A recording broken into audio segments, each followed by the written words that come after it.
Chapter 181. Your Majesty, New Eden has sent out the Standfast Cavalry. The liaison officer reminded Grey de Sasso as he watched the Tang cavalry approaching at a rapid speed. Looking at only 5 groups of cavalry galloping over, Grey de Sasso said nonchalantly, "The main guns continue to attack the fortress, and the secondary guns are activated to destroy the Standfast Cavalry. As the defensive force of the space station, the Standfast Cavalry is good for dealing with small targets, but it is still not enough for this dreadnought. Of course, the power of the standing iron cavalry is still terrifying, and it can still cause damage to the dreadnoughts. If you are not careful, 1 or 2 dreadnoughts will fall, so Grey de Sasso ordered the dreadnoughts to use the secondary guns to destroy the galloping standing iron cavalry." Before the liaison officer responded, the standing iron cavalry suddenly paused when it was nearly 5,000 kilometers away from the dreadnoughts, and then rushed towards the dreadnoughts at a higher speed. "Warning! Warning! High energy reaction detected. Warning! Warning! High energy reaction detected." The rapid alarm sounded throughout the entire dreadnought fleet, causing the liaison officer to hastily open the tactical scan and fully detect the space around the battlefield. But after scanning several times in a row, no Titan was detected. He then raised his head and turned his gaze to the 5 enemy units on the field. Although he didn't know why the iron cavalry had such a strong energy reaction, it was not a good thing. So the battleship turned its fire to the standing iron cavalry. Unfortunately, it was too late for the dreadnought to switch fire. When the standing shadow cavalry was 2,000 kilometers away from the dreadnought fleet, a space ripple appeared in front of it, and then it suddenly passed through the space and came to more than 100 kilometers away from the dreadnought fleet, and then crashed into the nearest 5 dreadnought fleets.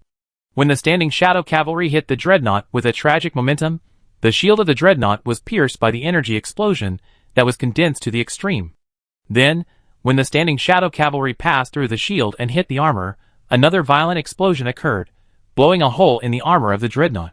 Then a third, more violent explosion occurred in the blown-up armor, and this time the explosion destroyed the hull structure of the dreadnought, and the entire dreadnought was blown up in an instant.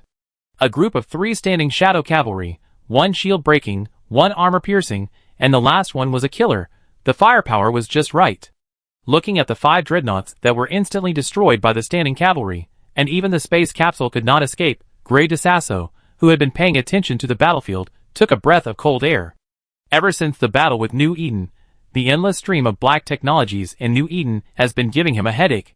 From the doomsday weapons that can be used on battleships, to the control towers that can set off plasma storms for defense, to the standing shadow cavalry that can self-destruct and destroy dreadnoughts, Grey de Sasso suddenly felt that the opponent he was facing was not a newly emerging force, but a top civilization like the Angel Civilization or the Demon Civilization. The Second Fleet stopped attacking and equipped with air defense. Without time to think, Grey de Sasso immediately ordered the Second Dreadnought Fleet equipped with strafe guns to attack the powerful standing iron cavalry, trying to prevent the standing iron cavalry from attacking them again. Yes! Just as they completed the defense deployment, Chum Solon, who was controlling the fortress defense facilities, nodded slightly. The standing shadow iron cavalry had a great killing power against the dreadnought, and then decisively released the maximum number of standing iron cavalry that the fortress could control and rushed towards de Sasso's dreadnought fleet. Seeing more than 20 groups of standing shadow cavalry attacking the dreadnought fleet, Grey de Sasso's pupils suddenly shrank, and he threw the things in his hands to the ground and shouted, "Air defense! Air defense! Shoot down these damn standing cavalry!" Grey de Sasso didn't need to say anything. After seeing the power of the standing shadow cavalry, the captain of the first dreadnought fleet, a dreadnought fleet seconded by the Freedom Camp, made defensive preparations at the first time and immediately launched an attack after the second group of standing shadow cavalry appeared.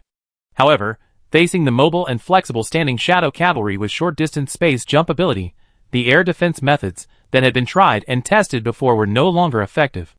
The 20 groups of standing shadow cavalry attacked the first dreadnought fleet from all directions at incredible speeds and tricky angles. After the familiar 3 consecutive explosions, another 20 dreadnoughts were destroyed. Seeing his fleet suffer such heavy losses, the commander of the first dreadnought fleet could not help but feel sad. After seeing another 20 groups of standing cavalry coming out of the New Eden fortress, he was even more horrified. He didn't care that Grey de Sasso was the commander of this war, and immediately ordered the fleet to close the battle module and prepare to evacuate the battlefield. But Grey de Sasso finally found hope of victory after suffering such a huge loss. How could he agree to retreat like this, and immediately ordered the first dreadnought fleet to continue the attack? According to the current progress, as long as they hold on for a few more hours, the New Eden fortress can be broken. At that time, without the existence of this fortress, the gate of New Eden could be said to be open to them, and the war would be much easier afterwards.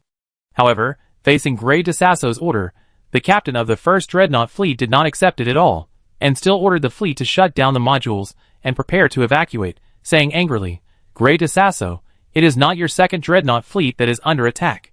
If it is your second Dreadnought fleet that is under such attack, I wonder if you will continue to attack."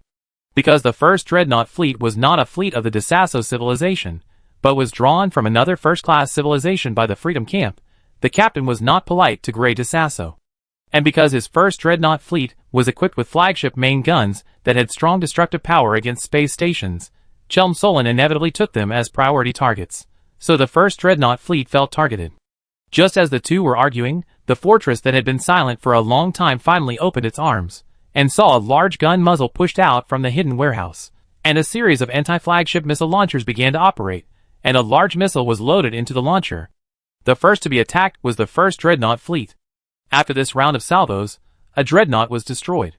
It can be seen that the armed firepower of this fortress is not worse than that of the Standing Shadow Iron Cavalry. Chapter 182. After all, this northern fortress was built by Aura. From the beginning, it was armed with anti-flagship Bastion-class artillery and anti-flagship missiles. In order to equip more anti-flagship weapons, other gun positions originally used to equip anti-conventional warships were even removed. From the beginning, the defense target of this northern fortress was the flagship-class force. As for the enemy's conventional warships, neither Aura nor Chelm Solon cared, because the enemy's conventional fleet would not have the opportunity to attack this fortress. Therefore, facing the terrifying firepower of the northern fortress, the Dreadnought, which cannot move after activating the battle module, is just a target for beating. The Dreadnought can have powerful firepower and defense capabilities, because it can be equipped with battle equipment. The battle equipment can amplify the weapons system and defense system of the Dreadnought through a unique energy link. After activating the battle module, the Dreadnought can be enhanced at least several times. But the price paid is that during the activation of the battle module, the warship will be unable to move and jump due to high energy reaction. Therefore, facing the immobile Dreadnought, every attack of the anti-flagship weapon of the northern fortress can deal full damage, and the damage of this salvo is completely beyond the tolerance of the Dreadnought, so as long as the weapons of the northern fortress are cooled down, they can take away a Dreadnought. In addition, the Standing Shadow Cavalry that rushes into the fleet like ghosts from time to time has already defeated their spirit. And this loss rate has far exceeded the tolerance of Grey DeSasso, and then he stopped blocking and ordered all Dreadnoughts to close the battle module and prepare for evacuation. But how could Chelm Solon miss such a good opportunity? He immediately sent scouts to jump into the two Dreadnought fleets through combat probes, and threw out mobile jump interference devices from the ship's hold. Under normal circumstances, the mobile jump interference device takes more than a minute to start, and the enemy fleet can already break away or even jump away. But this time the target is the two Dreadnought fleets. Not to mention that you can't move after clicking on the battle module. Even if the Dreadnought closes the module, it will take at least a certain amount of time to leave and enter the jump preparation, which is enough time for the mobile jump interference device to start. Therefore, in the absence of interceptor ships, this inexpensive mobile jump jammer is no less effective than an interceptor ship. These mobile jump jammers were originally prepared by Chelm Solon to counter the scouts of DeSasso and the harvesting of the Sasha invasion fleet behind enemy lines. Moreover, since most of the materials of these things are planetary products, the requirements for basic materials are not high, and New Eden currently has the least shortage of planetary products, so she made hundreds of them as backup. Unexpectedly, they can play such a big role now. Because the mobile jump interference device was too large, Chelm Solon even sent out industrial ships, carrying a large number of mobile jump interference devices into DeSasso's Dreadnought fleet, overloading the thrusters, and throwing them out crazily. Soon, the jump interference force field formed by hundreds of mobile jump interference devices surrounded the two Dreadnought fleets tightly. Damn it! Looking at the dense mobile jump interference devices, Grey DeSasso's back was sweating coldly. If this was not handled properly, the two Dreadnought fleets would all be defeated here. Unexpectedly, the situation of the war changed so much in this instant.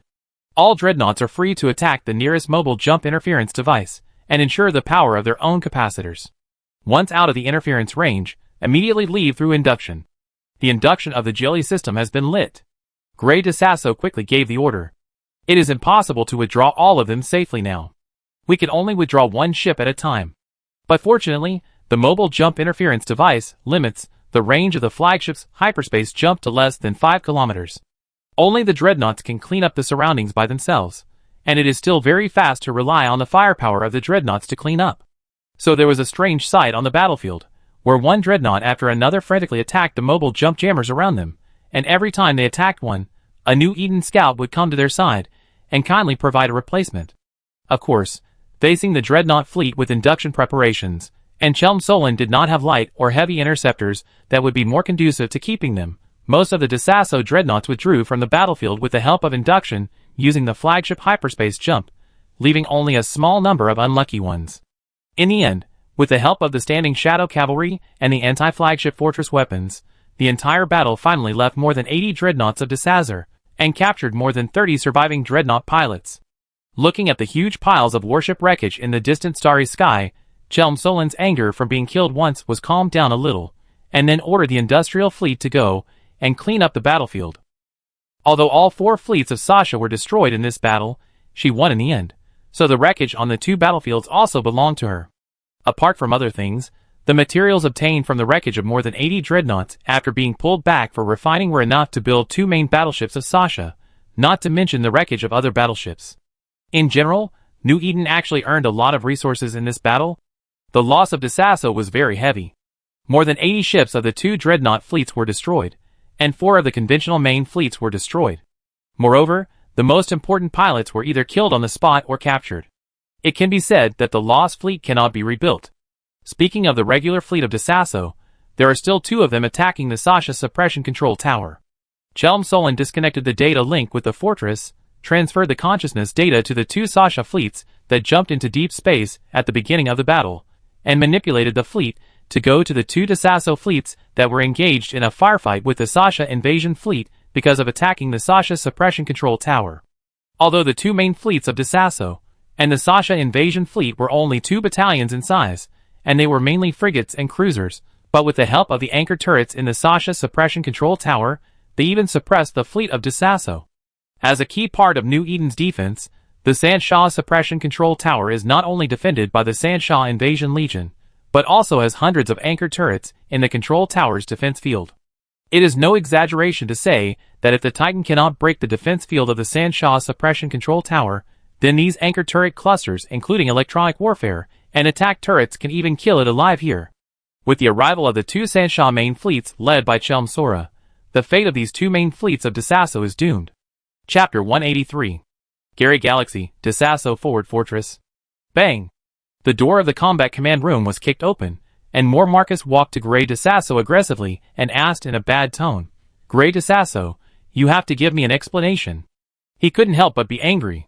The 2 dreadnought fleets went together, but the dreadnought fleet he led was severely damaged, while the dreadnought fleet of Dessasso, which was closest, was unscathed. This was a war between the 2 sides, and his dreadnought fleet that came to support was fatally attacked, and he felt unbalanced. Moreover, his dreadnought fleet suffered 86 casualties, more than a dozen of which were damaged. The most important thing was that all the 86 dreadnought pilots were finished, which was the most fatal. Grey Dessasso sat in the main seat with a gloomy face. "You and I want to explain? Then who should I go to for an explanation for the loss of the 7 main fleets this time?" Just now, he received news that the 2 main fleets stranded in the Alpha Star field had been annihilated by the fleet of New Eden. Since then, in this revenge operation, all 6 main fleets dispatched by Dessasso were annihilated. Currently, the only fleets left are the 7th, 8th, and 9th fleets that were originally stationed in the Gili system. It can be said that Dessasso has lost the ability to take the initiative to attack, and can only switch from offense to defense. The subsequent development trend depends on the attitude of the free camp. "I can't control this, but you need to be responsible for the heavy damage suffered by my dreadnought fleet." More Marcus slapped the table, and glared at Grey Dessasso. Judging from the situation of this battle, it is simply impossible to rely on Dessasso to break through the New Eden defense line. The free camp will definitely have to change defenses in the future. After Dessasso suffered such a loss in the main fleet, it can be expected that there will be a period of weakness in the future. It is unlikely to become a first-class civilization, so he has to take advantage of this time to make a fortune from the Dessasso civilization and recover this loss. Do you think that Dessasso is doomed to fail? Are you so impatient to come and threaten me? Gray DeSasso crossed his legs, narrowed his eyes, and said in a grim tone. Looking at Gray DeSasso's narrow eyes, More Marcus felt a chill on his back.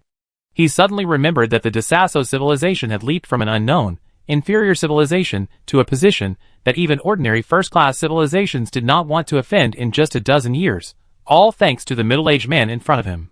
Moreover, the status of DeSasso was not achieved by currying favor with the demon civilization like the Republic of Dammit where he was, but by fighting on the battlefield. Although the DeSasso fleet was so unbearable in the face of New Eden, in the eyes of other civilizations, it was just a group of wolves. In that case, I will report this to the leader, and my dreadnought fleet will withdraw from the war between the two sides from now on. Facing Gray DeSasso, who was like a lone wolf, More Marcus did not dare to look up at his eyes. He said threatening words, but he no longer had the aggressive momentum just now. You are welcome. Gray DeSasso glanced at More Marcus and turned his attention back to the combat command system. In this battle, More Marcus's dreadnought fleet did not listen to his command at the critical moment. He did not want such a variable to appear in the future war. At the critical moment, such a variable is much more terrible than New Eden. More Marcus looked at Gray DeSasso and snorted coldly.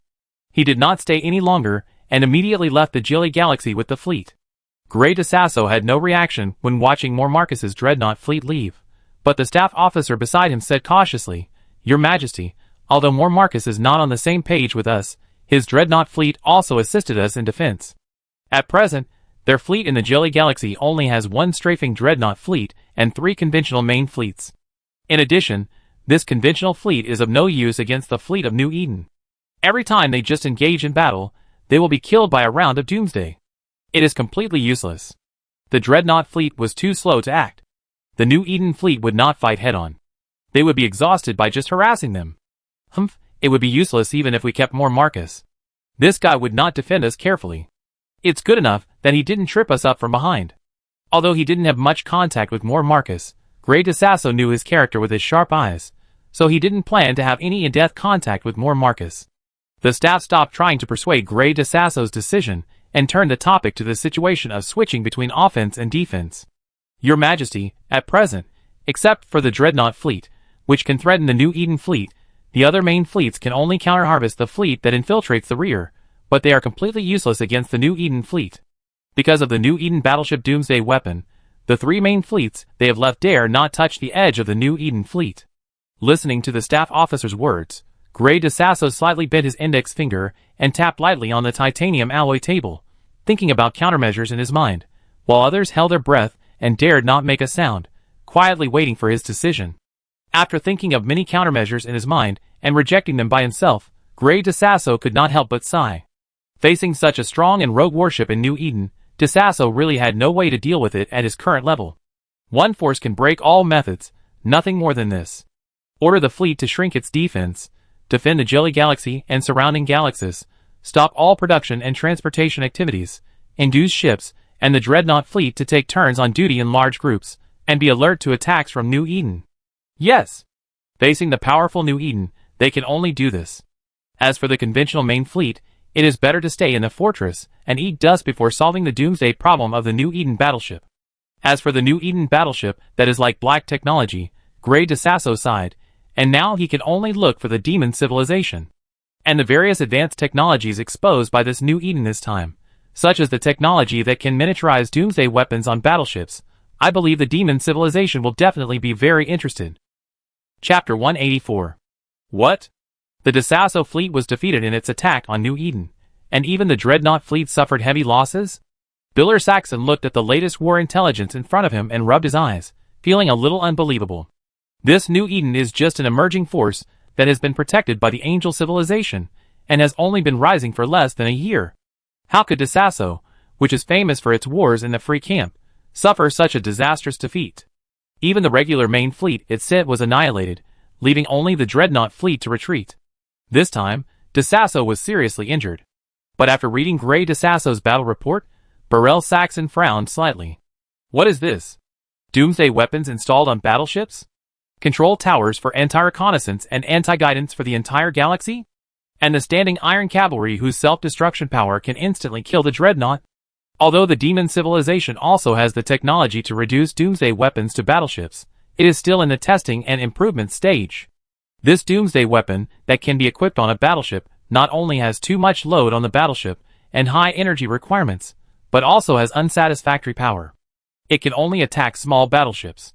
It cannot break through the defense of the same type of battleships. It is completely useless. So after seeing Gray DeSasso's battlefield report, Burrell Saxon's first reaction was that this guy was deceiving him. But after watching the battlefield video sent with the report, he remained silent. He could not help but straighten his body when he saw the New Eden fleet shining like stars on the battlefield, destroying the fleet of DeSasso in one round of Doomsday, and then leaving in style. From this battlefield record, the Doomsday weapon equipped by the New Eden battleship is extremely powerful, and one shot can kill a battleship of DeSasso in seconds. You should know that although the battleship equipped by DeSasso is not as good as the active battleships of the Demon civilization, it is not much inferior in defense. And most importantly, after releasing the Doomsday, the New Eden battleship can still use energy cannons to finish off the remaining enemies.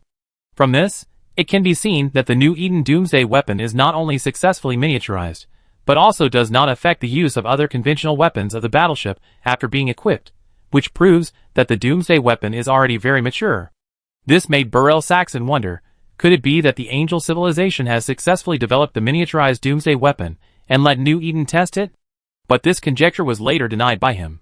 Because according to the intelligence of their spies in the Angel civilization, the progress of the Angel civilization in miniaturizing the Doomsday weapon is actually similar to theirs. Even if there is a breakthrough, it is impossible to conduct actual combat tests in such a short time.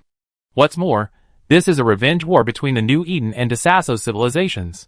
Even they can't participate openly, let alone the Angel civilization, which is already caught in the storm of public opinion. Could it be that this technology was developed by New Eden itself? Burrell Saxon couldn't help but speculate. The universe is so big, sometimes it's not a big news that some civilizations develop some shocking black technology, and it's possible that New Eden obtained black technology from some ancient ruins. It's not impossible. But no matter what the reason is, Burrell Saxon is interested in these technologies of New Eden. Although New Eden has a lot of black technology, there is a way to crush it directly, without any conspiracy. Then, Burrell Saxon connected directly to Gray DeSasso's communication through the encrypted channel. Gray DeSasso, I need you to continue to defend the Jelly Galaxy and maintain the state of war with New Eden. Burrell Saxon said bluntly as soon as the communication was connected. Now, in his eyes, New Eden has changed from a small character that he could easily crush to a hot commodity, especially the standing cavalry that can kill the dreadnought in seconds. He is determined to get it, so the news that New Eden has this kind of black technology must be blocked. Therefore, DeSasso, the person involved, must not evacuate like this.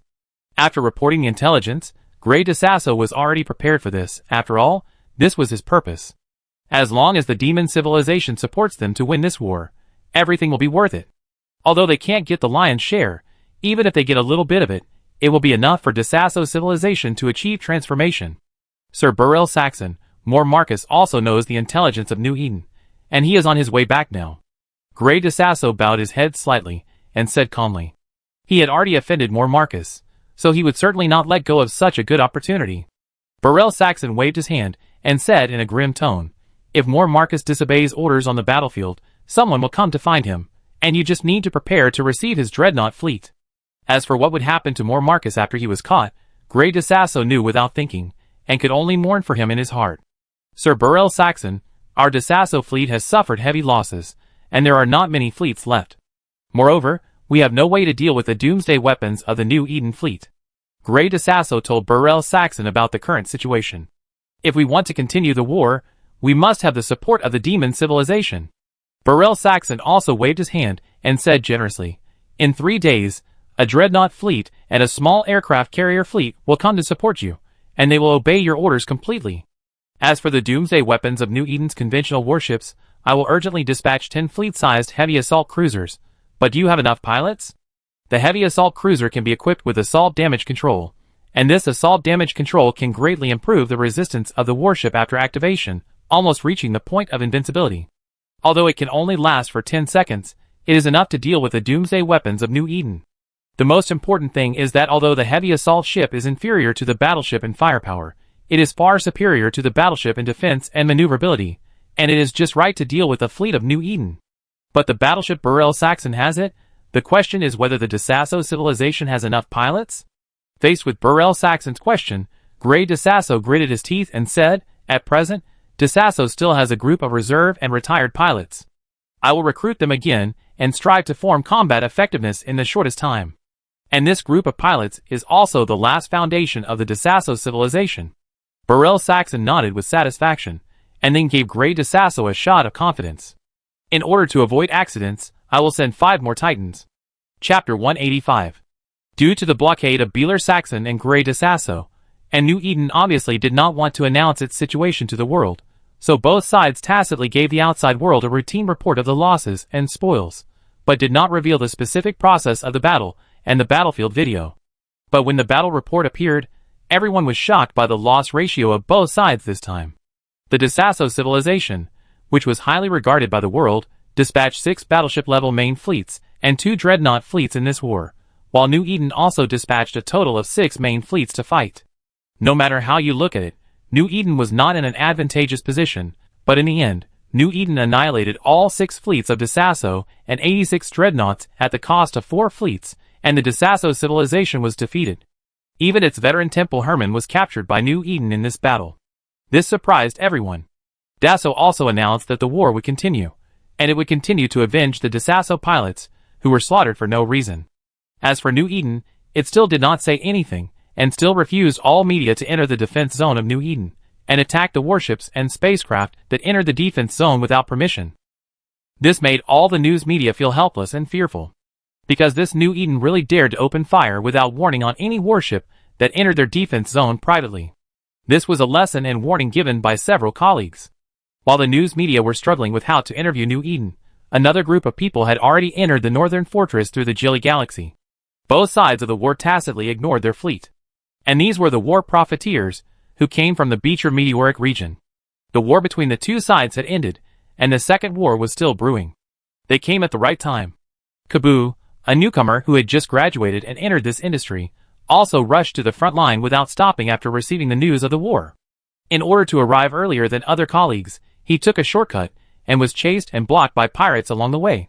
He didn't know how much suffering he suffered. However, after seeing the battle reports of both sides as soon as he arrived at the front line, he felt that it was all worth it. The losses in the battle reports of both sides were similar, and it can be seen that neither side made any moves on the losses, and the huge losses of both sides gave him a business opportunity. Because both sides had been well prepared for the war, and the logistical supplies were sufficient, the weapons and ammunition he brought to make a small fortune were wasted. So he locked the business opportunity on the captured pilots of both sides. But after learning that DeSasso had not captured any New Eden pilots, Kaboo was a little confused, but then he received a bill from Gray DeSasso, who wanted him to redeem the captured pilots of DeSasso. Kaboo refused at first. After all, the war had not really ended yet, and there was little hope for New Eden to sell prisoners of war. After all, these prisoners of war could become terrifying fighters, who could drive steel behemoths after they returned. But Gray DeSasso knew this, but he had no choice now. The current reserve and retired pilots were still in the recruitment stage. It would take some time for them to be trained to form combat power, and the prisoners of war, who fell into the hands of New Eden, were the best supplement for the troops. So with Gray DeSasso's money ability, Kaboo happily accepted the deal.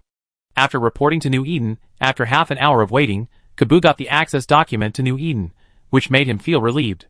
Since New Eden allowed him to come in, it proved that there was still business to discuss.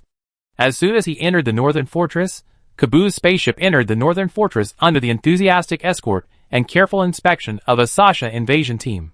Finally, under the guidance of several robots, they entered the prison where prisoners of war were temporarily detained in New Eden. Looking at the prisoners in the prison, Kaboo trembled with fear and said quickly, "Sir, I am a businessman, not a spy of DeSasso." Glancing at Kaboo, Aura shrugged helplessly to Chelm Solon.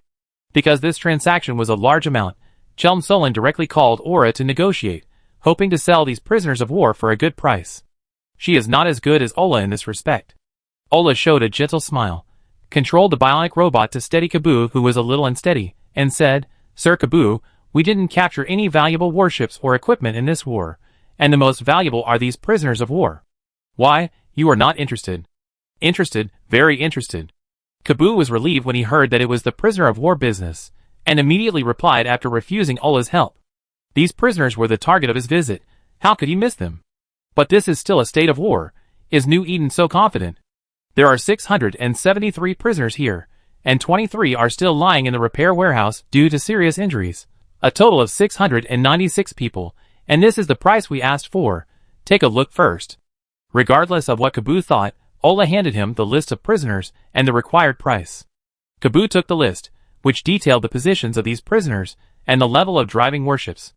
Among them, 16 were dreadnought pilots, which can be said to be quite detailed, which also made Kaboo very easy.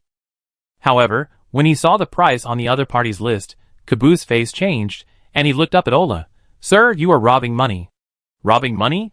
Robbing money doesn't make money so quickly." Ola retorted that robbing money can only make a few dollars, and the value of these prisoners of war is much faster than robbing money. Hearing Ola's words, Kaboo couldn't help but laugh angrily. This is really sincere.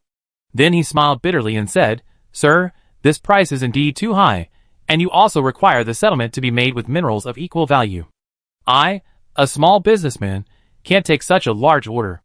Indeed, as a newcomer who has just entered this business, he does not have enough resources and capital to take on so much. I am afraid that it is not easy for those big guys, who have been in the industry for many years, to take on this deal." Looking at Kaboo, who looked embarrassed, Aura smiled. "You can't eat it, but this Tasasso can eat it." Hearing Aura's words, Kaboo sprayed water out of his nose and looked at Aura with a dull face. "What kind of operation is it to sell enemy prisoners of war to the enemy?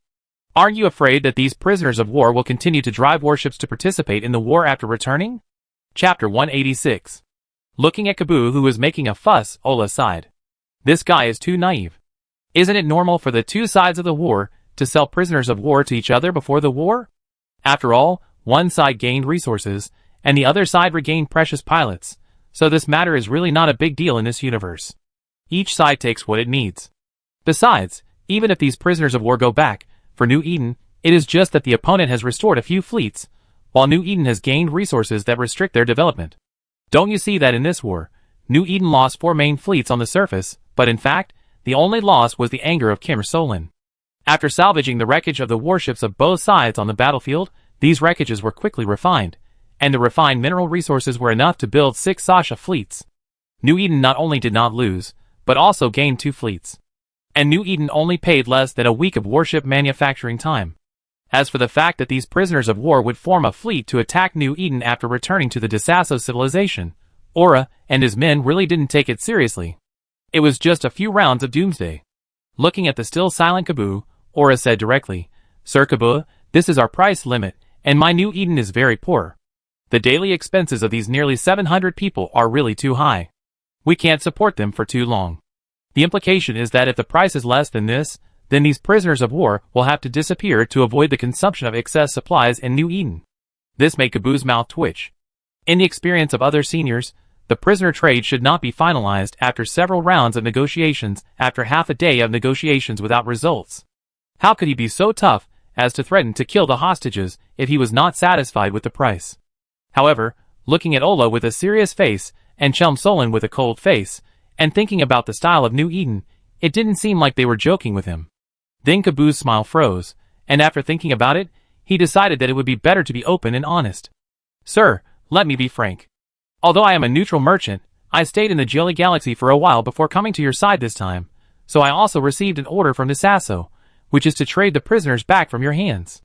I can see that after this war, the Tasasso civilization is seriously injured, so it is urgent to return this batch of prisoners, and we can use this to make a fortune from the Tasasso civilization." Kaboo sold Grey Tasasso without hesitation and turned to New Eden. Oh no, it should be turned to interests. Aura's expression did not change at all in response to Kaboo's honesty, because he knew about this matter before this guy came. Aura shook his head slightly at Kaboo's proposal, picked up the list in his hand, and said, "This is our offer, and it is also the final price. I can give you the right to sell these prisoners of war, and how much you can get from the Tasasso civilization depends on your own ability. New Eden is not interested in money. Compared with money, resources are more practical. But because these resources are controlled in the war, and although there are many resources on this list, the Tasasso civilization can still take them out with a little effort." Seeing Aura being so generous, Kaboo's eyes lit up. Isn't this equivalent to letting him be a middleman between New Eden and Tasasso? And because this transaction is needed by both parties, it can be said to be very safe and risk-free. He just needs to run errands and pass on messages. Isn't this easier than buying it back with your own money, and then worrying about DeSasso breaking the contract after receiving the prisoners of war? Kaboo, I'm happy to do it. Then, Lab raised his glass to Aura with a smile. The two of them smiled and clinked their glasses, and everything was said without words. You are robbing money. In the Jelly Galaxy, DeSasso Forward Fortress, Gray DeSasso looked at the list Kaboo sent him and frowned. The mineral resources required in this list are outrageous. The driver of this main battleship needs minerals worth 3 battleships of the same value, and the driver of the dreadnought needs mineral resources of the same price as 4 dreadnoughts. This is simply robbing money. Moreover, Gray DeSasso can clearly see the consequences of these resources falling into New Eden. This is simply aiding the enemy. Your Majesty Gray, this is the lowest price I have negotiated in New Eden.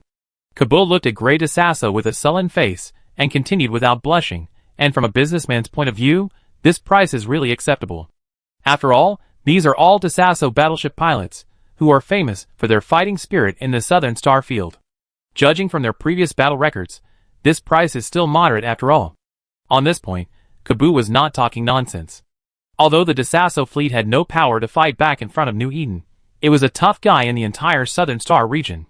Kaboo evaluated his warriors as commodities, which made him feel very uncomfortable.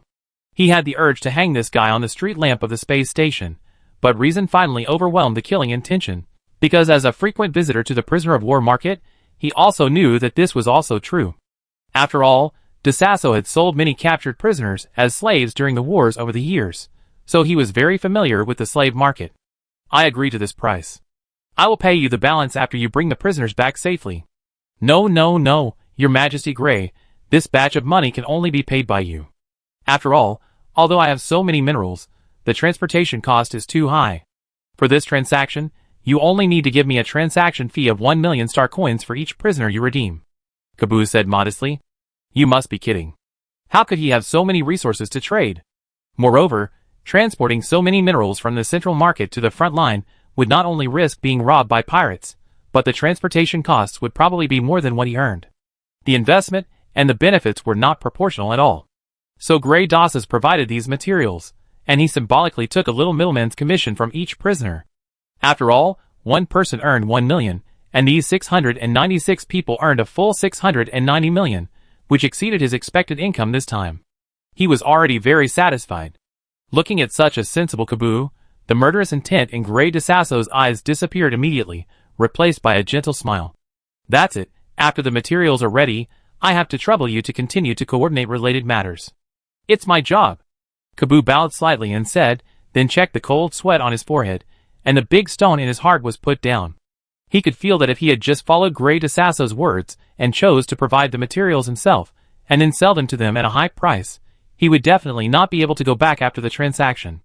In this business, the biggest worry is that the black eats the black. Chapter 187. Soon, under the mediation of Gray DeSasso, large quantities of materials were transported from the rear to the front line, and rarely encountered sneak attacks from New Eden, and were safely transported to the Jelly Galaxy. Finally, after Kaboo acted as an intermediary and negotiated with both parties, the transaction was divided into 3 batches, which were carried out once a day. This made both parties feel relieved. Of course, Kaboo originally thought that the 3 batches of transactions could be completed within 1 day, but both parties refused, and the reason given was that it was safer to trade once a day. Although Kaboo didn't understand why 3 days was safer than 1 day, he had to agree to it under the insistence of both parties. As the first batch of transactions ended, Gray DeSasso looked at the warriors who returned safely, and glanced at the transport fleet of New Eden that was leaving with his narrow eyes. He couldn't help but think, wait for me for a few days, wait for the fleet of demon civilization to arrive, and see how I kill you. And Chum Solon was also satisfied looking at the mineral resources that took 2 industrial fleets to pull, and said with gritted teeth in the direction of the Jelly Galaxy, wait for my Soul Returner fleet to come out, and I see how rampant your dreadnought fleet can be. Both sides need time. On the other side, Sherman also encountered troubles in the game. Because of the war in the northern fortress yesterday, Sherman had been watching the war situation all night, and had not slept. He fell asleep with peace of mind after seeing the fleet of DeSasso being repelled. However, he did not expect to receive an alliance email just after waking up, and going online to brush the star belt. The content of the email was just a few short sentences, but it made Sherman frown. He quickly opened YY and found Dirk Ellis and Dark Blood Kratos, who were chatting happily. "Barbarian, you are finally online." Before Sherman could speak, Dirk Ellis greeted him after seeing Sherman enter the channel. "What's the situation now?" After Sherman greeted the two, he asked directly. Dark Blood Kratos said to Sherman with a gloomy face, "This morning, the flagships and industrial flagships of many legions of the Source were attacked, and even a monster-killing phoenix of the Golden Holy Judge next door was destroyed by the Northern Alliance, and the ones involved were an Orabath-class Titan and a Night God-class super aircraft carrier." After Darkblood Kratos finished speaking, Dirk Ellis took over and continued. "An hour ago, the Orca class I was AFK digging for Moon or was also destroyed by the attack of these two super flagships." "Burying super flagships in the Source? Is the Northern Alliance playing so wild?" Sherman said in surprise. "You know, this Source star field is the base camp of PIBC. There are many legions, and there are also many super flagships among them. If these two super flagships of the Northern Alliance are caught, they will definitely not be able to escape, even if the entire Alliance gathers to rescue them. It will be useless. Where are these two people in the Source now?" "I don't know." Dirk Ellis shook his head, then suddenly smiled and said, "But one thing is certain, that is, these two people are coming for us." "What do you mean?" Sherman was stunned for a moment.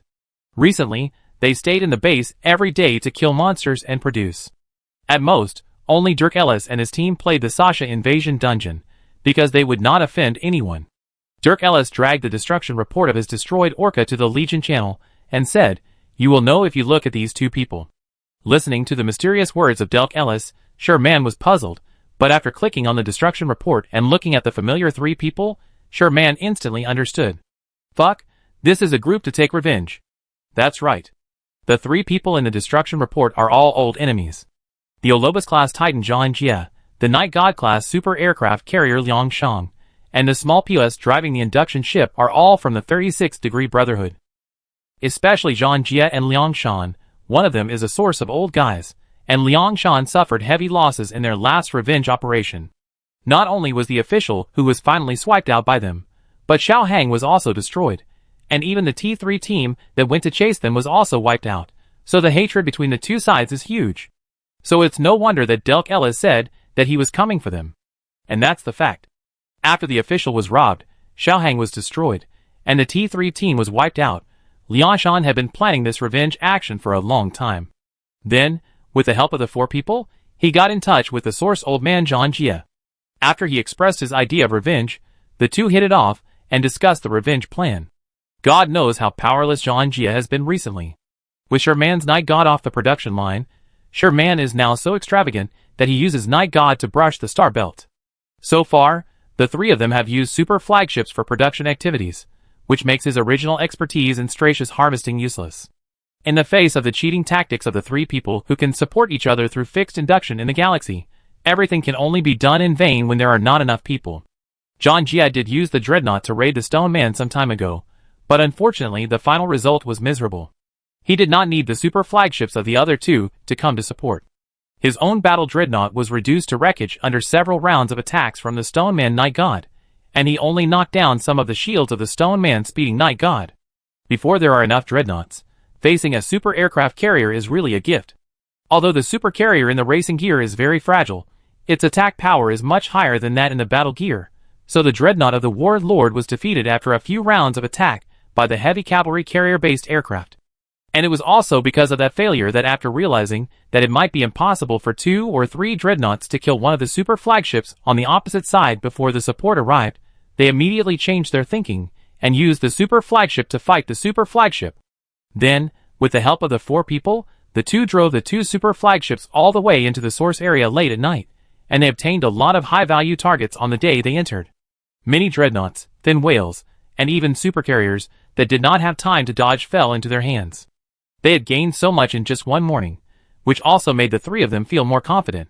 The key point is that with the help of the vests in a certain legion of the source, not only did they have fuel and cavalry carrier-based aircraft supplies, but they also brought them news of high-value targets, so they didn't have to worry about logistics. And now their eyes are on Sherman and others. After all, the 2 Hatred-class super aircraft carriers of these 3 old enemies are too tempting. After knowing who is coming, Sherman has nothing to say, and directly said to Delk Ellis and Dark Blood Kratos, "Come on, write a script. If you don't write a script to bury these two super flagships that are eyeing them, it would be too sorry for them." Chapter 188. The script, as the name suggests, is to set a trap for the enemy. "Barbarian, you have a lot of bad intentions. Tell me how to do it?" Dirk Ailey said without hesitation. If he could eat these two super flagships, he would be able to post a lot of messages on the forum for a few days. "What do you mean I have a lot of bad intentions?" Sherman was immediately unhappy when he heard this, and quickly retorted, "I call this wisdom and tactics. Come on, you are the most bad among the three of us." Dark Blood Kratos also teased mercilessly, "You secretly dismantled other people's wormholes, stole the pirate Sodio in their defense zone, and dismantled their super flagship assembly array a few days ago. Don't you think you are full of bad intentions?" That's right. Dirk Ellis quite agreed with this. This guy said he was a newbie every day, but he had more bad intentions than anyone else. "Okay, I won't say anything, but you are much worse than me, old duh. Didn't you react more violently than me that time?" Listening to the two people's criticism, Sherman couldn't help but roll his eyes, as if they had no part in these things. "Ahem, these ideas are all yours. I am at most an accomplice." Dirk Ellis's face turned red, and then he changed the subject very guilty and stiffly. "Let's talk about how to write this script." "Yes, quickly deal with those guys, otherwise there will be two super flagships in the dark every day, and I will always feel uneasy." Dark Blood Kratos also urged Sherman. He and Delk Ellis have been using hatred to carry out production operations recently, and they often carry out activities late at night. If they are caught during that hell time, they will really be in trouble. After all, not many people can be online during that hell time, let alone organize a fleet to come to the rescue. So with these two bombs, he dare not operate easily. Sherman thought about it. Since Liang Shan is obviously here for revenge, then the main target must be on the three of them. Since we are going to fish, the Hatred-class supercarrier in the hands of Delk Ellis and Dark Blood Kratos is undoubtedly the best bait. Then a plan came to Sherman's mind and finally took shape. After telling the two of them about the plan, Dark Blood Kratos and Delk Ellis both gave him a thumbs up with admiration. "As expected of you, you are so insidious." "Very insidious, but I like it." The plan was unanimously passed without any surprises, but in order to prevent accidents, Delk Ellis suggested to Sherman, "Barbarian, there are only three of us and 3 accounts in total. It is still a bit difficult to take over 2 super flagships. Should we tell our brother legions? Goodbye, I don't believe that these 2 super flagships can appear in the source without any sound if there is no help from the vests." Sherman rejected Dirk Ellis's proposal without hesitation. This happened in the previous life, but it was not Liang Shan and others who infiltrated the super flagship. And in the end, because of this incident, a new army with 60% vests was expelled from PIBC. So this script must not be known to the brother legions around, otherwise, if something goes wrong, this script will be written for yourself. "I heard from Lauda that a newcomer of your time is doing well in the North Palace. Why don't you ask him for help?" Dark Blood Kratos also suggested that since the brother legions around here can't come, it's also possible to pull friendly forces from a distance. After all, it's pretty fast to jump over the bridge. "Are you talking about Brother G?" Dirk Ellis reacted instantly, and then thought that this was not impossible. Brother G is now in command of the North Palace, and it shouldn't be a problem to pull the fleet here. Xiang Ji? Sherman's mouth twitched when he heard this name. If he really told this guy the script, then the 3 of them would really be reversed. And he died a very miserable death. Forget it, don't bother them, there are only 2 super flagships, plus the small account that Lauda just joined the group. The 4 of us are completely enough. After all, after Xiangji joined the Northern Army, he became the leader of the team as if he had opened a cheat. No one would believe Sherman if he said he was a pseudonym. But, don't say but, these are 2 super flagships. Wouldn't it be nice to eat the meat ourselves? Go and prepare. Sherman interrupted Dirk Ellis and urged the 2. After all, eating alone is a good thing, and there is no problem with Sherman's plan, so the 2 did not insist and turned around to prepare for related matters. In the source area, in a remote galaxy in Phoenix, a chameleon-class reconnaissance ship appeared from deep space, but then some secret action device quickly entered the invisible state. Looking at the empty galaxy, Xiao Pius breathed a sigh of relief, and then said in the YY channel, "There is no one in the offline galaxy, everything is safe, you can go online." Received. After a while, 2 huge ships suddenly appeared in the starry sky, and then went into stealth mode. The 3 of them quickly formed a fleet. Looking at the few galaxies on the star map, Xiapopos frowned. There are not many galaxies with production in the source now. Did we treat them too harshly yesterday? These people dare not produce production at this time? Because the star map in the game can detect whether there are players in the galaxies of the entire universe by selecting various options, and this is also a must for a qualified scout. Liangshan also opened the star map and looked at the few galaxies in the source galaxy that were still in production. After eliminating the few galaxies that were not accessible, there were only 3 galaxies left. Looking at the 3 selected galaxies, Liangshan's eyes were filled with anger, and then he sent the selected 2 adjacent target galaxies to the fleet channel. Little Pus, go and take a look at these 2 galaxies. Little Pus looked at the target galaxies, nodded, and then drove the Chameleon-class reconnaissance ship towards the target. The target was the 1-5 and F-88 star systems, where the stone barbarians were located. Because it was around 4 a.m., Xiapopos didn't see anyone, so he arrived at the destination unimpeded. As soon as he entered the star system, he saw the extremely high local star system bounty and the Hatred-class super aircraft carrier in the positioning scan interface. With Xiapopos' superb 5-degree scanning, the Hatred class was located in less than 3 seconds. Enter the field, put on the warp scrambler, and scan the hull in one go. Looking at the Hatred class in a monster-killing racing outfit, Xiapopos lit up the induction without hesitation. The racing Hatred has been caught. The induction has been lit. Hurry up and catch it. Chapter 189. When the little Pus said that they had captured a racing Hatred, the 2 people waiting had their eyes brightened instantly. Here it comes! Then, with the help of the induction, John Jia used a bridge on his Olobus-class Titan to send his trumpet driving the heavy interceptor over first, otherwise the Chameleon Scrambler of the Hatred-class super aircraft carrier could not be retained. You have to know that these super flagships all have dozens of points of jump stability, an ordinary jump interruption, and scrambling can't catch them at all, and an interceptor ship is needed.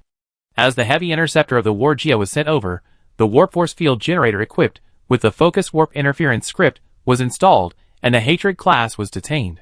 Liangshan drove the Night God and jumped in through induction. Looking at the Night God, Dark Blood Kratos felt that the time had come, and then said in YY, "Barbarian, get ready." "Got it," Sherman responded in a deep voice. Sherman, who was driving the Astro class and invisible hundreds of kilometers away, jumped towards Dark Blood Kratos until he was too close to Dark Blood Kratos' Hatred class and was knocked out of stealth. Xiapopos and Liangshan were stunned when they saw Sherman driving the Astro. They didn't know what Sherman wanted to do. Did he want to use this escort-level Astro to harvest them? What to do? "Look, my heavy cavalry will kill him with bombs." Liangshan looked at Sherman who appeared, and he was so jealous that he couldn't wait to use the bombs of the cavalry carrier-based aircraft to kill Sherman. After all, the signal radius of this frigate is too low. If he really used his Night God's locking system to attack, Sherman would have run away long ago, so the AoE damage cavalry bomb is very suitable. "Don't." Xiapopos hurriedly stopped Liangshan. "You have to replace the iron cavalry carrier-based aircraft to use the bomb. I can do this, Stone Man." Because Liangshan's Night God is not carrying the iron bomb now in order to attack a single target. If he replaces the iron cavalry carrier-based aircraft for this Astro, it will be a waste of time. Then Xiapopos controlled his Chameleon class to attack Shyman's Astro class. But before he could destroy the Stone Man, he saw Sherman took out a Nestor-class battleship from the maintenance warehouse of the Dark Blood Kratos' Hatred-class ship and docked it steadily next to the Dark Blood Kratos' Hatred class. Seeing the Nestor-class battleship that Sherman had replaced, Liangshan and the other 2 narrowed their eyes, and then they attacked the Nestor class at the same time. Unfortunately, it was too late. Before Liangshan controlled the cavalry to change the target and destroy Sherman, Dark Blood Kratos' Hatred class had already completed the equipment replacement through the Nestor-class ship maintenance warehouse, from the original racing equipment to the battle equipment. Damn it! The little Pus used the hull scan to scan Dark Blood Kratos' Hatred class again, and looked at the Hatred that had been changed into the battle equipment, and couldn't help but grit his teeth and curse. At this moment, they knew without thinking that this was a trap. "John Jia, don't come over here, this is a trap." Liangshan controlled his Night God class to prepare for evacuation while warning John Jia. John Jia replied with a gloomy face, "It's too late." Then, a red light flashed on the battlefield, and an Orobus-class Titan appeared. Seeing that his Nestor class was killed by Liangshan's Night God in 2 rounds, Sherman didn't care. Instead, he continued to take out a Demon-class heavy interceptor from the maintenance cabin of Dark Blood Kratos' Hatred-class ship, and detained Liang Shan, who was about to evacuate, and casually put one on Zhang Jie, who had just entered the field. Fuck Zhang Jie, let's kill this demon class first, otherwise we will all die here. Looking at Yishin, who was intercepted by this demon class, Liang Shan controlled the iron cavalry carrier-based aircraft to attack Sherman, while excitedly speaking to Zhang Jie. But this demon class was carefully equipped by Dark Blood Kratos. The number 1 officer equipment made its resistance extremely high. In addition, Sherman activated the afterburner for tactical movement, so Zhang Jie's Titan could not hit him at all, and a series of scratches appeared. But because the demon class is a battle configuration, there is no self-repair equipment, so even if the damage received is low, the health is about to drop to the extreme. Olda, where are you? A bit slow. Just after Sherman anxiously urged in YY, Dirk Ellis finally appeared in the local galaxy through induction. Here. As Dirk Ellis said, a Red Turtle-class combat auxiliary ship jumped in from deep space, and behind it was a Conqueror-class Titan. It's over. Seeing the arrival of the combat auxiliary ship and Titan, Liang Shan and the other two suddenly felt like they had entered a cold winter, and their hearts were filled with sadness. After the Red Turtle-class combat auxiliary ship entered the field, it immediately activated the module, and hung the remote repair device on Shyman's demon class, instantly filling up Shyman's originally precarious shield. From then on, Sherman and others had no worries. As the Conqueror driven by Dirk Ellis ended the jump state, it fired a Doomsday at Liang Shan's Night God class. Liang Shan, who had been beaten by Dark Blood Kratos to only half of his armor, looked at the Doomsday extending from the Conqueror class to his Night God, and couldn't help but feel sad and angry in his heart. He had to go to the forum again. This Night God was already very fragile among the super flagships, and Liang Shan's was equipped with a racing suit, so it was taken away by a Doomsday weapon without any surprise. Liang Shan's space capsule was also scratched by the Doomsday weapon and died instantly, and returned to the resurrection base. Looking at Liang Shan, who died suddenly, Zhang Jie and Xiao Paz had no more luck, and they only hoped to drag an enemy warship into the water together. Looking at the 3 enemy flagships on the field, the two immediately turned their attention to the only demon-class ship that was not a flagship. Little POS, get tangled with this demon. Got it. Sherman, who was attacking Little Puz's chameleon class, suddenly woke up and shuddered when he saw the Doomsday weapon launched from the Orowa class towards him. Olda, save me. As the beams of the Doomsday weapon surrounded Sherman, the shield of the demon class driven by Sherman fell down, even though he had overloaded all the resistance equipment. Just when the shield and armor of the demon class were shattered and entered the structure, the remote maintenance of the Red Turtle class of Dirk Ellis finally came, and the shield and armor of the demon class were repaired in an instant. But because the Doomsday weapon had not ended, the demon class of Sherman was like a roller coaster, with the blood volume going up and down. Finally, the attack of the Doomsday weapon ended, and Sherman survived the disaster. When Zhang Jie and others' final resort failed to work, they gave up resistance, and were eventually captured by Sherman and others without any surprise. No one escaped by chance. Chapter 190. It's so painful. Dirk Ellis looked at the series of kill reports on the Legion's KM with envy on his face, and none of them were his. The kills of the Night God class supercarrier and the Orobus class Titan were taken by Dark Blood Kratos' Hatred class, while the Chameleon class and the Heavy Interceptor were taken by the Stone Man using the Demon class. Not to mention the ship, even the space capsule was taken by the Stone Man. Dirk Ellis just got a lot of assists. How miserable it is. Alas, you can't even grab KM with Doomsday, who can you blame? Dark Blood Kratos listened to Dirk Ellis' complaints and said happily while looking at the kill reports of the 2 super flagships in his hands. This also gave Dirk Ellis a myocardial infarction. When attacking the Orobus class Titan, seeing that the Titan was still in 1/3 minute armor, Dirk Ellis activated the Doomsday weapon in order to grab the head, but he never thought that it was still a little short of damage. Before he could make another move, the head was taken by Dark Blood Kratos. That's right. You, the Conqueror, can't get any kills with a flagship cannon and Doomsday, so you can't blame us, Sherman said, while he cunningly changed to a Night-class industrial ship to pick up and salvage the wreckage on the battlefield. This is also worth billions. After returning the Demon class to Dark Blood Kratos, Sherman started his journey to the Star Belt again. While browsing the forum, watching Dark Blood Kratos post the destruction report of the 2 super flagships in high spirits, chatting with players with a smug look on his face, Dirk Ellis couldn't hide his lemon taste. Finally, he slammed the table. Barbarian, damn it. Let's drive the super flagship to ride them. The 2 Liangshans drove the super flagship here, and although they were captured by the script, if you count the losses, you will find that Liangshan's did not lose anything. Before they were scripted, Liangshan's had eaten many high-value targets in the source area, even 3 super aircraft carriers, so they were completely wiped out, but judging from the losses, they actually won. And just like that, Dirk Ellis slapped his forehead and said that he would also follow suit, driving a super flagship to the enemy's hinterland to ride people. That's possible. Dark Blood Kratos also said, as long as you guys go, I will pay for the damage this time. It just so happens that the few night gods I received from the barbarians have not been sold yet. Dark Blood Kratos said with great wealth that if they really wanted to go, he would pay for all the damage this time. It can be seen that he was very happy to have 2 super flagships twice this time, and he was a little addicted to this feeling. Forget it. We are so far from the Northern Alliance.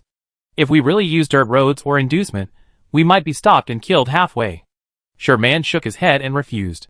Although he didn't know how the 2 super aircraft carriers of Liangshan passed through the long blockade and appeared quietly in the source area without being discovered by friendly forces, Sherman didn't have such ability. After all, the probability of not being discovered by taking the dirt road is too high, and the enemy who is always paying attention to the guidance instructions of the star map will also be discovered by the induced transfer. So if they want to drive the super flagship quietly into the enemy's hinterland, the probability is too low. No! Dirk Ellis heard Sherman reject his proposal and quickly added, we don't need to go to the enemy's hinterland this time. We just need to find targets in the frontline area. This is not only close, but also easier to retreat. Come on, there are fights every day in this frontline area, and these people are as smart as monkeys. It's too difficult to catch a suitable target. Sherman refuted Dirk Ellis's suggestion mercilessly. After all, this frontline is where the harvesting teams of both sides visit every day. Those who dare to use the flagship to spawn monsters are either LYB who uses the accompanying guidance ship to write scripts, or pure newbies, who are ignorant and fearless. But the beta registration has been closed for a long time. Over such a long time, the newbies have become experienced. So jumping the super flagship on the front line to ride on the enemy's face, 80% of them are going to die. In the hands of those experienced people, this script is much more secretive and fierce than Sherman. So no matter what, Sherman will never jump the super flagship on the front line. So you mean that if you want to jump, you have to go to the enemy's hinterland? Dark Blood Kratos Mingrue noticed Sherman's meaning and asked back in confusion. Yes, we will directly attack the enemy's hinterland, and we will retreat after one night or a few times. Sherman nodded and said, there are relatively few people in the second test now, and no big war can be fought, so most players are concentrating on production.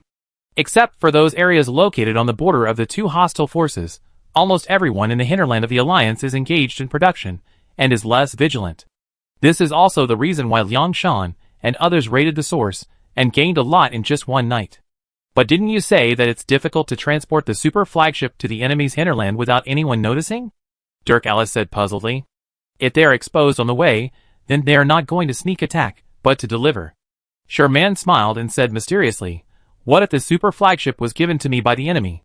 Dark Blood Kratos said in surprise, Barbarian, do you have a super flagship vest on the other side?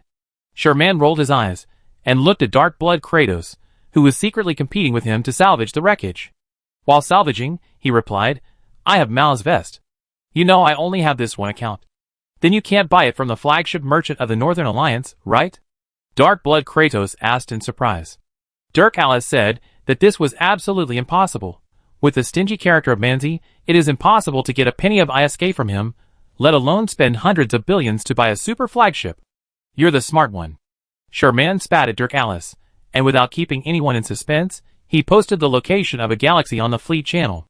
There is an abandoned super flagship assembly array in this galaxy. Although there are no flagships of any forces in it, there is also a night god and Hades. As long as we secretly attack them, we will have a super flagship in the enemy's hinterland. Dark Blood Kratos looked at the location and looked at Sherman in surprise. How do you know these things? Dirk Ellis was also very puzzled. Yes, even the ordinary members of their army probably don't know much about this thing. How do you know it? The mountain people have their own clever plans. Just tell me whether you want to do it or not. Sherman asked directly. After all, he couldn't say that he knew this from the forum in his previous life, right? Do it, why not? This must be done. I won't be willing to not take Liangshan's head. The two of them agreed immediately. After all, Sherman had made plans, so how could they not go? The most active one was Dirk Ellis. Liang Shan killed his Orca-class industrial ship this morning, but he didn't get a single kill in the script. He was really unwilling to accept it. If you have no objection, let's take action late tonight. Seeing that the two had no objection, Sherman immediately made a decision. Chapter 191. At 3 a.m., 3 Pilgrim-class reconnaissance ships set out from the source domain, ignoring the red names passing by the star system, and rushed to the heartland of the Northern Alliance.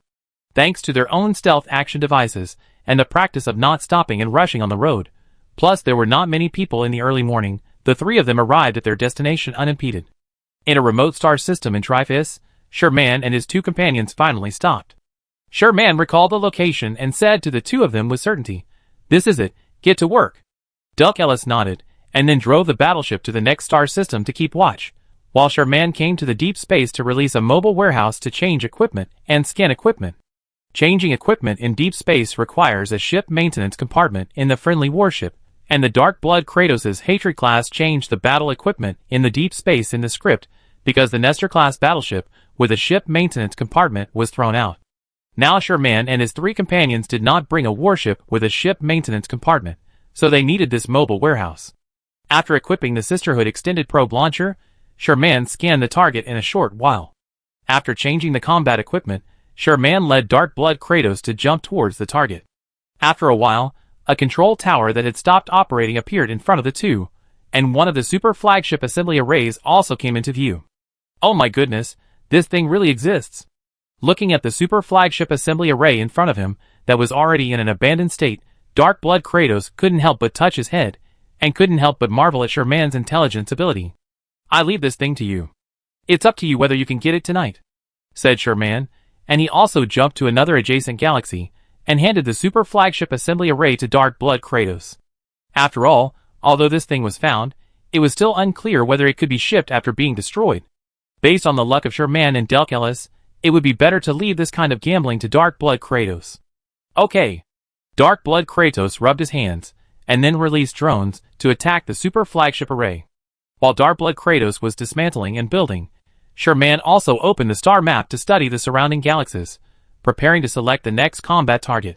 Because it was early in the morning, there were not many people now, let alone those who were still engaged in production activities, so there were not many people in the Trifis star field now, but there were still many galaxies in the adjacent Omis star field that were still in production.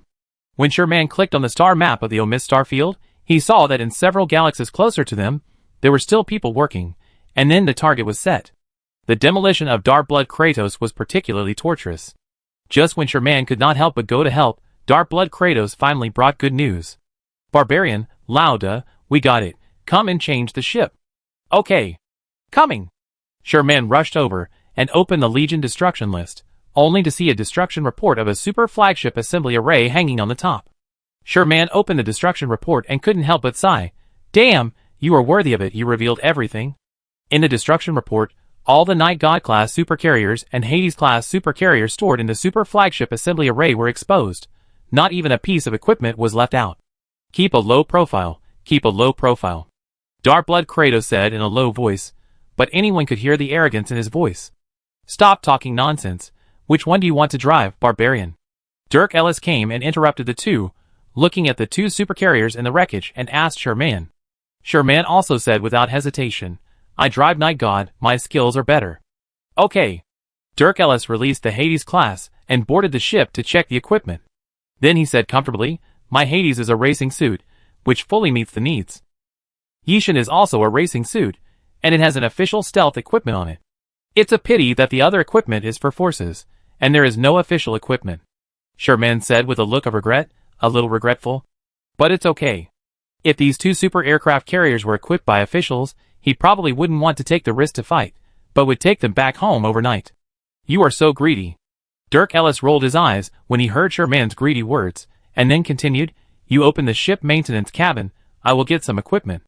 Because these 2 super aircraft carriers are equipped for racing and killing monsters, and Sherman and others are going to kill people, so they need to fine-tune the equipment."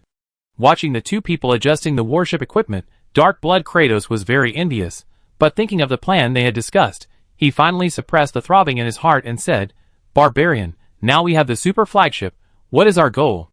"Of course." Before Sherman could speak, Dirk Ellis said, This place is so close to that bastard Liang Shan. How can we not go find him? Sherman nodded.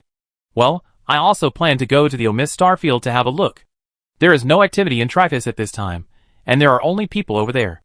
Coincidentally, the 36-degree Brotherhood core where Liang Shan is located is the one defending Trifis from entering the Omist portal system. The most important thing is that there are still people carrying out production activities in the garrison of the 36-degree Brotherhood core, which is worth a look. Okay, I go over there and take a look. Dark Blood Kratos nodded, and then planned to drive his Pilgrim-class reconnaissance ship over, but was then stopped by Sherman. Don't panic, wait for the two of us, there's not much fuel in these two super flagships. Let's go over by dirt road first, you jump ahead of us to give me a warning. Sherman and his two men didn't have much fuel in their fuel tanks, and if they relied on the flagship to jump over, they wouldn't be able to last more than a few times. And there weren't many people around now, so it was better to go over by dirt road first to save some fuel. Not to mention that there is a flagship gap between Trifis and Omist, which can only be passed through the Stargate, so jump fatigue must be considered, otherwise Dark Blood Kratos will catch someone through the gate and start induction. But the two of them cannot jump over, which would be embarrassing. The two had no objection to this. After a while, a Pilgrim-class reconnaissance ship rushed towards the Omist Starfield, followed by two super aircraft carriers. The super aircraft carrier in the racing suit is not inferior to the Pilgrim class of Dark Blood Kratos in terms of maneuverability. Chapter 192. The 7L9 Galaxy is located at the gateway of Omister to Tripis, and is also the base of the 36-degree Brotherhood. Looking at the time and Liang Shan, who was still struggling to kill monsters, John Jia yawned. Liang Shan, you've been killing monsters for a whole day, aren't you tired? Tired? Liang Shan controlled the Iron Cavalry carrier-based aircraft to kill the monsters that were refreshed, and replied, no matter how tired you are, you have to make money. This is like going back to the pre-liberation era overnight. Aren't you anxious? Because Liang Shan and John Jia's super flagships were all operated privately, the Alliance and the Legion would not compensate them for their losses. After returning, Liang Shan bought another Night God to kill monsters. And because of the purchase of this Night God, his family assets were emptied, and only tens of millions were left in his account. Even the death equipment and force equipment that he had accumulated for a long time were sold to profiteers at a low price. His assets dropped from more than 300 billion to less than 10 billion. How miserable it was. So after buying the Night God, he has been killing monsters until now. But how much bounty can you get by killing monsters? It's better to go out and harvest with me. John Jia dissuaded Liang Shan. In his opinion, killing monsters is indeed too slow to make money. It's better to go out and harvest with him. Relying on the spoils is better than this. Harvest, where to harvest? Liang Shan asked back. Now the high-yield ones are the big flying fearless and so on. What can we harvest with just the two of us? Seeing Liang Shan was not interested in his proposal, John Jia immediately continued to instigate. We can't eat the big dreadnought, but we can eat those ships that fight death and expeditions. In order to increase his persuasiveness, John Jia sent out the destruction reports of several divine ships that he had destroyed before. Look, these ships that fight death and expeditions are richer than each other. As long as you catch one, you will make a fortune. Liang Shan looked at the various divine ships in the destruction reports and swallowed his saliva, but still shook his head and rejected John Jia. Forget it. I'm poor now, and don't have a ship to fight. This is the main reason why Liang Shan refused. He was too poor now. He bought a Night God and a full set of equipment, which cost hundreds of billions. In order to raise money, he not only sold the equipment he had accumulated for a long time from the expedition at a low price, but also sold many of his warships. Now he is so poor that he almost has to buy pants. Looking at Liang Shan, who was unmoved, John Jia sighed and shook his head. Liang Shan, really, there is no future for you to kill monsters like this. It's too slow to make money. Are you sure? After Liang Shan controlled the Iron Cavalry carrier-based aircraft to drop a round of bombs to clear the remaining monsters, he looked at a series of bounty prompts flashing by and asked John Jia back. John Jia looked at the bounties worth hundreds of millions in the bounty pool, and his mouth twitched, and then he changed his words. Ahem, but this is too tiring. Listening to John Jia's specious arguments, Liang Shan rolled his eyes and ignored him, driving the Night God class to jump to the next battle abnormality point. This jump of 90 million bounties, a day of peace and quiet will earn several billion, not to mention the expedition. Isn't this better than accompanying this guy to deliver meat every day? Just when John Jia was about to win him over again, the Legion issued a warning. Zhou Dur is coming, Everyone pay attention. This is the warning from the small account of the fingertip reincarnation sand placed on the Triphus leading to the 7L9 galaxy. What ship? Who? The fingertip reincarnation sand refreshed the directional scan, but did not scan any ship, so it had to put the ID of the person in the Legion channel. Dark Blood Kratos, I didn't see what ship he was driving, it should be stealth. Looking at the familiar ID, Liangshan's eyes turned red, and he immediately switched to the trumpet and drove the heavy interceptor to another stargate to deploy the force field, while his Night God class monster killer also jumped over to prepare for the harvest. MD, it's them again, there should be 2 people behind him. Fingertips, you should pay attention. At Liangshan's reminder, Fingertips Samsara San controlled Xiaohang to go to the next galaxy of the Zeo galaxy, and as expected, there were still 2 people staying there. There are indeed people, but we can't find them. Fingertip Reincarnation San said, as he sent the IDs of Sherman and Delk Ellis to the Legion channel. Looking at the message, Liangshan narrowed his eyes, and said to Fingertip Reincarnation Sand, these 3 guys should be the fleet configuration of Loki plus Marshall. They came in the same way last time, and the Marshal was equipped with an official. Are they the ones who robbed your officials, killed your Xiaohang, and destroyed your T3 team last time? Fingertip Reincarnation Sand immediately reacted and asked. Yes, come back directly. I have intercepted their bubbles 100 kilometers away from 7-8 stars. You can also intercept them with another ship. Liangshan said unhappily, looking at the fingertips of the reincarnation sand that exposed his scars. Okay. Thinking of the arrogance of these 3 guys in the past, if these guys also brought officials and marshals this time, as long as they were destroyed, his wallet would be bulging. Then his heart was hot, and he jumped his Night God to the interception point and activated the stealth device to hide, so as not to scare them away because of his Night God. Fingertip Samsara Sand also gave up monitoring, returned to Star City, and exchanged a saber-toothed Tiger-class light interceptor to the interception point to prepare for recapture. After Fingertip Samsara Sand left, Dark Blood Kratos continued to head towards the predetermined target. After passing through the Stargate, the expected blockade did not occur, but it was empty, and no ship was seen.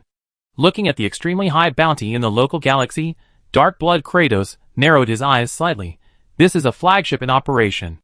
Such a high bounty, he also knew that this guy Delk Ellis had seen it when he was crazy about monsters. But no matter how he scanned, he could not find any warships.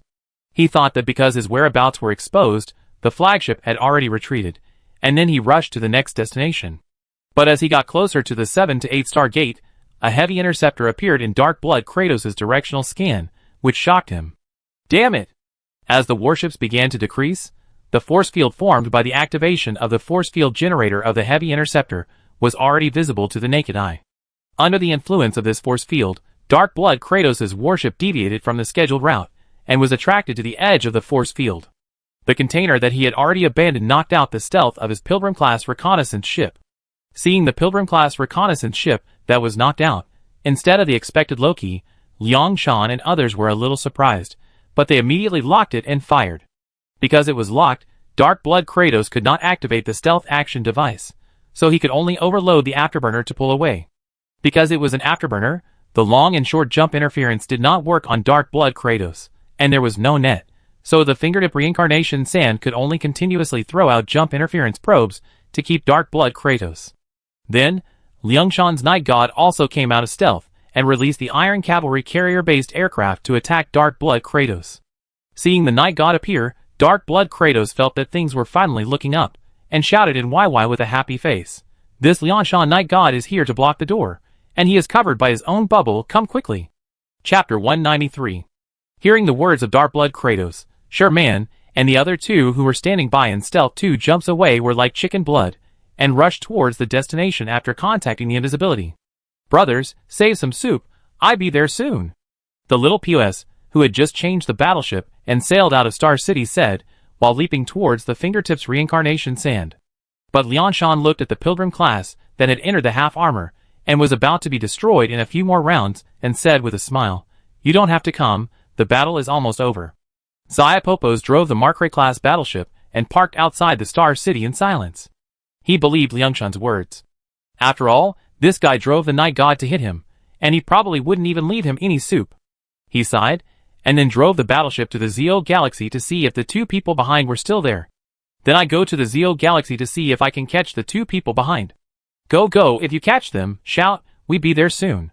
Liang Shan said perfunctorily, but he did not hold out hope that Sherman and the other two who stayed behind would come over. After all, their Dahang had been killed, and the remaining two would probably not come over again. They would definitely run as far as they could. Xiapopos also knew that there was little hope, but he still drove the battleship through the Stargate and entered the Zeo galaxy. Looking at the two guys with red reputation in the local channel, he couldn't help but say, still there, these two people have entered the Zeo galaxy, and it seems that they are going to the 7L9 galaxy. Hearing this, Lianshan was stunned. Are these two people so stubborn? Little PS, look at what kind of ship they are. Fingertip Samsara-san said, as he threw out the last jump interference probe to cover Dark Blood Kratos, so that after Dark Blood Kratos' warship exploded, the space capsule could not escape. You don't need to look to know that the two should be Loki or the Black Hidden Special Service ship. They only have this ability. Hearing Fingerpoint Samsara-san's words, Lianshan controlled the Iron Cavalry carrier-based aircraft to fire a volley at Dark Blood Kratos while talking, destroying Dark Blood Kratos' Pilgrimage-class reconnaissance ship, and couldn't help but whistled when he saw the KM in his hand. Xiapopos had never removed the invisibility caused by the plasma attached to the hull after the Stargate, so as not to disturb Sherman and the others. Then he answered while refreshing the directional scan. Maybe, these two people are cowardly at first glance. Before he finished speaking, Xiapopos rubbed his eyes, while looking at the directional scan interface, with an incredible look on his face. Before he could warn others, he saw two huge monsters leaping from deep space, and were already visible to the naked eye in front of him.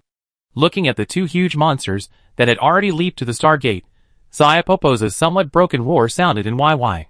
Fuck, night god. The Hades. Lianshan, run. Looking at the excited little PS, the others were stunned for a moment. Even Fingertip Samsara, who was about to tease some Dark Blood Kratos space capsule, was frightened by the sudden roar and opened fire to send Dark Blood Kratos back to the resurrection point. What the hell? Watching the two super aircraft carriers pass through the Stargate and enter the 7L9 galaxy, the little POS started the thrusters to recoil towards the Stargate, intending to leave Sherman and the other two to buy time for Lianshan to retreat, while hurriedly answering in YY, all flagships and high-value ships should leave quickly, these two are two super aircraft carriers. After listening to Xiapopos' words, Lianshan was stunned for a moment, then started the thrusters to leave the interference range of the interference probe, cursing. Fuck, these two people are crazy. He just spent all his money to buy this night god. If it exploded like this, he would probably run to the toilet and cry. Compared to Lianshan's panic, Zhijin Lunsha was much calmer.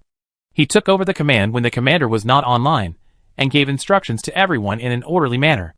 Lianshan, your big ship can't escape the bubble now. You should turn invisible, and slowly move out of the bubble, and then your small heavy interceptor should be ready to retain these two big ships. Xiapopos, go back to Star City to change interceptors, and prepare to capture them. I'm going to pull up a full-channel broadcast now. Looking at the two big ships that have appeared in the directional scanning interface, he knew that he couldn't escape now. Then Lianshan gritted his teeth and activated the stealth equipment, praying that he wouldn't be shot. Fuck, this bastard hasn't escaped yet, has he? Dirk Ellis suddenly found that the night god disappeared from the directional scanning interface, and said in a panic. Now their two ships have been exposed, and they can't go back. If they don't change a few ships, their operation will be in vain. Don't panic, this guy didn't leave, he should be invisible now. Because Sherman's night god jumped faster than Dirk Ellis, he saw Liangshan's night god enter the invisible state when he was thousands of kilometers away. But we don't know where it is even if it's invisible. Dirk Ellis frowned and said that the invisible warship only needs something within 2,500 meters to break its invisible state, but it is also necessary to know its approximate invisible position, otherwise it will be useless. Just listen to me later. As Sherman said, the Night God class super aircraft carrier he was driving was sucked over by the force field opened by the jump interference probe, deviating from the predetermined course, and Dirk Ellis's Hades class was sucked over together with it. The fingertips reincarnation sand, which had been prepared long ago, immediately ejected the probes in the saber-toothed tiger after Sherman, and the other two were absorbed, and the bubble-like jump interference force field wrapped Sherman and the other two. Fuck, your bubble has covered me too. Liang Shan, who was about to climb out of the interference range, looked at the jump interference force field that enveloped him again, and his mouth twitched. The fingertips reincarnation sand ignored him. After ejecting 3 jump interference probes, it activated the stealth mode during the time when the interference probes were reloaded, lurking beside Sherman and the other two, so as to replenish bubbles at any time.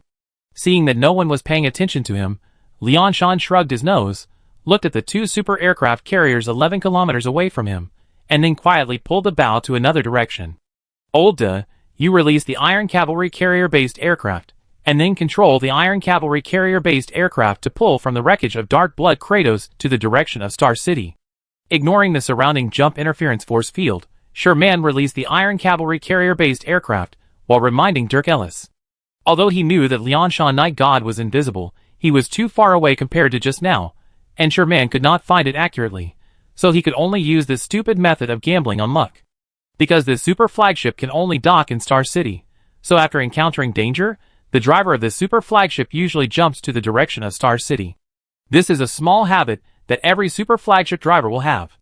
Of course, this encounter with danger directly jumps and moves away from the flagship. However, Sherman's method failed. After using the Iron Cavalry carrier-based aircraft to scan back and forth several times, he did not find Liangshan's figure. Strange. Looking at the empty starry sky, Sherman was a little confused. Where did the night god of Liangshan go?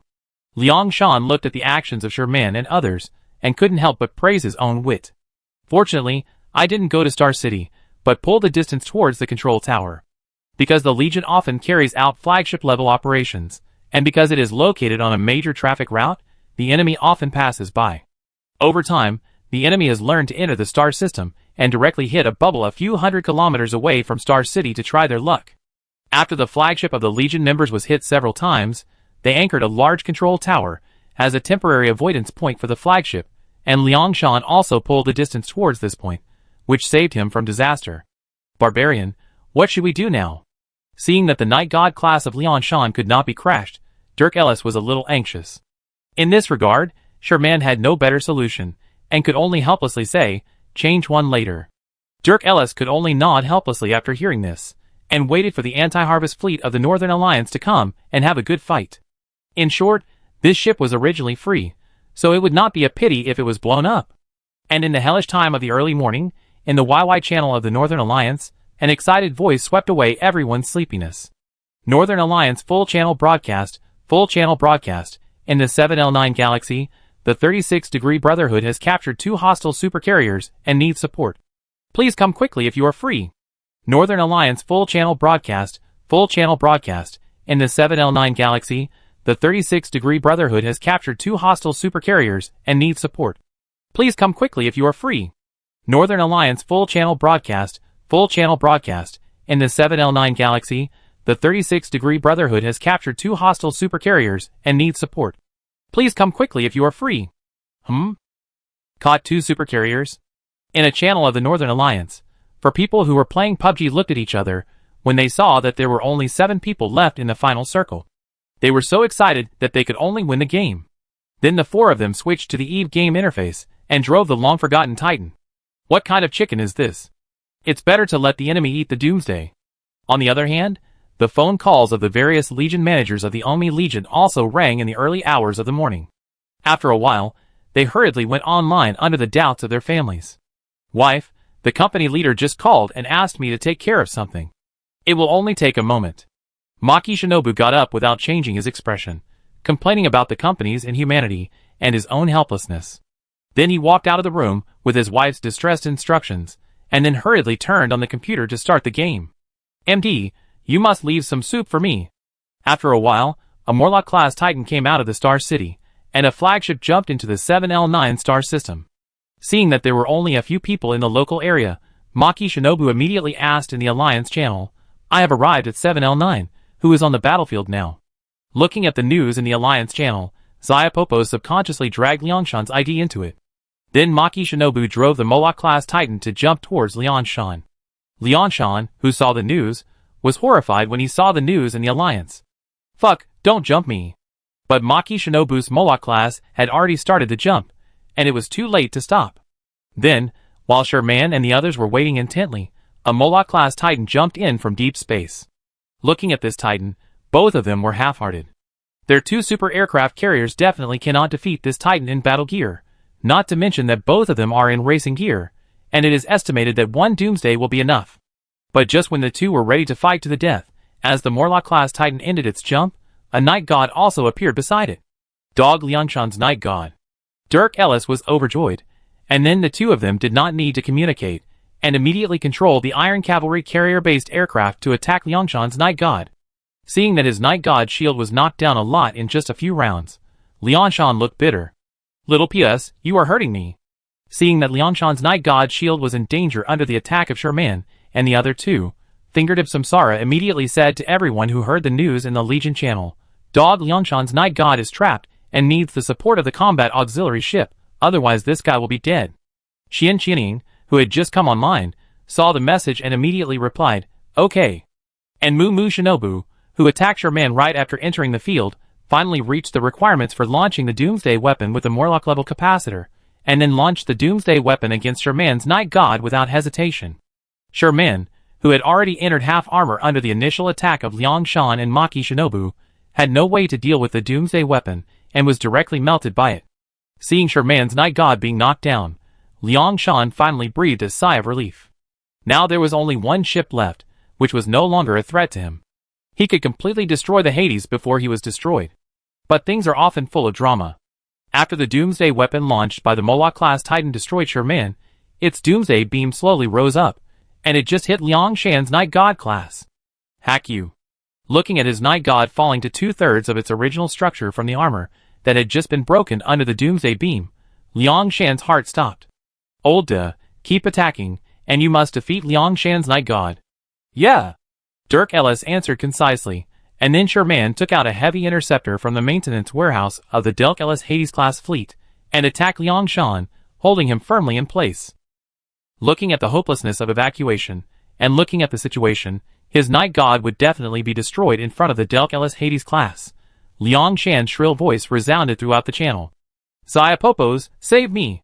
I'm coming! I'm coming! After saying that, Xiapopos's Dragon Bird-class combat auxiliary ship finally appeared in the directional scanning interface. But Liangshan was speechless, looking at the few remaining structures. As a result, there was no surprise. Before the Dragon Bird-class combat auxiliary ship landed, the last trace of the structure of Liangshan's Night God class was knocked down by Dirk Ellis, and Liangshan's Night God class instantly turned into a gorgeous firework, blooming in the starry sky. Looking at the gorgeous fireworks, Liangshan collapsed on the chair powerlessly, staring at the computer with lifeless eyes. It's over. Chapter 194. As more and more Titans drove out of the star cities in the Omis star field, under the unanimous request of everyone, Dirk Ellis's Hades class was forced to leave half of its structure.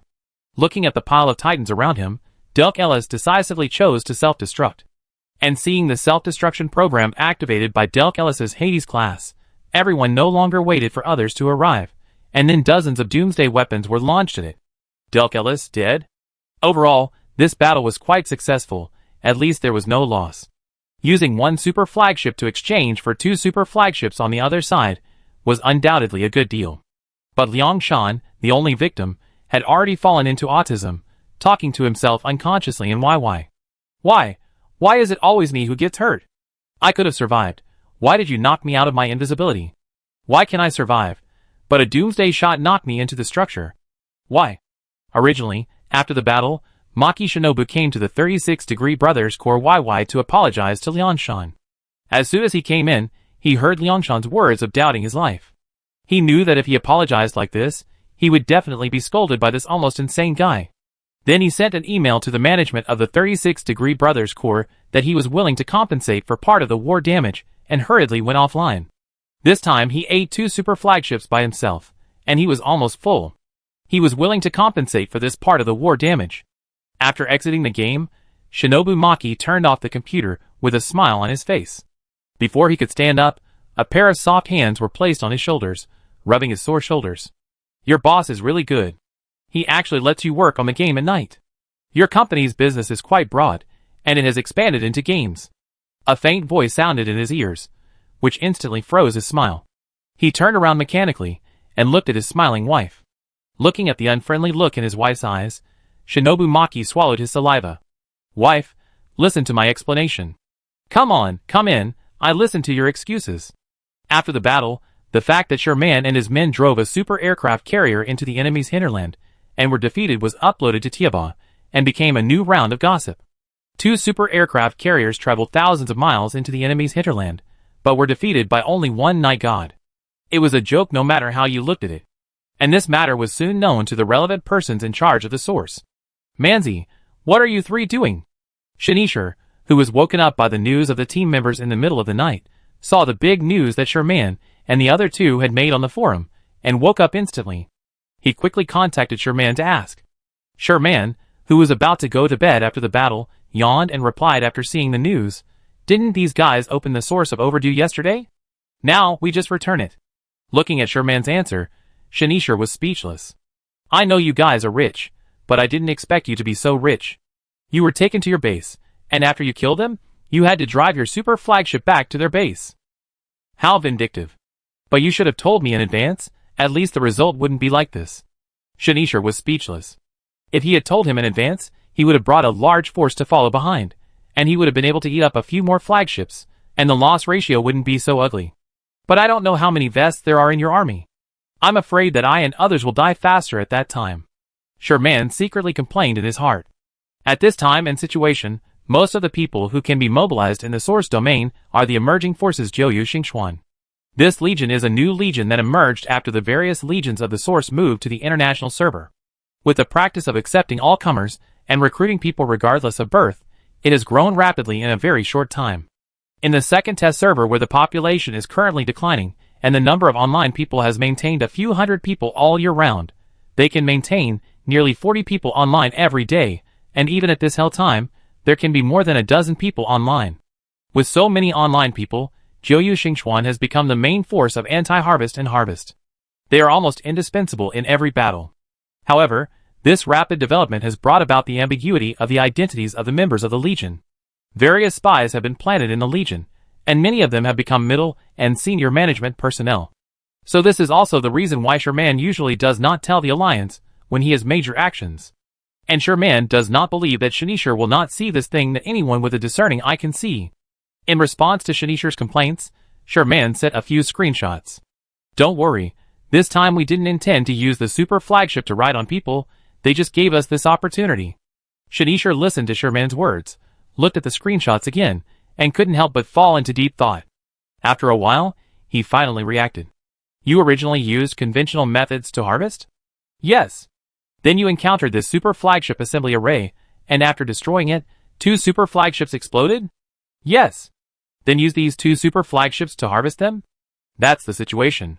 Looking at Sherman's reply, Shanishar had a strange look on his face. He used the enemy's super flagship to destroy the enemy's super flagship, and now the enemy is still saying on the forum that he has won a great victory. What's the logic?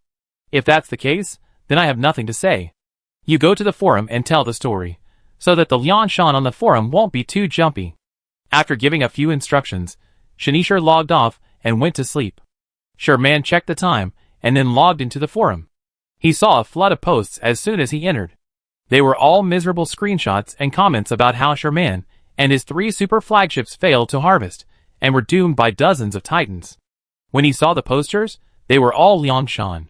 Sherman directly posted the screenshots of the super flagship assembly array, and the screenshots of Liangshan and others driving the super flagship and being scripted by them in the post, and then fell asleep. Liangshan, who had been smearing Sherman and others in the forum to vent his anger, felt a mouthful of blood rushing to his throat after seeing the post posted by Sherman. Looking at the screenshot of the report on the destruction of the super flagship assembly array, Liangshan silently turned off the computer, then took out his mobile phone and made a call. As soon as the call was connected, the other party said faintly, "Headmaster, you have caused me so much trouble." Chapter 195. After the phone rang, the leader, who was far away on the other side of the ocean, gently lifted up the long legs beside him, picked up a glass of wine, walked to the huge French window, looked at the brightly lit city in front of him, and answered the phone. "Hello? Head of state, you have made me suffer." As soon as he answered the phone, the resentment that came to him made him shudder. "Dog Liangshan, you talked to me properly, how did I harm you?" The head of state couldn't help but drink a sip of wine to calm down. How come this guy has become like a grudge woman after not contacting him for so long? "You killed my night god?" The head of state was confused when he heard this. How long has he not been online? How could he have killed his night god? "Dog Liangshan, Don't you know how long I haven't been online? Well, a few months. Liang Shan answered truthfully. He had not been online much since the last time the head of state spent his own money to give Chen Lin a farewell ceremony in the Titan battle. And it was heard that this guy had gone to the other side of the ocean to discuss business. So let alone being online, he hardly showed up in the group.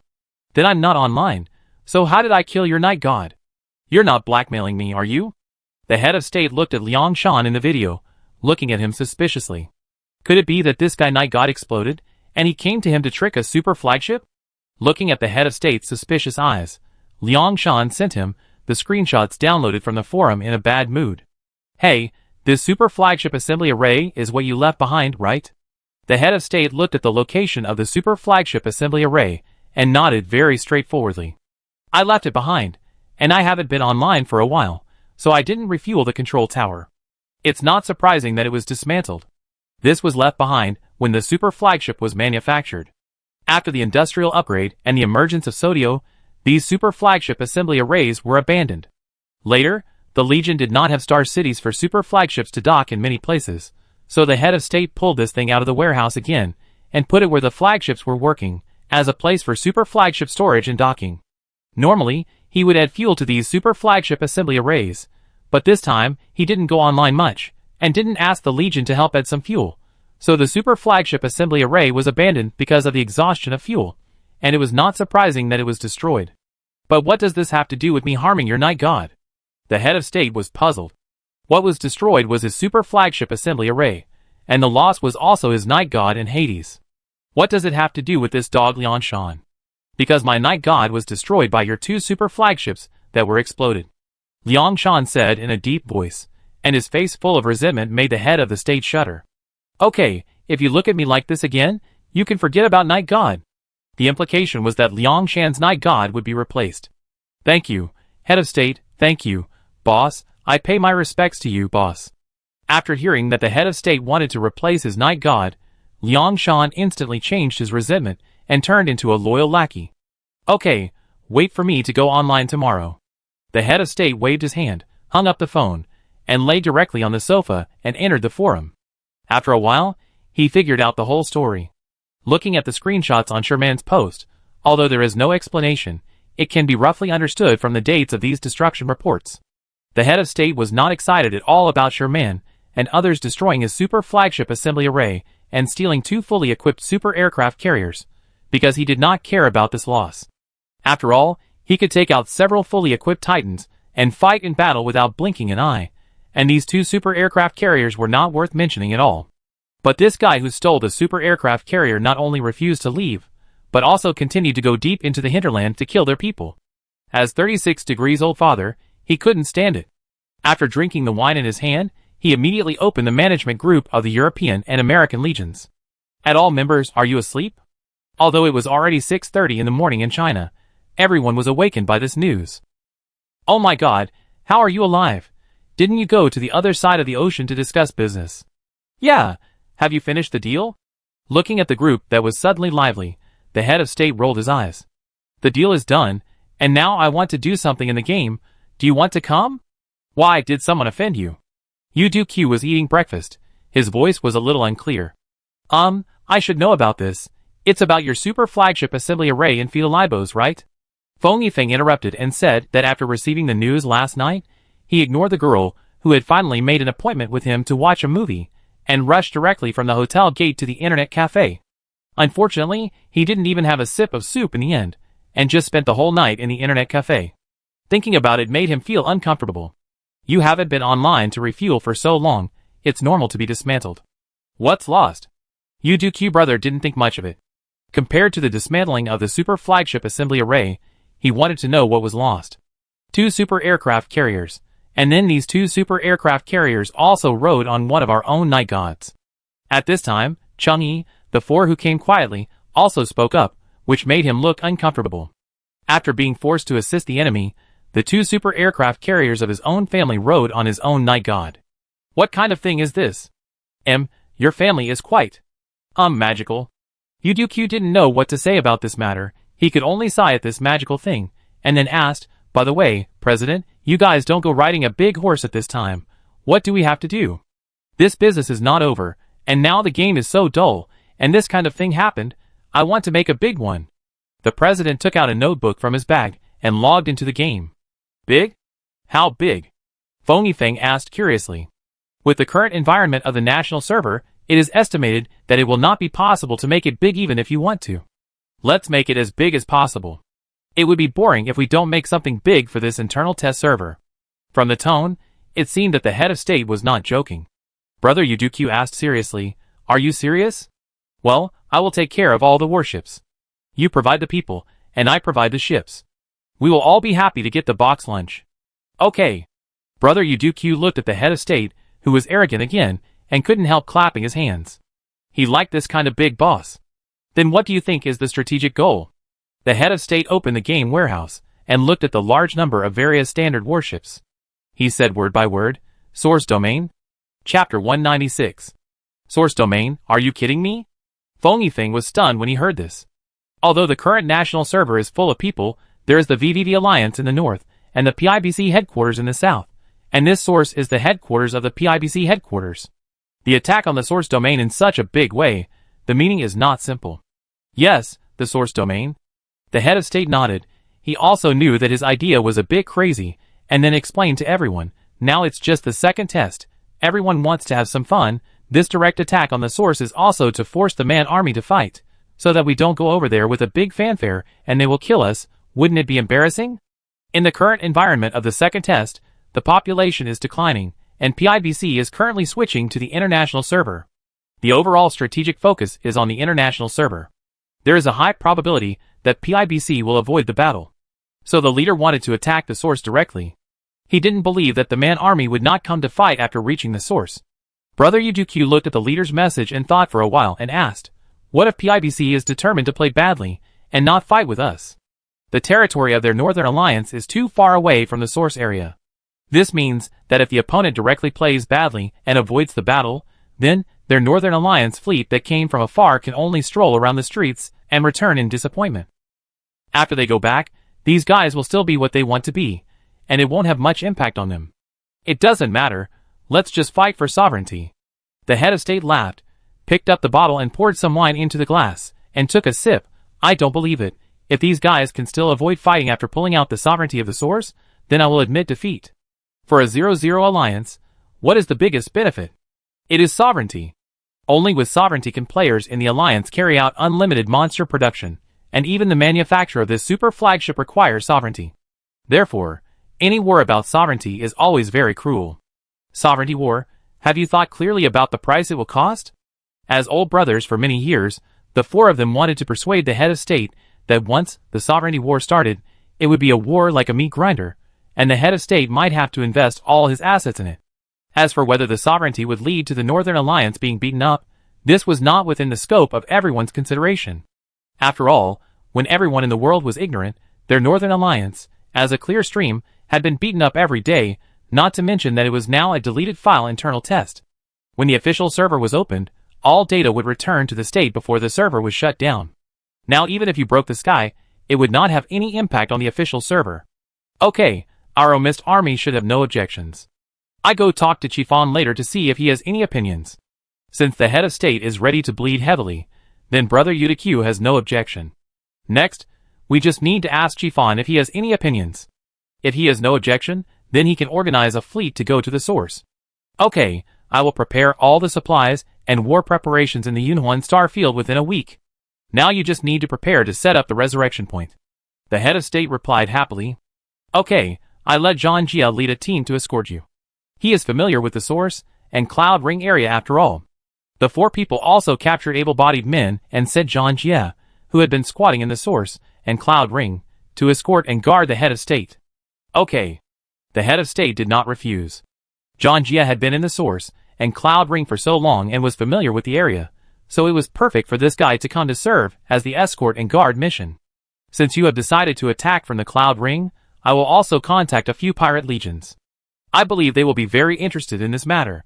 Brother Yuduku looked at the head of state, who was preparing to transport war equipment, thought for a moment, and then said, "Now the population of the server is declining, and these pirates are having a hard time, so they will definitely be very interested in such a big event." The head of state also welcomed Brother Yuduku's proposal. Let them come. No matter what the outcome of this war is, I will compensate them 70% of their losses. If they take down the source domain, I will compensate them 110%. The head of state also placed a heavy bet on this. Since he wanted to play, he should have fun. It would be fun to muddy the water of the entire server. Phony Feng, who had not spoken during the discussion, raised his hand weakly. Well, I have a question. What's the question? Why should the frontline combat base be placed in Yunhuan? It's too far from our hometown, isn't it? It turned out that they talked for a long time, but Phony Feng didn't understand what they meant. Before the head of state explained, Brother Yudu said unhappily, Grand Commander, this time we are fighting a sovereignty war, so we must build a frontline combat base. I understand, but this place is too far away. We don't know how long it will take for our people to get there. Moreover, we will have to face VVV's pursuit and interception in low security. Many brothers will definitely not be able to make it. Phony Feng was very confused about this.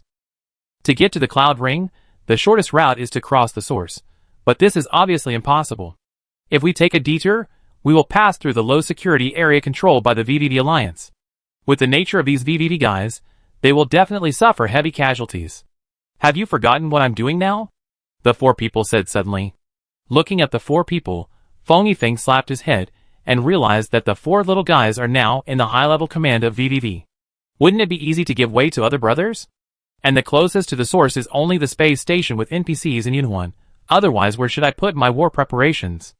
The head of state also explained that after all, the source and its surroundings are the territory of the PIBC headquarters. If they want to anchor and build it as a frontline combat base, it is completely impossible. Once they are discovered, the super flagship fleet of the source will definitely come to demolish it, and will not give them a chance. This Cloud Ring has an NPC space station, and it is connected to the source area, which is undoubtedly the best location for the frontline base. As long as the war preparation is sufficient, it is entirely possible to fight a protracted war with the source, slowly push the sovereignty of the source to its center, and gradually disintegrate the sovereignty of the source. Okay, but the most important thing is that your war preparation can be transported in, otherwise everything is empty talk.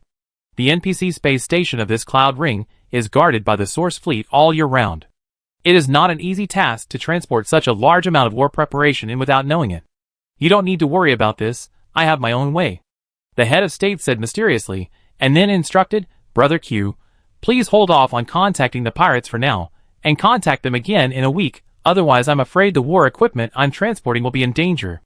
After all, he was transporting war equipment worth nearly 1 trillion, so he had to be on guard. Yes. Chapter 197. Just when the Northern Alliance was about to make trouble, Ola reported a piece of news to Sherman. Chelm Solon is going to build a fleet of soul returners? Sherman, who was originally brushing the star belt, jumped up after hearing Ola's report. Yes, because of the 2 dreadnought fleets of Desasso, the regular fleet of Sasha had no power to fight back on the front battlefield. So Chelm Solon submitted a report to form a fleet of soul returners to counter the flagship.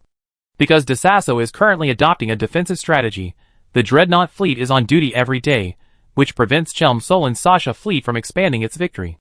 Every time the fleet enters the Beecher meteor field to fight, the dreadnought fleet of Desasso is ready to enter the battlefield at any time through induction. This gives Chelm Solon a headache. No, how many resources are needed to build this revenant, and you should know better than me how many resources New Eden has now. Where are the resources to build a revenant super aircraft carrier, let alone a whole fleet? Commander, Chelm Solon's report is about building 50 Soul Revenant-class supercarriers, not a fleet. Aura corrected Shyman's language error. Sherman rolled his eyes at Aura and said unhappily, now our resources are not enough to build even 1 dreadnought, let alone the Soul Revenant class, and 50 of them. We don't even have the resources to build one. Currently, the war on the front line is tight. The daily attacks and counterattacks of the Sasha fleet have caused heavy casualties, and the last fortress defense battle also caused a lot of losses to the Standing Shadow carrier-based aircraft. Therefore, the resources of the entire New Eden are now tilted towards the northern fortress.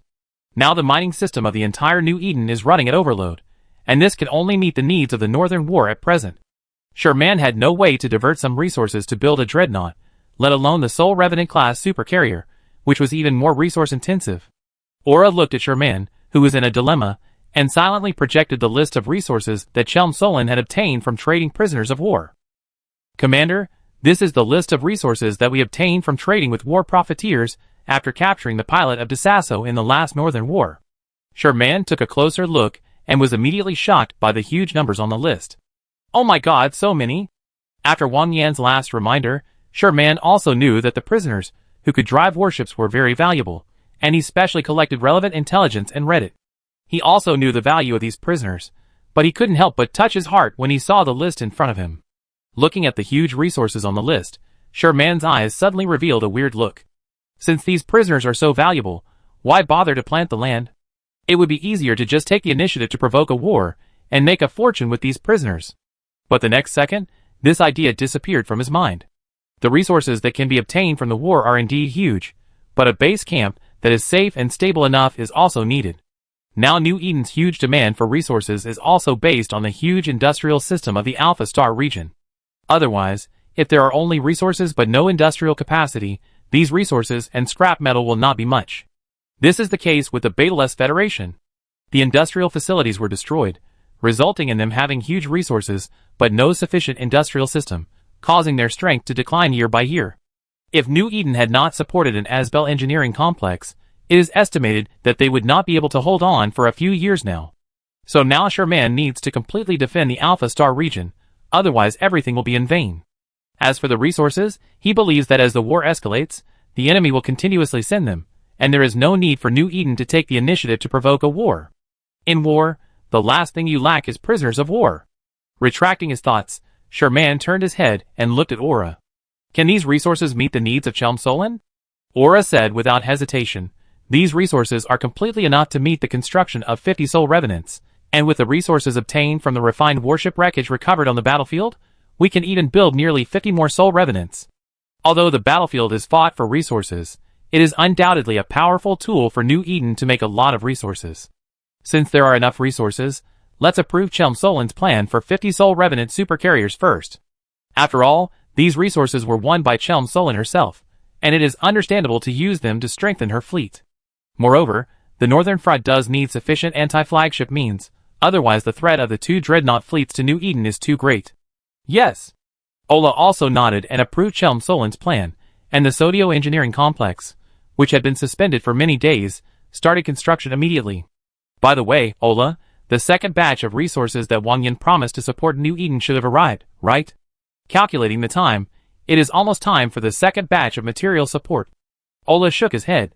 Commander, today is the deadline for the second batch of material support, but we did not see the transport fleet of the Justice Order at the border, and the relevant person in charge of the Justice Order did not notify us.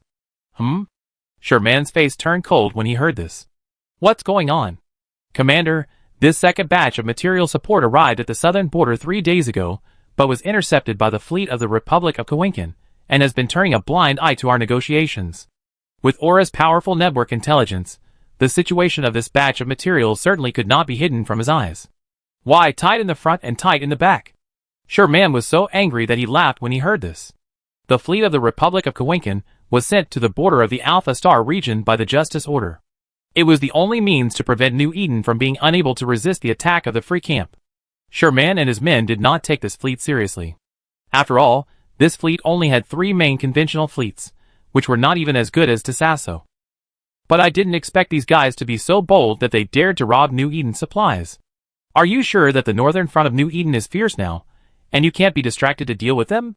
Sherman narrowed his eyes slightly, and a hint of coldness flashed in his eyes. Commander, do you want to appeal to the angel civilization? Sherman waved his hand and looked at Aura and said slowly, Appeal? I don't want to go to the Court of Justice and order with them, and the best result is to return this batch of supplies and get an apology in exchange. If this apology is useful, then what is the use of the warship in my hand? Looking at the murderous Sherman, Ola wisely said nothing, but lowered his head and waited for instructions. The fleet of Harkam Stamai has been formed, and it is time to mobilize. Let him go south to get back our supplies. Tell him that I don't care about the process of this operation, but these termites must pay a sufficient price. Hearing this, Ola smiled, raised his head, and took a deep breath. Yes. Chapter 198. Alpha Star Region, Western Fortress, Guardian Angel Group Frontline Operation Base. Harkam Stamai sat in the operations command room, with a bored look on his face. He had been staying here since the end of the battle in the Blood Fortress. During the time when his fleet was recuperating, Ola had already cleared the entire Blood Constellation several times with his personal guard fleet. Now the Blood Constellation has been returned to the Betelgeuse Federation for garrison. Now he can only stay in this operations command room every day to observe the spaceships and warships entering the Alpha Star region. At first, there were still pirates who had escaped by chance and wanted to escape through the Alpha Star region, but after being intercepted by him several times and sent off with great gifts, those pirates would rather take a detour to a farther place than enter the Alpha Star region, which made him very depressed. Although there was no war, the Betelgeuse Federation still kept its promise and delivered many resources to him. With this endless supply of resources, his fleet is now almost the same as the Mater group. He now has 4 main fleets and 3 fleets of warships in reserve. It can be said that he can now sweep the entire Betelgeuse star field. But there is no war, which makes him very depressed. He also feels the same as Mater.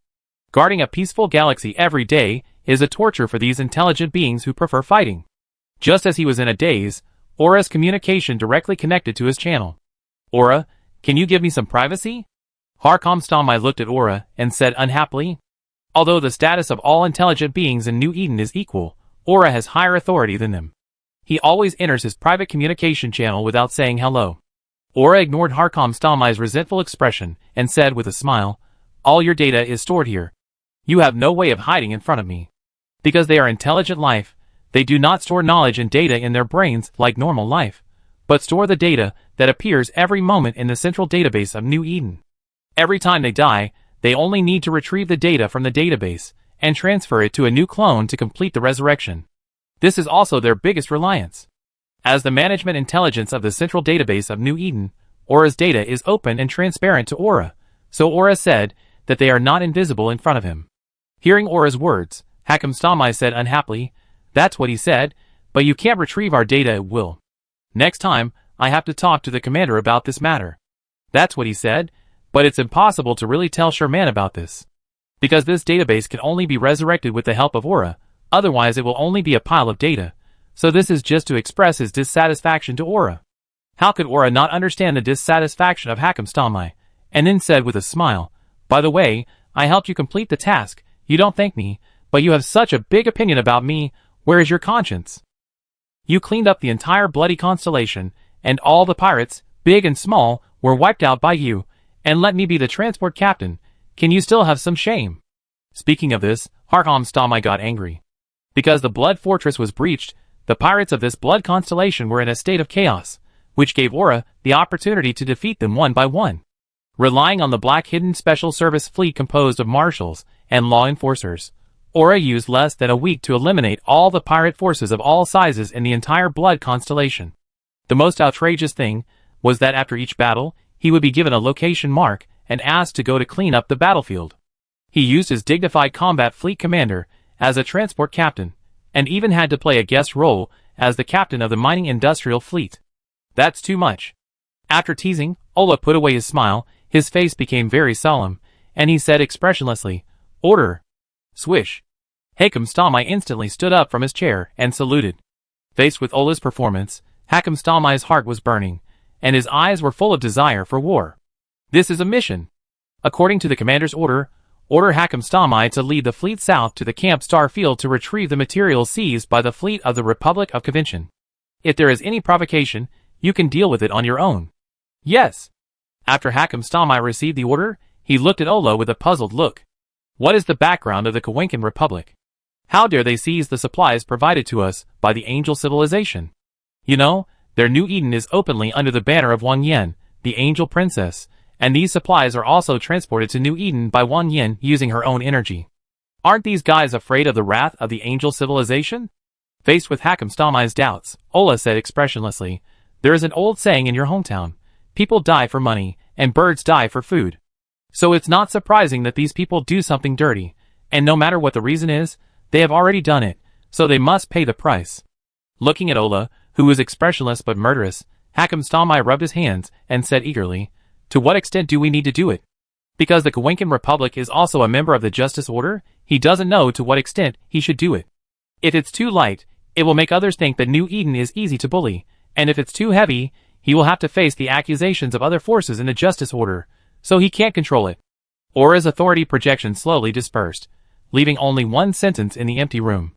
Commander's order: don't ask about the process, just look at the results. If you do something wrong, you have to admit it. They need to pay a sufficient price.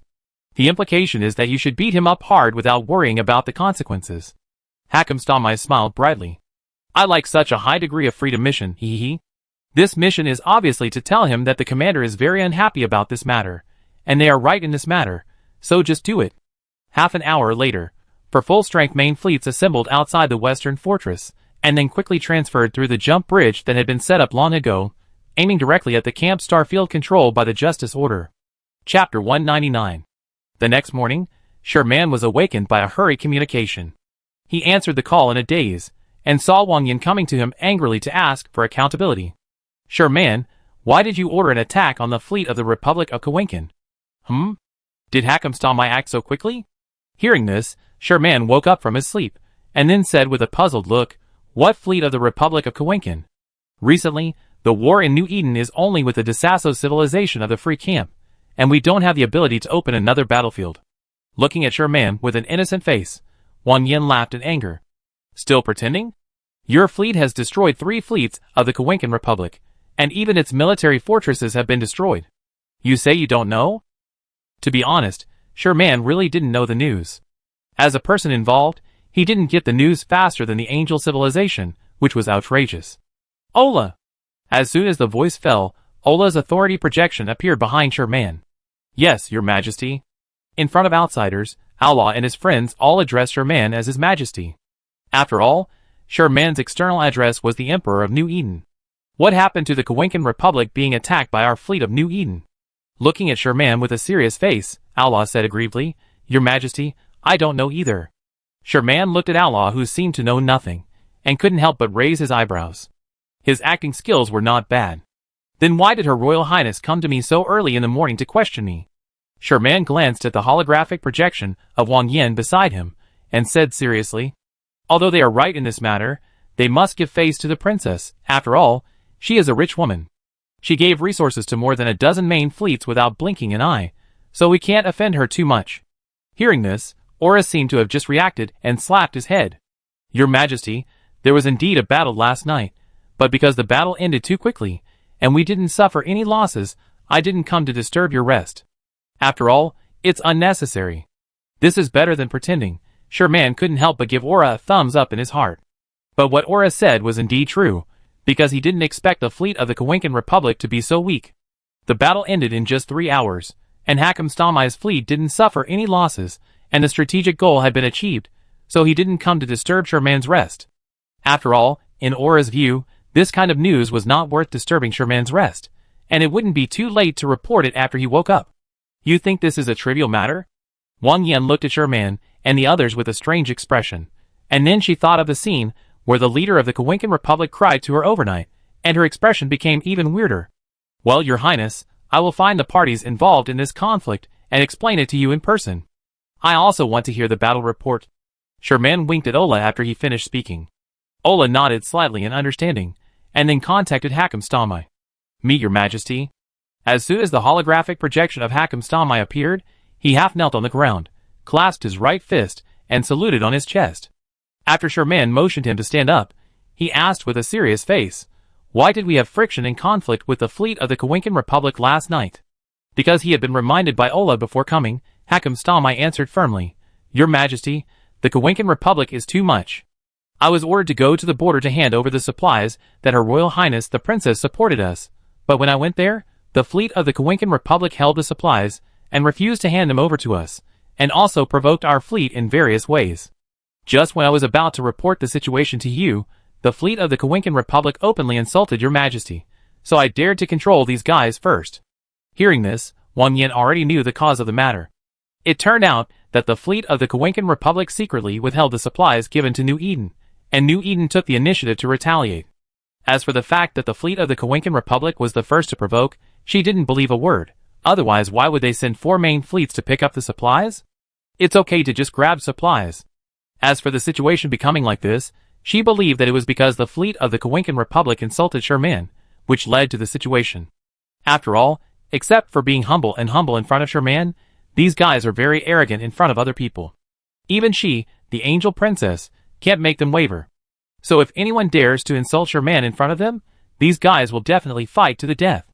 She had seen this kind of civilization many times. After all, their angel civilization was also such a civilization. And it was indeed so.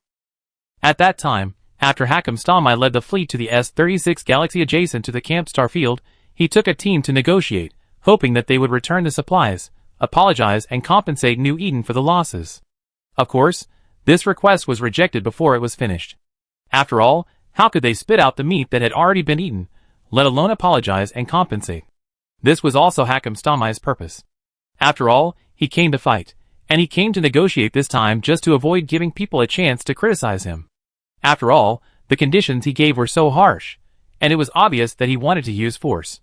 The result was nothing to say. Under the attack of Hakam Stamai's 4 main fleets, the 3 fleets of the Kawinkan Republic were cleared by several rounds of doomsday in an instant, and most of the pilots were captured. Originally, things were like this. As long as the Kawinkan Republic returned the supplies to them, and paid a little ransom to redeem these prisoners of war, it would be over. However, they did not expect that the commander of the Kawinkan Republic fleet would threaten New Eden on the public channel, and most importantly, he insulted the commander they regarded as sacred in front of him. 3 hours, just 3 hours. The commander of the fleet of the Republic of Kawinkan, who was hiding in the military fortress and insulting Sherman, was caught by Hakam Stamai, and the military fortress where he was destroyed. Finally, the commander of the fleet of the Republic of Kawinkan was thrown into space by Hakam Stamai, watching him slowly suffocate to death, and then he was turned into ashes by several rounds of laser cannons. In this battle, a total of 4 enemy fleets and a military fortress were destroyed, 105 enemies were killed, 612 people were captured, and the commander of the fleet was killed on the spot by our side. As Hakam Stamai's battle report ended, Wang Yan left a word and hung up the communication. I will give you a satisfactory answer for this incident. It can be seen that after this princess returns, the Republic of Kawinkan will have a hard time. Chapter 200. How much did we lose in this battle? Without any outsiders, the 3 returned to their normal state. Hakam Stamai said with a smile, Commander, we lost 5 warships in this battle, and no other losses. Facing the Kawinkan Republic, a force that could only bully pirates, Hakam Stamai's fleet was completely defeated. It launched a round of doomsday volleys without any martial ethics, and the opponent was almost completely wiped out. The 5 warships lost in the end were destroyed because the logistic ships in the fleet could not repair them due to their strong firepower when attacking the military fortress. Otherwise, he could have won 0, and in this battle. And this loss is so insignificant to New Eden that it is not worth mentioning. By the way, Commander, the industrial fleet is not enough now. I request a group of industrial fleets to come to support. We must hurry up and transport these supplies and warships back, otherwise it will be difficult to deal with when the friendly forces of the Kawinkan Republic arrive. Hakam Stamai said very proudly. Hearing that the industrial fleet brought by Hakam Stamai was not enough for transportation, Sherman and Aura's eyes lit up. You know, Hakam Stamai went with a full-strength industrial transport fleet. If the materials that this transport fleet can transport are calculated in terms of warships, it can transport warships of more than a dozen main fleets at a time, and if it is calculated in terms of pure mineral resources, it can transport even more. How much supplies have you got? Hakam Stamai chuckled and projected a list. This is the list of supplies obtained so far. Some of them are still being cleaned up. It is conservatively estimated that at least 2 industrial fleets will be needed to transport them within 1 day. Looking at the various supplies on the list, Sherman's mouth gradually widened, and the corners of his mouth were almost grinning to his ears. Well done, Aura. Immediately send the industrial fleet in the Alpha Space Station to assist Hakam Stamai in transporting all the supplies to New Eden. Don't leave them any resources. Yes. Ola gladly accepted the order. With this batch of supplies, the New Eden Dreadnought fleet plan can be launched. Even Chelm Solin's Soul Returner fleet is not out of the question. Just as Sherman was planning how to deal with this huge amount of resources, Hakam Stamai continued, Commander, from the intelligence I intercepted, this batch of supplies stored in the Hope Galaxy was jointly prepared by more than a dozen civilizations in the Justice Order. The purpose is to build the Hope Galaxy into a defensive fortress, and the Kawinkan Republic is just their vanguard. If we take this batch of supplies, we will inevitably have to deal with those guys. Originally, it was supposed to be these dozen civilizations that fought against the Freedom Camp in the Alpha Star region, so before the war began, they kept stockpiling supplies and assembling fleets in the Hope Star region, similar to the Desazar civilization.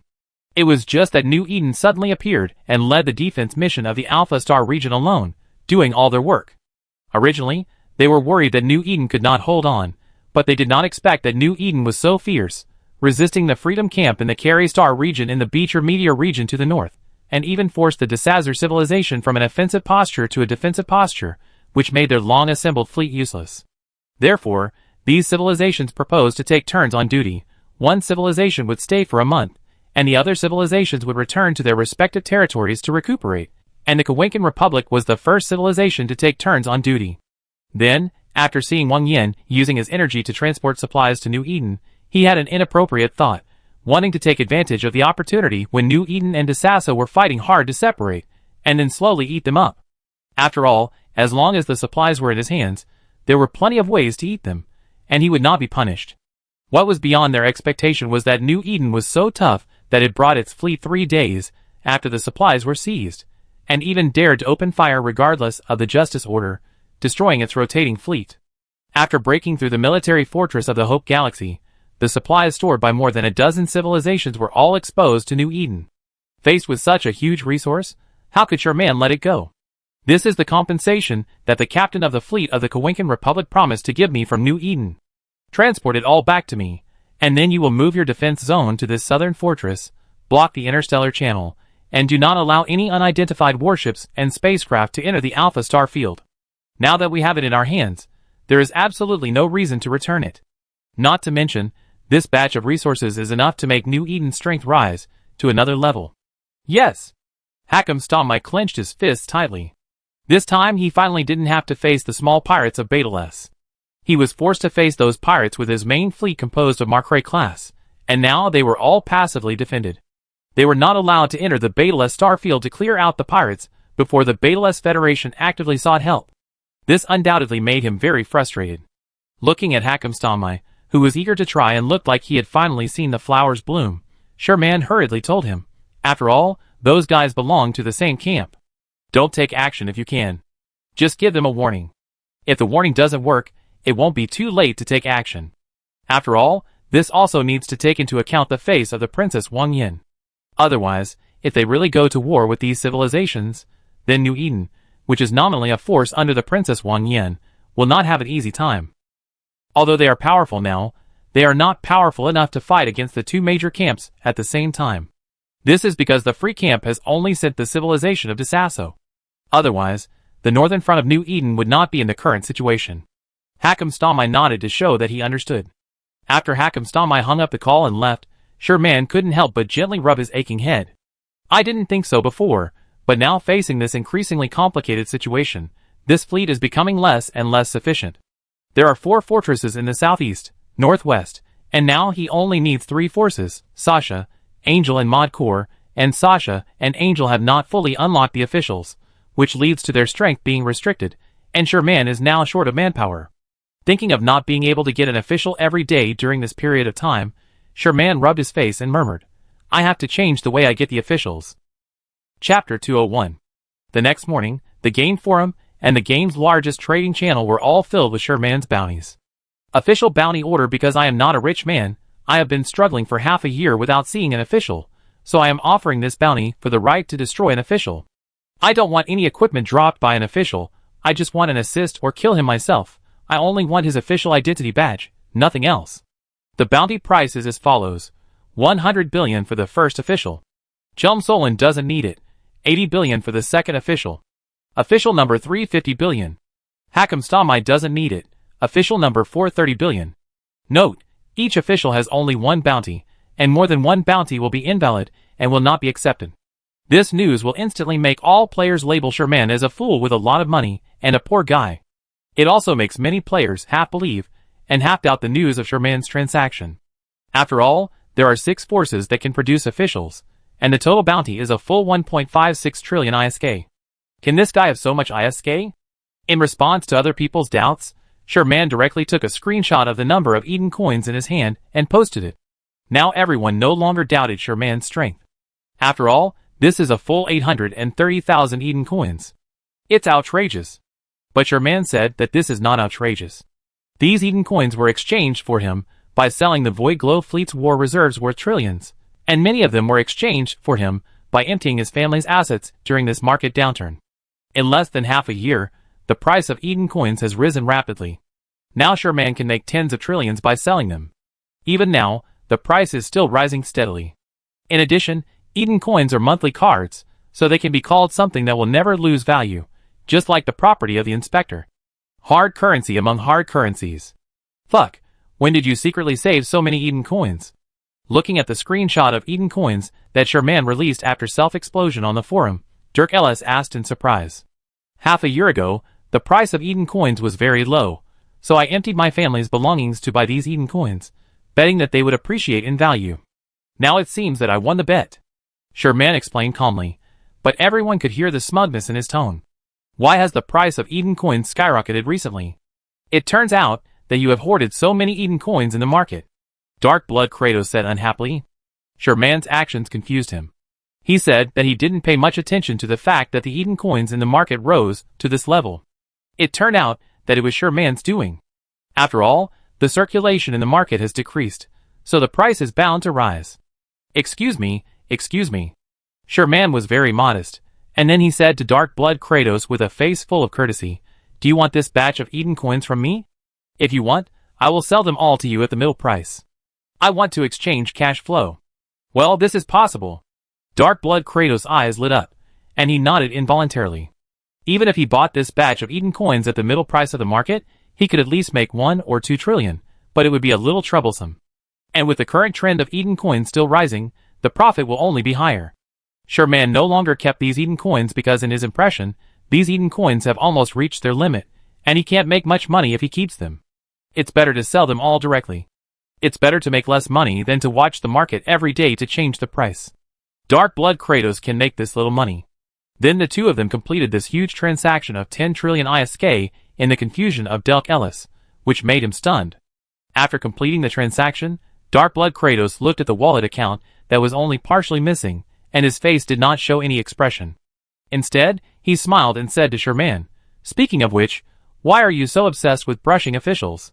You can't brush them yourself, but you offer a reward to others to brush them for you to fight, and you don't even want a piece of equipment?" Dirk Ellis on the side also took over the conversation in surprise. "Yes, you actually paid money to brush officials. This is incredible." God knows how many times Sherman has spent money since he started playing games. You can count them all. He usually spends tens or hundreds of billions to buy a ship, but he didn't expect that he would issue a bounty of more than 1 trillion just to get an official. This is simply the sun rising from the west. It's outrageous. Get out of the way. This is my hobby. Do you understand hobbies? Sherman looked at the funds in his account and said happily. It's not that he didn't want to make such a bounty. It's really that he couldn't get this official, so he felt like he was being targeted. It's been more than half a year, and he couldn't get an official every day, so he had to resort to this last resort. After all, this source domain is the headquarters of the Sky Serpent Group. It can be said that all the galaxies in the entire star domain can spawn officials, not to mention the galaxy that Sherman has been spawning, which is almost negative 0.9 reputation. It is 100% possible to spawn all the Sky Serpent officials, but he just can't spawn them. What can Sherman do? You are a naked non-African. Dirk Ellis looked at Sherman with a painful face and couldn't help but sneered. Sherman glanced at Dirk Ellis and said mercilessly, "Brother, don't talk about the second brother, you are not much better. Just tell me how many shipments you have made in your expeditions in recent times." Of course, if the urn is considered as a shipment, just ignore what I said. Dirk Ellis thought of the unbearable expedition during this period, and couldn't help but stop talking. The expedition during this period was indeed extremely dark, and every time there was only a guaranteed urn, which made him very upset. Looking at the two brothers who were in the same boat, Dark Blood Kratos couldn't help but shook his head. "It depends on me. Barbarian, let me brush the F-88 galaxy for a few days, and I see if I can brush out the officials for you." Although Dark Blood Kratos has not farmed star belts much, the last time he did was with Stoneman in low security to farm Mordu's Legion, but the two should be similar. Last time, he was able to farm all 3 types of Mordu's Legion warships in a few hours, so a week should be enough to farm officers, right? Dark Blood Kratos thought silently. "No problem, as long as you can farm it as long as you want." Sherman has seen the unreasonable luck of this European emperor, so he not only has no opinion on this, but is very positive. In the past, He had thought about asking Darblood Kratos to help him brush officials, but Darblood Kratos refused because brushing the star belt was too boring, and he didn't force it later. Okay, I go brush it then. After driving his Hatred-class super aircraft carrier out, and directly entering the F-88 Galaxy, where the Stone Man was, Darblood Kratos began to brush the star belt. Chapter 202. From a personal point of view, the chance of getting an official is very low, but from the perspective of the entire game, there will be several officials every day. The Viner Star Field, the sovereignty of the NPC Gustus Pirates, is also the most lucrative and valuable rabbit official production area. And this star field is also controlled by the most honest and trustworthy VVV alliance among the players. Stephen Doya 16 drove the Ishtar-class heavy assault ship while brushing the star belt and the forum. In the game, the monsters in Gustav mainly deal kinetic and thermal damage, so the Ishtar-class heavy assault ship with outstanding kinetic and thermal basic resistance is very suitable for production operations in this area. Warp to the star belt, release the drone when you see a monster, let the drone attack automatically, and then ignore it after checking that there are no enemies around. This star belt is easy to brush.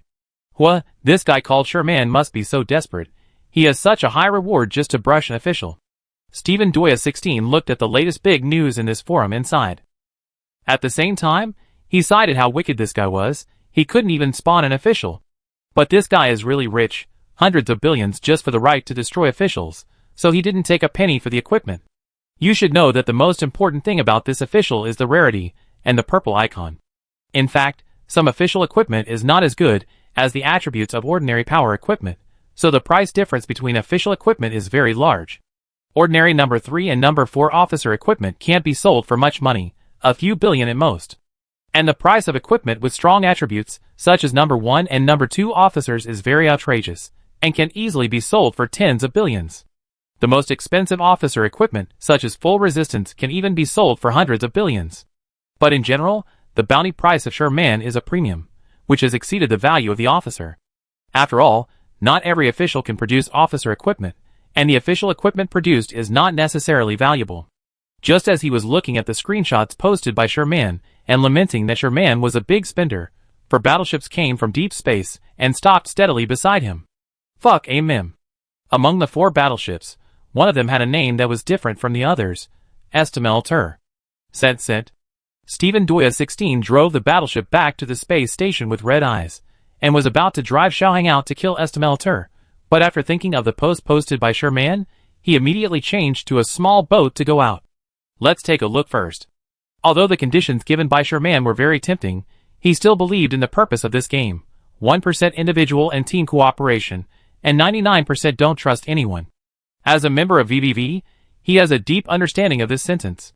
Driving the battleship to Estamel Tel, Stephen Doya 16 immediately activated the ship's scanning equipment to scan Estamel Tel.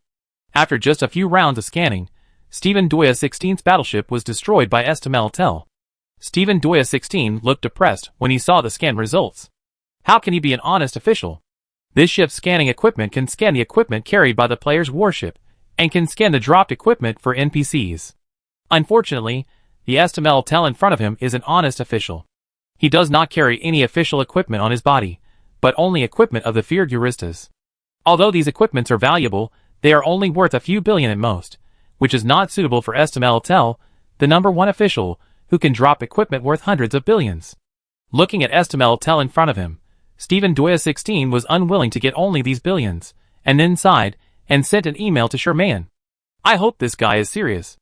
Even if he was cheated, it would only be the loss of Estamel Tel's clean official worth more than 10 billion. It is worth a bet, after all, it is 100 billion.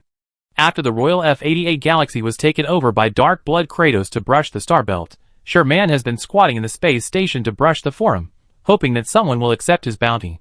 Unfortunately, this official is worth hundreds of billions of dollars, and people can't just believe what Sherman says. After all, in this game, the trust of strangers is the most expensive and luxurious. Just as Sherman was about to log off and go to Alpha Planet to inspect the Doric core, an email was sent to his mailbox. Estamel Tel Viner, are you interested? After seeing this email, Sherman quickly sent a private message to Stephen Doya 16. As soon as the call was connected, Sherman couldn't wait to say, "Dude, where is this AMM? Pay the deposit first, or I won't tell you." Stephen Doya 16 is not a fool, How could he tell Sherman the location just like that? Pay the deposit? This is not in line with the rules. But Sherman didn't dare to pay the deposit just like that. If this guy was just trying to cheat him out of the deposit, wouldn't he be taking advantage of him? There are all kinds of business tricks and scams in this game, so you have to be on guard. In the final analysis, there is no basis for the transaction between the two parties, and there is no trust at all. Just when both sides felt that the negotiation had reached a deadlock, Sherman looked at a person in the original novice channel, and his eyes lit up. Brother, do you know Xiang Xiangji? Yes, I do. Stephen Doya 16 knew Xiang Xiangji as their combat commander. That's fine. How about I ask him to guarantee our transaction? Okay. For such a large transaction, a person who is known to both parties must be the guarantor. Xiang Xiangji, who was leading the team to block the door, was very surprised when he received Sherman's communication request. After learning the purpose of Sherman's visit, he readily agreed to be their guarantor this time. Well, the 2 billion guarantee fee promised by Sherman is not important. Everything is for the friendship when they were in the novice army. Under Xiang Xiangji's guarantee, Stephen Doya 16 sent the location to Sherman faster. With the help of various jumpers, Sherman also quickly drove the shuttle to the destination. Stephen Doya 16 started video recording just in case, but fortunately, after seeing Estamel Tel, Sherman directly transferred half of the money to him and borrowed his small ship to kill Estamel Tel. After killing Estamel Tel, Sherman didn't even look at the wreckage. After asking Stephen Doya 16 to pick up the wreckage, he went into the space station and returned the small ship. While Stephen Doya 16 was picking up the wreckage, a long-lost email was sent to Sherman's mailbox. Congratulations to the commander for killing Estamel Tel and unlocking the intelligent life Estamel Tel. Congratulations to the commander for unlocking Estamel Tel, and the extra reward is Estamel Tel's exclusive research room. Chapter 203. Just when Sherman was about to use this opportunity to unlock the Euristus pirate's ship, Aura also appeared beside Sherman at the right time. Commander, congratulations on getting another capable general. You came at the right time, Sherman said, as he opened the exclusive mall to unlock the Euristus pirates. Congratulations to the commander for unlocking the Euristus pirate's ship. Congratulations to the commander for unlocking the first force with Titan technology, and the reward is unlocking the Euristus Titan Komodo level authority. Komodo level Titan? Sherman couldn't help rubbing his eyes after reading the news. This huge surprise shocked Sherman immediately. You must know that according to the rules, unlocking Titans must meet two conditions. One is to unlock all the warship technologies of the faction except Titans, and the other is to unlock all the officials of the faction. Both are indispensable. Congratulations, Commander. Now we can finally have our own Titan fleet. Aura looked at the news and smiled brightly. As long as the Titan fleet of Euristus comes out, New Eden will be able to soar into the sky with this fleet, and will no longer be trapped in this small Alpha Star field. Yes. Sherman couldn't help but nod his head, the Titan fleet. With the Titan fleet, let alone dominating the universe, at least in this southern star field, New Eden can be called a powerful force, instead of being as cautious as it is now, fearing that the enemy will be unscrupulous and use the Titan to suppress it. Just when Sherman couldn't help fantasizing about the Gustav Titan fleet, a private chat in the game pulled him back from his daydream. Boss, can you pay the remaining money? Stephen Doya 16 looked at Sherman, who had been silent since he returned his little ship, and couldn't help but ask. Could this guy not want to pay the balance? Looking at Stephen Doya 16's urging, Sherman suddenly came to his senses, and sent a message to Stephen Doya 16 after signaling to Aura to wait. Brother, give me the contract with the official nameplate and the amount, and I will give you the balance. Okay. Seeing Sherman so straightforward, Stephen Doya 16 quickly handed the contract of 50 billion with the nameplate of Estamel Tel to Sherman, and Sherman also accepted the contract very straightforwardly. This official nameplate has no other practical use except to exchange for the blueprints of some warships of the 4 major empires. It is okay to collect, so it is not worth much. Sherman's transaction content indicated that this was to give other players a false impression that he was offering a bounty just for the experience of killing an official, and the nameplate of the official was for him to commemorate. Seeing Sherman accept the contract and get the remaining 50 billion, Stephen Doya 16 looked at the skyrocketing account happily and couldn't help but sigh that Sherman was really rich. Thank you, boss, you are generous. Brother, I'm going back first. Remember to contact me next time if there are other officials of Rabbit. Don't worry, I definitely call you if you find it. Stephen Doya 16 naturally agreed. You're a bastard who doesn't make money. There aren't many rich people like you. You must be desperate to get the money. And this time, Sherman's deal also proved his integrity in offering a bounty. After all, after killing Estamel, Sherman returned directly to the space station without even looking at the wreckage, proving his promise that he only wanted the officials' right to kill, and would not take a penny of the equipment that was revealed. This kind of transaction is simply a free profit. After Sherman self-destructed the space capsule and resurrected at the Legion base, he posted a screenshot of the transaction with Stephen Doya 16 on the forum, and this transaction has set off a wave of heat. After looking at the reactions on the forum for a while, Sherman nodded with satisfaction. Everything is difficult at the beginning. With this transaction as a foundation, the subsequent transactions will be easy. At this time, a clear voice, like a yellow oriole, sounded. Report to the commander, Estamel is here to report. Sherman couldn't help but breathe a sigh of relief when he saw the girl, who looked like a high school student. Fortunately, this Estamel didn't become a big and strong man. Otherwise, he wouldn't be used to calling her Mimi after so many years, and he might feel weird. This little sister like Estamel is good. Sherman stretched out his right hand and showed a gentle smile. Congratulations on waking up, Estamel. Thank you for your help, Commander. Estamel also showed a smile, with side bangs gently covering her eyes, and with this slightly childish face, people looked like a girl next door, very cute. After some greetings, everyone became familiar with each other.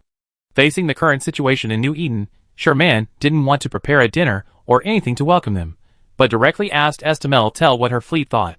After carefully studying the information transmitted to her by Aura, Estamel said after a moment of silence, Commander, at present, I have 3 conventional fleets in New Eden, namely the Mod Corps, the Angel United Enterprises and the Sasha, and they all have strong suppression power over the enemy in terms of conventional force, so if Gustas also wants to form a conventional fleet, it will not play a big role in the current situation, so I suggest to directly form the Gustas flagship fleet. Aura nodded at Estamel's proposal, which coincided with his idea. Let's not talk about the reaction of the Justice Order after this conflict. As for the current main enemy, the Desasso civilization, in these battles, the conventional fleet of New Eden has maintained a strong suppression force on the conventional fleet of Desasso. It can be said that New Eden is unstoppable in conventional battles. But in the active attack, facing the Desasso dreadnought fleet on duty 24 hours a day, this makes Chelm Solin's Sasha fleet very difficult. The firepower of this dreadnought fleet can easily destroy any main battleship, and the strongest doomsday weapon of the Sasha fleet is not ideal against this dreadnought. It takes almost an entire fleet to concentrate its doomsday fire at the same time to destroy a dreadnought. But if they come to the attack range of the doomsday weapon of the Sasha warship, they will be exposed to the firepower range of the dreadnought, which is completely not worth the loss. Therefore, even if New Eden has the advantage on the battlefield, it cannot push back the front line of Desasso, and even a small space station cannot be dismantled. The battlefield situation is currently in a very awkward confrontation stage. Judging from the current situation, before the arrival of Chelm Solin's 10 Soul Returner fleets, the battlefield situation can only remain as it is now. Chapter 204. Sherman of course raised his hands in agreement with Estamel's proposal. Having his own flagship fleet is more reassuring than anything else. Aura, are there enough resources to build the Gustav flagship fleet? Aura connected to the central database of New Eden, checked the current resource situation in various locations in New Eden, and then gave an answer. Commander, because of Hakamstami's action this time, a huge amount of resources has been brought to New Eden, and there are still 2 Sodio super flagship manufacturing docks that are still empty, which can fully meet the construction of the Gustav flagship fleet. This time, Hakamstami moved all the resources from the entire Justice Order front. This huge amount of resources made New Eden breathe a sigh of relief, and even this flagship fleet could be built. How many Komodo-class Titans can be built with the existing resources? Sherman looked at Aura expectantly. If a fleet of Komodo Titans came, wouldn't it be possible to dominate the Southern Star region? At least after comparing it with the Angel Skyblade Titan, this Komodo class is not worse than it. Even higher in firepower. You should know that the Angel 5th Fleet, which is the pillar of Justice Order in the Southern Star region, only has 20 Titans. Of course, this is only the number announced by the Angels. The actual number will definitely be more, but not much more. But just these 20 Skyblade Titans have suppressed the entire Southern Star region, and made it dare not move rashly. If a full Komodo Titan fleet suddenly appeared in New Eden, wouldn't it be able to dominate the Southern Star region? Thinking of the future prospects, Sherman's saliva almost flowed down. But then, he was ruthlessly interrupted by Estamel. Commander, In this interstellar war, a fleet composed of Titans alone is not very practical, and it still needs to be supplemented by other warships. Why? Sherman asked in confusion. If the Titans are not in formation, then won't they be unable to crush other flagships? In response to Sherman's doubts, Tel patiently answered, Commander, this is not the Titan that has been weakened to the extreme in the game for balance considerations. In the Interstellar, the power of this Titan is very terrifying, and a fleet composed solely of Titans is also prone to accidental injuries on the battlefield. After all, this weapon cannot turn, and the Doomsday weapon is even more so. In addition, the cost of building a Titan is too high, and a super fleet of pure Titans is not something we can build now. I'm afraid it's unlikely even for angelic or demonic civilizations. In reality, everyone knows that aircraft carriers are very powerful, but no country will build a fleet of pure aircraft carriers. One or several aircraft carriers must be combined with dozens of various ships. Otherwise, even if the threat of the aircraft carrier is great, its survivability will be greatly reduced, and the gains will not outweigh the losses. In addition, the Interstellar is not a game. These warships also need to be maintained from time to time. The cost of each Titan-level maintenance is not something that ordinary forces can afford. After all, it takes nearly half of a conventional fleet to maintain it once. If it is damaged in battle, it will consume even more. There's a saying that goes, having money to buy a car does not mean you can maintain it. After Tel's explanation, Sherman gradually calmed down and turned to Aura and asked in confusion, Then what do you mean by saying that the current resources of New Eden are enough to form the Gustus Titan fleet? Since New Eden can only build a few Komodo ships with its resources, how can the Titan fleet be built? Aura patiently explained to Sherman after hearing this. Commander, I already had a plan for the Titan fleet of New Eden from the beginning. It is based on a small number of Titans, supplemented by a moderate number of supercarriers as firepower, followed by combat auxiliary ships as logistics, and a large number of dreadnoughts, and the rest are special ships. Then Aura gave Sherman the Gustav Titan fleet organization he had imagined, which is actually similar to the real Navy. 10 Komodo-class Titans are the core, 30 Sol Revenant-class supercarriers are used as firepower supplements, nearly 200 Cayman-class dreadnoughts are used as fleet defense lines, and 50 Red Turtle-class combat auxiliary ships are used to ensure the survival rate of the fleet. The most important thing is that these flagships can carry a considerable number of conventional warships and special warships in their ship maintenance warehouses, and 5 conventional fleets can be formed at any time to perform tasks that are inconvenient for the flagship fleet. It is a very complete fleet configuration, but it gives Sherman a problem. Such a fleet is too large. Can you support it? You should know that intelligent beings like Tel can only take care of 4 fleets while ensuring the perfect combat effectiveness of the warships. If there are more, the full power of the warships cannot be exerted. And such a large fleet configuration will greatly squeeze their limited data. So can the full power of this fleet be exerted? Your Excellency, the commander has noticed that under this fleet configuration, each intelligent life needs to implant some very expensive implants in the clone. Otherwise the strength of the fleet cannot be fully exerted, so each intelligent life can only control such a fleet. Aura explained very straightforwardly. After all, although their intelligent life can be called the god of warships in a sense, this god also has its limits. Apart from brain plugging, are there other ways to increase the number of fleets? The trend of New Eden in the future will definitely be to focus on this type of flagship fleet, but this does not mean that conventional fleets are no longer needed on the battlefield. On the contrary, the role of this conventional fleet on the battlefield is much more important than this flagship in a sense, so this conventional fleet is impossible to abandon. Yes, but I can't say it. Aura nodded, then shook her head, and was too confused to say it. Looking at Aura like this, Sherman knew that this method had violated Aura's rules, and he could only find it in the game himself. Waving his hand, signaling Aura not to hesitate, Sherman looked at the high school student in front of him, Tel, and gave an order. Tel, you will set up the first flagship fleet of the Dread Euristas, stationed in the Alpha Galaxy. Before the fleet is formed, you need to fully develop and unlock your exclusive equipment to provide equipment support for the flagship fleet. Yes. Tel gladly accepted the order. She would also develop and unlock her own exclusive equipment as soon as possible without Sherman's advice. Only her officer equipment could greatly improve the upper limit of the combat power of her flagship fleet. Using ordinary equipment is really too cheap. Aura, you are responsible for the relevant matters. At present, in addition to the needs of maintaining the war on the northern front, all the resources of New Eden are tilted towards Tel. The Titan fleet must be formed as soon as possible. Yes. Chapter 205. A week passed quickly. During this week, the northern front of the Alpha Star field was no match for the past. New Eden could only continue to harass, and could not effectively kill the Desasso civilization. In the face of the harassment of the Sasha invasion army sent by Chum Solon, except for the important routes, other small-scale harassment Desasso has been in a bad attitude.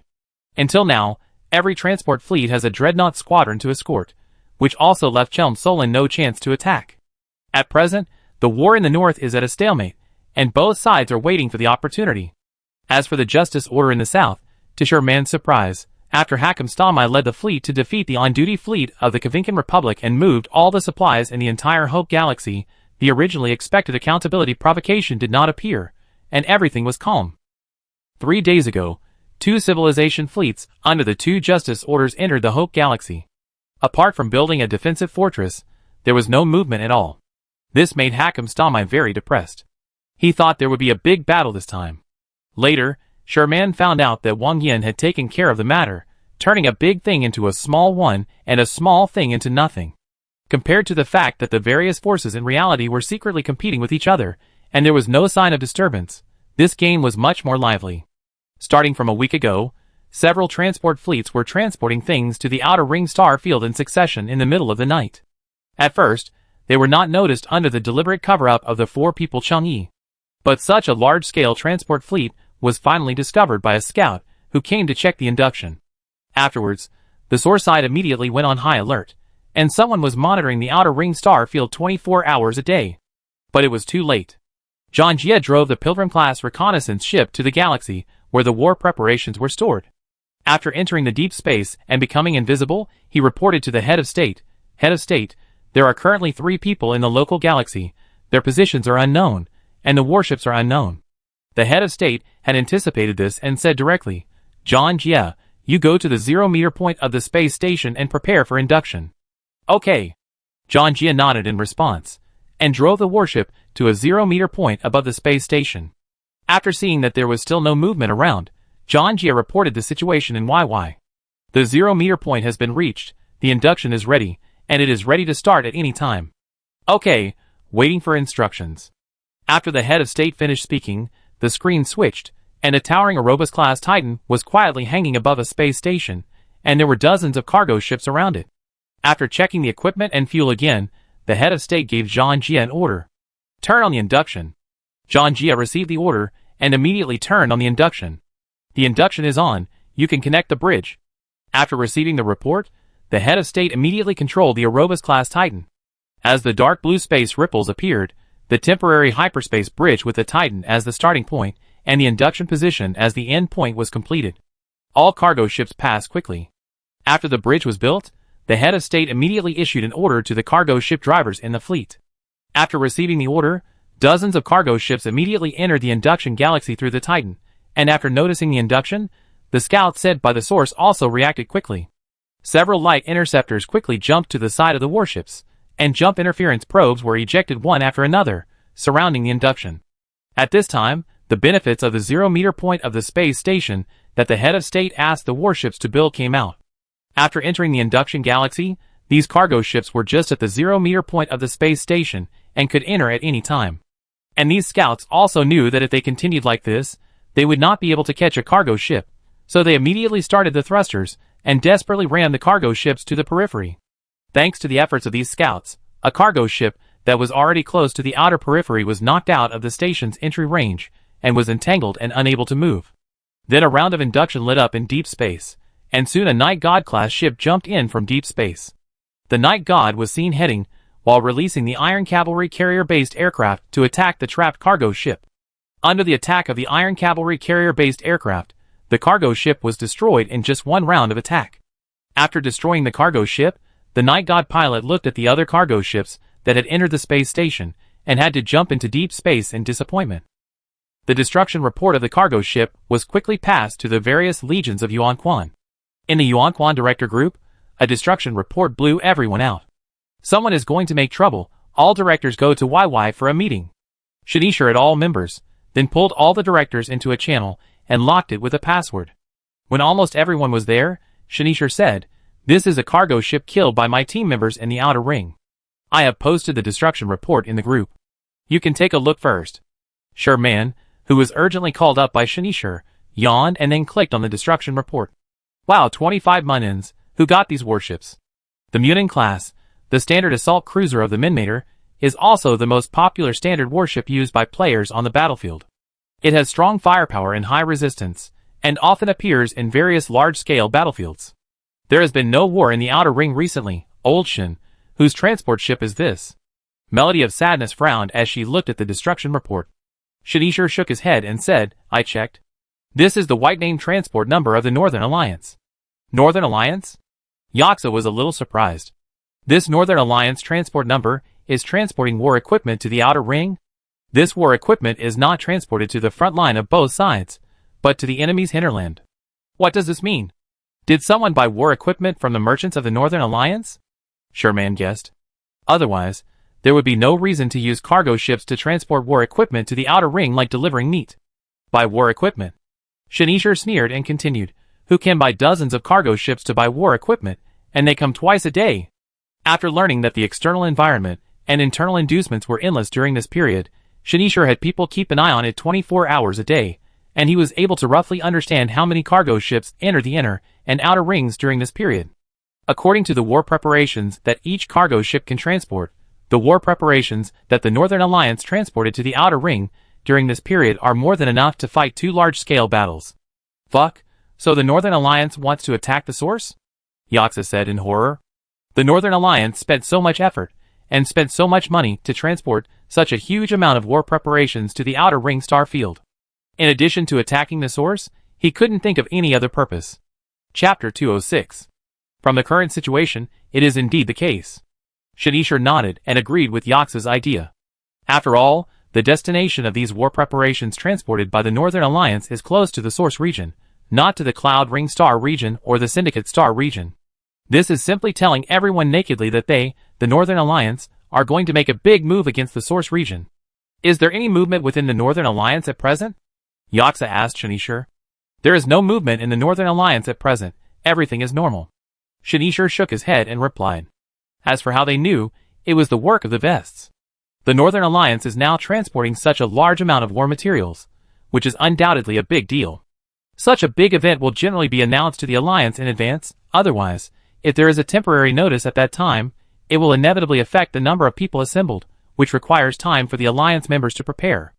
As long as the notice is given in advance, the Vests can get the relevant information at any time, which is unpredictable. Therefore, facing the huge war preparation transportation of the Northern Alliance and the Silent Alliance notification, Shanishir was also very confused. Each family should notify the Legion members first, prepare for war, and don't be caught off guard. Yes. Everyone nodded, indicating that they understood. As Sherman, who was in charge of 2 people, he immediately said that there was no problem, and there was no need to mobilize. These 2 guys would definitely participate in such a lively event. On the other side, the head of state also found the channel of the Pirate Legion. In the Military Integration Department channel, Didi was squatting on the Star Gate when he heard the YY prompt. He switched the screen and saw that the president had come to their channel.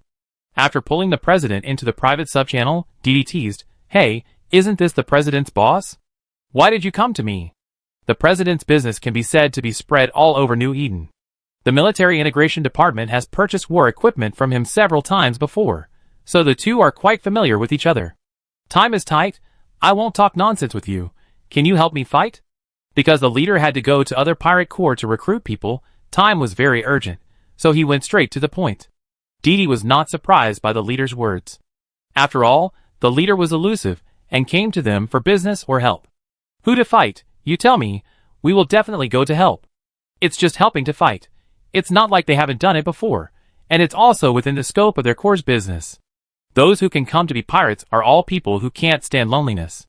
How could he refuse such a good thing that can fight and make money? PIBC, the Fountain Region. Goodbye. Didi was about to turn around and leave after hearing this. Going to the Fountain Region to attack PIBC, is this questioning Pip's flagship fleet? Isn't it that you are the only legion going? The other legions will go together. The head of state said unhappily. Why is this guy so impatient? Hearing the head of state's words, Didi also stopped his hand that was about to leave the channel. Who are they? The Northern Alliance is now ready. Now I am contacting pirate forces like you for help.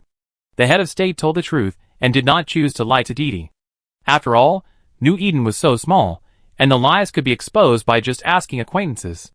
It was better to tell the truth. Besides, he had no need and no desire to lie. Hearing that the Northern Alliance had confirmed its participation in the war, Didi nodded. It would be fine as long as someone could hold up the front battlefield. Although his military integration department was strong, he was only good at assisting and intercepting. After all, he was a pirate, and he was not sure that he could confront the alliance of thousands of fleets head-on. Okay, give me a time so I can notify them. Didi rubbed his hands as he spoke. Attacking the source, this kind of thing has not been seen for many years. It would be a pity not to participate. Hearing Didi's agreement, before the leader could speak, a sweet voice interrupted the two. Agree, but how do you calculate the compensation and reward? Hearing the voice, Didi's eyes lit up. Curry, you are here? If I don't come, the Legion will be defeated by you, Curry said unhappily. The combat readiness of their military integration department has been seriously insufficient due to the consumption in the past period of time, and can only support 1 or 2 large-scale battles at most. He promised to go before the reward was even negotiated. He really didn't know how expensive it was until he got to know the family. The president is an old friend. He will not be stingy in the reward. Don't worry about it. Didi patted his chest and promised. He has cooperated with the president more than once or twice in these years. He knows how generous this local tycoon is. Seeing his CO making such a solemn promise, Curry couldn't help but feel tired. He had been playing for so many years. Why was he still so naive? Listening to the speechless and autistic Curry, Didi could only scratch his head and smile. Poochie. The leader looked at Didi, who was a little overwhelmed, and couldn't help laughing. It was the first time he saw a CO who was bullied by his own army members. Then he said to Curry, Okay, since Curry is the logistics director of your army, let's discuss the compensation and employment remuneration. Curry glanced at Didi, who was silent, and said unhappily, I'm afraid that I, a small logistics manager, can't make the decision for the Legion. Hearing Curry's implication, Didi immediately puffed out his chest and said loudly, Who said that? No one in this Legion can leave without you, so of course you can make the decision. You two can talk about this first. I'm going to block the door with my brothers. After saying that, Didi immediately exited the channel and ran to block the door, not giving the two a chance to stay. Looking at the CO who ran away because he didn't want to bother, Curry stroked his forehead and sighed, This lazy guy. She didn't know this guy temper. He just thought the negotiation was troublesome, so he threw the work to her, and then he ran away to fish. However, the matter was of great importance, and Curry also cheered up and said with a serious face, Headmaster, this action is aimed at the source domain, so you should be mentally prepared for the scale and loss of this battle, right? Yes. The head of state nodded. After all, it was a war between two old alliances, so the scale and loss of this battle could be imagined. So he was ready to empty his wallet for this war. Since you know how fierce this war will be, you should also be aware of the losses we will suffer from this war, so you see this. Curry said, as if he was a little embarrassed, but since he could be a logistics manager, how could he be a good person? It was just a little trick. The head of state didn't waste words, and directly stated his conditions. I will compensate you for 70% of your losses in this war, and 110% if you win, and as long as your losses exceed the other side, I will also reward you with an additional 10% of ISK that exceeds the losses. As for the compensation, let's just say 200 billion. The compensation were so generous that Curry didn't know how to refuse. Before she could speak, the head of state continued, Since it is a deal, there should be a deposit, so I will deliver 600 Hilbora-class heavy assault ships to you as a deposit before tonight. Of course, these warships will also be included in the compensation. Under the irresistible compensation and sincerity, the two sides quickly reached a consensus. After reaching a deal with the military integration department, the head of state rushed to other legions without stopping. There were several legions to run tonight. Chapter 207. At 20:30 tonight, the entire alliance will gather. Please go to the outer ring of XXX Galaxy Space and set up a resurrection point. This combat mission, attack the source with full authority. Utica brother an email at 7 o'clock in the morning broke the peace of the Northern Alliance. Within a few minutes, this email was spread everywhere, which made everyone eat a big melon. Oh my god, attack the source, am I right? When did the Northern Alliance become so fierce? No matter who wants to fight PIBC, I will definitely call a few old brothers who have AFK to come to help. In the forum, the news of the Northern Alliance set off a huge storm. This is a bit shocking. For many years, since PIBC won the 49th battle, its strength has risen sharply, and it has become the well-deserved defending king of the national server. I don't know how many years no one dared to provoke the PIBC alliance. In addition to being shocked, there is also unspeakable excitement. Since the PIBC alliance has become big, the national server is like a stagnant pool of water, without any vitality, and number 004 dares to openly provoke this behemoth. This time, the Northern Alliance acted so high profile, which undoubtedly gave other forces a reassurance. Shortly after the Northern Alliance launched its Extreme Assembly, many legions came to contact the top leaders of the Northern Alliance, expressing their willingness to contribute, and the Northern Alliance welcomed this very much. Head of State, this matter seems to have gotten a bit out of hand. Q looked at the joint operation requests from more than a dozen legions, and said he was worried, but he was smiling, which showed that he was in a very good mood. And this is less than an hour. It can be predicted that before the combat operation begins, there will be more forces coming. The world has suffered from steamed buns for a long time. The head of state just sighed. Military steamed buns, the chairman of the PIBC alliance, is also a person who created such a huge empire, so players also jokingly call Pip's fleet the steamed bun army. And because of its various strong operations in the game during the years after it dominated the national server, it was jokingly called by players Mandolin. Because in this game, war and economic system are the most important.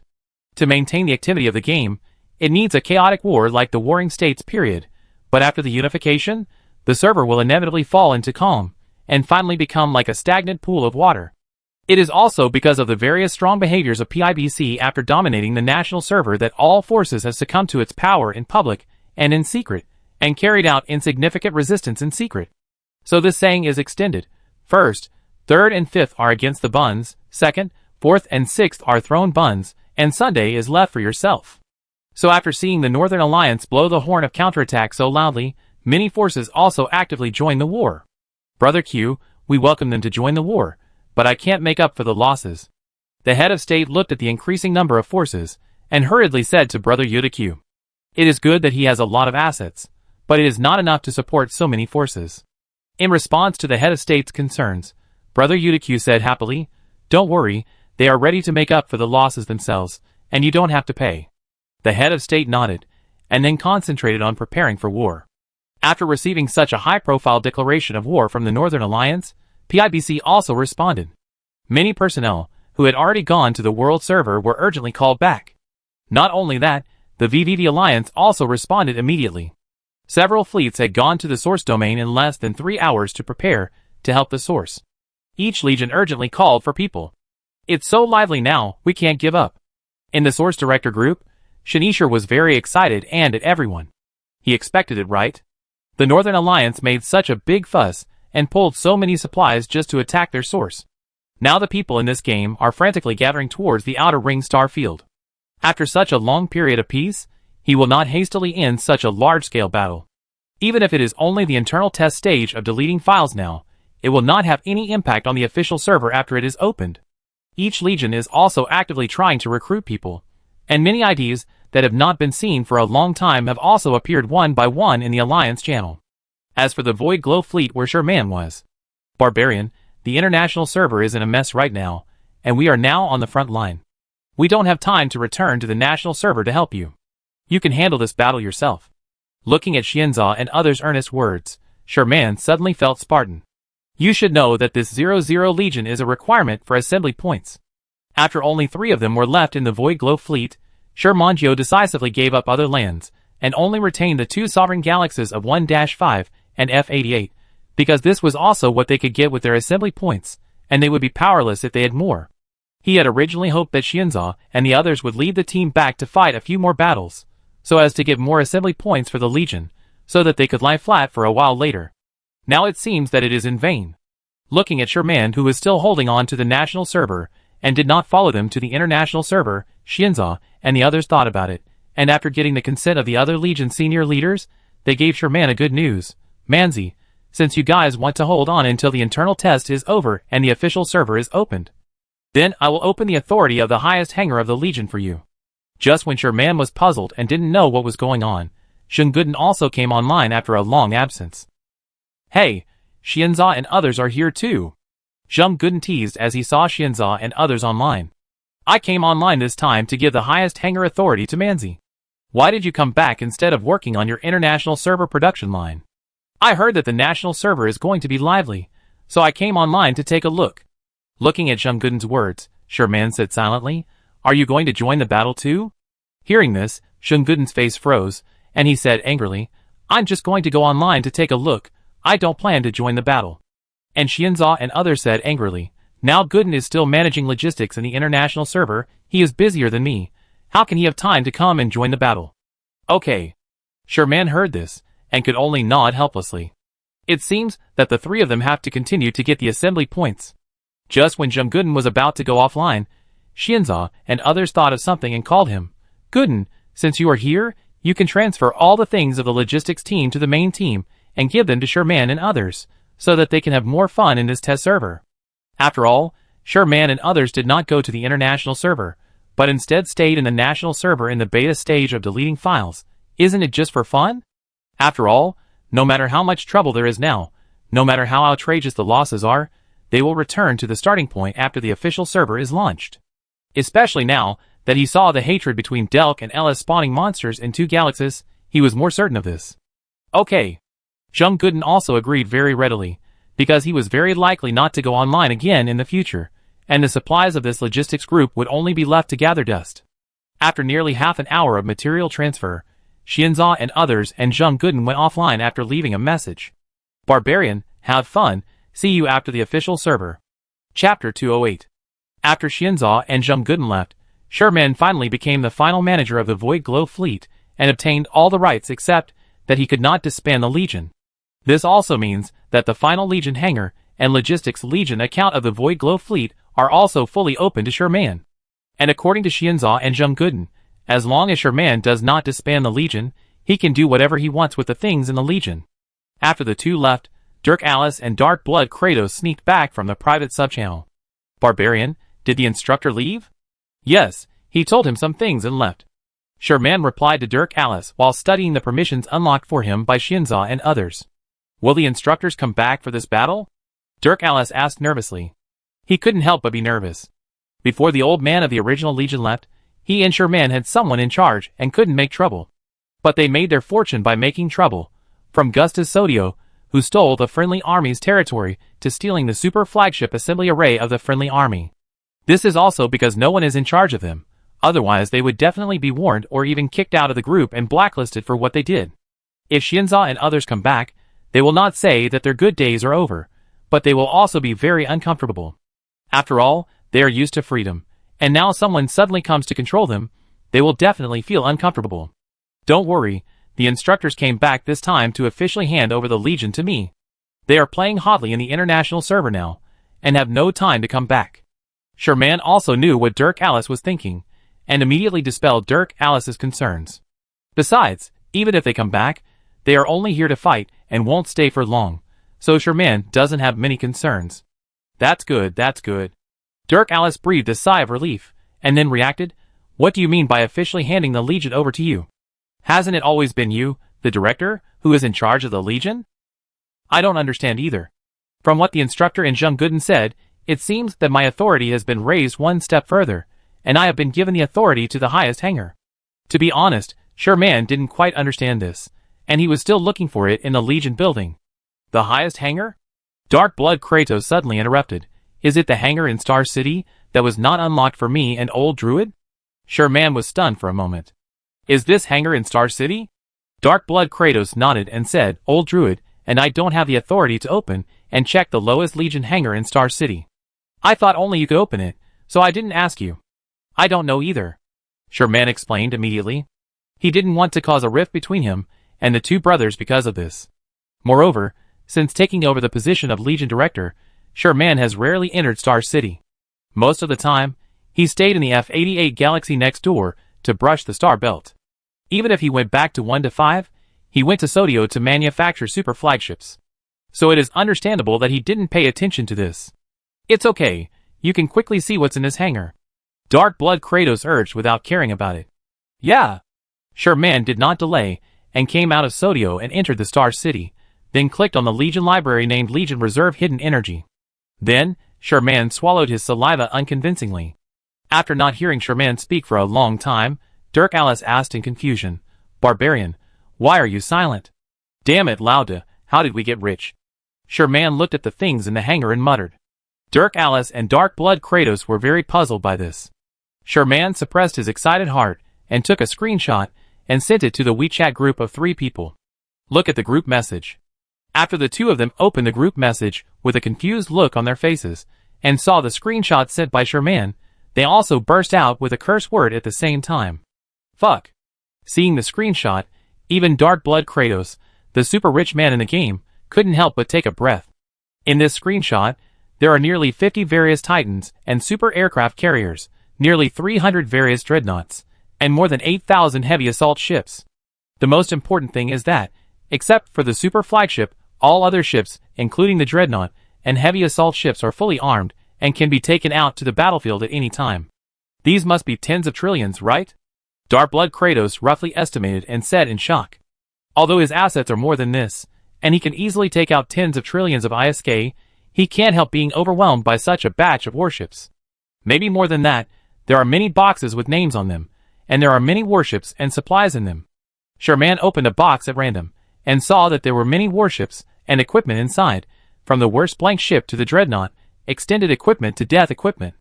The things in just this box are about 200 billion. And there are more than 100 boxes inside.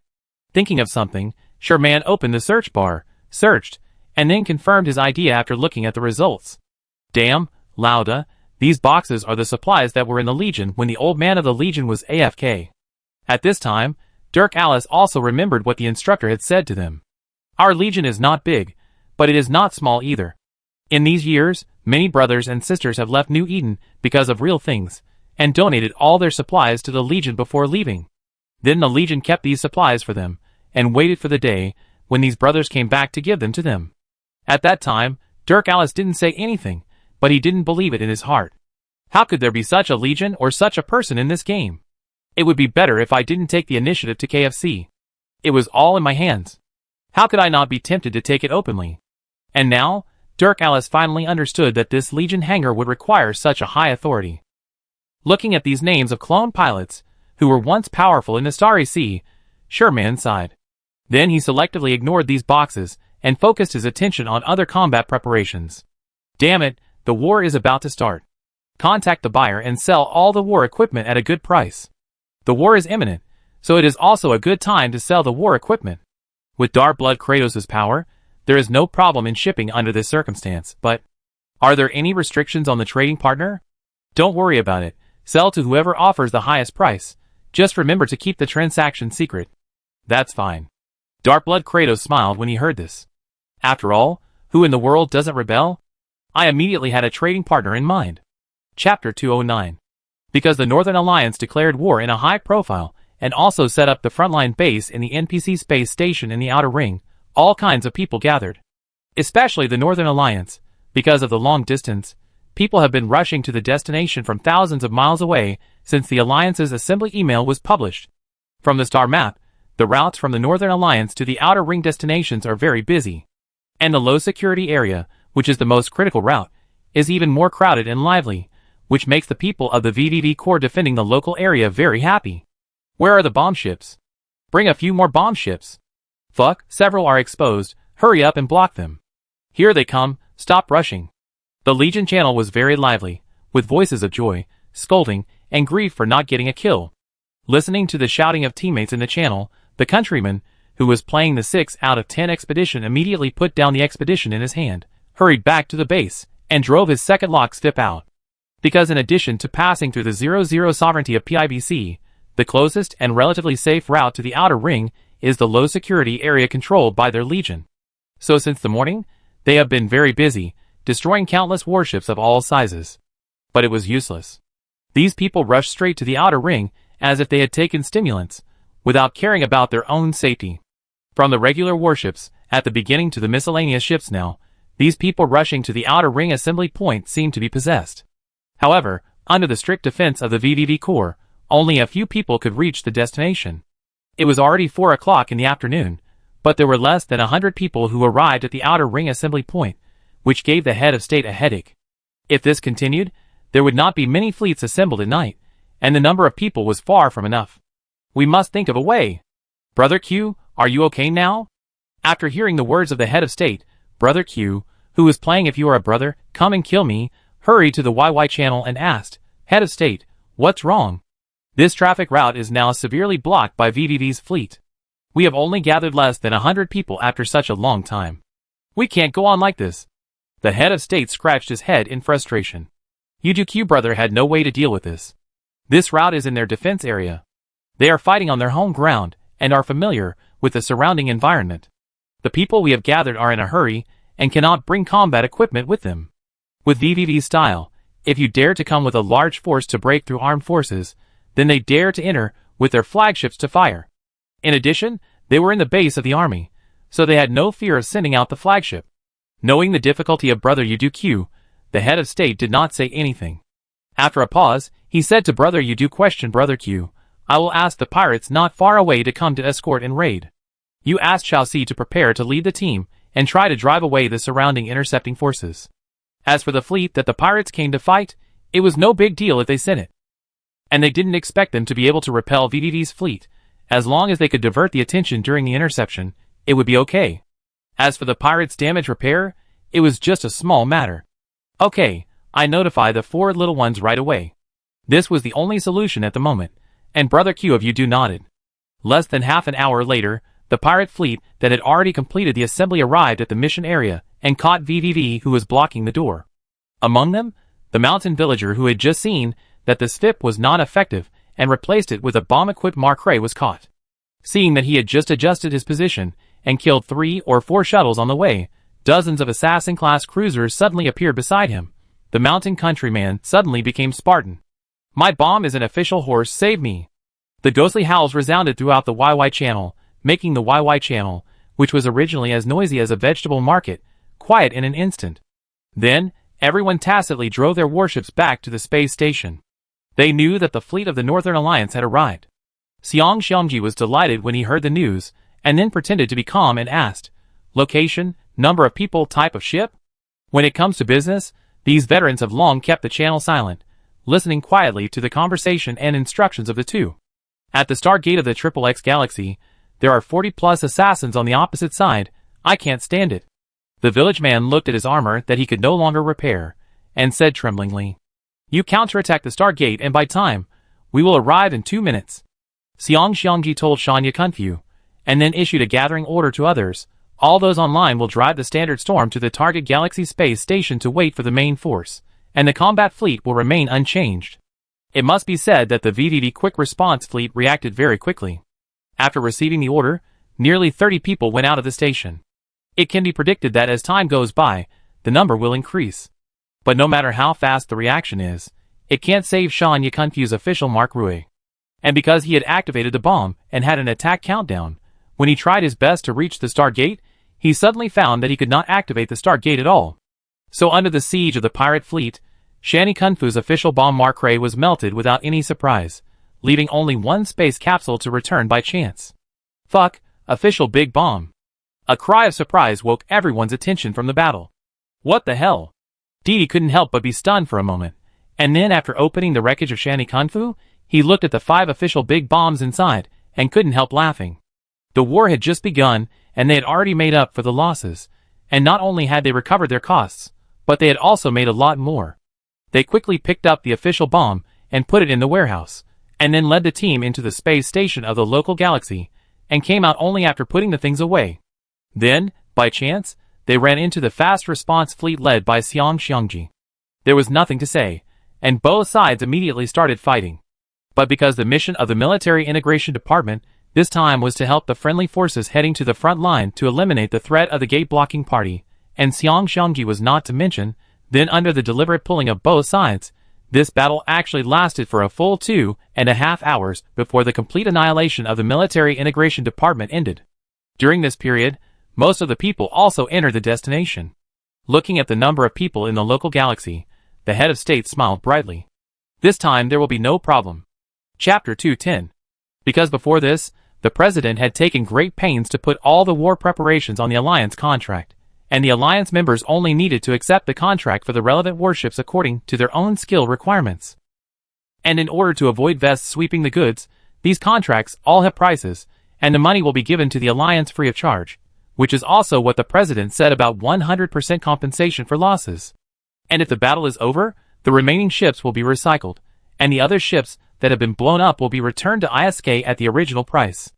Under this circumstance, this battle, except for the head of state, all the participants in the battle can get lunch boxes. Some even wish they could blow up their own ships so that they could get insurance.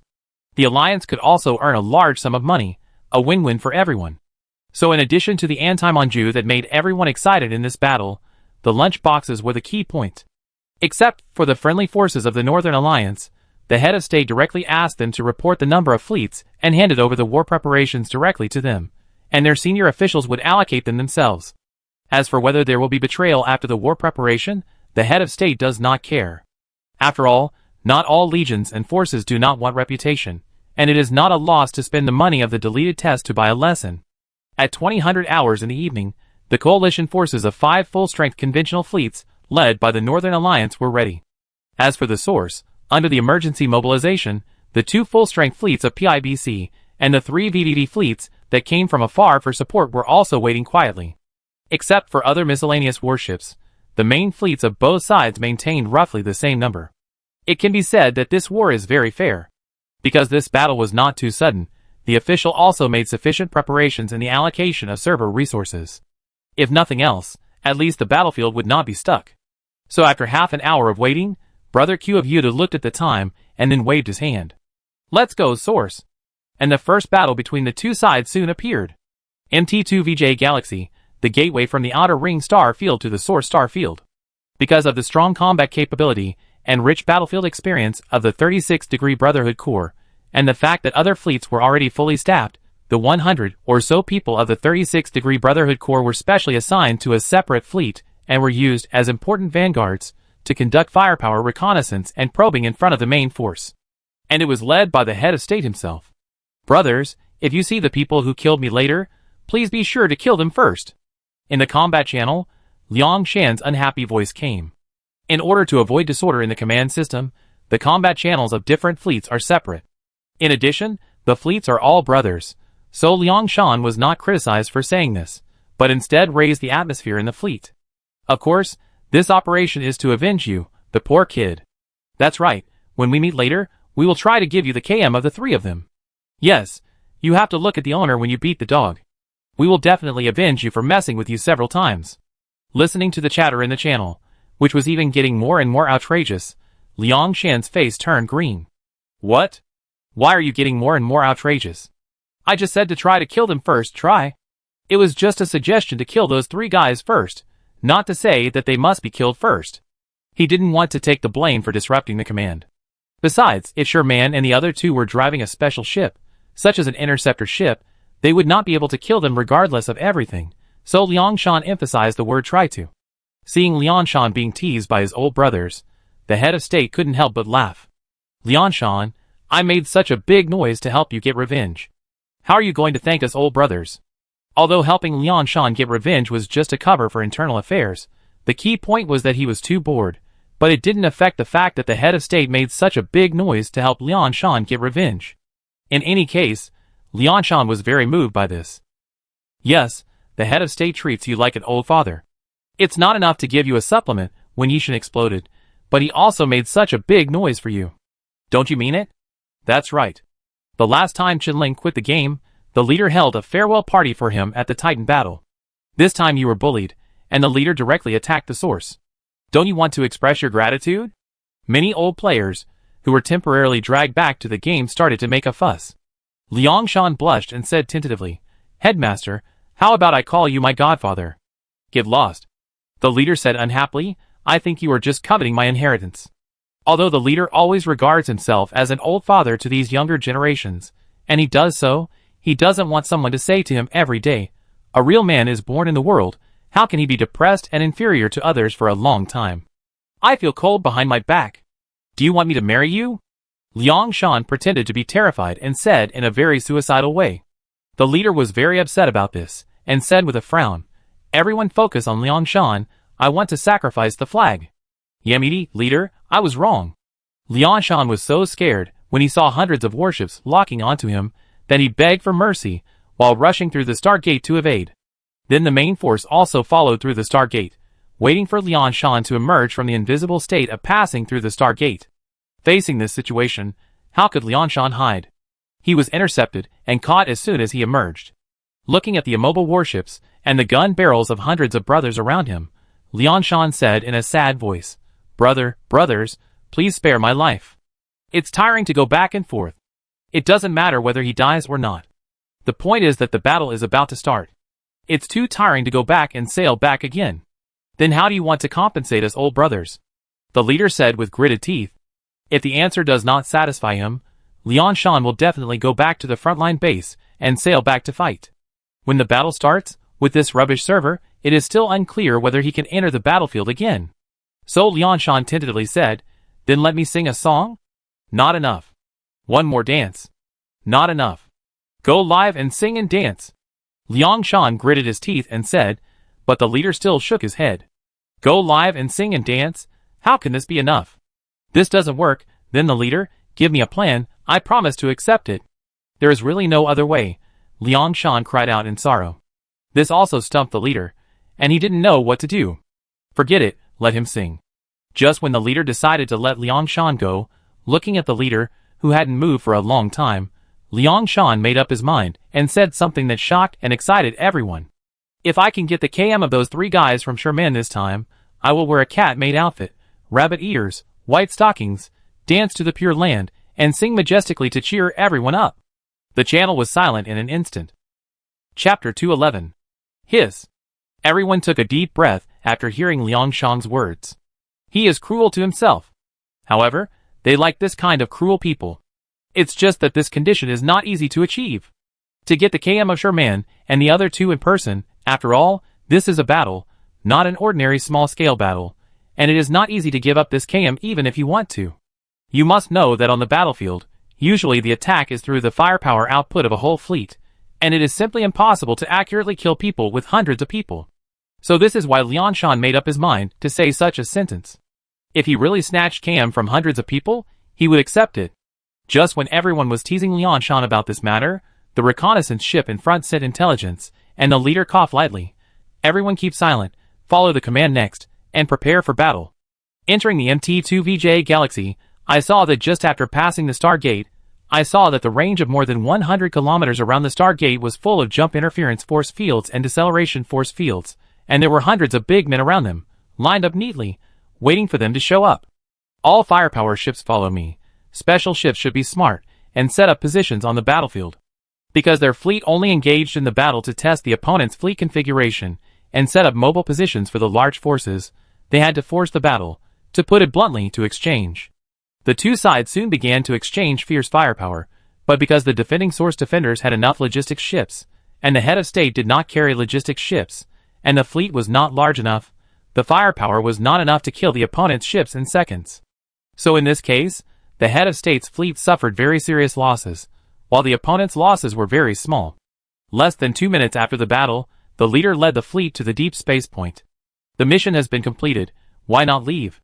The defenders of the MT2VJ galaxy have 2 fleets, both of which are heavy-guided CIC teams, and are equipped with several logistics ships. The tactical points have been prepared. The leader reported the situation, and then avoided the opponent's pursuit. After receiving the report from the leader, Uduq brother immediately led a large force to the target location.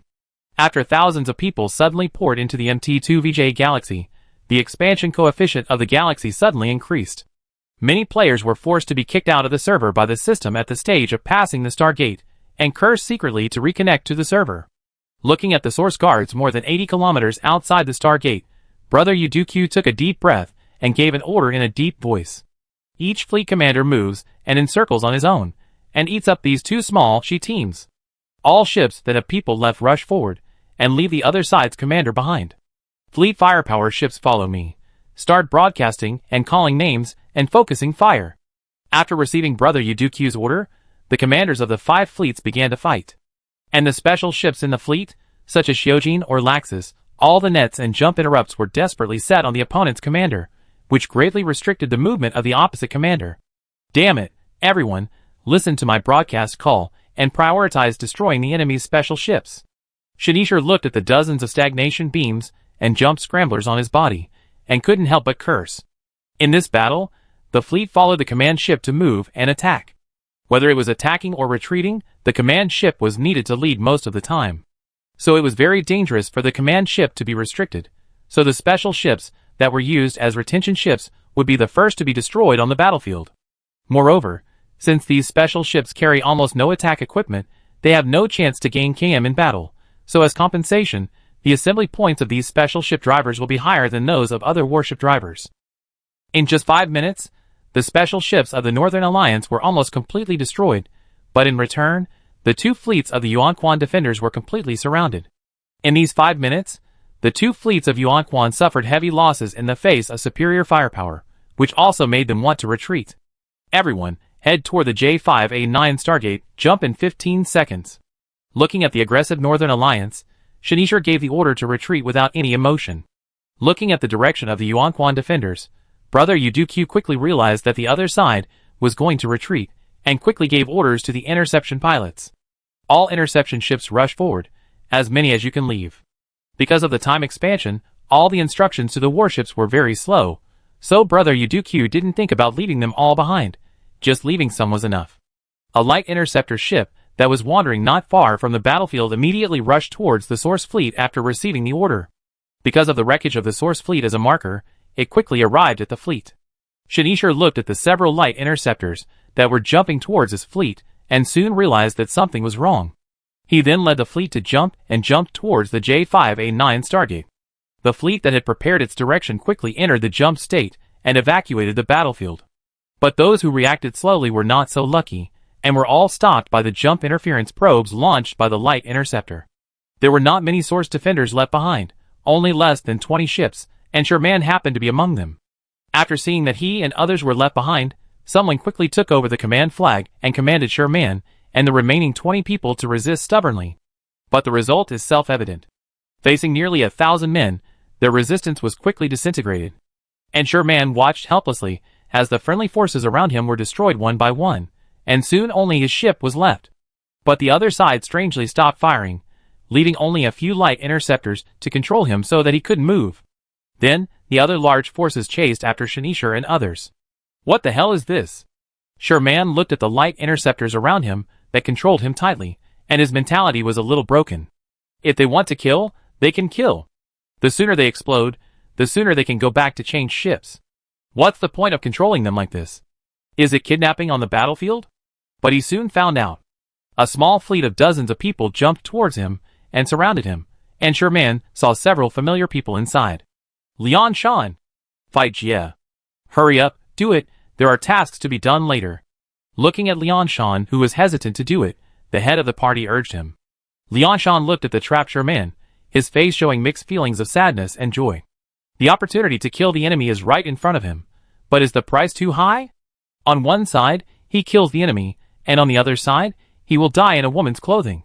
So the question is, should he do it? Chapter 212. Hurry up, this guy is the culprit who killed you, Xiaohang, robbed your officials, and then slept with your Yishan. How can you tolerate it? That's right, this is a deep hatred. That's right, let alone robbing my officials. Even if he robbed my ordinary monsters, I would kill him. Hurry up, kill him if you are a man. Seeing Liang Shan hesitate to take action, everyone couldn't help but add fuel to the fire. Liang Shan's face changed when he heard it, and he couldn't help but take out a cigarette and light it with trembling. Why do these people want to kill someone and destroy their own heart? Looking at Sherman, Liang Shan gritted his teeth and couldn't help but want to open fire, but finally stopped. Liang Shan, are you going to do it or not? Looking at Liang Shan, who was hesitating, the head of state couldn't help but urge him. It's just women's clothing, what's the big deal? Thinking about it, the head of state couldn't help but laugh out loud. After the scout discovered that Sherman was among the 20 or so people left, he took a big risk and ran to the command center channel to ask Yuduq and his men to show mercy and leave Sherman to them. That is to say, this war was supported by the head of state, otherwise, if others dared to do so, they would definitely be scolded.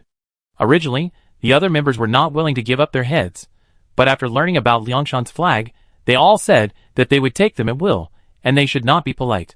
You should know that this time the coalition army includes almost all the forces of all sizes in New Eden, so Lian Shan has also become famous this time. No, everyone fights together, or I will do it. In the end, Lian Shan chose the safest method. As for revenge, it's enough for you to participate. It's not necessary to take the head yourself, right? Oh my god, more than 1,000 of our brothers have given you the opportunity, and you don't want to do it? Zhang Jie said secretly after hearing this, trying to force Lian Shan to take Sherman's head. Nonsense! Do you dare to do it if it's you? Lian Shan rolled his eyes. Seeing that Lian Shan would never take Sherman's head by himself, the head of state knew that forcing him would be useless, and then his eyes turned and he thought of an idea. In that case, let's have some fun. No one on the firepower ships fired a single shot, and see who gets the KM, how about that? Lian Shan thought about it, and it seemed fair. That's fine. Hearing Lian Shan's agreement, the old hands couldn't help but smile sinisterly. They are still too young. Sherman saw that these people hadn't made any movement for a long time, and didn't know what they were going to do, so he asked impatiently on the local channel, I say, if you want to kill or cut me, you have to give me a straight answer. Looking at Sherman's message, the leader smiled and replied, It's safe, I kill him right away.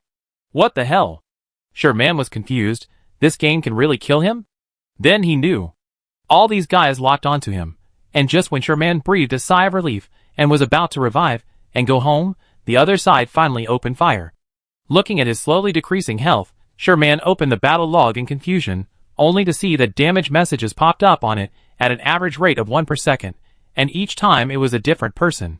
Sherman quickly reacted and angrily said on the local channel, Damn, you guys are playing Russian roulette.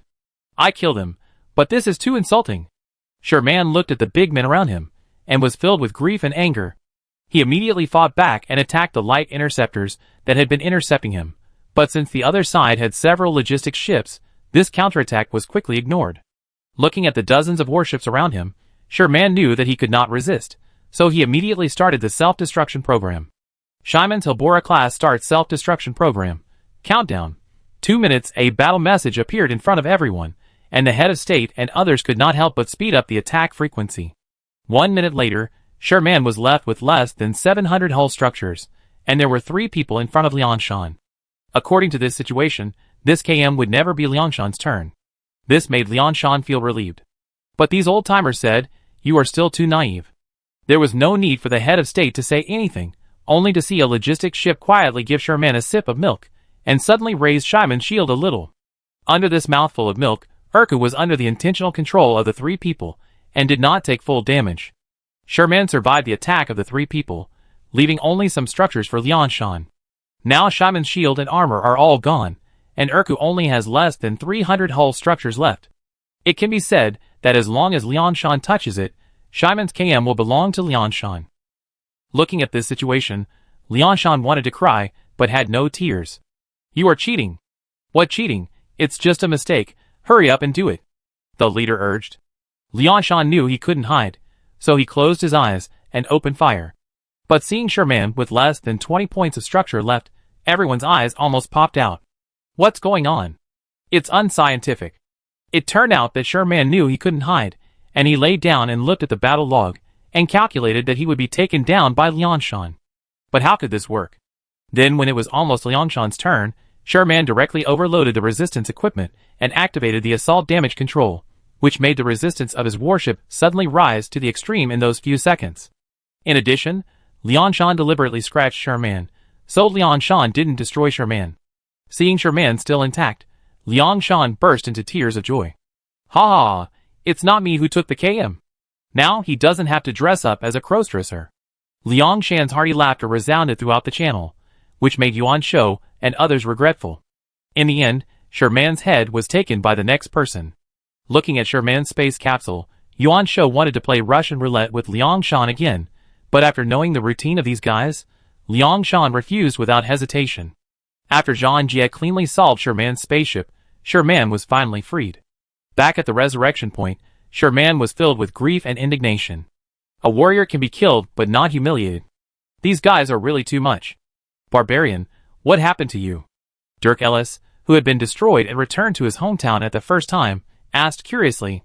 Just now, I was treated like a Russian roulette by those beasts in Lian Shan.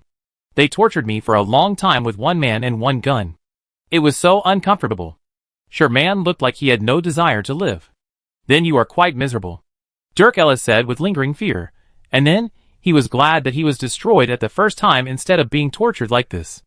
Looking at the angry Sherman, Dark Blood Kratos suggested, should we go to the battlefield to pick up the spoils? Go! Why not? Sherman gritted his teeth and said, we will go to the battlefield later. Our target is that bastard Leon Shan. If I don't send him home, I will be upset. After a while, 3 Hecate-class tactical destroyers set off from the space station and headed straight for the front line of the battle. At the same time, an email was sent to Sherman's mailbox. Looking at the person who sent him the email, Sherman was stunned at first, but after seeing the content, Sherman suddenly changed his depressed and angry mood and showed a wanton smile on his face. So that's it. Chapter 213. There are so many people in the battle, and the huge amount of data overwhelms the server. It is normal for the locking speed to be slow and the damage to be displayed slowly. Some players with bad network or bad luck may even be ejected from the server. And Sherman and others are targeting such unfortunate players. When the 3 of them took great efforts to enter the battlefield, the battle had already entered the decisive stage. There were a total of 10 fleets on both sides, plus other miscellaneous people who came to fish. The local population had reached more than 2,800 people, and the time expansion coefficient had soared to the limit. Maybe it was because Sherman's way of connecting to the game was different from other players, so even the extremely high time expansion coefficient did not affect him, allowing him to safely reach the deep space point from the Stargate control point, where the 2 sides were fighting like a swimming fish. Old Derek, Dead Toro, enter the game and jump to me quickly, I'm in deep space now.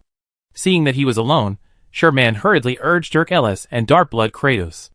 Although he could catch the lone man alone, the risk was too great, so it would be safer for the 3 of them to go together. I pull out the bubble soon, wait a minute. Dark Blood Kratos responded immediately. Because the Stargate is a war zone, there are various jump interference force fields and deceleration force fields. In addition, the time expansion makes the warship's various reaction speeds very slow, so Dark Blood Kratos and his accomplices are still slowly crawling away from these force fields. After all, they are not like Sherman who ignores time expansion and can quickly escape. After waiting for nearly 5 minutes, Sherman saw the Hecate class of Dirk Ellis and his accomplices slowly jumping from deep space. What a rubbish server, it's so stuck. Dirk Ellis looked at the game screen that had been stuck like a PPT and couldn't help complaining. It's okay, except for the slow response, everything else is fine. Dark Blood Kratos looked at the game, which was fine except for the slow response of the battleship operation, and scratched his head. Dirk Ellis heard this and said unhappily, if I had the computer configuration of you two, I wouldn't be stuck. In this large-scale battle, Dark Blood Kratos and Sherman had no problems except the service stuck due to bloated data, which made Dirk Ellis drool over the configuration of their computers. Especially Sherman, who seemed to ignore all this and entered the battlefield much faster than them. Why are you jealous? Dark Blood Kratos couldn't help laughing when listening to Dirk Ellis's complaints, and said generously, give me your address, and I give you a top-of-the-line machine, which will make you play games as smoothly as us. Don't, I'm playing well here now. Dirk Ellis refused without thinking.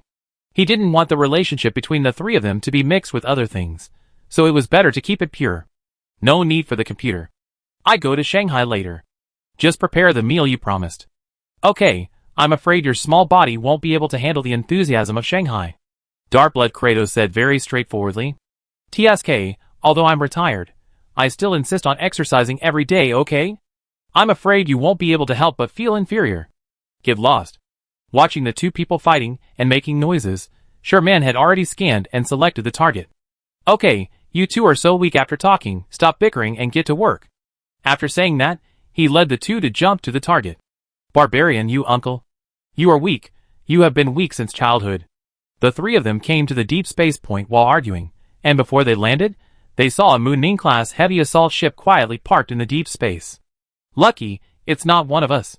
Looking at the warship of the Northern Alliance in front of him, Sherman couldn't help but whistled. A good start.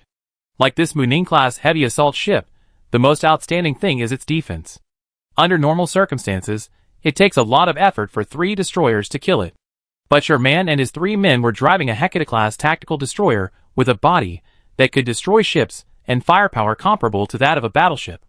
The Hecate-class tactical destroyer, a T3 level destroyer of the Galeni Federation, has a very high firepower bonus, coupled with Galendi's neutron rapid cannon, which is famous for its rapid firing rate and damage per second, which makes the firepower of the Hecate-class tactical destroyer very terrifying. In addition, it can flexibly switch between defense, attack and maneuver modes, which makes it very terrifying in terms of mobility and firepower, so it is also the most popular warship for players to use for single waves. Then, the Northern Alliance warship and the space capsule were quickly sent back to the resurrection point under the firepower of Sherman and his 3 men. Barbarian quickly scanned to see if there are any lone ones. Dirk Ellis looked at the KM he had just received and urged happily. And Sherman couldn't help scratching his head. How could this KM be in the hands of Dirk Ellis? Could it be that his ability to ignore the time expansion coefficient was fake? I couldn't figure it out. Sherman shook his head, and then directly spread a group of combat scanning probes on the battlefield, and soon got the results. Thousands of warships appeared on the scanning interface. Sherman quickly identified them, and soon selected one of them that was far away from the other warships. However, when the 3 of them jumped over, they found that it was a friendly warship and could not attack it. Bad luck. Sherman looked at the warship in front of him and couldn't help but curl his lips. After removing this warship from the scanning list, Sherman took the 2 people to another lone target. This time, fortunately, it was an enemy warship. But unfortunately, the KM of this warship was still obtained by Dirk Ellis. This made Sherman and Dark Blood Kratos look at the computer and fall into deep thought. The 3 of them wandered around the edge of the battlefield again, nibbling away the enemy's isolated warships, and killed a full 11 warships in just half an hour, with considerable results. Or it was because only Sherman was scanning to find the enemy, otherwise he could have killed more. Dirk Ellis and Dark Blood Kratos had tried to scan themselves, but Dark Blood Kratos shook his head when he looked at the scanning interface that didn't come out after scanning for a long time. As for Dirk Ellis, after scanning, the computer was stuck for a long time and didn't move, which scared him enough. So the 2 of them handed the scanning task to Sherman, and they just stayed behind as fire dogs. Sherman scanned for a long time, but didn't find a suitable target. Then he asked Dirk Ellis and the others to stay in the deep space first, and he went to the main battlefield of the Stargate alone to see if he could find an opportunity. Then when he arrived at the tactical point more than 1,000 kilometers away from the Stargate, he saw a scene that shocked him. Chapter 214. J5A9 Stargate is the key Stargate to enter the source domain. Because the source defenders have already prepared a frontline resurrection point in the J5A9 galaxy, in order to prevent the source from continuously refueling, the Northern Alliance's command will fight around the Stargate, intending to prevent the source defenders from entering the battlefield through this time expansion coefficient. In fact, this tactic is very successful. Many source defenders wanted to refuel after resurrection, but found that they could not use the Stargate. This is because the server is overloaded, so in order to ensure that the server does not crash, the number of people in the battlefield is limited, and the number of people setting out to the battlefield is reduced, otherwise outsiders cannot enter at all. And even if they enter, many people's computers will crash, because they cannot accept the data received at the moment of entering the battlefield, causing the warships to be left around the Stargate by the jump interference force field and become targets. Unless the source defenders can take back the control of the Stargate, otherwise the fleet will collapse and fail sooner or later. After a brief exchange, PIBC and VVV split up. The remaining fleet of the source attacked the fleet of the pirate forces at the star, while the 2 fleets of VVV, led by Xiang Xiangji, tried to defeat the Northern Alliance and regain control of the Stargate. At this time, the losses of both sides were very serious. The source still had 3 fleets that were not fully staffed, while the Northern Alliance was better off, with 3.5 fleets left. Because the support fleets of both sides could not enter the battlefield system, the 2 sides fought extremely fiercely, hoping to reduce the number of the other side to make room for their own support fleets. After Xiang Xiangji led the team to the vicinity of the Stargate, he led the fleet to move around and point and focus fire. The battle was very fierce, but if you look at the battle loss ratio, the loss rate of warships on both sides is about 1 to 2, and VVV's fleet is obviously falling much faster. Seeing that VVV's fleet was falling so fast, many warships became wreckage before Yuduq brother could point them out and lock them, which made him stunned. Then, he couldn't help but praise Xiang Xiangji in his heart. He was indeed a senior vest, and he was so secretive. Although it was not clear why, it did not affect everyone's watching the rapid reduction of the other side's warships, which greatly increased the momentum of the Northern Alliance's coalition forces. What the hell, are these guys' concentrated fire efficiency so high? Xiang Xiangji looked at his fleet's rapid reduction, which made him very puzzled. He could swear to heaven that he was commanding the battle seriously. Although he was a best, he had no intention of letting them go this time. He wanted to beat these old people to death. But the number of people on both sides is about the same. Why is the efficiency of the firepower so different? Xiang Xiongji was puzzled and had to continue to command the battle. Sherman, who was far away from the main battlefield, was stunned at the battlefield. A dozen kilometers away from the Stargate, a dreadnought with a dim color was madly firing at the fleet led by Xiang Xiongji. A warship was destroyed at a speed of almost 1 every 3 seconds, and the fleets of both sides continued to move around the Stargate and fight as if they didn't notice it. Logically speaking, under such a high time expansion, this dreadnought cannot play its firepower advantage at all. After all, the time for locking and firing is very long, which is not as good as a regular warship. Moreover, with only one dreadnought, no matter which side can easily destroy it, it is undoubtedly a free battle loss.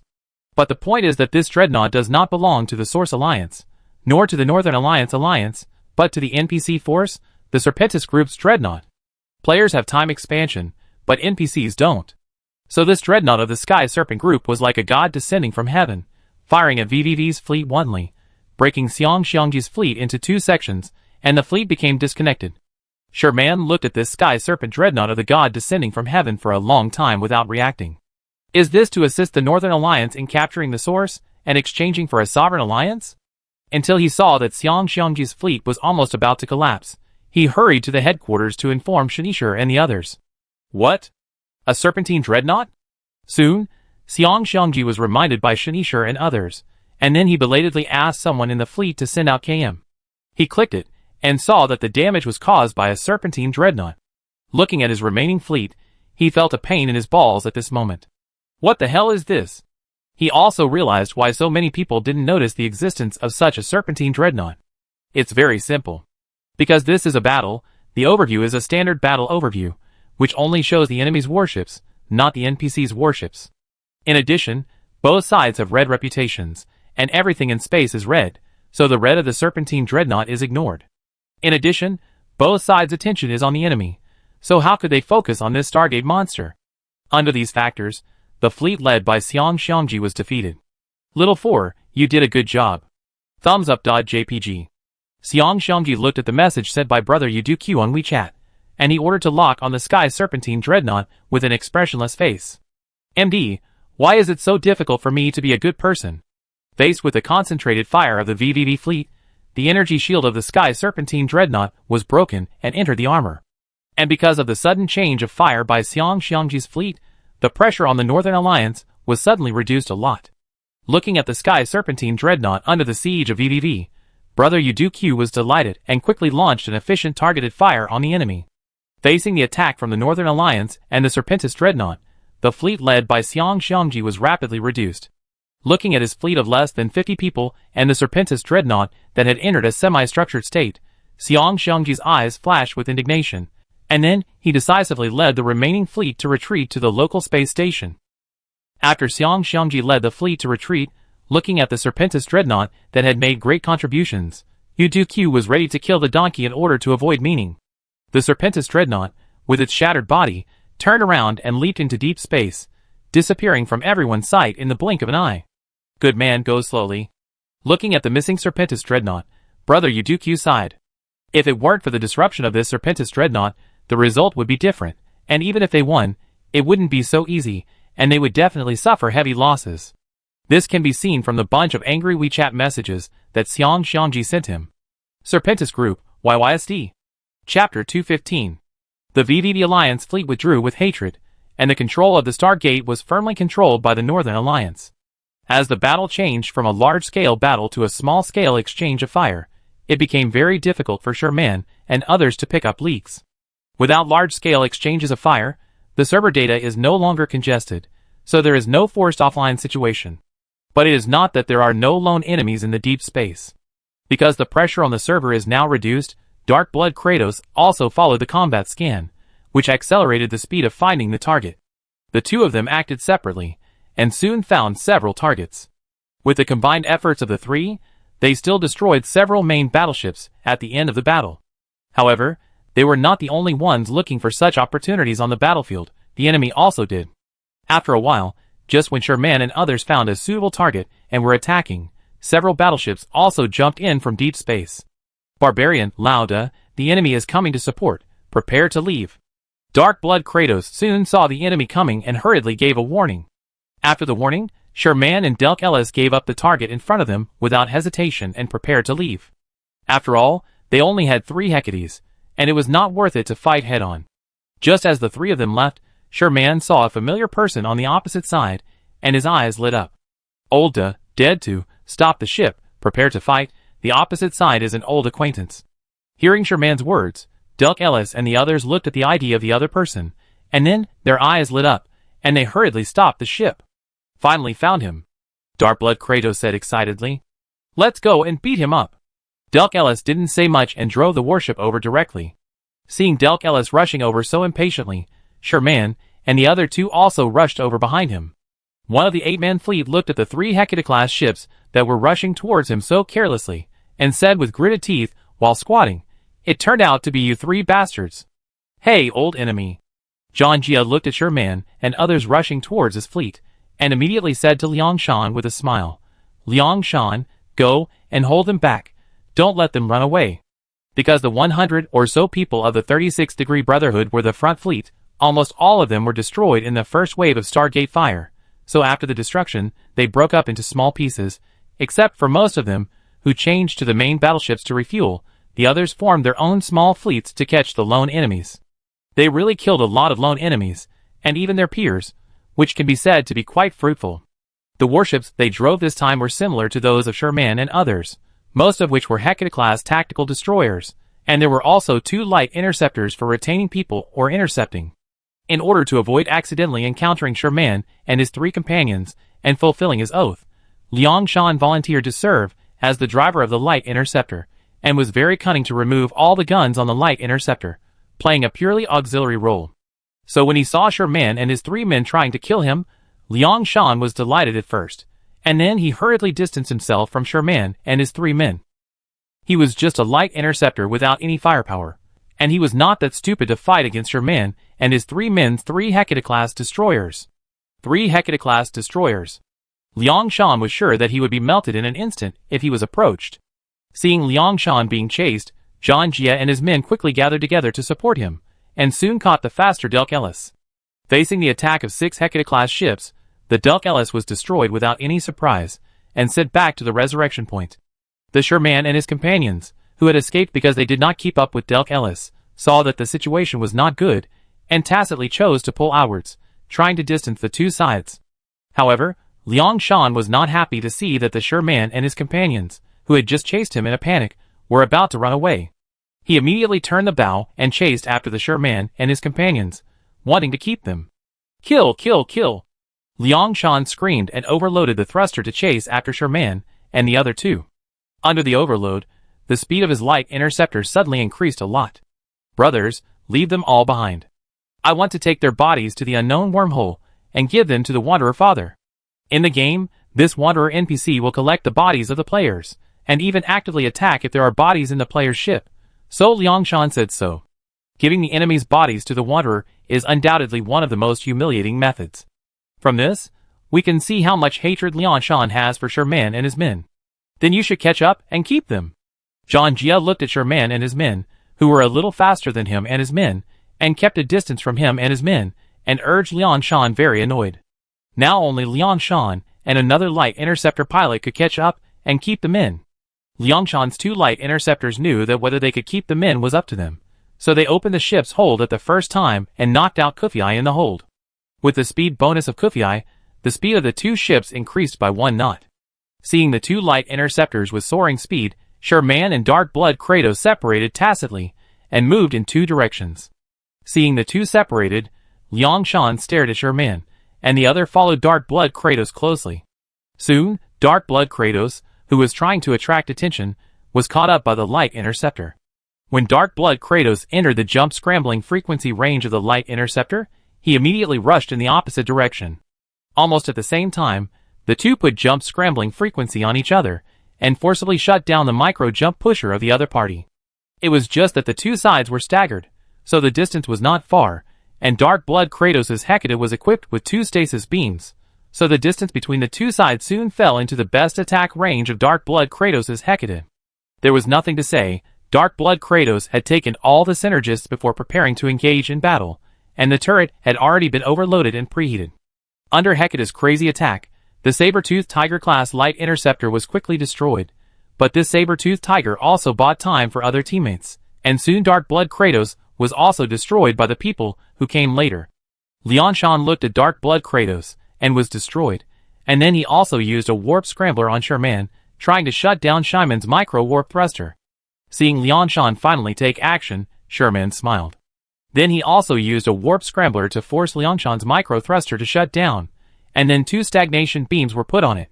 Under the warp scrambler plus double stagnation beams, the speed of Liangshan's saber-toothed tiger-class ship suddenly dropped a lot, and Sherman took this opportunity to get out of Liangshan's warp scrambler range and warp directly to the deep space point.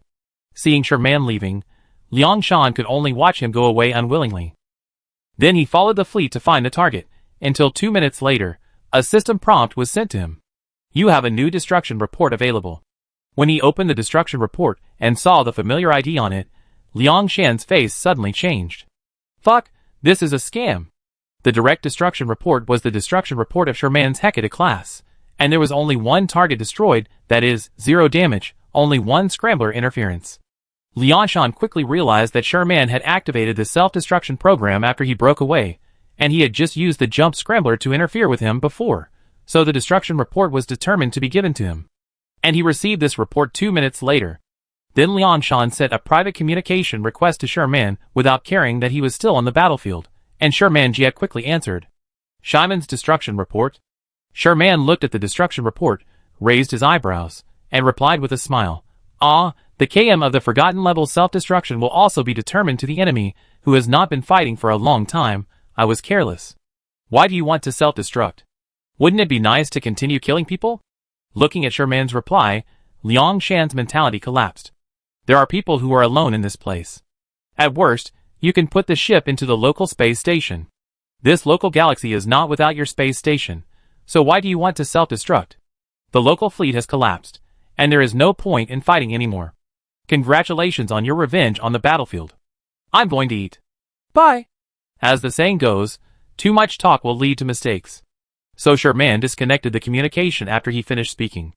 Liangshan looked at the news for a long time without saying anything, and even his own saber-toothed tiger was destroyed without any reaction. Instead, he silently took off his headphones, took out his mobile phone, and opened Taobao. On the other side, after disconnecting from Liangshan, Sherman turned around and contacted a mysterious customer. Sherman's destruction report, the bonus has been given away. When will you come to trade? Beautiful. Looking at the destruction report, the head of state nodded with satisfaction. Bosher is really generous. 3 days later, after J5A9 is shot down, the transaction will be officially carried out. That's right, the man behind this battle is the client that Dark Blood Kratos found for Sherman. After all, no one is as rich as this man, and can afford such a large amount of war preparations. You have to know that the Northern Alliance is not fighting at home, and it is not even pushing to the source step by step, but directly attacking the hinterland of PIBC. Once the war preparations are consumed, they are consumed, and it is impossible to transport them on a large scale like before. Moreover, neither PIBC nor VVV can allow them to transport war preparations from other places. So at this time, someone said that there was a large number of war preparations that could be handled by him in Yuanquan, which undoubtedly solved their urgent needs. When he learned that the object of the transaction was still Sherman and others, the head of state had an idea and hoped that they would give Liangshan a KM as a bonus for the transaction. Originally, Sherman and others were extremely reluctant to give their KM to Liangshan, but after learning about Liangshan's oath from the head of state, the 3 of them were very excited and said, "This is not a big deal." So Sherman and others changed to the Hecate class after the battle, picking up leaks and looking for Liangshan. On the other hand, the head of state also took advantage of the situation and dropped Liangshan from the main fleet to the harvesting team. So such a small script was completed naturally. By the way, can you send these war preparations to the front line? Although he knew it was unlikely, the head of state still asked tentatively. Impossible. Sherman refused without thinking. Trading is possible, but you need to find a way to pull it yourself, otherwise the nature of this will change. Although it feels a bit like being a whore, Trading this batch of war equipment to him is indeed the limit of what he can do. As for returning this batch of war equipment to him and personally pulling it to the front line, it is better to let him buy the Void Glow fleet as well, so that he doesn't have to fight slowly, and can directly bloom in the center of the source. But this batch of war equipment is in your Star City, and I dare not take it. The head of state also has his own concerns. After all, this player building is not like NPC. If this guy directly closes the station and withdraws the fuel of the Star City after the transaction, making the Star City abandoned, and then destroying and recovering this batch of war equipment, he will suffer heavy losses. And this kind of thing has happened before, so we have to be on guard. Sherman also knows the concerns of the head of state, and he also knows that no matter how much he guarantees that he will not do this, it is not convincing. In this game, the most precious and cheapest thing is this promise. Both parties have concerns, but neither wants to give up this deal, so they need to find a middle point that everyone can accept from the opinions of both parties. After both parties were silent for a long time, Sherman gave his own plan. How about this? You send me a list of the war preparations you need, and I pull them to the NPC space station on the first star of the Sky Serpent. As for how you take them out later, that's up to you. Sherman said, and then added, as for whether I will tell others about this, you don't have to worry about it. After all, compared to me taking the initiative to tell others about this, I'm more worried about you telling others about it yourself. After all, if this matter is discovered by others, there is nothing to say. Sherman will definitely be kicked out of the group, hacked, and posted on the forum. If it's serious, the entire Void Glow fleet will be implicated. The head of state thought about it, and it seemed to be the case. Moreover, as long as this batch of war equipment was placed in the NPC space station, it would be fine even if it was known. Sooner or later, they would deal with him. Okay, let's do it. As for this matter, if there is a rumor, you can just find other insiders. I have been doing this business for more than 10 years, and my reputation is still good. As a super businessman in this game, the head of state has traded with all alliances or legion forces, and this kind of reselling of war equipment is not the first or second time. Of course, he knows that such things need to be kept strictly confidential. Reputation, whether in reality or in the game, is the foundation of his business. In that case, I will send you the list later. You can take a look at the war equipment you want. Except for the Titan, which cannot be traded at present, you can take any other. After all, the Titan cannot enter the NPC's space station, so it can only be traded slowly. The head of state did not care about this. Since this super flagship cannot be traded, then leave all the remaining dreadnoughts and heavy assault ships to me. I want them all. The war will continue, and the more war equipment the better. In this regard, Sherman can also give a thumbs up and say, Boss is generous. Chapter 216. More than 8,000 heavy assault ships and more than 300 dreadnoughts. This is the transaction volume between Sherman and the head of state. Even if there is a special transport fleet, it will take a long time to transport them, not to mention that this matter needs to be done secretly. Sherman can't ask the transport fleet to help, only the most trusted person can do it. So this transportation task can only be done by Sherman and the other two, and can't be handed over to outsiders. But fortunately, Dark Blood Kratos has countless trumpets, which effectively make up for the transportation force. So in less than 2 hours, Sherman had nearly 30 trumpets of Dark Blood Kratos included in the group, and then the three of them began to transport war preparations. On the first star of the Serpent, Delk Ellis drove the Pilgrim-class reconnaissance ship carefully to the side of its space station. Barbarian, damn, I'm in position here, there's no one here for the time being.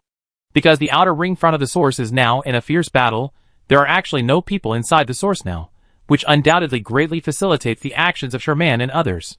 Well, let's do it.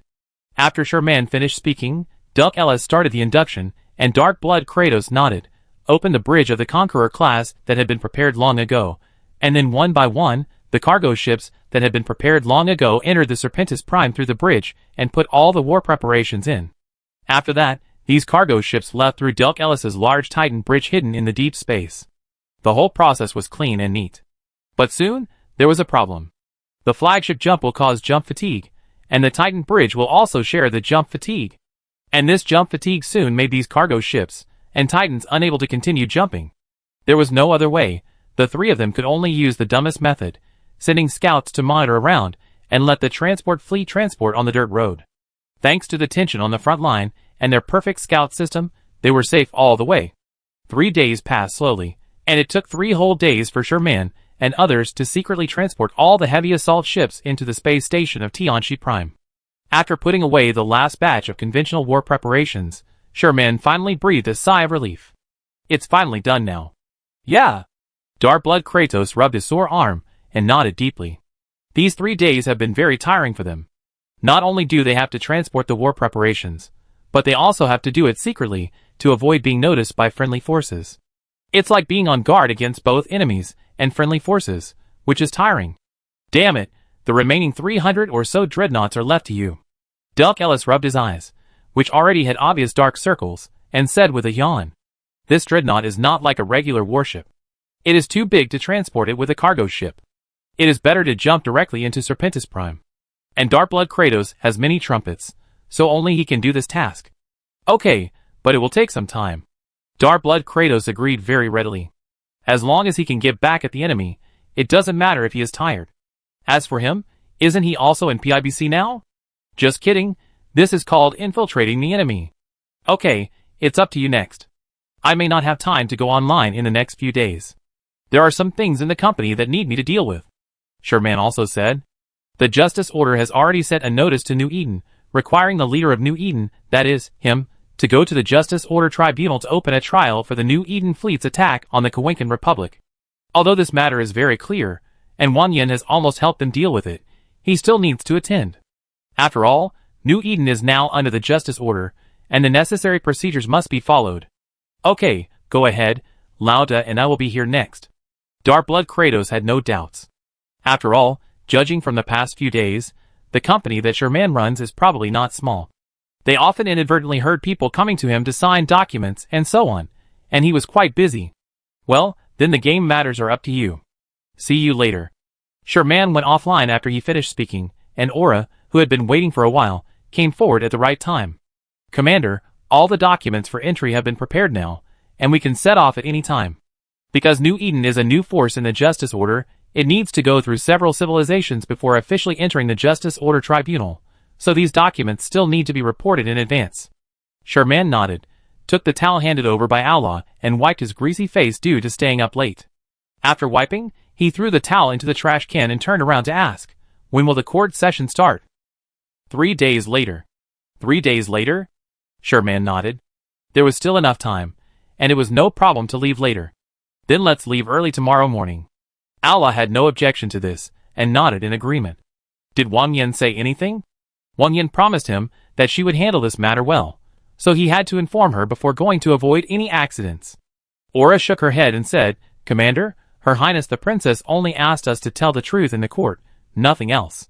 Because the Kawinkan Republic secretly withheld the resources she provided to New Eden, not to mention that it was the Kawinkan Republic that first provoked New Eden, so New Eden did nothing wrong except that its methods were a bit extreme. It can be said that Wang Yin has already helped New Eden to make arrangements in the Justice Order, and he only showed up this time. Even after this trial, the Kawinkan Republic had to pay a considerable amount of money to New Eden.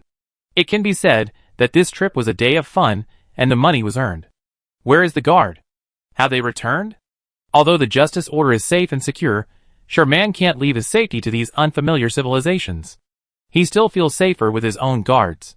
After all, the strength of his own guard fleet is obvious to all. Commander, all the guard fleets have returned to the base for inspection and replenishment 3 hours ago. They can set off at any time. The defense mission of the Beta Star Field is temporarily led by Estamel Tel. Because the Royal Guard fleet had been carrying out missions in the western Beta Star region for some time, and Hakam Stamai was now guarding the south with his fleet, the defense mission in the west was handed over to the Royal Guard fleet. Now the Royal Guard fleet had to escort Sherman to the territory of Justice Order, so the defense mission in the direction of Beta Star region could only be temporarily handed over to Estamel Tel. Although Estamel Tel's super flagship fleet was still being formed, Aura temporarily assigned 2 main fleets of the Mod Corps to her, and the situation in Beta Star region was stable, so this simple defense mission was still no problem for her. Seeing that Aura had arranged things so well after he left, Sherman had no objection and turned to walk into the room. Chapter 217. While Darkblood Kratos and Delk Alice were working non-stop to prepare for the war with ISK for the Anti-Man plan, Sherman also boarded the warship to the Justice Order Tribunal. Commander, this Justice Order Tribunal is located in the Angel Star region in the central area of the known universe. Even if there are stargates and acceleration tracks along the way, It will take at least 40 hours to reach the destination. You should take a rest first. Looking at Sherman, who was full of energy and enthusiasm while driving the Monitor-class battlecruiser, Ola couldn't help but persuade him. Such a long journey is not something that Sherman, a second-rate driver, can handle. Don't worry, I just play. I go back and rest when I'm tired, Sherman said knowingly. He knew his own level, and he was still self-aware. It was just that he hadn't been out for a long time, so he couldn't help but feel itchy and wanted to play for a while. Looking at Sherman, who was having a lot of fun, Aura smiled and shook his head and said nothing. After all, with him around, the warship would not have any accidents due to Sherman's clumsy operation. After playing for a while, Sherman handed over the control of the warship to Aura. Coming out of the bathroom, Sherman wiped his wet hair with a towel, looked at the dim starry sky around him, and asked curiously, Aura, where are we now? This galaxy is too dim, isn't it? It's not strange that Shur is curious. It's just that this galaxy is too dim, as if there are no stars. Commander, we are now in the Aire galaxy, located at the junction of the central and southern parts of the known universe. Ola paused after speaking, and after a stream of data flowed through his eyes, he continued, 153 years ago, the angel civilization and the demon civilization broke out in this star field. A war broke out in the Aire galaxy, and the center of the war. That war was even more intense. Both sides deployed the strategic weapon Titan, and shattered the star in the war. Because of that war, the stars in the Aire galaxy were destroyed, the resources were exhausted, and the original indigenous civilization was also migrated with the two major camps. This star field is also the only area on our route this time without the help of stargates and acceleration orbits. Listening to Aura's words, Sherman couldn't help but stab his tongue. Although he knew that the Titan was very strong, he didn't expect it to be so strong that it could even shatter stars. Outrageous. Seeing Sherman's shock, Aura hurriedly explained, Commander, the energy of this star is not comparable to that of the Doomsday weapon. It was just that after the Doomsday weapon hit the star, it caused energy disorder in the star, causing it to evaporate its energy in an instant. And that star explosion also caused heavy losses to both sides. The storms in several surrounding galaxies almost destroyed all the space stations and warships in space. The storms raged for a full 100 years before they were extinguished. That lesson caused the fleets of the Angel Civilization and the Demon Civilization to be annihilated, and no one survived. After that, both sides strengthened their control over Titan-class warships, and the Titan and Doomsday weapons used Limitation Treaty, which prohibited the use of Doomsday weapons against stars. Well, it's a bit like the Nuclear Non-Proliferation Treaty in Shyman's previous world, which restricts others from researching and using Titan battleships. This is also to prevent civilizations with Titans from starting devastating wars.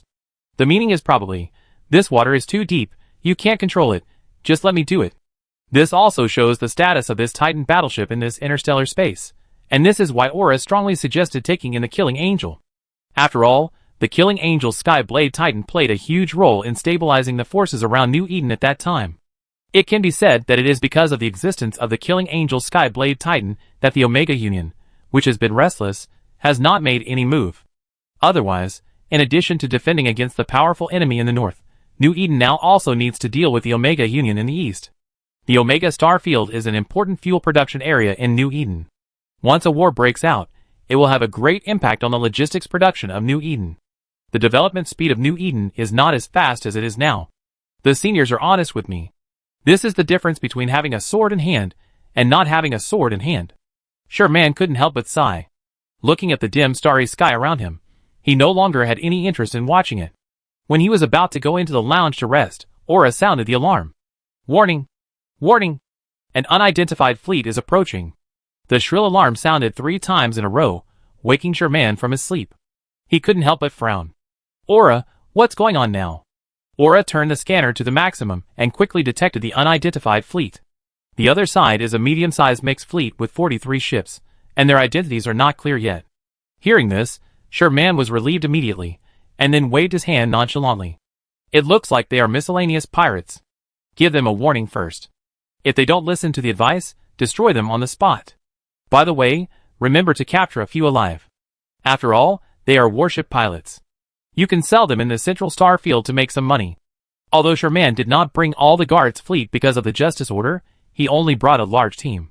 But there were also 80 Marshal-class Black Hidden Special Service ships, and 20 Law Enforcer-class reconnaissance ships. Wouldn't it be easy to fight against such a miscellaneous pirate fleet? After a while, the enemy jumped in from deep space, and several light interceptors launched jump interference probes to wrap up Sherman and others. Before Aura could warn, 2 heavy interceptors had clear targets and used jump interference force field generators to firmly control Sherman's vehicle. Seeing the other party's bold actions and clear target search, Ola's face changed. Commander, please avoid entering the safe house immediately. This is not a pirate attack, this is a premeditated assassination. Without Ola's words, Sherman could guess it by looking at the enemy's actions. Then he entered the specially built safe house of the monitor level with ease, and handed over the battle command to Ola. When Sherman entered the safe house, Ola's face was as cold as ice. Assassinate the commander, I don't know who gave you the courage. Then the other Marshall-class Black Special Forces ships that had been hiding in the subspace for defense came out of the subspace, and surrounded the assassins disguised as pirates. Faced with such a huge gap in strength, these assassins did not give up, and several of the reconnaissance ships suddenly turned on the induction. 5 bright cross-shaped inductions appeared in the starry sky. Aura felt something was wrong and immediately controlled a warship to launch doomsday weapons at the 5 reconnaissance ships, intending to extinguish the induction. But it was too late. A flash of red light appeared, and 5 huge interstellar beasts appeared around the induction, pushing the surrounding warships suddenly to a place dozens of kilometers away. 5 red guiding rays were slowly guided from the 5 Titans to Sherman's monitor-class vehicle. Afterwards, 5 red energy beams submerged Sherman's vehicle. Commander. Ola looked at the monitor class that was slowly torn apart and decomposed in the 5 red doomsday beams, and was in great grief. Chapter 218. Seeing the monitor class being torn apart and disintegrated by the 5 doomsday beams, a Titan pilot looked at the detector and reported, "The target's live signal has disappeared, the mission has been successfully completed, and we are ready to evacuate." The originally hundreds of meters long warship has now become fragments, and even the larger fragments are few, and they are still melting and deforming under the doomsday beams. In this situation, even if God came, there would be no help. Evacuation approved. The person who had been closely watching the battlefield behind the scenes also replied while looking at the battlefield. Looking at the 5 Titans that had adjusted their bows and were preparing for the jump, Aura was as cold as ice. "You want to leave?" "I agree." Then, 80 Marshall-class ships rushed towards one of the Titan-class battleships, and a series of jump scrambling and electronic interference were all set on it. Because the Titan is not like other battleships, its powerful power system and electronic system make it immune to low-intensity electronic interference. So in the absence of heavy and light interceptors, Aura can only rely on enough electronic interference to keep one of them. Fortunately, the electronic warfare system of the Marshall class was powerful enough. Under the electronic interference of 80 Marshall class ships, 1 Titan class was left behind. The other 4 Titans disappeared without being intercepted, and Aura had no way to keep them. A3 report, A3 report, A3 is left behind, needs support, needs support. Looking at the Marshall-class Black hidden special service ships around him like ant colonies, the A3 Titan driver frowned and called for support. Now, with the induction lighting up, coupled with the movement of the 5 Titans hyperspace jump, the patrol of the Angel civilization will soon react and rush over, and he must evacuate as soon as possible. The Angel patrol has arrived, and the backup is trying to delay it. "You need to leave as soon as possible." The people in the command center quickly replied. The fleet that is currently supporting is exchanging fire with the Angel patrol and cannot come to support at all, so he can only figure out a way by himself. Received. The pilot was not surprised by the lack of support, as this result was already in the plan. And with the firepower of the Titan class, it would only take some time to clear these Black hidden special service ships. Then, hundreds of various gun ports and silos appeared on the Titan, and the originally graceful warship instantly turned into a hedgehog, which was particularly hideous. Under Aura's control, the Royal Guard fleet launched a fierce attack on the Titan. One after another, scorching energy beams were launched at the Titan, but the Titan's energy shield became very thick under its powerful energy system, and several rounds of attacks by 80 Marshals only knocked down less than 5% of the energy shield. Under the attack of Titan's secondary guns, the Marshall class could not withstand it, especially the main gun of the Titan, which could injure a ship if it was touched, and kill a ship if it was hit, which was very scary. No matter how skillfully Aura controlled the warship, he could only evade the main gun at most, and he still had to bear the damage if he could not completely avoid the secondary guns with extremely fast firing speed. But as long as the Marshall class was not destroyed in one blow, it would be repaired by the Marshall class, which served as a logistics ship, which made the Titan pilot very difficult. If this continues, the Titan's energy shield will be worn out sooner or later, and even if support arrives, it will be impossible to leave. The situation is critical. Request support. Request support. Unlike the understatement just now, the cry for help has become very urgent. Because this operation is secret, and the number of people needs to be strictly controlled, there is only one fleet as a backup, and it is currently fighting with the patrol team of the Angel civilization, delaying time and unable to go there at all. As a last resort, the command center could only recall the regular fleet that had already evacuated to come to support. The Snake Squad has returned again. Please seize the opportunity, and wait for an opportunity to break through. Yes. After bringing the Snake Squad back, they did not directly enter the battlefield. Instead, they supported the periphery and harassed the Marshall-class ships that were conducting electronic interference, intending to make these Marshall-class ships change their targets, so that the Titans could escape. But how could this be possible? Aura looked at these returning enemies expressionlessly, and did not send out the Marshall-class ships, but sent another 20 Law Enforcer-class reconnaissance ships over. Although this Enforcer-class reconnaissance ship does not have the same strong attack power as the Marshall-class, it is not weak either. It can take down a battleship fleet of the same size. Not to mention that the fleet in front of them is just a fleet of miscellaneous warships. Without any surprise, this Serpent Squadron was soon destroyed in the Enforcer-class bombardment before it could play its due role, leaving only oval space capsules parked alone in space. Ola no longer wanted to exchange these prisoners for resources. Now, he just wanted these people to pay the price they deserved. Then, in front of the Titan pilot, these space capsules were destroyed one by one. Damn it! Looking at the Serpent Squad that was destroyed less than 5 minutes after entering the battlefield, the Titan pilot couldn't help but curse inwardly, but he had no ability to rescue them except to continue attacking. Although the Marshall class had excellent defense, and the fleet was a complete system, it still couldn't withstand the attack of the Titan. After a main gun hit a Marshall-class ship in a logistics role and destroyed it instantly, the battlefield situation began to slowly change. This time, Aura had few logistics ships. After missing one, the entire logistics chain had problems. Facing the Titan's attack, the pressure on the logistics ship increased instantly, and some of them couldn't resist. As a last resort, Aura could only use the rotation tactic to allow the severely damaged warships to jump into deep space for repair before returning to the battlefield, while the Titan warships without war interference equipment could only watch helplessly. Under this rotation tactic, after 2 full hours, Aura finally broke the energy shield of the Titan warship, but what followed was the thick deck, whose defense power was even greater than that of the energy shield. This can't go on any longer. The Titan pilot looked at the warship that had lost all its shields. If this continued, his Titan would be killed by the fleet in front of him sooner or later, not to mention that the patrol team of the Angel civilization would come at any time. The friendly forces could not hold on for much longer, and had to break the deadlock. Accompanied by the warning issued by the Titan-class high-energy reaction, Aura decisively manipulated all the warships to evacuate. All the Marshall-class ships appeared with waves of space ripples on their bows. With a burst of space waves, all the Marshall-class ships appeared tens of thousands of kilometers away, right behind the Titan-class ships, making the Doomsday lonely. Because of the strong pressure brought to the Titan by the activation of the Doomsday weapon, he could not take the opportunity to escape. When the interior of the Titan battleship stabilized, Aura controlled the fleet to rush back and control it. Humph! Looking at the Titan in front of him, Aura's eyes flashed with data. He carefully analyzed the data of every attack of the fleet on the Titan.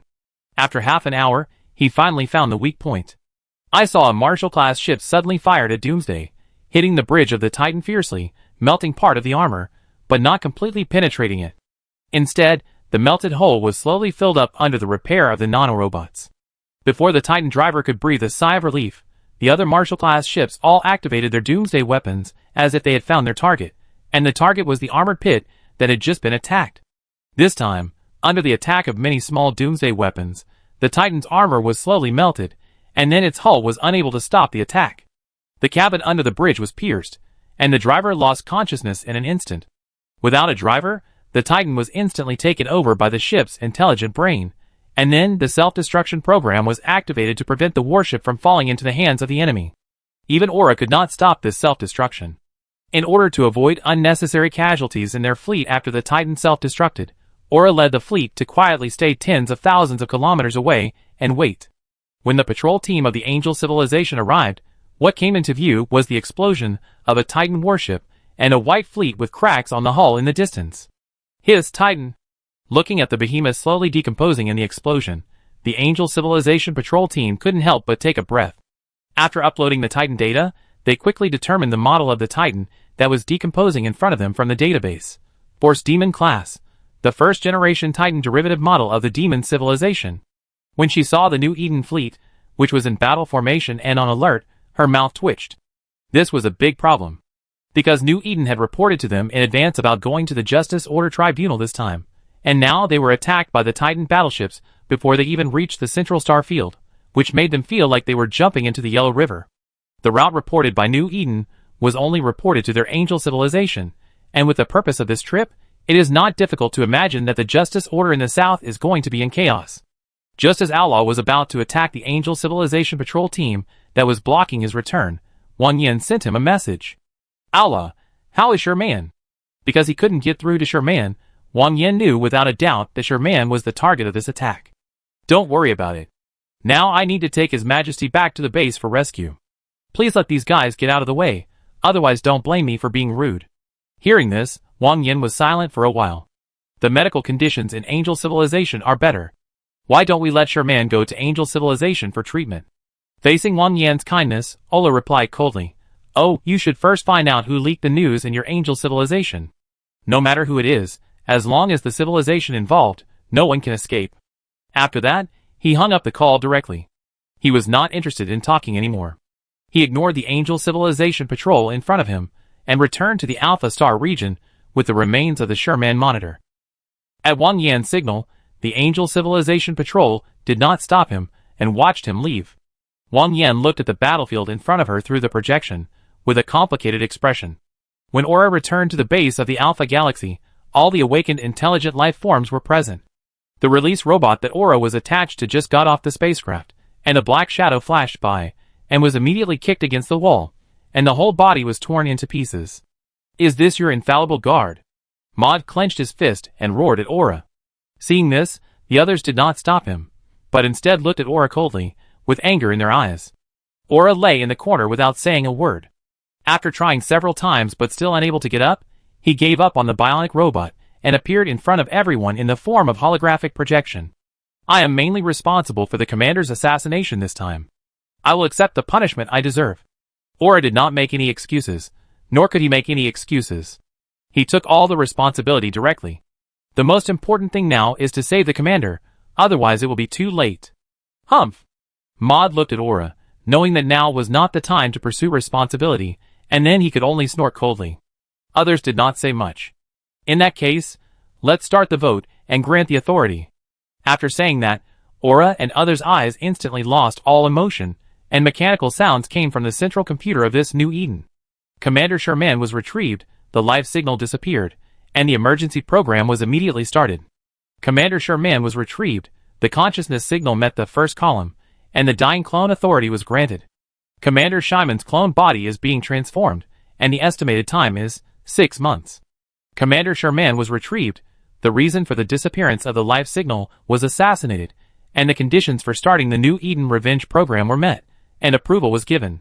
The current commander unlocked the forces of Maud Group, Gusta's Group, Angel Enterprise Consortium, Sasha, and met the requirements. Unlock the relevant officials and warship technology, and start the relevant procedures. Your Excellency, the commander is in a coma, and the central system has handed over the temporary second authority to Aura, and the revenge program. Extinction order is started. Commands came out from the central computer one after another, and pairs of eyes suddenly opened in the top-secret cloning room of the space station. Officials affiliated with Gusta's Group, Angel Enterprise Consortium and Sasha, who had not yet unlocked all woke up at this moment, and many secret and unlocked warship technologies were also unlocked. A few hours later, the New Eden Supreme Conference room was full. Several major New Eden forces sat in their respective seats, quietly looking at Aura standing next to the main seat. Aura looked at the empty main seat, with a little sadness and guilt in his eyes, and then raised his head firmly, and looked at everyone under the seat. "Everyone, I have extracted relevant data from the destroyed Titan Central Intelligence, and have identified the relevant forces and civilizations that planned this assassination. This assassination was planned by the Omega Union, and it was a joint assassination organized by members of the 2 major camps, including 3 civilizations and their forces. Among them, the Nugang Republic of Justice Order provided intelligence, the Desasso civilization of the Free Camp provided 5 Titan-class warships, and the Omega Union provided logistical support and covered its Titans to complete the smuggling, and finally completed this assassination. Hearing this, Maud suddenly stood up and hammered a dent in the titanium alloy tabletop. Damn it, I didn't expect these rats from Omega to play dirty tricks. His defense area was the Omega Star Field, and now the assassination of Sherman was related to the Omega Union he was defending, which was undoubtedly a great shame for him. Then, Maud stared at Aura with a pair of tiger eyes, and said viciously, "Give this Omega Starfield to me. Within a month, I will make this Omega Starfield barren." Ola nodded. Maud was more familiar with Omega than anyone else, so it was most appropriate to entrust this revenge operation to him. Seeing Maud taking over the mission in the Omega Starfield, the Sasha officials headed by Chelm Solon also spoke. "Then let us, Sasha, take care of the Desasso civilization in the north.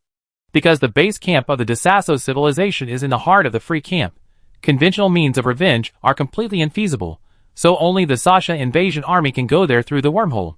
As for the northern front, which is now in a stalemate with the Sasha fleet, it is no longer a problem after the 10 Soul Revenant supercarriers secretly headed to the northern front. The current stalemate is just Chelm Solon's blunt knife cutting the flesh of the Desasso civilization, consuming its strength and foundation. But now, she is in no mood to waste time. As for the Republic of Nugang of Justice and Order, before Estamel Tel could speak, the officials of the Angel United Enterprises spoke. Then let's hand over the Republic of Nugang to our Angel Union. Hakam Stamai has been in the south, and is familiar with the Justice Order. Tobias Crusoe patted Hakam Stamai on the shoulder after speaking, and the latter nodded firmly. After Tobias Crusoe woke up, Hakam Stamai wisely handed over the command of the Angel Union to the former. After all, there are strong and weak officials. In that case, let's do it this way. Sasha will be responsible for the Desasso civilization of the Northern Free Camp, the Mod Corps will be responsible for the Omega Union in the east, and the Angel Union will be responsible for the Republic of Nugang in the south. As for the Gustas group, treat it as a supplement, and be ready to support the defenders in 3 directions at any time. Yes. After Aura, who currently has the highest authority, issued the order, everyone responded. Even if the Gustas group and others had opinions in their hearts, they did not refute it. Issue the extinction order against these 3 civilizations to the outside world, starting with the Desasso civilization and the Omega Union. Yes. After the meeting, everyone dispersed, and Aura came to the captain's room. Looking at the barely humanoid Titan in the clone repair chamber, he murmured, "Commander, the enemy will pay 1,000 times the price for this. Because of the super strong defense of the monitor level, and because Sherman hid in the safe house, after facing the 5 doomsdays, although the ship disintegrated, Sherman in the safe house was lucky to survive. Here is the signal of consciousness. His body has suffered devastating and irreversible damage. He is already dead from a physical level, and now lying in the repair chamber is just to maintain his consciousness. If he wants to survive, he can only undergo surgery and become a clone pilot." What? New Eden issued an extermination order against the Nugang Republic, the Desasso civilization, and us? In Omega Star City, Barley was a little bit unbelievable when he heard the news. This operation is top secret, and the pilots dispatched are all death squads. Even if they are caught, they can't leak the secret. How come New Eden came to us in less than 24 hours, and they know the forces involved in the operation so well? Now it's not about whether this information is about to be leaked, but how to deal with New Eden's revenge. Matt frowned and said. He didn't approve of this plan. He had more contact with New Eden, so he knew how loyal other people in New Eden were to their emperor and how powerful they were. Not to mention that this action was carried out by them in private, keeping the 2 major camps in the dark. It would have been fine if it hadn't been exposed, but now that it has been exposed, based on their private cooperation, the 2 major camps will definitely not give them any support. This is collusion with the enemy. In this regard, even Taomashi, who had always been at odds with Matt, sighed softly. After the new Eddie issued the extermination order, the Nugang Republic had been interrogated by the Angel civilization. Based on the evidence submitted by the new Eddie, the Nugang Republic had been clearly kicked out of the Justice Order and no longer accepted the protection of the Angel civilization and the Justice Order. The Desasso civilization was exactly the opposite. After the end of this operation, it received high praise from the Freedom Camp, and the Demon civilization had decided to help the Desasso civilization upgrade to a first-class civilization. As for us, no one paid any attention to us. After this incident, All the people who supported them withdrew and announced that the Omega Union had nothing to do with them. The Omega Union also gained the independence they had always dreamed of. But they really didn't want this kind of independence. Extermination Order. What is Extermination Order? It was the bloodiest and cruelest declaration of war in the War of Civilizations. Unlike previous wars, it could be ended by compensating some resources and signing a few treaties. This kind of war can only end with the destruction of one civilization, and the destruction of a civilization means the death of hundreds of millions, or even billions of lives. In other words, this is a massacre war that will annihilate the entire race. The New Eden civilization was able to force the Desasso civilization to shrink its defenses on the front battlefield and could only passively defend. Its strength can be imagined. In this case, who would dare to provoke the New Eden, which is already like a mad dog? Even the Desasso civilization urgently requested the help of the Demon civilization, and only then did it feel more at ease. As for the interests in the Omega Union, it is better to give them up than to get into trouble. How is the asset transfer going? After the Extermination Order came out, New Eden gave other forces in the Omega Star region 3 days to evacuate. After 3 days, the Extermination Order will be implemented on the entire Omega Star region, causing the entire Omega Star region to be in chaos. All forces are evacuating urgently, and they are the same, hoping to transfer as many assets as possible before the war comes. But Matt shook his head. Now the several exits of the entire Omega Star field have been heavily controlled by New Eden, and we can't get out at all. At the first moment, Maud sent heavy troops to control the entrance and exit star systems of the entire New Eden. Now the Omega Union is trapped in a jar and can't escape. In this case, let's fight. Barley straightened his body again and looked at everyone fiercely, gather the fleet and open a breakthrough. We can't just wait for New Eden to put the butcher knife on our necks. Everyone agreed that this was the only way now. Matt turned his head and looked through the window at the crowded waterway outside the Star City, wondering what he was thinking. Chapter 219. Omega Star Region. As soon as the New Eden Extermination Order was issued, Maud took the fleet to raid the other 3 entrance and exit star systems of the Omega Star region. Maud did not waste time with him. With a few rounds of doomsday volleys, the military fortresses in these star systems were destroyed, and no defenders survived. They were all killed. The bloody oath of the Extermination Order was implemented with ruthless means. After Maud's group took action, everyone in the Omega Star region understood that New Eden was serious this time. Facing the 3-day deadline, all irrelevant personnel were in a panic and prepared to evacuate with their belongings. But they were all blocked from exiting the star system and were being inspected by the Maud group. After Aura provided the list of forces and personnel under each Omega force, these inspections became very simple. People can lie, but data will not. Of course, even without Aura's request, Maud knew which ones should be released and which ones should not be released. In the southern exit star system of Omega, several long teams were lined up honestly, and both large battleships and small light frigates were very honest. They had no choice but to be honest. The jump interception devices covering tens of thousands of kilometers of the surrounding stargates, as well as the heavy interceptor ships of the Mastiff class that were around them from time to time, and more importantly, the blue-gray fleet that was deploying launch silos in the distant starry sky, and the dozens of warship wreckages that served as a lesson. Under the inspection of several reconnaissance ships, these spaceships and warships were inspected one by one, and a scan at the speed of light could tell whether the warships were carrying things that should not be carried. Among them, there were many disguised Omega Union members who were discovered, and then they were destroyed by several rounds of missiles before they could resist, and then the driver was killed on the spot, and his fragmented body was exposed in space. The noble warship pilots were slaughtered like pigs and dogs, which made everyone hold their breath. Fortunately, the New Eden fleet did not make it too difficult for them. As long as there were no Omega people on their ships, they could be allowed to go. But as long as there were Omega people on the warship, the entire warship would be destroyed, and everyone on it would be regarded as an enemy. After several warships of the merchant fleet were ruthlessly destroyed, and hundreds of people on board were killed, other merchants, who tried to go out with Omega people at high prices, were immediately scared. Then he could not wait to report to the Motocore that there were people from the Omega Union on his warship. Sir, I report that there are several people from the Omega Union on my ship." A businessman who had a good cooperative relationship with the Omega Union could not bear the pressure and quickly reported to the Motocore. Then several Gam-class frigates came flying and scanned the people in the cabin, and then confirmed that there were indeed more than a dozen members of the Omega Union inside. "Please leave the route immediately, and go to the space station to dock." After controlling the enemy, you can leave.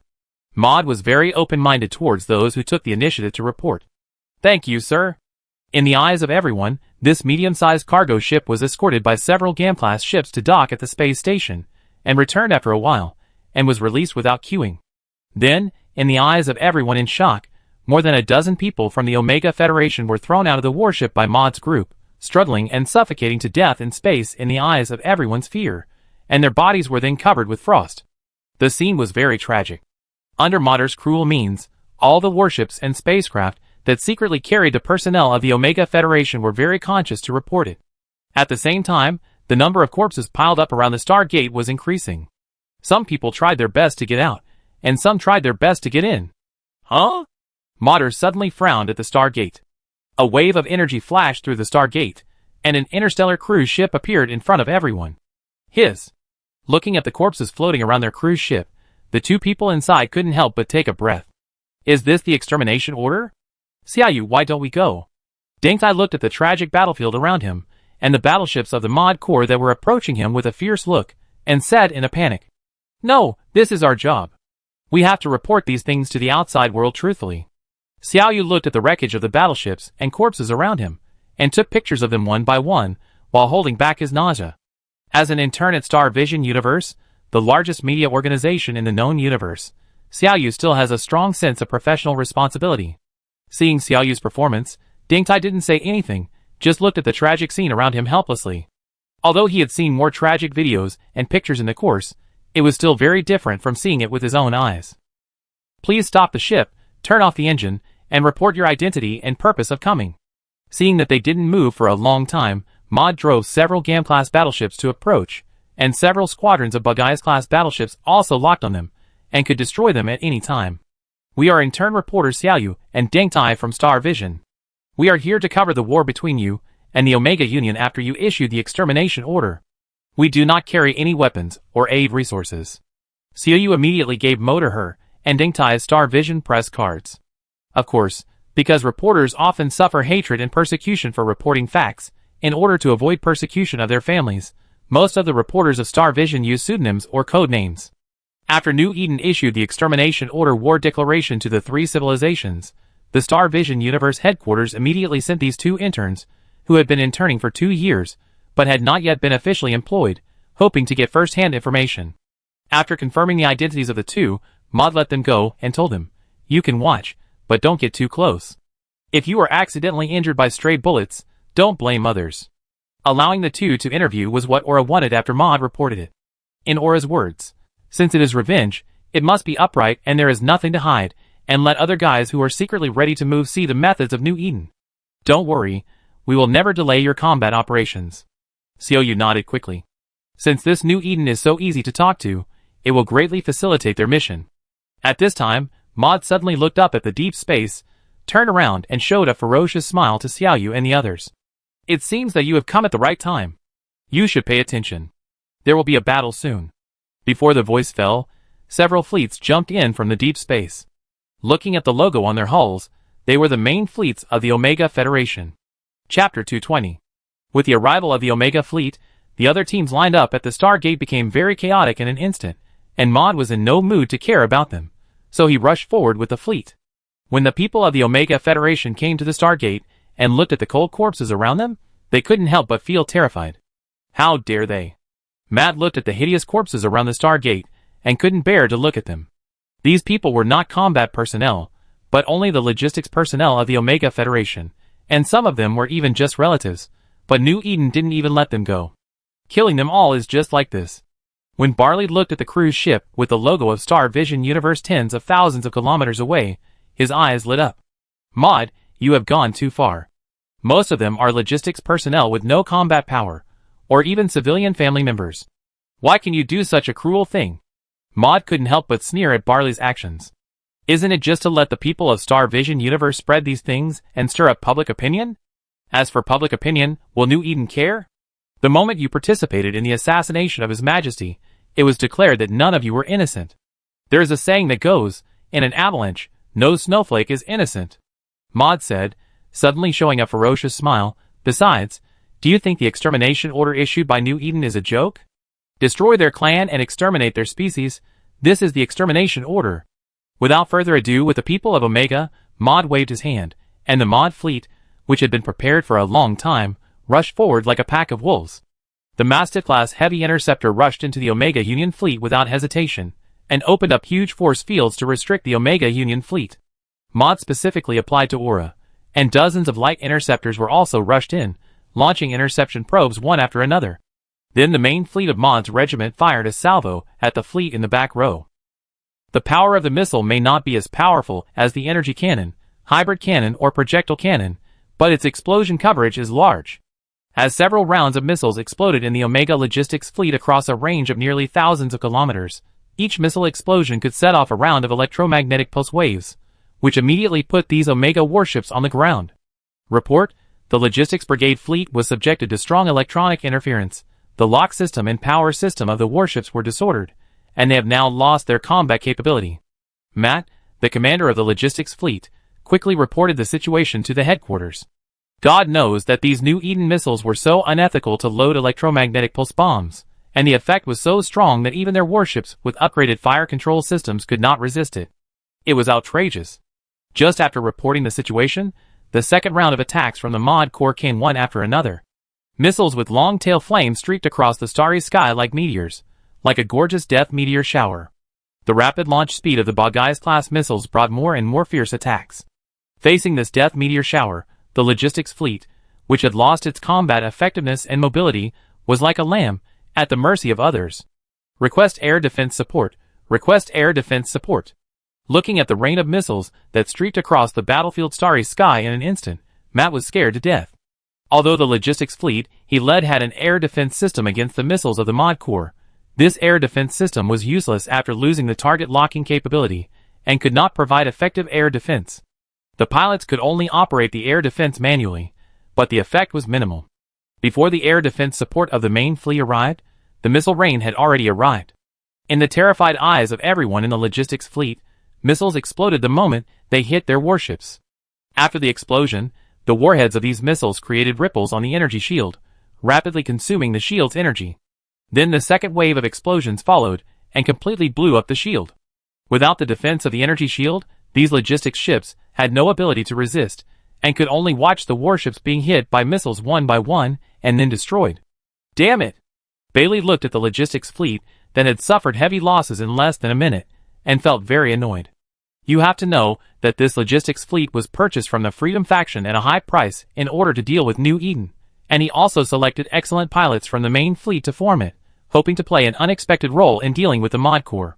But he didn't expect that the battle had just begun, and the logistics fleet he spent a lot of money to build had become like this. Logically speaking, facing a warship with pure missile attack means it is true that the pressure is greatly reduced after having a logistics ship.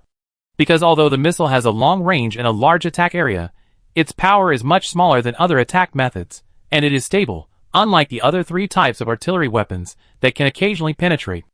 As long as the main fleet can withstand the attack, the logistics fleet can repair them, and this is also the way they came up with to deal with the obstacle of Mod's Corps. But the old saying is good: kill the healer first in a group fight. Mod is even more familiar with this. So before the battle, he noticed this logistics fleet that was hiding in the rear and looked inconspicuous. So when he was talking to Barley, he operated the fleet to rematch the missile launch order, and it really hit their weak spot. Because the fleet of the Mod Corps was outside the attack range of the Omega fleet, Bear could not relieve the pressure of the logistics fleet by attacking the Mod Corps, so he had to order the main fleet to assist the logistics fleet in air defense. But in front of missiles with autonomous evasion capabilities, their air defense means seemed very scarce and powerless. After the Mod Corps launched a full number of missiles at the logistics fleet led by Matt, the Mod Corps ended the attack. After the explosion that covered a full 10 minutes ended, there was no complete warship at the original location of the logistics fleet. All of them turned into fragments of debris, and not even a space capsule was seen. The complete corpses that could be seen in human form could be counted on one hand, and the rest could only be analyzed by scanners to see their biomass. Matt, the commander of the logistics fleet, was killed in the first wave of attacks, and his body was not found. The loss of a key logistics fleet and a senior officer at the beginning of the war was a serious blow to the morale of the Omega Union fleet. Looking at the fleet with unstable morale, Barley gritted his teeth and issued an order: the heavy battleship fleet is in front. Press forward to the mod core and crush them. Chapter 221. There is no other way. Now there is only this heavy battleship with outstanding defense in front. Without the logistics fleet, Barley dare not put the more vulnerable fire output battleship in the sight of the mortar core. This method is not bad. If it is the energy cannon or projectile cannon of New Eden Sasha or Angel Enterprise Consortium that attacks straight back and forth, it can be somewhat useful, but the problem is that the missiles of the mortar core carry microcomputers and can turn. This iron wall tactic has no effect on the mortar core.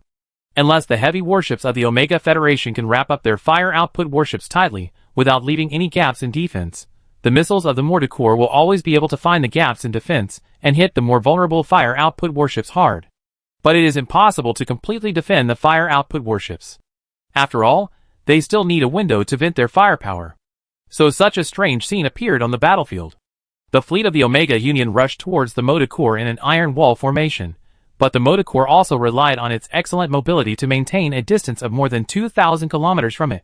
It was not far nor close, because it was only a little beyond the maximum attack range of the Omega Union fleet, which was very embarrassing. Occasionally, after the attacks from the Omega fleet hit a few motor core warships that were lagging behind, the damaged motor core warships would suddenly increase their speed to distance themselves and avoid the attack, making the Omega fleet hate it. The attack of the motor core was very flexible. The missiles of the motor core did not fly straight to the fleet of the Omega Union after being launched, but circled around the heavy battleships at the front of the Omega Union in an arc, and then exploded fiercely in the center of the fleet, blowing the fleet in the center upside down. Looking at the motor core walking them like a dog, Bear clenched his fists, suppressed the anger in his heart, and said to Tadelmashi in a calm voice, "Tadelmashi, if this goes on, no matter how many fleets we have, they will not be enough to deal with the motor core. We need your scout fleet to entangle them and keep them, otherwise we will really be finished." Upon hearing this, Tadelmashi nodded heavily with anger. Yes. Then he led his scout fleet to rush towards the mod group like a swarm of bees. The scout fleet of 100 people were all driving the latest generation of products of Star Heavy Industry where Tadelmashi worked. The Beedrill-type frigate and the Knight-class destroyer were two warships specially developed and designed for scout warfare.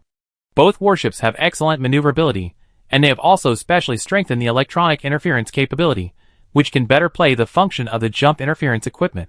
The interference distance exceeds that of other warships of the same type by 20%. It can be said that they are the best batch of scout ships except for the two major civilizations. So this is why Tadelmashi is so confident. If placed in the same type of small and medium-sized civilizations, or even in some large civilizations, these two types of scout-type warships are indeed very outstanding, and can even form a crushing battle in the right place. However, the mod core itself is famous in New Eden for its powerful electronic jamming system. Is this trying to show off in front of Guangdong? Looking at nearly 100 scout ships rushing towards the mod core, Mod's face showed no expression. He only saw 50 Thunder Beast-class electronic attack ships that had been accompanying the main fleet quietly leaving the main fleet and rushing towards the scouts led by Tadelmashi. Thunder Beast-class, a derivative model of the Garm-class frigate, an electronic attack ship with the highest technological achievement of the mortar core. While inheriting the mortar core's super missile system and jump jamming system, it also strengthens its electronic attack capability. Seeing that the mortar core also released scouts, Tadelmashi's eyes showed a ferocious look. Brothers, the first squadron will continue to move forward to try to retain the opponent's main fleet, and the second and third squadrons will follow me to clean up the opponent's scouts. I will strip the pilots of these scouts from the space capsule and let them see the bodies of their own people. Yes. Everyone said yes. After their people were so cruelly thrown into space by the Mort Corps and struggled to die, their hearts were already filled with anger. Those were their relatives and friends. They also wanted to let New Eden experience this feeling. However, just as the distance between the two sides was rapidly approaching, less than 600 kilometers away, these Thunder Beasts of New Eden made tactical maneuvers above them. At the same time, their shipboard computer also issued a rapid alarm, which meant that they were locked and attacked. How is this possible? Tadelmashi looked at the dozen warships locked on the operation panel with some disbelief. These were the group of Thunder Beasts in New Eden. You know, this small tonnage warship is limited by the hull. Both the distance of the locking system and the range of attack are small. After all, it is inevitable to install various equipment and systems in the compact hull. So the engagement distance of General Scout-type warships is about 100 to 200 kilometers. The better ones, or those specially strengthened, are about 300 to 400. If it is larger, it will greatly affect the speed of the warship. Without the speed advantage, it can no longer be called a scout-type warship. What about these new Eden scout warships in front of him? They were able to lock onto him and his men from 600 kilometers away and launch an attack. Moreover, it seemed that his ship was nearly twice as fast as theirs. What kind of Zenithid warship was this? Just when Tatamashi was puzzled and shocked, the Thunder Beast class attack had already arrived in front of him, and they saw light missiles attacking their warships fiercely. Faced with this rain of missiles, Tatamashi's scout fleet lost a full 14 warships in an instant. Seeing his team's warship destroyed, although Tatamashi was shocked by the firepower of the new Eden scouts, he still urgently ordered, all members who have lost their combat effectiveness should return home immediately, and don't leave their lives here. Now New Eden will not talk to you about humanitarianism and battlefield rules. Once there is a chance, they will definitely slaughter them mercilessly. However, he didn't get what he wanted. He saw more than a dozen Thunder Beasts suddenly speeding up and approaching them. When they were more than 400 kilometers away, a series of jump interruptions were set on these space capsules that had no time to evacuate. Damn it! Boss, save me! Seeing their space capsules being left behind, these pilots were scared to death. This New Eden really wanted to kill them all. Damn it! Everyone overload thrusters and weapons and drive the enemy out. Tatamashi looked at the New Eden scouts, who suddenly approached and hurriedly gave orders. But it was too late. Chapter 222. These Omega Union scout pilots could only watch the light missiles rushing towards them, and then they lost consciousness with several explosions. Tatamashi looked at the space capsule that was hit and shattered, and his anger grew stronger and stronger. It goes without saying that the pilots inside are probably as shattered as these space capsules. Attack, leave them behind. Looking at the dozen or so Thunder Beast class ships that killed his members 400 kilometers away, Tatamashi roared in anger. Due to inertia, the distance between the two sides was less than 300 kilometers in an instant, and this was finally within the attack distance of Omega's scouts. Tatamashi quickly locked the murderer who killed his confidant in front of him. Just as he was about to launch an attack, he suddenly found that his warship had been unlocked. What the hell? Warning! Warning! Due to strong electromagnetic interference, the warship's locking system is suppressed. Lock distance decreased. Lock time increased. Warning! The intensity of the warp interference increases, and the warp engine fails. Warning! The alarm suddenly sounded by the warship computer of Tatamashi made him a little overwhelmed. Listening to the shrill alarm in the warship, he knew that he was doomed this time. With super strong attack power, super strong maneuverability, and powerful electronic suppression ability, this Thunder Beast class is the top electronic attack ship in New Eden. Even the scout ships like Omega really don't know what to do to fight it. It is no exaggeration to say that a Thunder Beast class can destroy their scout fleet of 100 people using kite tactics without any damage. With the same tonnage, the technological gap between the two is too big. Under the electronic suppression of the Thunder Beast class, Tatamashi's scout fleet could not even ask for support from the main fleet, and all communications were disordered. So in the desperate cry of Tatamashi frantically calling for help from the main fleet, his painstakingly built scout fleet was devoured one by one. Finally, after several rounds of explosions, Tatamashi was killed. At this point, 2 of the 5 major forces of the Omega Union have been killed. And the first scout squadron that rushed to the Mater Regiment fleet at the first time had not arrived yet, but was completely destroyed by the anti-aircraft missile launchers equipped on the battleship, and did not play any role at all. Bailey looked at the scout fleet being wiped out, and there was no luck in his heart, so he immediately ordered a retreat. The logistics fleet was completely wiped out, the scout fleet was also completely wiped out, and the main fleet was walked around like a dog by the Mater Regiment, and was beaten without any ability to fight back.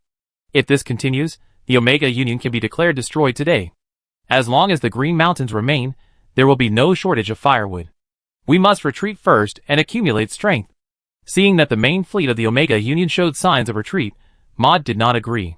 Since you are here, don't leave. Then, he led the fleet to charge back, and one after another of the Mastiff-class ships overloaded with resistance equipment opened the jump-jamming force field at the risk of their lives, forcibly shutting down the micro-jump thrusters of all warships within the range. Damn it! Bailey saw that 80% of his fleet was left behind. Even if he retreated now, he would die. He had to fight. Because the Mod Corps wanted to block the 4 entrances and exits of the Omega Star region, including the Black Chest star system, only one main fleet could be deployed in each star system. This time, Barley and his men had assembled almost all the main fleets of the entire Omega Union. Even if the logistics fleet and the scout fleet had been wiped out, he still had these 5 fleets. Even if he had to fight to the death, he could still replace the Mod Corps. However, Mod was not so stupid as to give up his strengths and fight them in close combat. Mod used the interceptor ships as consumables, replacing them with another one when one was destroyed, and kept the main fleet, while his main fleet kept wandering outside the attack range and launching attacks. Under the rogue tactics of Mod's group, the fleet of the Omega Union lost a full complement in just half an hour, and it was the fleet that was responsible for the main firepower output task. This is undoubtedly a double whammy for the Omega Union. Looking at the increasingly serious battlefield, Barley had to tremble and say, "First Fleet, stay where you are, the other fleets clear the interceptor ships, and prepare to evacuate. This is to cut off the tail to survive, otherwise if it goes on like this, everyone will die here." As the first fleet of the Barley family, they fell silent about this order, and then roars resounded throughout the channel. For the honor of the Barley family, kill! For the honor of the Bear family, kill! Accompanied by roars, heavy battleships overloaded their thrusters and launched a counterattack against the Mod's Corps. In order to keep a distance and reduce damage, the Mod's Corps had to evacuate in other directions. Facing the concentrated fire of the Mod's Corps, the Bear First Fleet ignored the teammates, who were constantly being destroyed around them, and rushed towards the Mod's Corps with roars. As long as they could force the Mod's Corps back, they would complete the mission. It must be said that in the face of such a desperate attack, the Mod's Corps had to retreat to deal with them first, and they succeeded. Mod watched as the other Omega fleets frantically attacked the Mod Corps' interceptors, trying to evacuate as soon as possible, as the Bale First Fleet desperately delayed them. If this continued, the other Omega Union fleets would really be separated. After all, the Mod Corps now had very few interceptors left. Looking at the Bale First Fleet, which was like a solid wall, Mod frowned and raised his hand suddenly. One by one, the Bogeyes-class battleships stopped their hulls, and the bows turned around and aimed at the Bale First Fleet, which had been like a desperate criminal. Looking at the sudden high-energy reaction warning on the battlefield, Barley suddenly looked up at the direction of the main battlefield, and then, there was an unforgettable scene for him. Hundreds of white energy beams penetrated directly into the Barley First Fleet like a punishment from heaven, and the warships of the Barley First Fleet were penetrated, torn apart, and decomposed under these scorching energy beams. The pilots did not even have a chance to escape under these energy beams, and all died with the warships. In less than 10 seconds, more than 200 warships of the entire Barley First Fleet were all turned into fragmented wreckage. Only the Thunder Beast class were left on the battlefield to finish off the surviving pilots, and the main fleet of the Mod Corps rushed towards them again. Chapter 223. Although they knew that New Eden had the technology to miniaturize doomsday weapons and install them on battleships, this was also the main reason why they cooperated with the Desasso civilization to assassinate Sherman. As long as they had this technology, the Omega Federation would have enough strength to break free from control and achieve true independence. But they didn't expect that after the assassination was exposed, the people behind them gave up on them without hesitation, allowing them to get the independence they dreamed of. And now they have personally experienced the doomsday weapon miniaturization technology that they sought at any cost. However, the result was too heavy. Seeing that the Mod Corps approached after destroying the first fleet of Barley, Barley had no time to think about it. He couldn't just give up the gap that he had finally opened. Looking at the remaining fleet, Barley gritted his teeth. The second fleet filled the position of the first fleet. Whether you can come back or not, I will guarantee that your wife and children will have no worries about food and clothing for the rest of their lives. The second fleet was not as loyal to him as the first fleet of Barley. It was just a fleet within their Omega organization, not his direct fleet, so he had to use it as a lure. After seeing the brutal methods of the Mod Corps, they knew that if they continued like this, their wives and children would not survive. So after getting Barley's guarantee, the people of the second fleet rushed forward without hesitation. Even if they died, they would fight for a way out for their wives and children. But, looking at the Omega second fleet rushing towards his fleet, Mord suddenly laughed. Who gave you the courage to use New Eden's warships to attack New Eden? It turned out that the warships used by the Omega second fleet were the castrated Hell Angel-class battleships that Sherman sold at the Omega auction. At the beginning, New Eden was penniless, so it took advantage of the opening of the Omega auction to sell several batches of warships in exchange for a large amount of development resources for New Eden. Perhaps Sherman would never have thought that the Omega Union, with which he had always had a good relationship, would participate in assassinating him. Looking at the Omega second fleet that was firing lasers and rushing over, Maud shook his head. Then, Maud's eyes turned white, and a signal wave was sent out from his car, and quickly expanded to the entire battlefield through the powerful electronic warfare system of the Thunder Beast. After the signal wave passed through the Omega Second Fleet, these Hell Angel-class battleships shut down their engines and slowly stopped. Then the battleship's fire control system was locked, the power system was locked, the energy reactor was extinguished, and the entire ship became a space scrap. After the life support system of the driver inside was cut off, he was quickly thrown out of the battleship along with the space capsule, and finally locked and destroyed by the Thunder Beast that had been prepared long ago. Looking at the Second Fleet, which couldn't even stop Maud's regiment, Bear knew it was over. Looking at his fleet, which was still struggling, he sent a message of surrender to Maud. But Maud quickly rejected it without hesitation. Why? The extermination order has been issued. What do you think? Maud asked. Hearing this, Bear sighed and said to Maud almost pleadingly, this matter was planned by several of our senior leaders, and the rest of us didn't know it all, and we, the combatants, are at your disposal, but I only ask you to spare our wives and children. They are really innocent. They gathered all their strength and couldn't even defeat one of the enemy's fleets, let alone 4 of them. Defeat was only a matter of time. Barley no longer hoped that the senior officials who participated in the assassination would survive, and he didn't even expect New Eden to spare the remaining combatants. Now he only hoped that the hundreds of thousands of innocent relatives of the Omega Federation would survive. I can give you all the hidden assets of Omega over the years. I just hope you can let them go. At this moment, Barry no longer had any of his former pride. Looking at his fleets, he only had deep regret in his eyes. But no matter how much Barry regretted, Maud shook his head expressionlessly and said indifferently, the moment you assassinated His Majesty, you should have prepared for this outcome. And since they have enjoyed the benefits you brought them, you should also bear the responsibility together. There is no reason in this world to enjoy power without fulfilling responsibilities. Looking at the desperate Bear, Maud said coldly, show your courage and fight.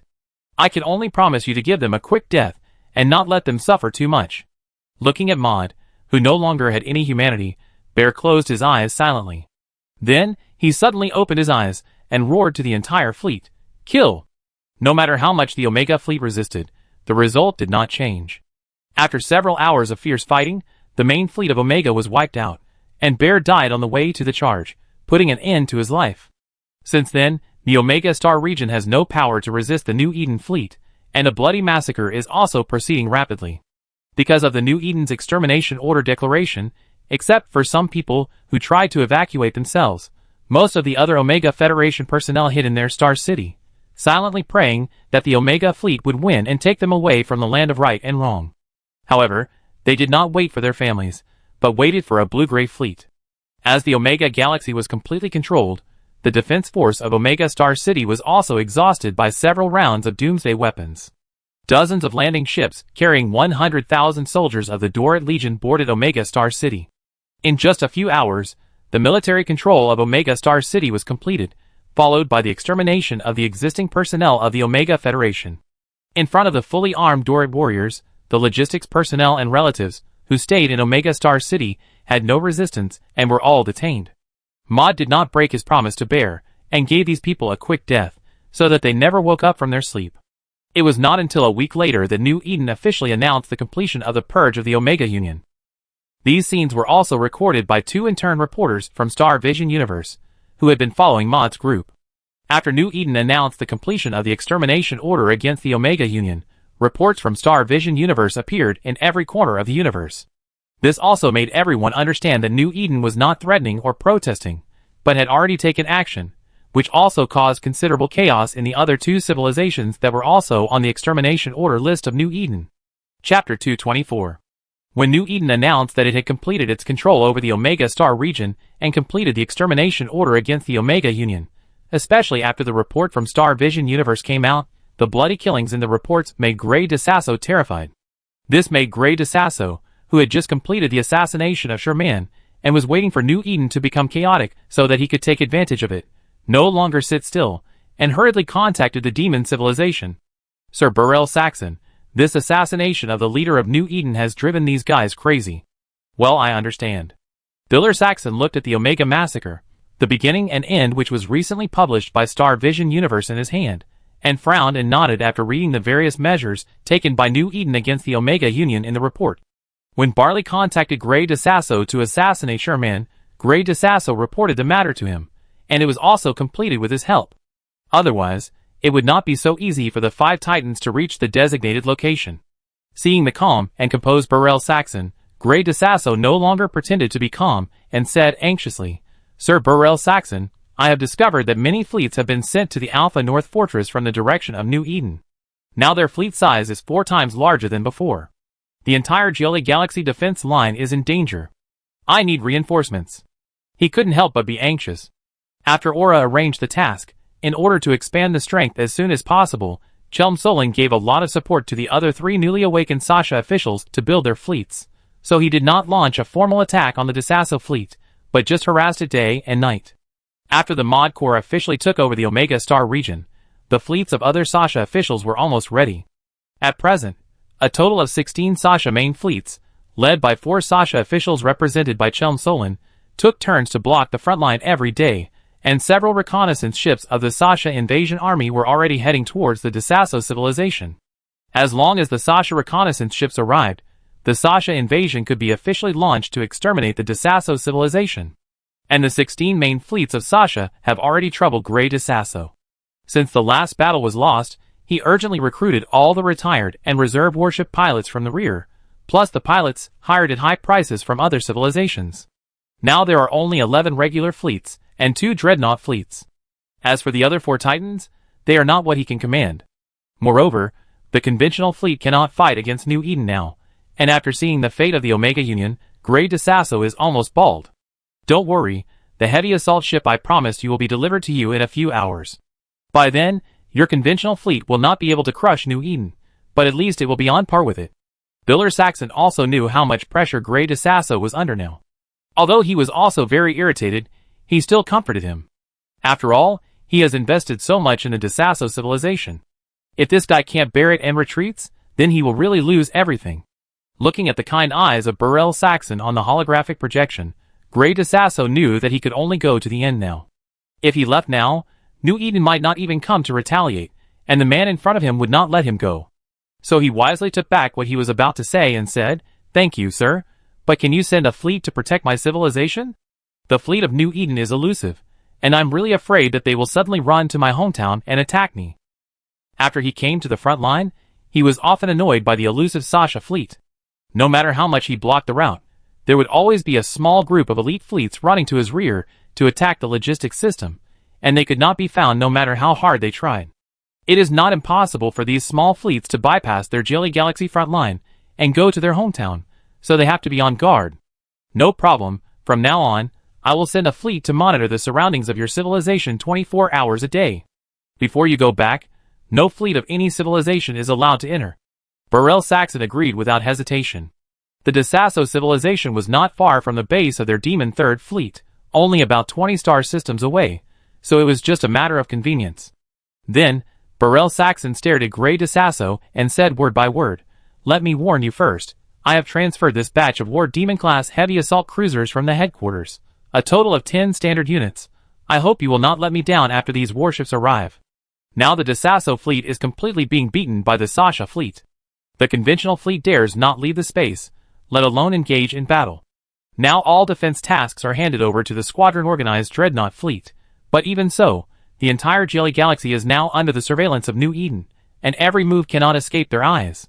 After all, the Dreadnought is good for dealing with large-scale main fleets, but if it wants to drive away scout ships, it is simply a delusion with its huge body and slow maneuverability, and the conventional fleet dares not leave the space station, which makes the scouts of New Eden even more unscrupulous, monitoring 24 hours a day and looking for opportunities. Also, can the War Demon class that supports you really withstand the doomsday of the New Eden warship? Grey DeSasso asked. The reason why he always lost on the battlefield was because of the small doomsday weapons on the main battleships of New Eden. Every time the battle started, the opponent would first launch a round of doomsday, directly destroying more than half of his fleet. This kind of unethical fighting style would not work even if his tactics were good. And after a few times, the morale of the DeSasso fleet dropped to the extreme, not to mention that most of the pilots were redeemed after being captured, which made the situation even worse. Regarding Grey DeSasso's concerns, Burrell Saxon said confidently, "Don't worry, This War Demon-class heavy assault cruiser uses special top-secret technology, which can greatly enhance the shield defense of the warship after the assault damage control is activated. In those 10 seconds, it is almost invincible. Seeing Burrell Saxon so confident, Gray DeSasso nodded vigorously. He was confident that as long as the conventional warships could compete with New Eden, he could turn the tide of the battle. Chapter 225. A few hours later, a guide lighted up in the Jilly Galaxy, and a number of cargo ships with demonic paint arrived outside the Sasso frontline fortress through hyperspace jump. This is the war preparation that Bilal Saxon promised to support the Dasso fleet. After a brief understanding of the performance of this batch of War Demon-class heavy assault cruisers, Gray Dasso showed joy. What a strong defense and firepower! Although the firepower of this War Demon class is slightly inferior to that of a battleship due to its cruiser hull, its defense and maneuverability are much stronger than the original battleship. Especially after equipping assault damage control, the passive operation will bring a considerable resistance bonus to the warship, and after activation, the resistance of the entire warship will soar to the extreme, and it will be almost invincible in those 10 seconds. This warship is simply born to deal with the warships of New Eden. Fully replace it, get familiar with the new warships and equipment today, and fight New Eden tomorrow. Although the data on paper is very strong, everything depends on the actual performance. This is the second Sasha army. Everything is normal with the target, and there is no unusual movement. Vezin Anklin brought his fleet to the Jilly Galaxy and started a new round of shopping. Because the Jilly Galaxy was induced last night, and dozens of cargo ships were detected, so Chum Solon asked him to bring the fleet to test it. See what tricks DeSasso wants to play. However, after Vezin Anklin's fleet came, the regular fleet of DeSasso still shrank into the space station as usual, leaving only the dreadnoughts outside the fortress to watch them covetously. Looking at the dreadnoughts that looked like door gods, Vezin Anklin couldn't help but curl his lips. No consciousness. Originally, these dreadnoughts were still operating at the scale of a squadron, but after being attacked several times by them, and losing 7 or 8 dreadnoughts, they became the current squadron scale, which completely made the Sasha fleet helpless. Huh? Just as Vezin Anklin was about to return with a fleet, he saw a conventional fleet covered in black coming out of the military fortress. This surprised Vezin Anklin, and even Chum Solon and others in the northern fortress were very surprised. Then he reported the warship he had never seen before to Aura. After comparing the appearance data of the warship in front of him, Aura quickly determined the model of the warship in front of him. War Demon class heavy assault cruiser, Demon Civilization Phase 2 project product, threat level, low. After receiving the data sent by Aura, Vezin Anklin smiled. It seems that this is the confidence of DeSasso. It is smart, but isn't it a bit too much to look down on the conventional firepower of my Sasha warship? This heavy assault cruiser is obviously prepared to deal with their doomsday weapons. But this heavy assault cruiser cannot always activate the assault damage control. Although activating the assault damage control will bring a strong defense bonus to the warship, it will also greatly compress the load of the warship. It will take a certain amount of time to recover, otherwise forcibly starting it will only cause the warship to collapse. So as long as you wait for the assault damage control to cool down, even the conventional Sasha warship can keep it all. Just as Vezin Anklin was about to lead his fleet to destroy the DeSasso fleet, Chum Solon gave him an order. Don't let it become a crushing defeat. Just retreat if you are evenly matched or even slightly inferior. Give them some hope. I want them to slowly grind to death here. Chum Solon said expressionlessly, while looking at the DeSasso fleet on the battlefield through the projection. Only by giving DeSasso hope will they be completely desperate. Yes. Vezin Anklin showed a hideous smile. Looking at the Sasha fleet that had already formed a battle array not far away, Kai DeSasso took a deep breath. These hideous warships in front of them brought too many shadows to them. Now they just hope that these unheard-of War Demon-class heavy assault ships can really be useful. First attack formation, kill. There is nothing to say. The DeSasso fleet has almost no morale now. The longer it drags on, the less beneficial it will be for them. We can only attack now. When the distance between the two sides was less than 2,000 kilometers, a familiar energy fluctuation appeared in the Sasha fleet. Kai DeSasso let out a roar in the fleet channel. Self-tactical movement, overload defense equipment, and start assault damage control. The fleet members immediately acted according to the order, and then they could only carry out tactical movement, hoping that this heavy assault ship can really withstand this doomsday. Boom! Accompanied by hundreds of small doomsday beams sweeping across DeSasso's fleet, bursts of explosions were heard in it, and the white beams illuminated the entire night sky. But after the doomsday salvo of the Sasha fleet ended, they suddenly realized that this massive doomsday salvo did not cause them much casualties, and only lost less than 15 warships. This was undoubtedly very exciting for the loss of a fleet at a time. This also boosted the morale of the entire Desasso fleet. Now that they have the means to defend against the New Eden doomsday weapons, they will not be inferior to anyone in a battle skill competition. Without Kai Desasso issuing an order, the Desasso pilots rushed towards the Sasha fleet in the original formation. They wanted revenge, and to wash away the shame of being trapped in the fortress during this period. Under the control of Vincent Anklin, the Sasha fleet had no advantage except for a slight advantage at the beginning of the war, and was in a state of equal strength for a long time. Both sides were gritting their teeth and persisting, like two wolf packs fighting for territory, biting each other. This battle lasted for 2 hours, and ended with the retreat of the Sasha fleet after Grey Desasso sent a second fleet to support. "Father, the battle report is ready." Not long after the battle, Kai Desasso rushed into the command room with a look of joy. Grey Desasso smiled at the child who succeeded him as the first heir.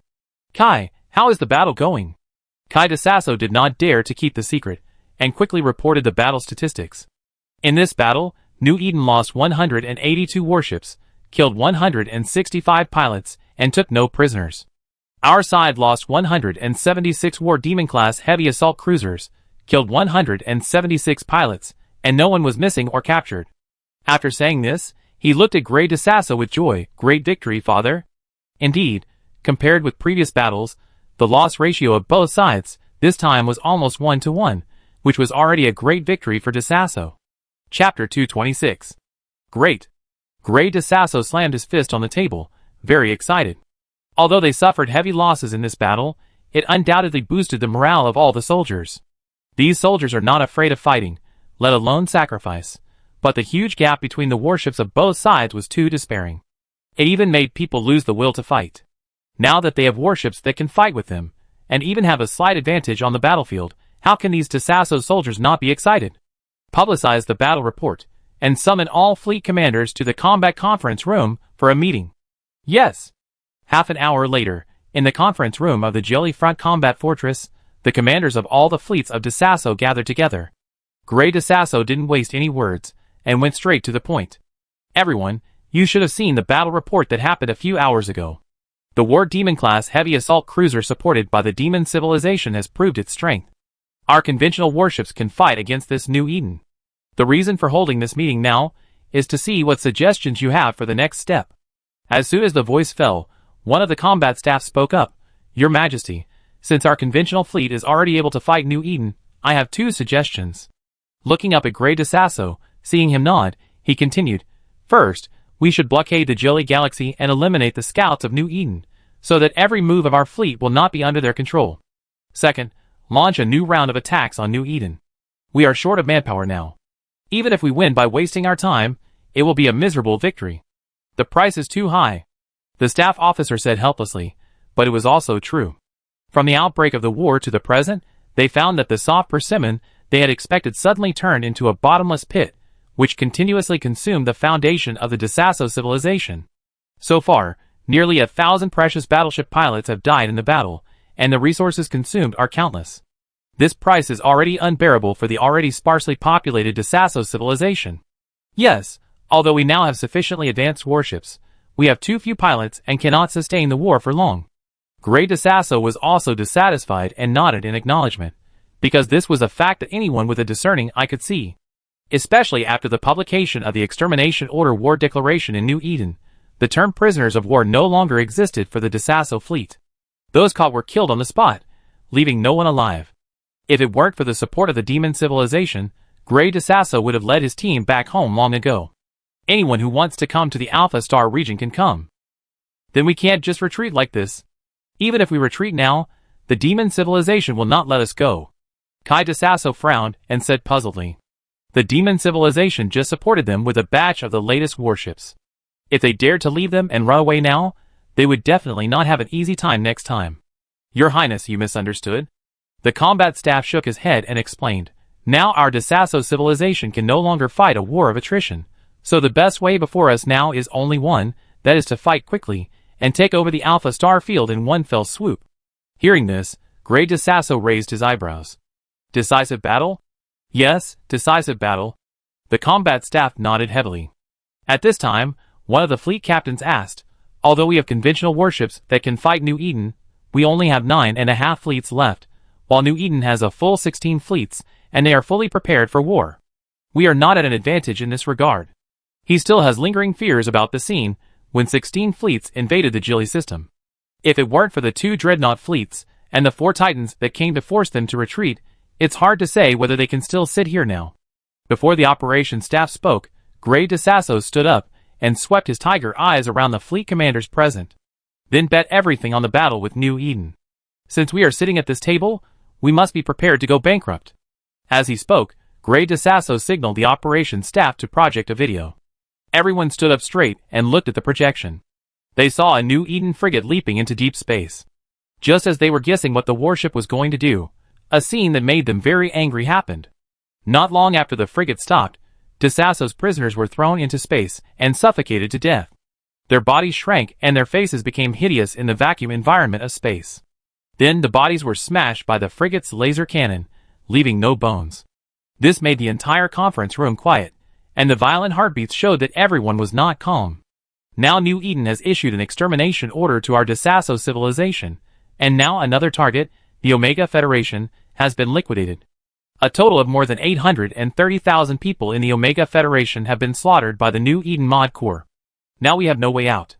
Therefore, this war is not only related to our fate, but also to the fate of hundreds of millions of people behind us. We can't afford to lose.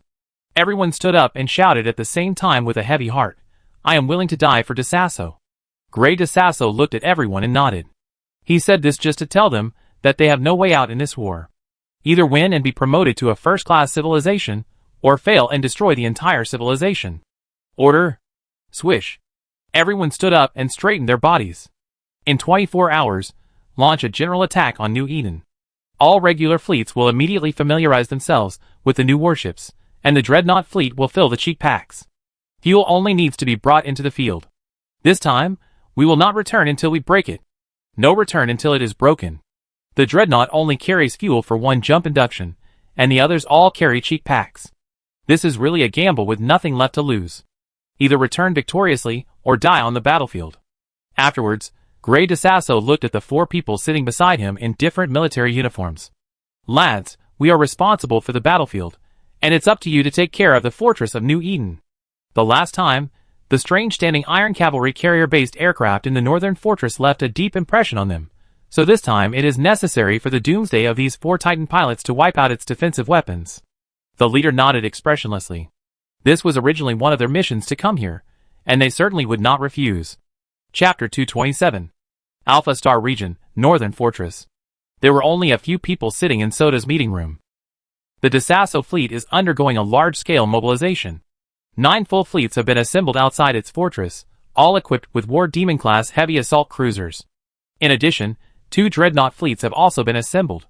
Viz and Ankling quickly reported the strange movements of DeSasso. Are they planning to fight a decisive battle? Chelm Solon was a little confused. This was just the first battle with New Eden. She thought that DeSasso would fight a few more times to determine the performance of the new warships before considering a large-scale battle. Unexpectedly, they chose a decisive battle after just 1 contact. I really don't know whether to praise DeSasso for being decisive, or to say that they are bold. However, Chelm Solon wanted nothing more than this. Since they want a decisive battle, let's do it. Originally, because of the assassination of Sherman, Viz and Anklin, Selene Madical and Bakara Livel, who had been hastily unlocked without any sense of ceremony, nodded at the same time. They were bound to make DeSasso pay a heavy price. At 9:30 a.m., a reconnaissance ship appeared 100,000 kilometers outside the northern fortress. A mechanical device with a radius of more than 10 meters was released from its cabin. As the device was turned on, a shock wave swept across the surrounding starry sky. The plasma storm was instantly calmed within the range of the shock wave, and the space returned to normal. Then, taking advantage of this short period of time, a bright induction suddenly lit up. The DeSasso fleet, which had been prepared for a long time, entered the scene through hyperspace jump in an instant with the help of the Titan bridge, and then quickly organized the fleet to move out to the periphery for alert, and then the Dreadnought fleet entered the scene, and finally the 4 Titans made their final appearance. The DeSasso fleet, a full-scale invasion. When the reconnaissance ship entered the northern fortress, Solon and others had already noticed it, so the fleet had already assembled and was quietly waiting around the fortress. After the dispatched reconnaissance ship reported that the New Eden fleet had also assembled, Grey DeSasso knew that the surprise attack could not be carried out, and immediately led the fleet to jump directly to the northern fortress. Then the fleet stopped steadily at tens of thousands of kilometers, which was just the right position, and was not within the attack range of the northern fortress. Looking at the Sasha fleet around the northern fortress, and then at the shadow-standing iron cavalry carrier-based aircraft that had been released over the fortress, Grey DeSasso's eyes flashed with deep fear. Looking at the 10 conventional fleets circling around the 2 dreadnought fleets, looking like they were going to confront the Sasha fleet to the end, Solon frowned. Are we going to fight or not? At this time, Viz and Anklin suddenly issued a warning. Not good, for Titans detected entering the field. Solon was startled and gave instructions to the other 3. Lead the fleet to keep a distance, pay attention to avoid the Doomsday weapons, and retract the fortress's weapons. But it was too late. After the 4 Titans entered the field, they immediately aimed at the bow, and in an instant, urgent alarm sounded in all the warships. Warning! Warning! There is a very high-intensity energy reaction around. Be careful to avoid. Warning! Warning! There is a very high-intensity energy reaction around. Be careful to avoid. Warning! Warning! There is a very high-intensity energy reaction around. Be careful to avoid. Around the Titan, the space was distorted by the high-intensity energy reaction. Several unlucky DeSasso warships were pulled by the distorted space before they could dodge, and they were shattered in less than 2 seconds. Finally, when the energy gathered to the extreme, the battlefield suddenly became quiet, as if time had frozen. Then, thick energy beams shot towards the northern fortress. The 4 Doomsday beams first hit the top of the fortress, and then pulled down quickly and accurately like a scalpel, breaking the energy shield of the northern fortress in an instant, and even the specially modified barrier super armor slowly melted in the Doomsday beam. In just 30 seconds, everyone seemed to have lived a lifetime. When everything was over, the originally majestic Iron Wall-class space station of the northern fortress had become dilapidated. The shield system had been broken, and most of the outer armor had melted, revealing the internal structure. Space station shield system damaged. Space station armor lost 50%. Space station arm defense completely damaged. Space station channel damaged and blocked. On this side, Solon also received self-inspection feedback from space. Under these 4 Doomsdays, the northern fortress has lost its ability to operate and suffered serious losses. The most important thing is that the shadow-standing iron cavalry hangar, which is the most important anti-flagship, has received special attention. Under the devastating blow of 3 Doomsday beams, the space station iron cavalry flight belt was destroyed, the iron cavalry carrier aircraft hangar was destroyed, and all the reserve shadow-standing iron cavalry carrier aircraft were reduced to ashes under the Doomsday. Damn it! Seeing that the northern fortress had lost its armed forces, and could not assist the conventional fleet in combat, Solon could not help but curse inwardly. As expected, seeing that the northern fortress had lost its ability to fight back in the Doomsday, with the cheers of the DeSasso fleet, all the conventional fleets followed the dreadnoughts and jumped to a place not far from the space station, launching an attack on the already dilapidated northern fortress. The already overloaded northern fortress became precarious under this fierce attack. Especially the attacks of the 4 Titans and the dreadnought fleet, almost every attack could dismantle a part of the space war, which made Solon a little anxious. You know, this northern fortress has a large number of war preparations and resources stored, which is related to the construction of the New Eden overdue fleet, and this cannot be lost. At this time, Aura connected to her channel. I am Aura, these 4 Titans are left to me, and Hakam Stamai and others are on the way to support. Aura's calm voice came, which made people feel inexplicably at ease. Your mission is to kill as many of its conventional fleets as possible, and delay its dreadnought fleet, and the rest is left to us. Because the incident happened suddenly, DeSasso's actions were so fast that even their calculated plans could not be deduced. The most important thing was that Grey DeSasso was so decisive that he bet his entire fortune as soon as he came on the field, and even the Titans came together. This really caught New Eden off guard. Although the anti-flagship armed forces of the northern fortress were gone, it did not mean that DeSasso's flagship fleet could be so arrogant and wantonly destroy the northern fortress. Solon breathed a sigh of relief after receiving Aura's order, and then led the fleet to rush towards DeSasso's regular fleet. Chapter 228. Aura, who was far away in the Alpha Galaxy base, came to the northern fortress through data in the blink of an eye. The violent space battle under the attack did not affect Aura. Looking at the four titans through the holographic projection, Aura's originally gentle face suddenly became extremely ferocious. Hee hee, it's really you. The four titans in front of him were the four titans that evacuated from the five titans that participated in the assassination of Sherman. Because there was no interceptor at the beginning, Aura could only hit all the jumps to interfere with one titan, which made the other titans run away. Now he met the murderer, how could Aura bear it? Then, a shell hit the position where Aura was, and Aura's projection disappeared in the explosion. In the deep space of the northern fortress, 10 steel behemoths slowly jumped out of the subspace, and after a few rays of light flashed behind the ships, they all suddenly jumped towards Desasso's fleet. All dreadnoughts abandoned the space station and freely strafed the New Eden warships. Looking at the swooping Sasha fleet, Grey Desasso immediately ordered the dreadnought fleet to change its target.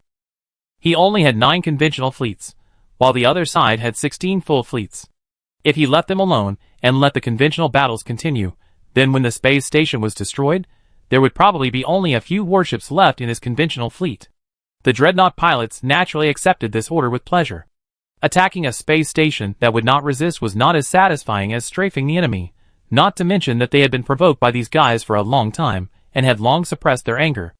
At the same time, Desasso's conventional fleet also rushed towards the Sasha fleet under the fire cover of the dreadnought fleet. Before the two fleets engaged, the Sasha fleet suffered heavy losses under the fierce attack of the dreadnoughts, and half of the fleet's warships had become scrap metal. We can't go on like this. Chelmsolin looked at the dreadnought fleet that was wantonly attacking his own fleet. If this continued, his fleet might be destroyed before the conventional fleet of Desasso was wiped out. He thought quickly in his mind, and then gave orders to the other 3 officers. Charge into the dreadnought fleet, and fight them with their dreadnoughts. There are relatively wide gaps between the dreadnoughts, which are enough for them to fight in. This can also effectively limit the attacks of the dreadnoughts. After all, it would be very painful if their attacks accidentally hurt friendly forces. After receiving the order from Chelmsolin, the 16 fleets immediately rushed into the dreadnought fleet, and the regular fleet of Desasso did the same. The densely packed warships blocked the firing range of the entire dreadnought fleet, and they did not dare to attack at will. Who knows whether this flagship gun will destroy the enemy or the friendly forces, and it is more likely that they will all die. Under the precise control of several officials of Chelmsolin, 16 fleets, with thousands of warships shuttled through the gaps of the dreadnoughts to attack the conventional fleet of Desasso. Often, they would dodge after firing a shot, and then suddenly fire another shot from the other direction, so that many warships did not know that they were killed until they died. Finally, after 13 dreadnoughts died in this chaotic battlefield, Grey Desasso could no longer bear it. All conventional fleets will assemble around Titan on their own.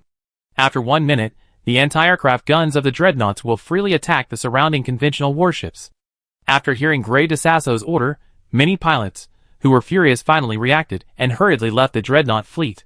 After seeing Desasso's regular fleet evacuate, Chelmsolin knew that he could not stay any longer, and then led his fleet to the out of the dreadnought fleet's range. This chaotic battle caused more than 3 Desasso regular fleets to be damaged, while the Sasha fleet lost more than 4 fleets. After all, Sasha had the most warships, and the probability of being destroyed by the dreadnought fleet was also high. However, this result obviously made Grey Desasso more distressed. Because one of the fleets of Chelmsolin and others carried large bombs and kept firing them during the melee, almost all the Desasso pilots, who wanted to escape with space capsules after the warships were destroyed, were killed by the bombs, and less than 20 people were able to escape. Now the dreadnought fleet is not only filled with a large number of warship wreckage, but also with thousands of cold corpses, some from New Eden and some from Desasso. Damn it! How can these guys be so cruel to their own people? Grey Desasso looked at the messy battlefield, and was shocked by their style of being cruel to the enemy New Eden and themselves. They really wanted to kill the enemy, even if they died. As for Grey Desasso's shock, the 4 Titan pilots, as outsiders, had no intention of understanding it. Seeing the 10 giants approaching on the ship's scan, they immediately warned Grey Desasso. Hurry up and order all fleets to prepare. 10 super flagships are approaching the battlefield. Because the scanning detection range of Titans is much larger than that of their conventional warships, Grey Desasso did not doubt the warning it issued, and quickly gathered the fleet to prepare for evacuation at any time. The 4 Titans also stopped attacking, and the 3,200 capacitor batteries were transformed into energy and poured into the capacitors, and they were also ready to use the flagship hyperspace jump to evacuate if the situation was not good. But with the arrival of 10 behemoths, the 4 Titan pilots suddenly felt relieved. 10 super aircraft carriers, unknown model, prepare for flagship battle. Dreadnought fleet prepares to attack its carrier-based aircraft. Although this super aircraft carrier is powerful, it can't stand up to their large number now. Especially now that there are 2 dreadnought fleets guarding it. As long as this super aircraft carrier destroys all its carrier-based aircraft, it will be a plucked chicken, no threat at all. 10 super aircraft carriers with obvious Sasha standards and styles jumped from deep space and stopped firmly less than 20 kilometers away from the 4 Titans, and the dreadnought fleet was hundreds of kilometers behind them. This is falling into a wolf's den. Looking at the 10 super flagships that failed in tactical jump, Grey DeSasso couldn't help laughing. Because the super aircraft carrier's attack method is different, the locking system is farther than that of the Titan, and the attack range is also wider. If it attacks outside the Titan's range, it will be fine. This is the first time he has seen and heard of a super aircraft carrier taking the initiative to fight a Titan in close combat. But after the cavalry carrier-based aircraft of these 10 super aircraft carriers were released from the cavalry carrier-based aircraft bays, his smile froze. It's going to be bad. Chapter 229. Retreat. Grey DeSasso yelled at the Titan pilots. However, the Titan pilots didn't care. Although these 10 supercarriers looked like a lot, they were only a bigger threat to the dreadnoughts. They were not a big threat to the Titans, and they could completely destroy them all. They had been fighting for many years, and they had seen it before. As for DeSasso's dreadnought fleet, they could only try their best to avenge those who died in the battle. Just destroy their Iron Knight carrier-based aircraft, and leave the super aircraft carrier to us. A Titan pilot did not follow Grey DeSasso's order to retreat, but instead led his teammates to attack Sasha's super aircraft carrier. Destroying these 10 super aircraft carriers is much more meritorious than assisting in the demolition of the New Eden space station, and it can also add a strong mark to the record of himself and others. After saying that, he directly hung up the communication with Grey DeSasso. Damn, a bunch of arrogant idiots. Grey DeSasso could not help but curse at the 4 Titan pilots, who disobeyed orders in order to steal the credit. But looking at the cavalry carrier-based aircraft flying outside the 4 Titans, Grey DeSasso could only order all dreadnought fleets and conventional fleets abandon their targets, freely lock on the enemy cavalry and fire, and assist the Titans in destroying these super aircraft carriers. There was no other way. These were Titan pilots sent by the demon civilization. If they all died here, he would inevitably be held accountable by the demon civilization. As long as the word Titan was mentioned, it was not a trivial matter. Looking at the Titan with the energy gathered at the muzzle, Aura's face was grim. Then stay here. Seeing that the 4 Titans did not evacuate, Chelm Solon on the side immediately dispatched several light and heavy interceptors to keep the Titans. After seeing the interceptors appear, the Titan had no chance to escape, and the Soul Revenant, which had endured several attacks, finally launched an attack. The Shadow Iron Cavalry carrier-based aircraft that surrounded the Titans, like a swarm of bees, immediately gave up conventional attack methods, and after slightly adjusting the direction, rushed towards one of the Titans. The violent energy reaction made the Titan driver stunned. 10 Revenants, 50 squadrons of Iron Cavalry carrier-based aircraft, a total of 150 Shadow Iron Cavalry aircraft launched a sacrifice at the same time. Although its momentum was not as huge as the Titan Doomsday weapon, its power against warships was more powerful than the Titan Doomsday weapon because of its concentrated attack power. In just a short moment, a Titan exploded instantly under the sacrifice of the Flying Shadow Iron Cavalry carrier-based aircraft. Its thick defense was useless in front of these 150 Shadow Iron Cavalry carrier-based aircraft. The explosion and shock wave generated by the destruction of the Titan immediately attracted everyone's attention. The sound was as loud as a star explosion, dazzling and dazzling. What? Seeing their comrades, who died with the Titan in an instant, the other 3 Titan drivers were stunned. What kind of divine Iron Cavalry carrier-based aircraft is this? Did they stuff the Doomsday weapon into it? The dreadnought fleets in the distance looked at the tragic state of the Titan, and couldn't help but think of the Iron Cavalry that harvested their own side in groups, like the God of Death. That was a painful memory.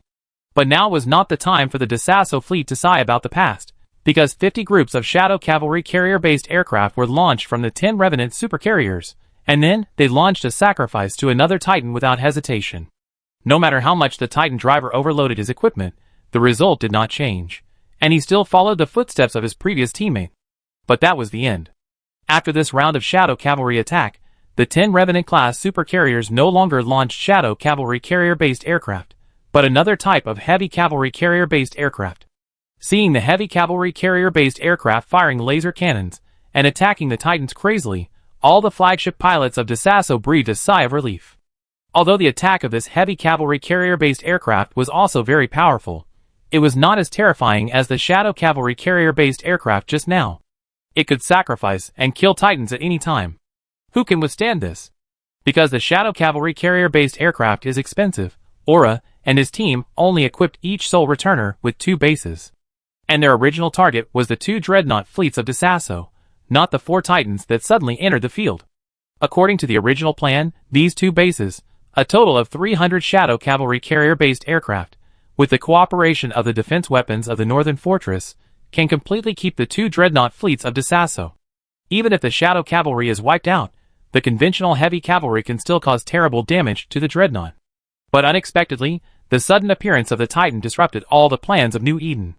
In order to keep the 4 Titans that participated in the assassination of Sherman, and to better exert the power of the Shadow cavalry, Aura adopted a close-range life-and-death fighting style, so that all the Shadow cavalry can be launched in the shortest time, and the Shadow cavalry will not be destroyed halfway because the target is too far away. Aura succeeded, destroying 2 Titans in less than a minute, but the price was that without the Shadow cavalry, these 10 Soul Revenants really became a few plates of meat on the table.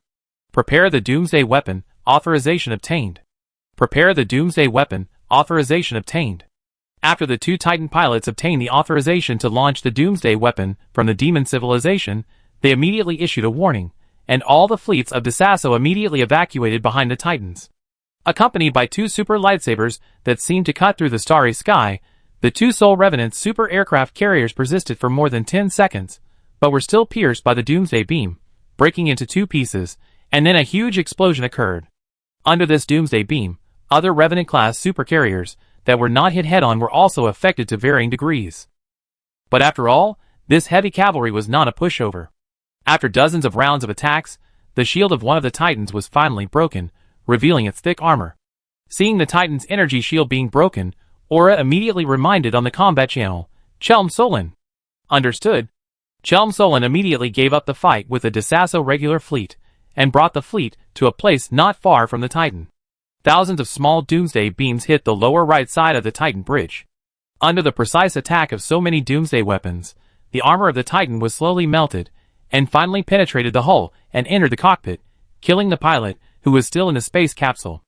After all, this Force Demon-class Titan Aura had some of its data after destroying a ship at that time, and of course knew its weaknesses.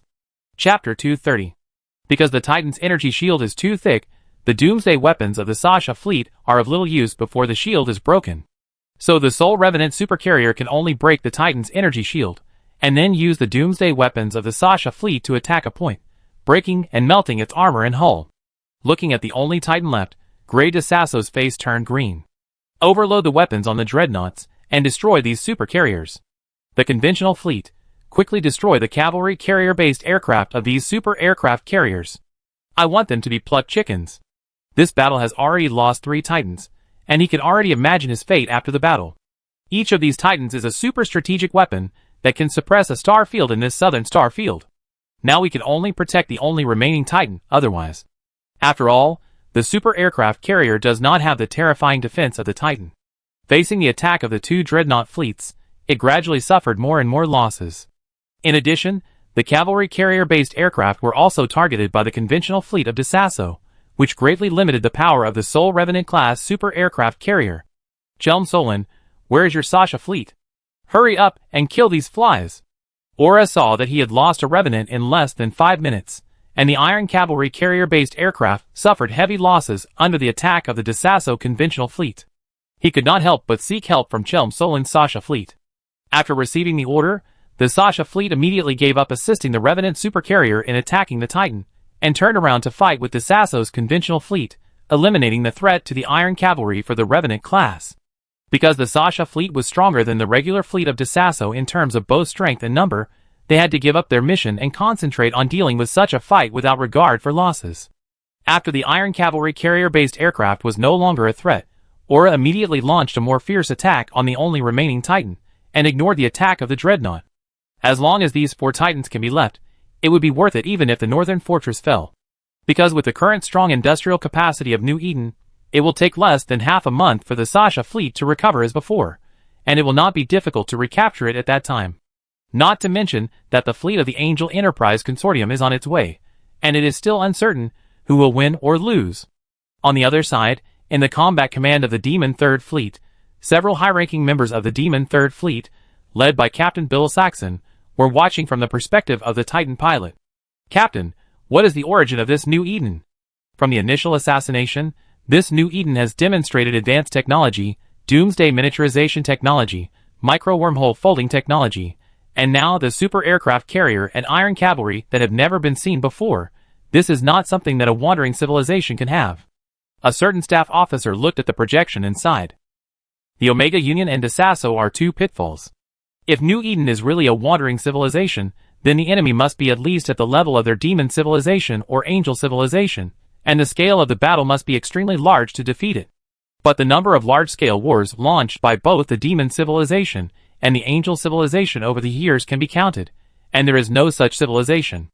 Moreover, these powerful warships exposed in New Eden are not recorded in their demon civilization database, so at least they have not appeared in the war with the demon civilization. Could it be that this New Eden has found some large ancient ruins? Someone speculated. There are countless civilizations in this universe, and there were also powerful civilizations in ancient times, but they all disappeared under the power of time. Even their demon civilization and angel civilization rose up more than 1,000 years ago after inheriting the legacy of an ancient civilization. So if this New Eden really inherited the legacy of an ancient civilization, then all of this makes sense. Thinking of this, everyone's eyes looking at the projection have changed from frowning surprise to undisguised greed. Now that New Eden has revealed its strength and has the ability to build a super aircraft carrier, does it also have Titan technology? Captain, I will personally lead the fleet to suppress New Eden. The captain of a certain super flagship fleet couldn't help but stand up and speak. If this can bring a new and complete warship technology to civilization, it will be a great contribution. Seeing someone express their opinions, others immediately stood up and applied, fearing that such a great contribution would be taken away by others. But Burrell Saxon looked at the projection and shook his head. Now these guys have gone crazy because of the assassination of their majesty. Judging from their ruthless style, even if they are all strangled, they probably won't get any valuable information. Let's take a look first. In this battle, New Eden's ruthless style of killing the enemy even if it hurts friendly forces by mistake is really a headache. The key is that their style of not taking life seriously made him doubt himself for a while. Who is the devil? Listening to Burrell Saxon's words, everyone agreed with him. If it were any other normal civilization, facing the army of the demon civilization, they might just offer all their technology and surrender. After all, they still have to consider their own civilization. But a crazy civilization like New Eden that doesn't play by the rules still needs to be fully prepared.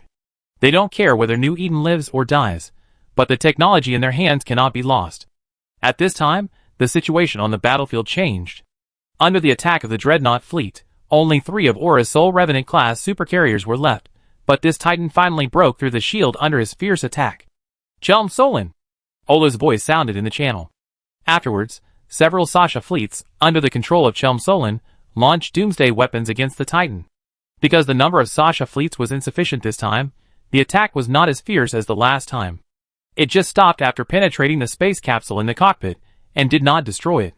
It was just that because the central computer was damaged and the driver died, the Titan lost its ability to move and became scrap metal. Then, the remaining 3 Revenants launched an attack on the Dreadnoughts again, when there was no hope of evacuation, hoping to take away some more enemies before they were destroyed. This Dreadnought was not as good as the Titan. Under the attack of the heavy cavalry carrier-based aircraft, Aura could kill one with almost 5 rounds of full-strength attacks. The teammates who were destroyed from time to time also stimulated DeSasso's Dreadnoughts to launch a more fierce attack on the Revenant supercarrier. As the battlefield situation continued to change, Grey DeSasso's face was no longer expressionful. Looking at the numerous flagship wreckages on the battlefield, and the conventional fleet of less than 2 units that could only huddle in the protection range of the Dreadnoughts, his face showed a bleak smile. All Dreadnoughts continued to attack the fortress and demolish it. Chapter 231. Faced with the attack of the Dazer's fleet, Aura and others found themselves embarrassed to find that they had no way to effectively stop it. Now the Northern Fortress's armed defense system has been paralyzed, and the Soul Revenant supercarrier has been completely lost. Currently, New Eden only has the conventional fleet. But the conventional fleet is not superior to the dreadnought fleet. It is possible that the doomsday weapons of all the conventional fleets can only barely break the defense of a dreadnought, and cannot even destroy it. The dreadnoughts completely crushed the conventional fleet. Aura, let our Sasha fleet give it a try. We can't let them demolish the northern fortress even if there is a chance. Chelm Solon said anxiously, as he looked at the already shaky northern fortress under the constant bombardment of the Desasso dreadnought fleet. Although the northern fortress space station is of little significance to their New Eden, the materials stored inside are of great importance. It can be said that it is the key to whether New Eden can rise in the future surrounded by wolves. No room for error. Faced with Chelm Solon's request, Aura shook her head and rejected her request. At present, the Sasha fleet has less than 8 units left, and you need to retain some strength to deal with the worst situation later. There are not enough resources to replenish you now. If you just fight like this, then Alpha North will really be finished. After this Titan came out, Aura knew that New Eden had been targeted by the demon civilization. After all, even the demon civilization is very jealous of the technology of New Eden, and the Desasso civilization is just a hound thrown out by the demon civilization. Even if the Desasso fleet is killed here now, he believes that other civilizations will find various reasons to come later. Therefore, the strength of the Sasha fleet must be retained to deal with the future war on the northern front. As long as time can be delayed until the Gusta's super flagship fleet is formed, it will really be as if the sea is wide for fish to jump and the sky is high for birds to fly. New Eden can only truly gain a foothold in this southern star region. What they need now is time. Fighting with the dreadnought fleet of Desasso now is not in the interests of New Eden. But Chelm Solon looked at the northern fortress that had exploded, and his eyes showed a look of heartache. More than 80% of New Eden's resources are stored here. Aura looked at the northern fortress and felt bad, but still sighed. It only takes 2 months until the Gusta's super flagship fleet comes out, and we will go to their hometown to get the lost things in person, and let them pay the price with blood. All the officials of Sasha nodded in agreement. Then the Sasha fleet just watched quietly, as if to remember all the enemies present. Looking at the Sasha fleet that did not move, Grey Desasso sighed in his heart. He really wanted to use the northern fortress to force the Sasha fleet to fight with them, so as to weaken the strength of New Eden. For this reason, he deliberately slowed down the speed of demolishing the northern fortress, but he did not expect these guys to be so calm.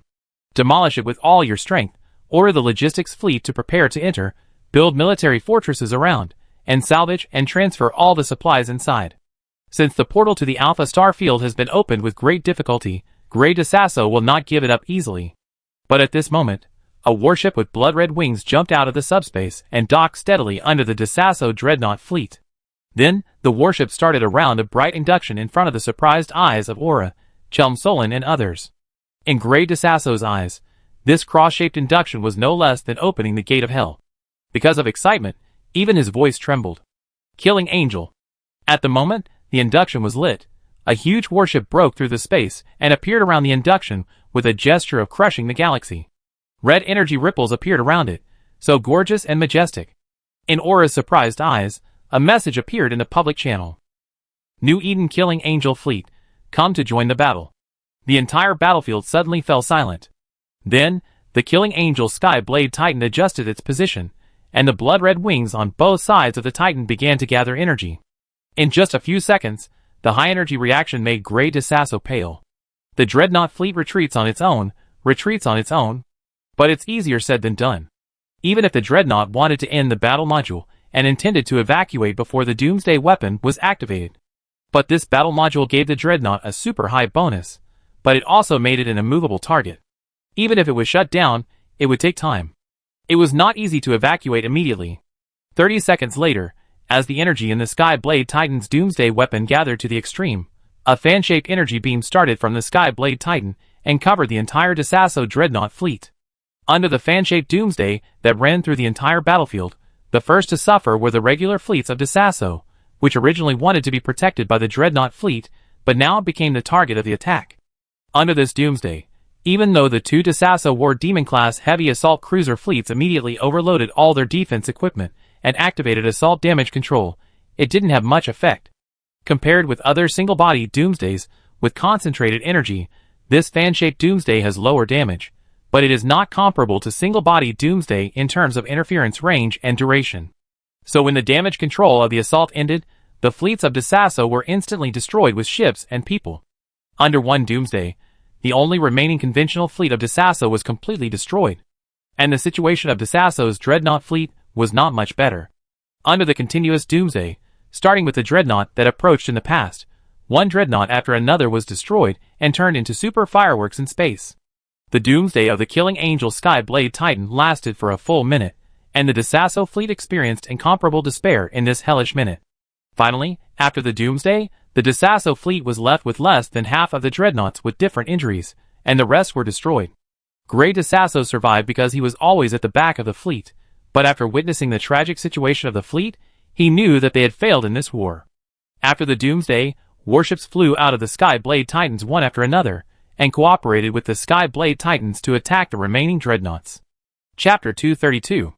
Seeing the situation reversed by the sudden entry of the Killing Angel, Aura certainly would not miss such a good opportunity. All fleets assist the Killing Angel's Titan to eliminate the enemy. Yes. The officials of Sasha immediately received the order, and led the fleet to attack the Desasso fleet. Looking at the Desasso fleet that was already retreating step by step, Aura looked at the Sky Blade Titan on the battlefield that was firing the thick flagship laser cannon at the dreadnought, and his originally solemn face gradually became gentle. Originally, due to the super strong defense of the dreadnought, the Sasha fleet could not launch an effective attack. But now, with the help of the Sky Blade Titan, everything is simple. After the Sky Blade Titan uses the flagship gun to break the dreadnought's defense, the Sasha fleet will follow closely, and seize the weak point of the dreadnought to attack, and it will be destroyed in a short time. After seeing this situation, Mu Yunyan, who was driving the Sky Blade Titan, found that this was much more efficient than destroying them one by one, and then concentrated on breaking the dreadnought's defense for the Sasha fleet, leaving room for the Sasha fleet to attack. Although both sides have conducted relevant training, they cooperated well. But even with the help of the Sky Blade Titan, the dreadnoughts are still carrying out the most fierce counterattack, because they have no way to retreat. In this decisive battle, their dreadnought fleet only brought fuel for one hyperspace jump, and it is impossible to evacuate through induction. And it is completely impossible to evacuate by dirt road, and the Sasha fleet will not give them this opportunity. As for surrender, after New Eden issued the extermination order against the Desasso civilization, surrender has become a luxury. Without any way to retreat, the dreadnoughts under them also began to fight fiercely. In this cruel battlefield, New Eden had to pay the price of several or even dozens of warships for each dreadnought fleet destroyed. In this situation, the Killing Angels also suffered casualties. Several Killing Angels warships were destroyed before they could dodge, and the pilots were killed by the secondary guns of the dreadnoughts before they could even react. At this moment, these dreadnought pilots no longer hoped to repel the New Eden fleet so that they could evacuate. Now they only hoped to drag a few more enemies to hell before they died. After seeing the losses suffered by the Killing Angels, Chum Solon and others began to consciously control the warships to block the attacks for the Killing Angels. After all, these Killing Angels cannot be resurrected if they die. Of course, being able to block the attacks for the Killing Angels proves that they have now completely accepted this foreign group, instead of accepting it under the request of Sherman as before, but they don't agree with it in their hearts. Now that the Killing Angels can stand up at this critical moment and fight for New Eden, all the previous prejudices have disappeared. The battle lasted for 2 hours. With the last Dazer's dreadnought destroyed by the Sky Blade Titan, the war finally ended. The Sasha fleet cleaned up the battlefield and took on the alert mission. In the Sky Blade Titan's cockpit, Aura watched the wounded warships of the Angel of Death slowly enter the Sky Blade Titan's ship maintenance cabin, and looked at Mu Yunyan with a complicated expression. "Thank you for coming in time this time, otherwise." Mu Yunyan wiped her hair, which was wet because she had just come out of the space capsule, and smiled at Aura. Since the Killing Angel is a member of New Eden, it is also their duty to protect it. "Ola, you don't need to say these things." Looking at the girl with a bright smile in front of her, Ola said with some guilt, "I'm sorry for what happened some time ago." Looking at Ola with a guilty face, Mu Yunyan pursed her lips, shook her head, and replied very casually, "Ola, you don't have to apologize. It's us who should thank you for not making things difficult for us." The two were talking about the attack on Sherman, and the announcement of the extinction order to the participating forces. Because one of the forces was the Omega Federation, a force that once had a close relationship with the Killing Angels were a little embarrassed after the meeting. Because Mu Yunyan once had a special status in the Omega Union, Aura must have some concerns, so all actions did not involve the Killing Angel. And the war between New Eden and Omega also made Mu Yunyan very entangled. One was the Omega Union that once protected and saved her, and the other was her current employer, So when the Dorit Legion raised the slogan of revenge for His Majesty and followed the Mod Corps to Omega Star City for a cleanup, the Killing Angel was in trouble. Although she knew that doing so would cause New Eden to have objections to them, she remained silent. And Aura did not say that they would participate in the elimination of the Omega Union to prove their loyalty to New Eden. No matter what mentality Aura had in not letting the Killing Angels participate in the revenge operation, it undoubtedly did not embarrass Mu Yunyin and others. Until they learned that 4 Titans appeared on the northern front of Desasso, and the Sasha fleet suffered heavy losses, they drove the Sky Blade Titans, and the remaining dozens of conventional warships to support them without stopping, and they came with the determination to die. After all, the enemy had 4 Titans, and 2 Dreadnought fleets, so even if the Sky Blade class was strong, it would be dangerous. However, because of the anti-induction of Sasha's suppression control tower, and Aura and others also closed the communication with them, they were unable to be induced to enter the battlefield after reaching the predetermined position. It was not until the northern fortress was severely damaged that the function of Sasha's suppression control tower had problems, and they could enter the battlefield through induction. Looking at the aggrieved little girl in front of him, Aura took the initiative to extend his hand, and showed a gentle smile from the bottom of his heart. "Welcome to New Eden." Seeing Aura's smile, Mu Yunyan couldn't help but sniffle, and held out her hand. "Thank you." Grey Desasso, who had escaped by chance, returned to the Jelly Galaxy desperately. Looking at the only 2 commanders left in the conference room, and the empty seats, he felt very depressed. In this battle, all the main fleets of Desasso were destroyed in one fell swoop, and now there is only a garrison fleet of less than 1 establishment left. Desasso civilization no longer has the strength to fight again. Grey Desasso contacted the central command of the Demon Third Fleet, and closed his eyes in pain. The Desasso fleet has been defeated and annihilated. The Desasso civilization has applied to withdraw from the Battle of the Camp. Biller Saxon looked at Grey Desasso, who was in a mess and had lost his original spirit, and sighed. It was not that the Desasso fleet was not strong, but that the strength of New Eden was too unexpected. Allow evacuation, and a new civilization fleet will come to take over the front line. Burrell Saxon sighed after saying this. A batch of aid will be sent to the Desasso civilization later to help you recover as soon as possible.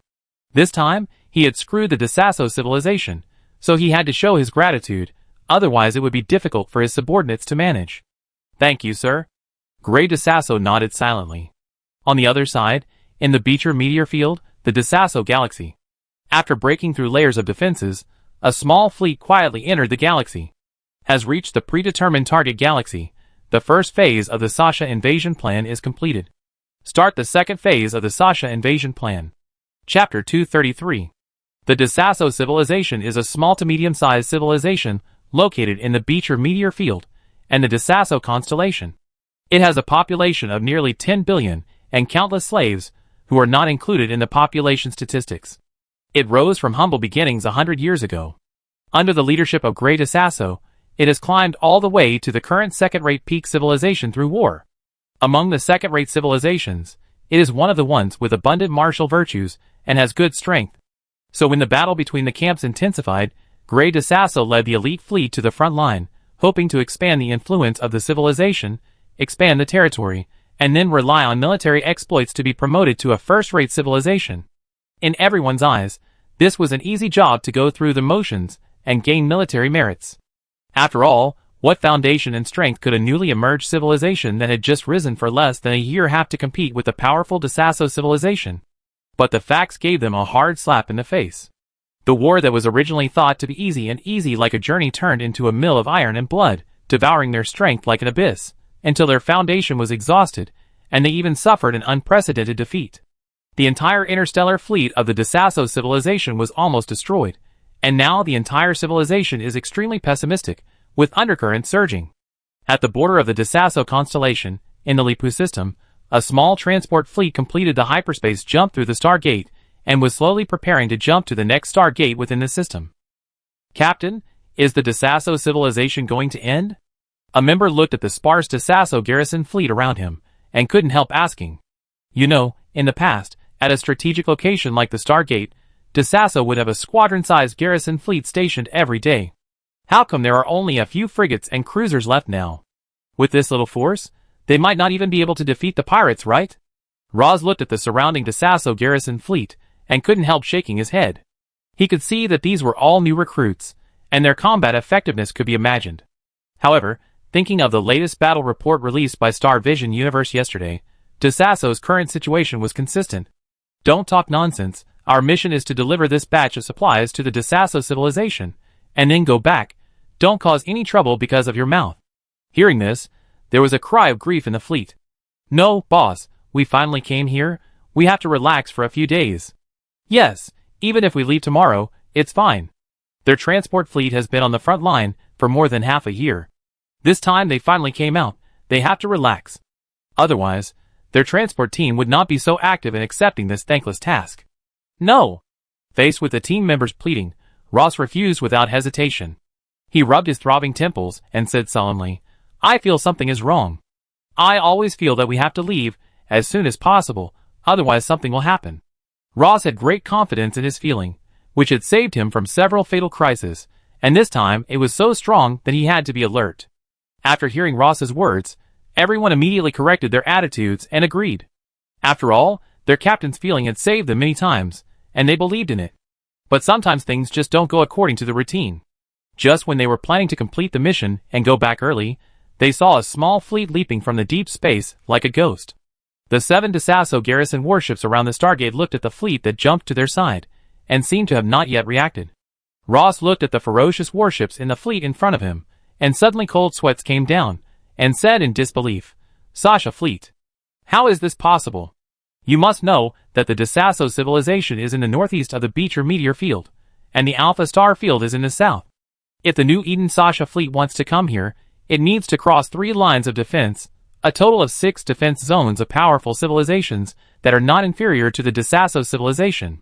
Although it was unbelievable, it was the fact that the Sasha fleet appeared in front of him, and he couldn't help but believe it. Looking at the DeSasso fleet, which reacted and counterattacked only after being attacked, Ross couldn't help but curse in his heart. He knew that with this group of idiots in front of him, they couldn't resist the Sasha fleet for long, and they needed to evacuate quickly. Target any space station in the local galaxy, everyone is ready to jump and take off.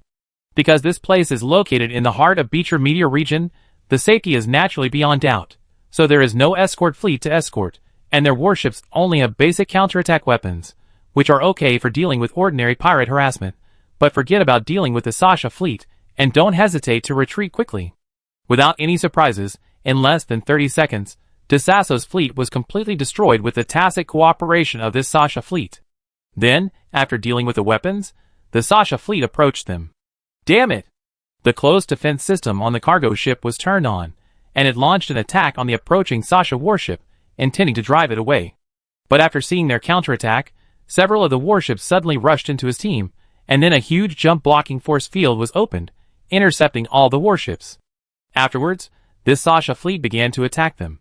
Under the powerful firepower of this Sasha, their fleet composed entirely of cargo ships was undoubtedly a lamb to be slaughtered. The 3rd transport fleet was attacked by the Sasha fleet in the Lipu galaxy. Request support, request support. The 3rd transport fleet was attacked by the Sasha fleet in the Lipu galaxy. Request support, request support. The 3rd transport fleet was attacked by the Sasha fleet in the Lipu galaxy. Request support, request support. The 3 consecutive messages for help were like mud in the sea, without causing any waves. No one answered or replied. This made Ross completely desperate. The battle, no, it should be called a massacre, ended in just a few minutes. All the warships were destroyed, and all the people were captured by the Sasha fleet.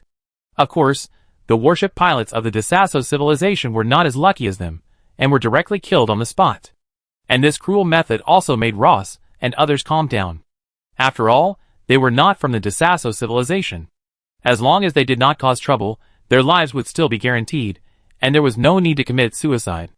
Afterwards, the battlefield was quickly cleaned up by the industrial fleet that arrived later, and the Stargate was replaced by the Sasha fleet.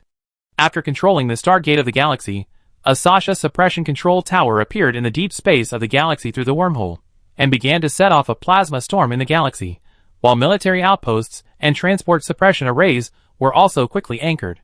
And this scene that appeared in the Lipu galaxy also appeared in various galaxies in the entire DeSasso constellation. Chapter 234. Alpha Galaxy, Alpha Space Station. After the Northern War ended with the destruction of the DeSasso fleet, everyone rushed back under Aura's organization.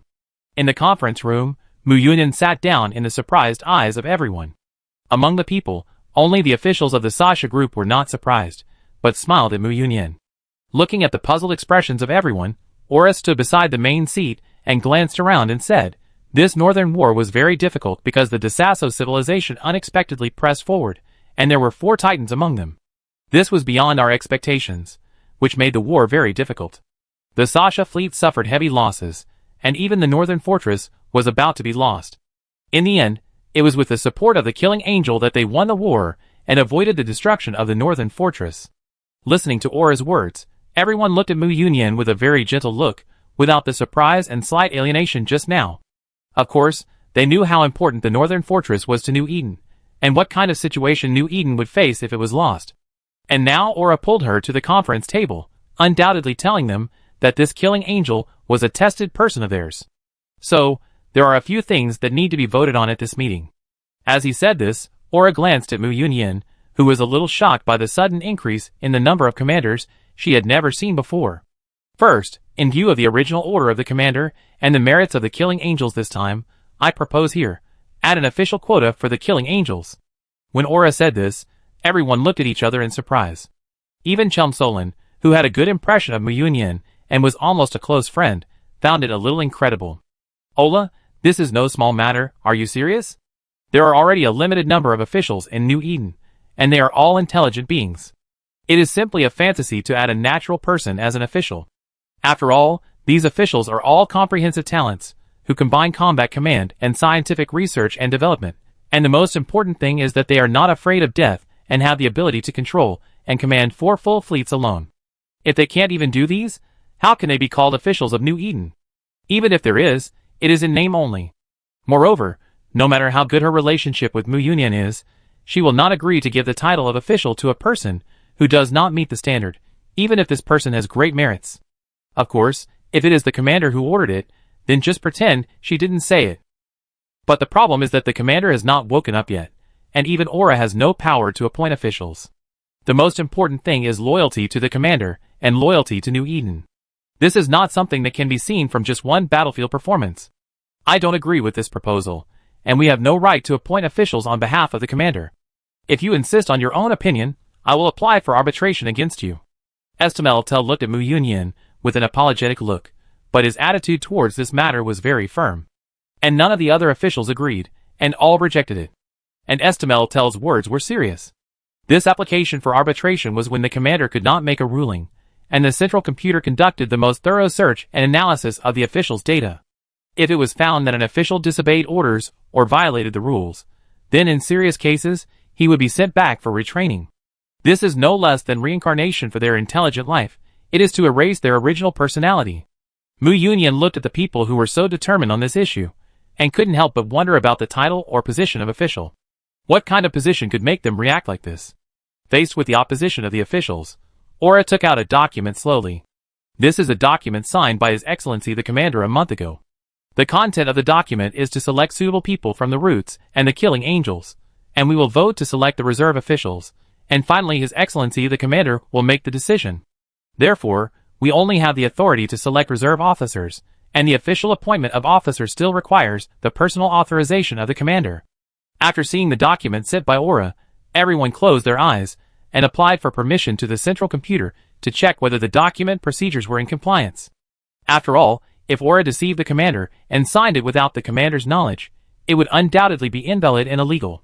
After all, with the Commander's lazy personality, this kind of thing is not difficult to do. But there is no doubt that everything in this document complies with the procedures, and it was signed solemnly with Sherman's clear understanding. Estamel Terrace opened his eyes and nodded. In this case, I have no objection to adding a reserve officer to the Killing Angels. As long as everything complies with the procedures, she still believes in Aura's choice. Although this is a contradiction of suspicion and trust, this is how they are as intelligent beings. Everything is for the benefit of the Commander. Chelm Solon blinked at Mu Yunyan and smiled. Then I have no objection. Then, without any surprise, all the officials had no objection. Agreed to give the Killing Angel a reserve officer quota. After seeing everyone authorize the matter, Aura handed a document to Mu Yunyan very solemnly. You can choose the officer quota of the Killing Angel yourself, and you also have the right to give up, because it is not so easy to be a reserve officer. There is a more cruel selection next. If you can't make it, your life will be in danger. Hearing this, Mu Yunyan signed her name on the document without hesitation. Because she knew very well, looking at the reactions of everyone in front of her, this official was undoubtedly the real core member of New Eden, and could get the highest trust. Otherwise, no matter how many merits he had, he would only be a peripheral member, so she had to seize this opportunity. Seeing Mu Yunyan like this, Chelmsolin happily took her shoulder and said, "Don't worry, I will personally conduct your next assessment, and I guarantee that it will be arranged clearly for you, and there will be no accidents." Aura had no objection to this, and acquiesced to it. After all, the next test for Mu Yunyan was to become a clone pilot through a delicate operation. When all of Mu Yunyan's data entered the central computer like theirs, there would be no doubt about her loyalty. In terms of neurological research, Chelmsolin and Sasha were undoubtedly better than others, and the operation had a greater chance of success. Chapter 235. Watching Chelmsolin take charge of Mu Yunyan's clone pilot surgery, Ola nodded secretly. The people who have the best relationship with Mu Yunyan now are the Sasha officials headed by Chelmsolin. If Mu Yunyan hadn't come with a fleet at the risk of his life and fought hard to save the northern fortress, then they would undoubtedly become the centers of New Eden. Intelligence errors led to the failure of the war, which was a serious mistake. Not to mention that before, Chelmsolin and Mu Yunyan first met, and had a good relationship. After this incident, they even tended to develop into best friends. This is what Aura hopes to see. Aura, when Mu Yunyan passes the next test and becomes a reserve officer, she will be assigned to our Sasha. Now Sasha's battle line is too long, and we are under great pressure. Chelmsolin said to Aura. There is no need to worry about failure in the operation with her.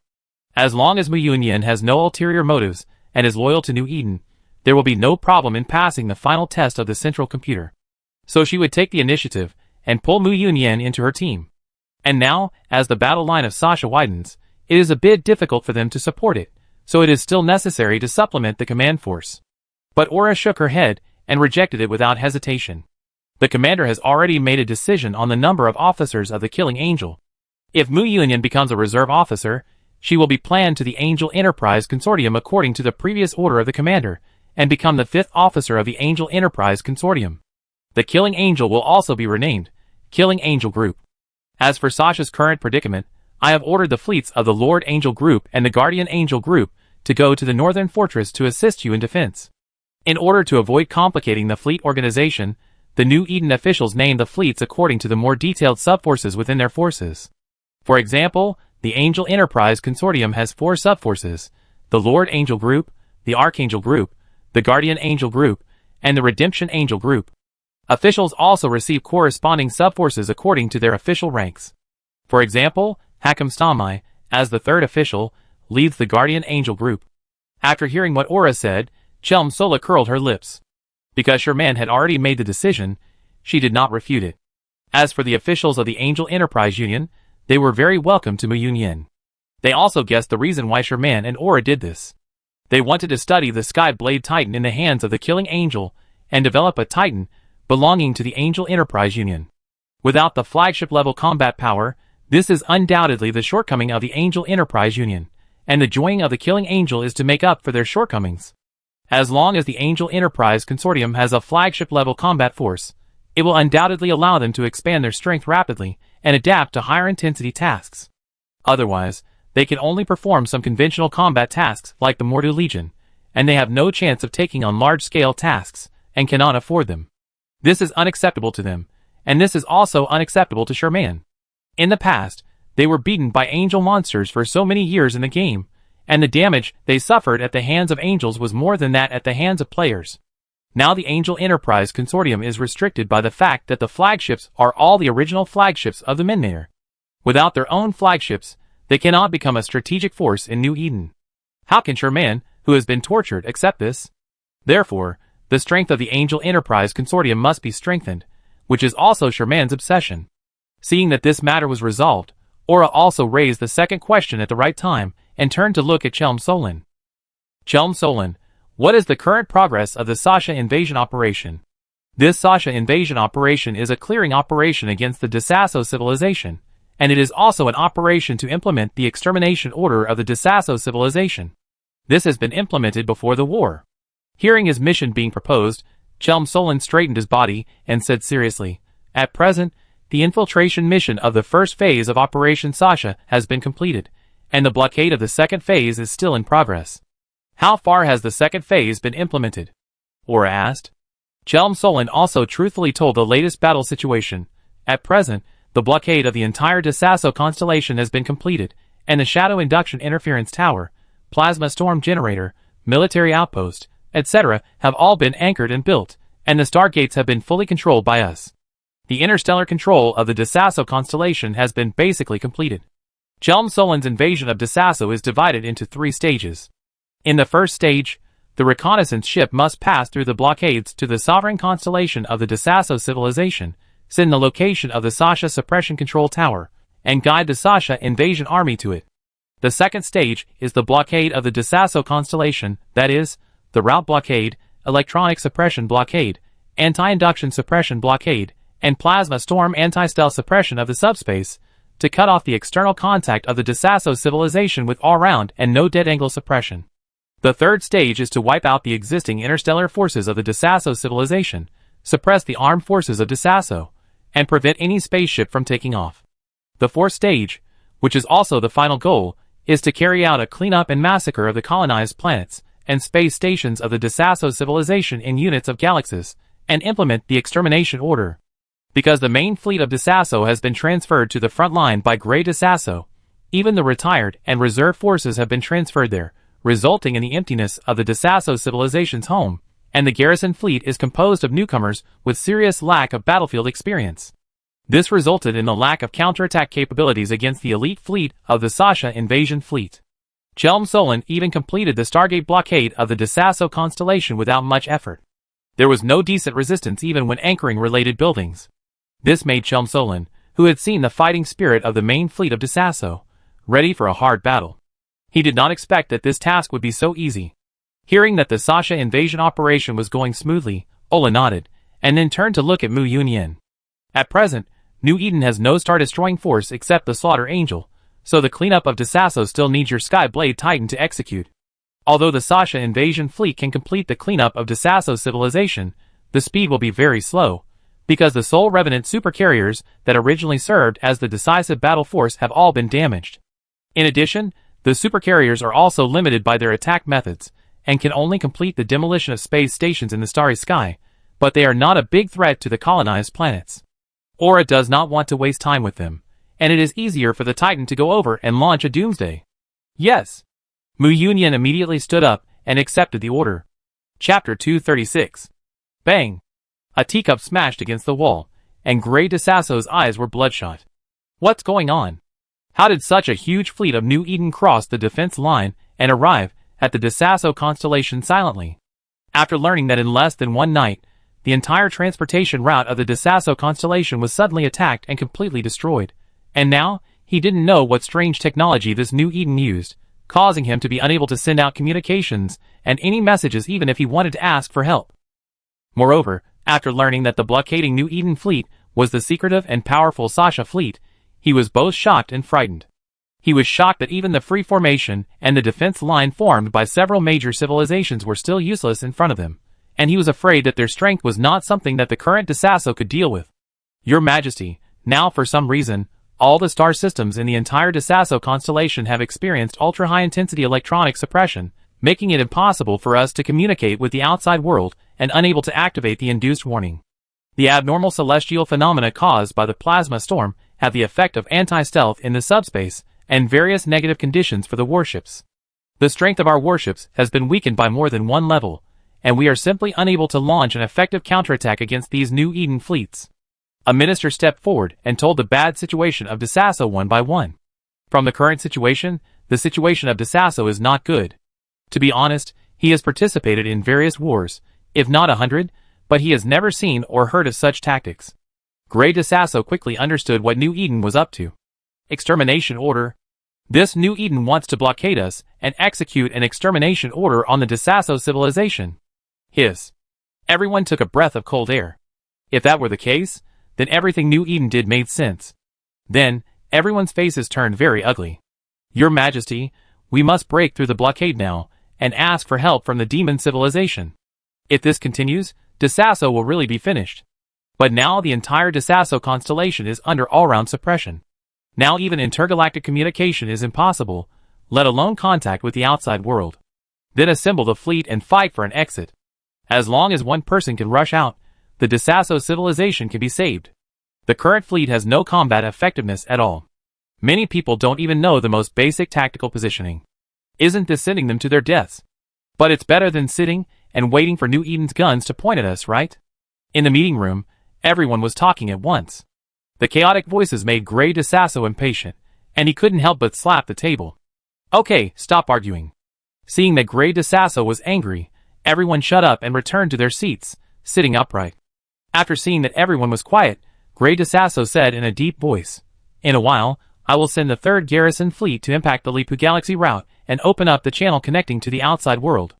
The civilization needs to prepare enough basic supplies. Once the space war fails, the population should be organized to go down to the colonized planet. Otherwise, staying in the space station will only lead to death. You must do the relevant work well. Yes. This is related to the life and death of the Desasso civilization. I hope you will work together to overcome this difficulty. I am willing to die for the Desasso civilization." At the border of the Lipu Galaxy, a Desasso fleet quietly assembled. This is the fleet that withdrew from the front line with Grey Desasso.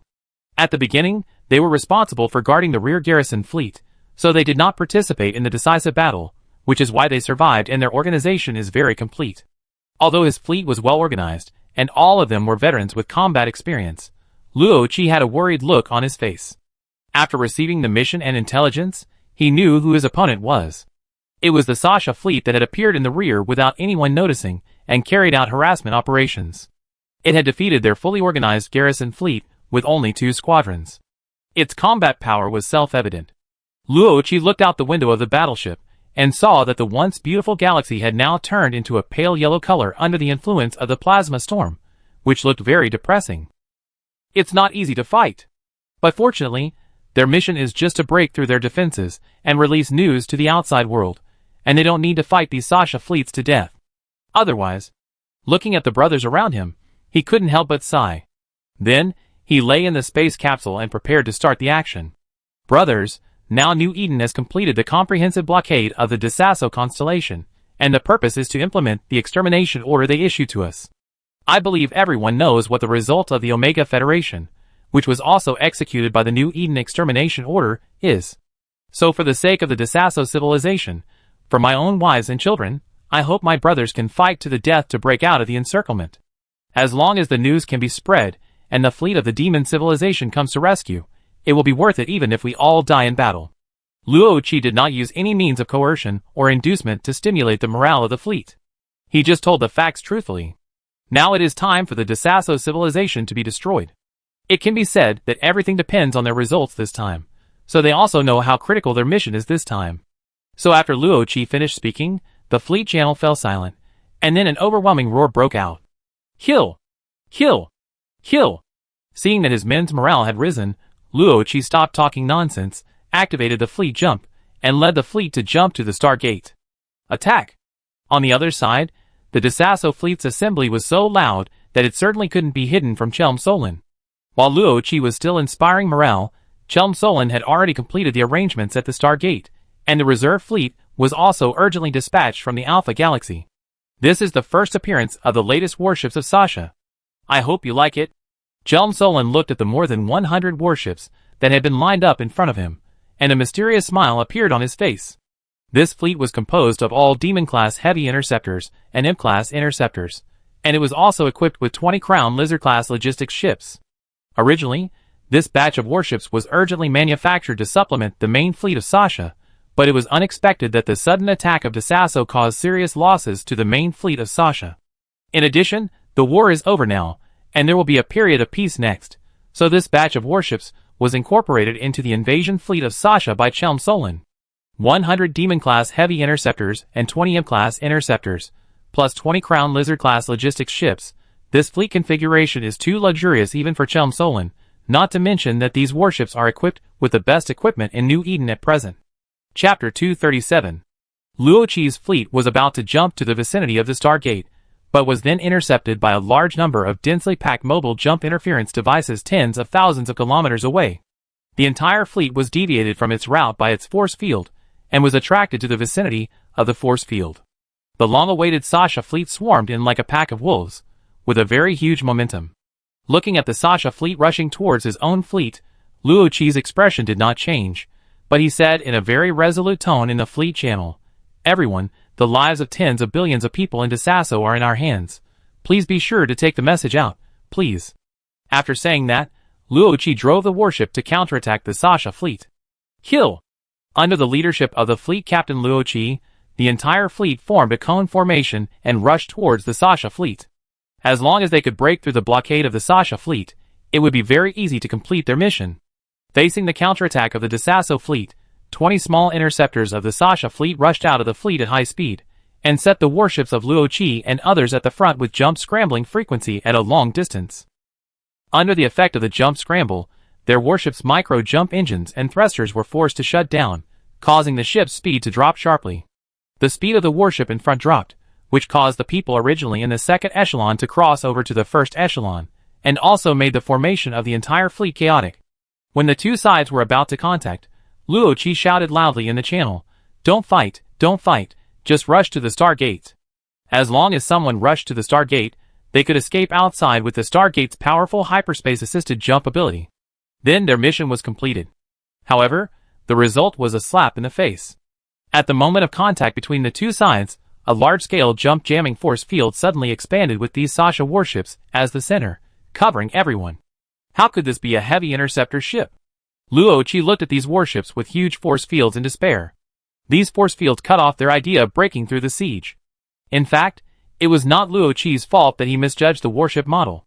This Demon-class heavy interceptor ship was exactly the same as Sasha's Ghost-class cruiser. Not only did they look the same, but even the length and width of the warships were exactly the same. Not to mention him, even Sherman couldn't tell the difference between the two.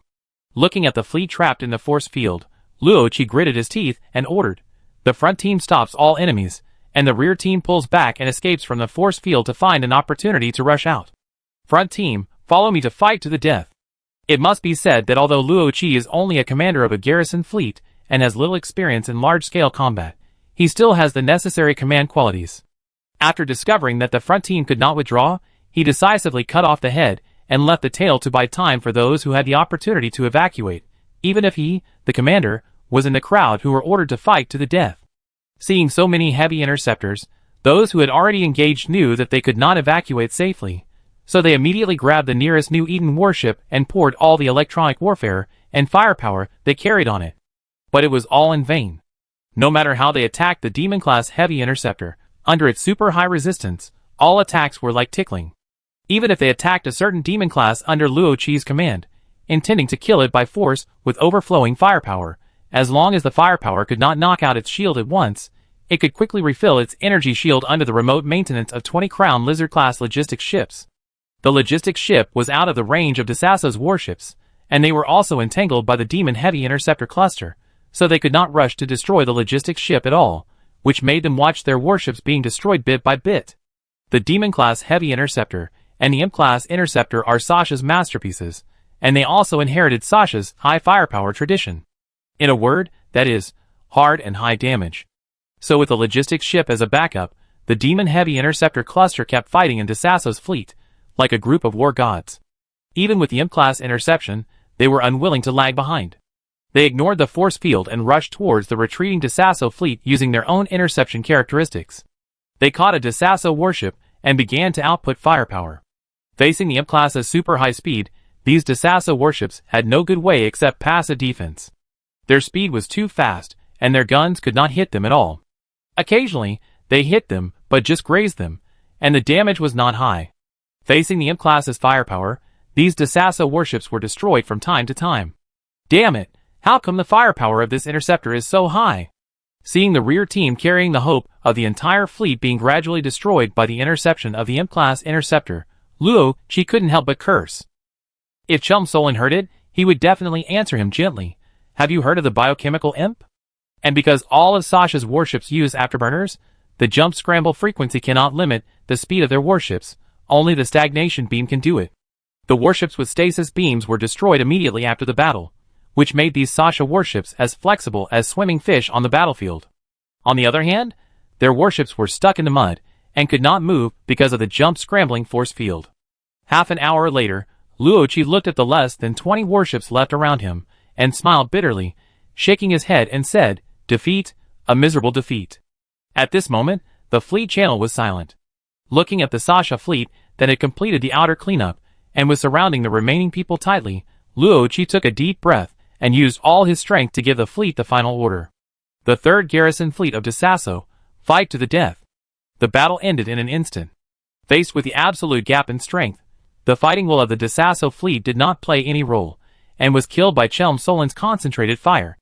Only more than 200 warship wreckages were left on the battlefield, and more than 100 space capsules were trapped in the force field, and could not move. As for the commander Luochi, he was not captured. He activated the self-destruction program of the space capsule as soon as the warship was destroyed. He died for his country, and could be regarded as a figure. Looking at the Desasso prisoners in front of him, Chelm Solin snorted coldly, and the M-class ships stored these space capsules in the ship's hold, and then these M-class ships took these space capsules and jumped into the deep space. Chapter 238. Desasso Galaxy, Desasso Central Star City. The conference room was silent, with only the sound of Grey Desasso knocking unconsciously on the table. There were already a lot of cigarette butts piled up on the ground, and the smoke was lingering.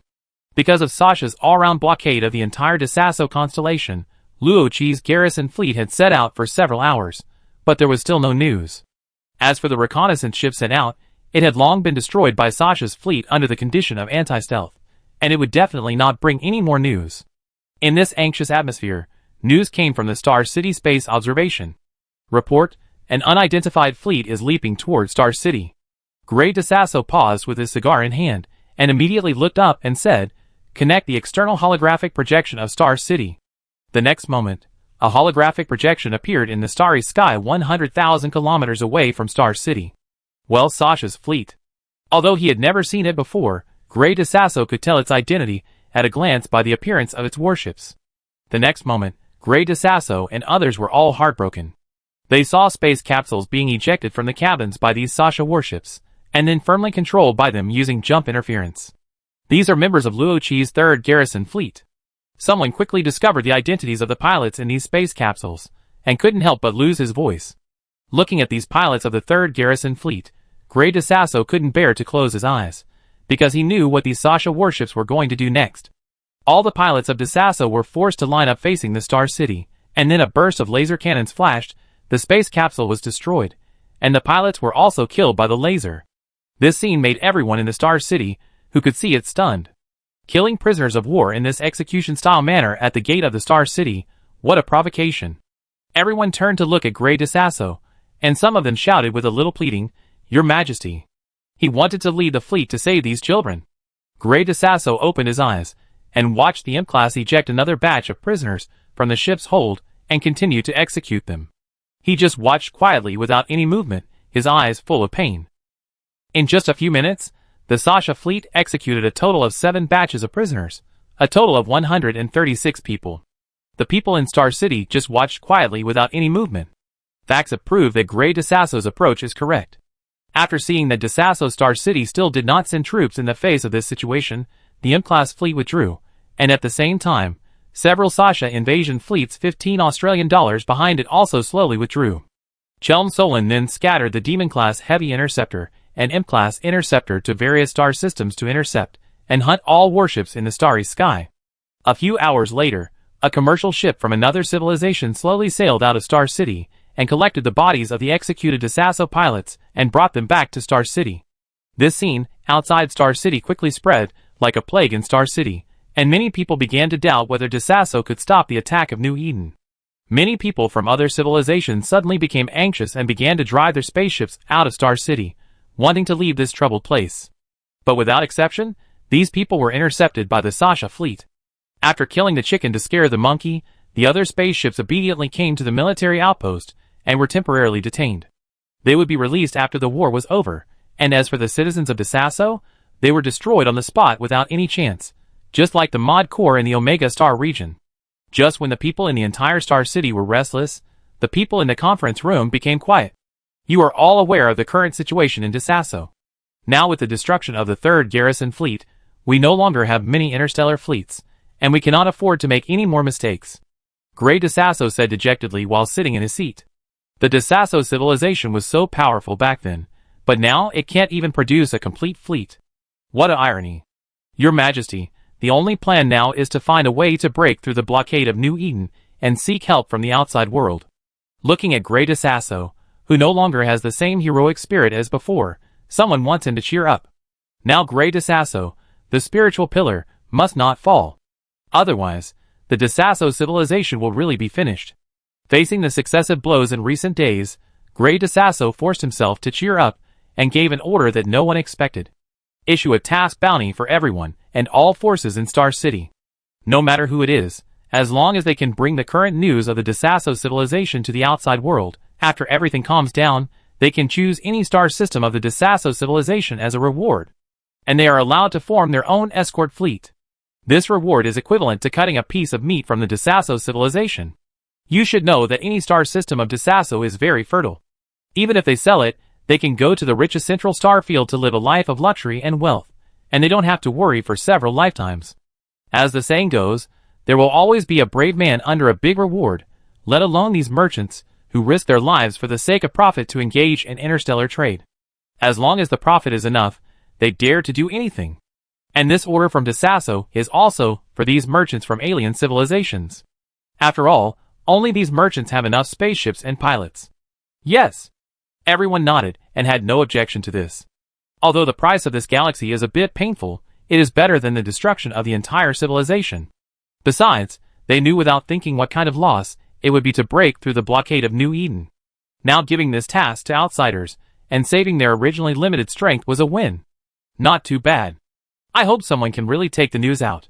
Gray DeSasso said without a word. Everyone agreed and kept silent. After a while, this extremely generous reward appeared in Star City, and it immediately set off a wave. Many foreign merchants, who had not yet left, saw this news.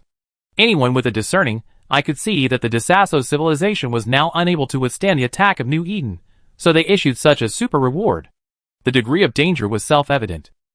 But this DeSasso civilization has given too much. A great man once said, once there is a proper profit, some people will become bold. With a 50% profit, it will take risks. For a 100% profit, it will dare to trample on all human laws. With a 300% profit, it will dare to commit any crime, even risking hanging.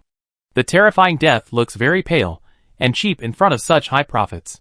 Afterwards, thousands of various spaceships and warships rushed out of the Star City one after another and spread out in all directions. Chapter 239. Bang! At the border of the DeSasso constellation, a civilian passenger ship of a commercial civilization turned into fireworks in space under the laser cannon of the Demon-class heavy interceptor. The hundreds of people it carried also perished in the galaxy. But this scene not only failed to deter the people around who were eager to move and look for opportunities to break out of the blockade, but many people took advantage of this chaotic opportunity to break through the blockade. And this is a total of 16 warships and ships, from armed frigates to civilian shuttles. But without exception, they were all intercepted by the interception force field of the Demon-class heavy interceptor, and then killed on the spot without asking why or where they came from. In the deep sky, a silver-white warship was quietly cruising towards the Stargate, so that it could jump at any time. Looking at the holographic projection on the Stargate battlefield, Sharon Fiali couldn't help but touch her chin. Heavy interceptors, and hundreds of various large-scale mobile jump interference devices. This mission is not easy to handle. Sir, this New Eden is not easy to deal with. Let's give up this mission. Yes, sir. Two charming voices sounded beside Sharon Fiali, and then two charming beauties, like snakes, gently leaned on her shoulders. If others saw it, they would definitely be jealous. These two beauties are actually two succubi. At the Omega auction, this succubus was sold at a sky-high price, and Sharon Fiali was able to own two of them, which undoubtedly means she has some skills. Aguo, Ami, don't worry, you adults won't do anything without confidence. Sharon Fiali hugged the two people who saved a lot of fabric for the universe, and a wicked smile appeared on the corner of her mouth. He was able to go from a civilian light frigate to now with two demons, and his vehicle has become the latest sky-splitting exploration ship of the Angel civilization, relying on caution. He was not so confident to break through the blockade of the Sasha fleet, which was like a killing god. This New Eden can even suppress the electronic communication system of my sky-splitting exploration ship. I really don't know how many tricks these guys have not yet used. If he had known earlier, His sky-splitting class was equipped with an electronic system that he had found in an ancient ruin. Although it was damaged, it had successfully allowed him to complete many tasks and become worth his current worth. Now that his greatest reliance had been destroyed by more than half, it was inevitable that he was afraid. As for whether to give up, Sharon Fiali would not give up so easily. After all, DeSasso had given him too much. A rich galaxy was enough for him to live on in his old age. This is worth his risk. Besides, how can he become a qualified adventurer without taking risks? Besides, he likes the feeling of accelerated heartbeat and licking blood on the tip of a knife. Although the communication system was suppressed, he still believed that his sky-splitting class could break through the blockade with its excellent mobility system. Now, he is just waiting for the opportunity. At this time, Sharon Fiali, who had been paying attention to the direction of the Stargate, couldn't help but brighten up. You have no right to drive me away. I am neither a member of the DeSasso civilization nor a member of yours. I am a member of the Panyu Commerce. Freedom belongs to the Star Sea. The pilot of a frigate under search could not help but yell in the public channel when facing the Sasha fleet's pressure to leave. First warning, New Eden is currently carrying out a special operation. The Stargate and various routes are under the control of the Legion. Please leave immediately. The response was the cold voice of Chelm Solon. Let it go! Freedom belongs to the Sea of Stars.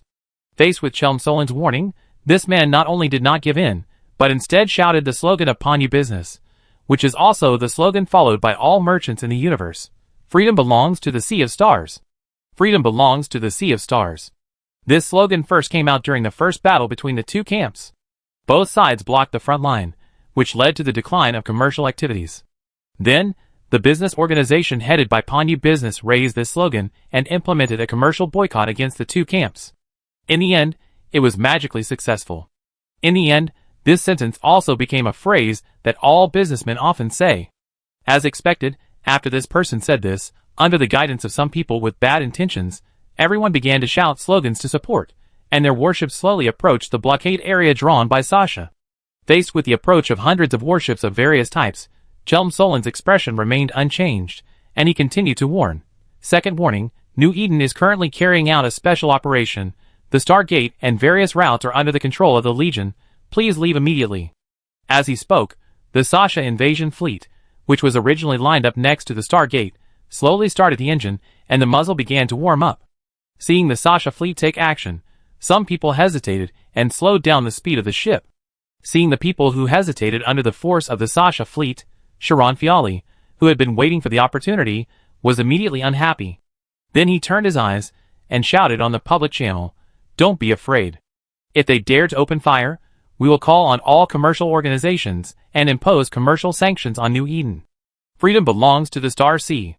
As soon as these words came out, the Sasha fleet hesitated for a moment, and then everyone immediately drove the warships towards the military control zone designated by Sasha, as if they had been injected with chicken blood. Third warning, New Eden is currently carrying out special operations. The Stargate and various routes are under the control of the Legion. Please leave immediately. At this time, Chelm Solon's voice was not as calm as before, and even had a tremor. This made everyone even more unscrupulous. Only Sharon Fiali, who knew the style of New Eden in this camp battle, became alert and quietly retreated. Until a warship entered the military control area, Chelm Solon's voice returned to its original lazy and indifferent style. 3 warnings completed, warnings are invalid, and armed expulsion is initiated. Then, the Demon-class Heavy Interceptor and the Imp-class Interceptor suddenly accelerated and controlled all the spaceships and warships. Seeing that Chelm Solon was going to do something serious, the first person to cause trouble was shocked, and was destroyed by several Demon-class ships before he could even open his mouth. Seeing the Sasha fleet slaughtering these commercial spaceships and warships, Sharon Fiali was also horrified. Madmen. This New Eden is really a bunch of crazy people. It was no surprise that these commercial fleets, which were only slightly armed, were lambs to be slaughtered in front of the Sasha fleet, and had no ability to resist at all. Just when the scene was very chaotic, Sharon Fiali keenly discovered the defense gap at the Stargate. Good opportunity. Then Sharon Fiali drove the battleship to start the jump to the Stargate. Huh? Chelm Solon, who was killing happily, saw someone trying to take advantage of the situation, and immediately controlled Imp-class to intercept him in the force field. Sharon Fiali looked at the jump interference force field that was getting closer and closer, and started his own reliance, coming to the electronic system in the ancient ruins. A silver-white light flashed across the hull, and he was immune to the interception of the force field and passed through all the force fields to the Stargate. As a light of hyperspace jump flashed, Sharon Fiali's battleship disappeared. Seeing Sharon Fiali disappear, Chum Solon sighed softly. It seems that this plan can only be brought forward. Chapter 240. At the Stargate, Sharon Fiali looked at the bright and shining starry sky, and immediately knew that she had rushed out of the suppression area of New Eden. She checked the communication system on the ship, and found that it had been restored. Then, Sharon Fiali drafted a notice, and sent it to the surrounding civilizations. 10 seconds later, Sharon Fiali snapped her fingers. Done. However, the two succubi beside him were not so happy. Instead, they trembled and hung on Sharon Fiali like water. My lord. Sharon Fiali turned her head when she heard this. Through the observation system, he saw several demon-class heavy interceptors stretching out the force field, and his warship was right in the middle of it, and there were also several imp-class interceptors swimming in the force field. He believed that if he came out of the sub-stealth state brought by the plasma storm after passing through the Stargate, he would definitely be killed by these Sasha warships in front of him. But now this galaxy doesn't have those fancy suppressions. The stealth action device of his ship can be activated. Don't worry, it's okay. Sharon Fiali comforted the two frightened succubi, and then the ship's thrusters were activated to the maximum power, and the stealth action device was activated again in an instant. In an instant, a space fluctuation appeared in front of his warship, and the bow of the ship entered the subspace. As long as he entered the subspace, he could leave at any time. However, with a dull sound, Sharon Fiali's warship made a 180-degree rotation and moved horizontally for several kilometers. Damn! Sharon Fiali couldn't help but curse. It turned out that a little devil class had just launched a full-speed collision with his warship, forcibly knocking his warship out of position, and the warship also came out of the subspace stealth state. Seeing that he couldn't enter the subspace, Sharon Fiali immediately overloaded the ship's thrusters, trying to get out of the range of this force field so that he could jump and escape. But reality gave him a hard blow. No matter how he overloaded the thrusters, the demon class and the little devil class followed him closely, firing a few shots at him from time to time, causing his hull to vibrate constantly. In the end, his warship was gradually dismembered by the shots, and in the end, no matter how Sharon Fiali raised the white flag to surrender, Chum Solon shot her to death without hesitation. Oh, you want to leave after offending New Eden? After saying that, Chum Solon was still not satisfied and fired a few more shots at her body, completely destroying it. After playing for so long, Chum Solon was just angry that this guy broke through the blockade. Looking at the wreckage of Sharon Fiali's warship, Chum Solon sighed. Alas, if only those guys from the Trigods were here. On the other side, the message sent by Sharon Fiali was also received by the surrounding civilizations. When everyone saw the news that the Desasso constellation had been blocked by New Eden, their first reaction was to disbelieve it. After all, the fleet and supplies needed to block a constellation were too large, and they could not fail to notice such a large New Eden fleet movement. But as no one responded to the communication sent to the Desasso civilization, everyone's expressions gradually became solemn. He hurriedly reported the matter to the demon civilization.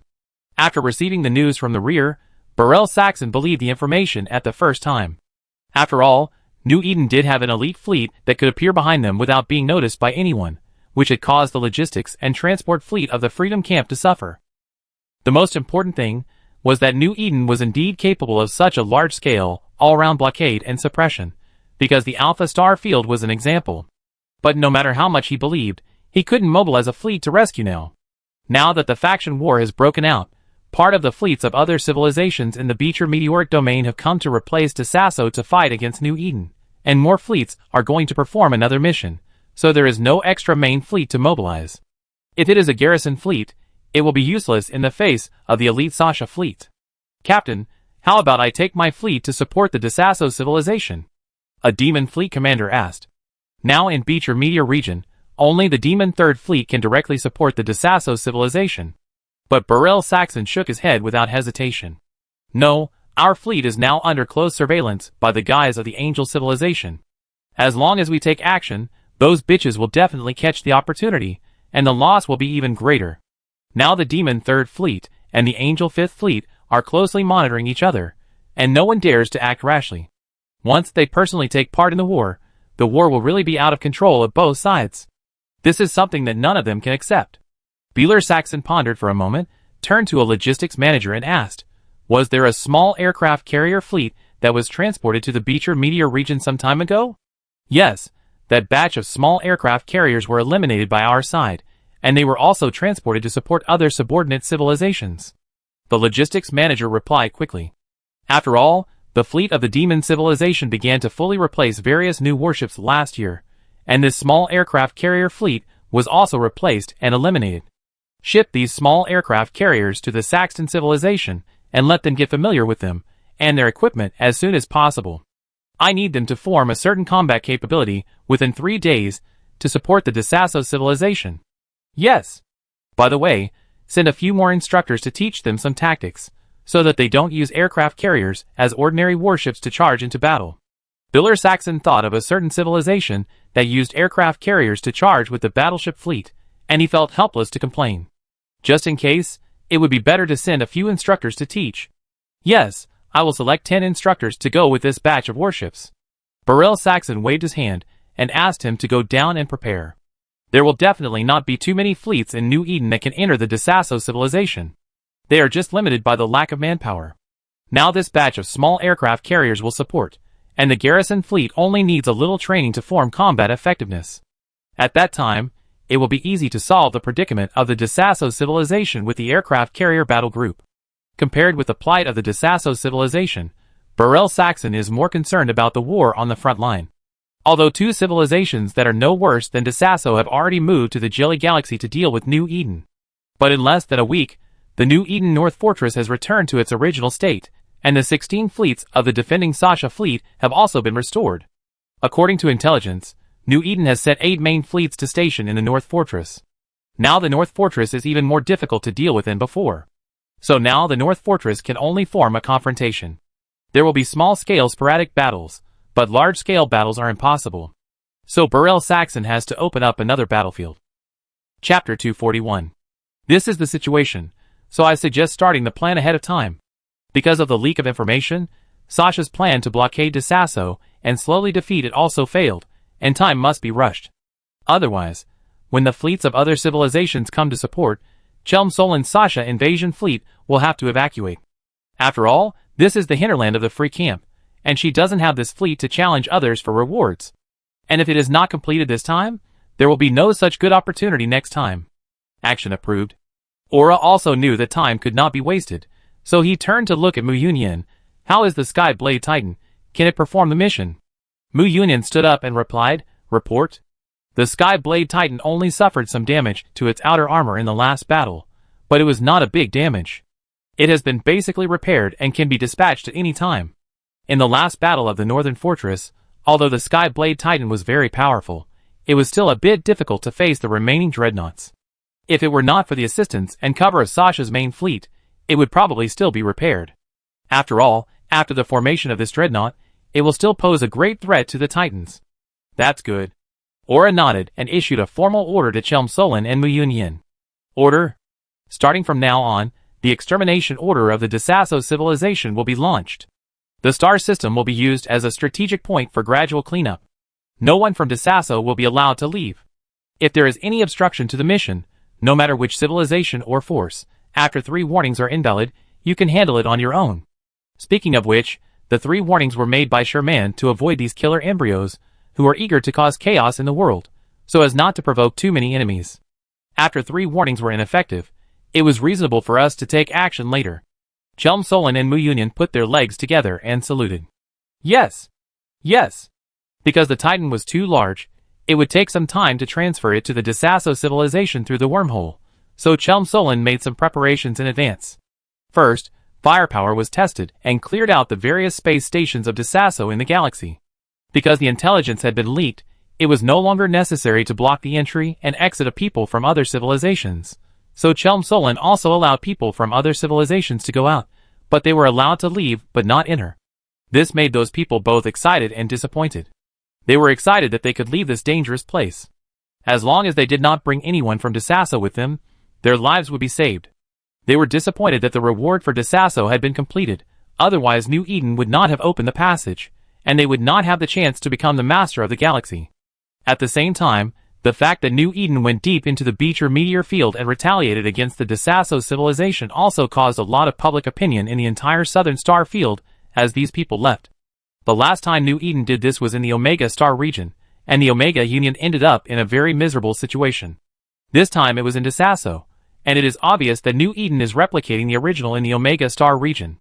So after receiving the news, Xiaoyu and Deng Tai, who were originally heading to the Alpha Star region to interview the appearance of the Titan battleship in the Northern War, looked at each other, then turned the bow and rushed towards the Beecher meteor region. Both sides of the Northern War have released relevant reports, and everyone can understand the course of the battle, so the interview value is not great, but the value of this life and death battle for the Desasso civilization is great. Moreover, they had cooperated with New Eden before, and were very familiar with New Eden's practices. They knew what a big news this was without being there. After New Eden opened the blockade, Grey Desasso was the happiest. This proved that his method was successful and Desasso civilization was saved. Your Majesty, New Eden just issued a notice saying that an unknown warship broke into the military blockade and was caught and killed. Now we don't even need to give rewards. A staff officer looked at the announcement released by New Eden and said with a smile. This time, it was equivalent to Desasso moving his mouth, and the mission was completed without any loss, which was simply perfect. Even Grey Desasso, who had always been worried, smiled. This was really good news for them. But bad news came one after another. Report.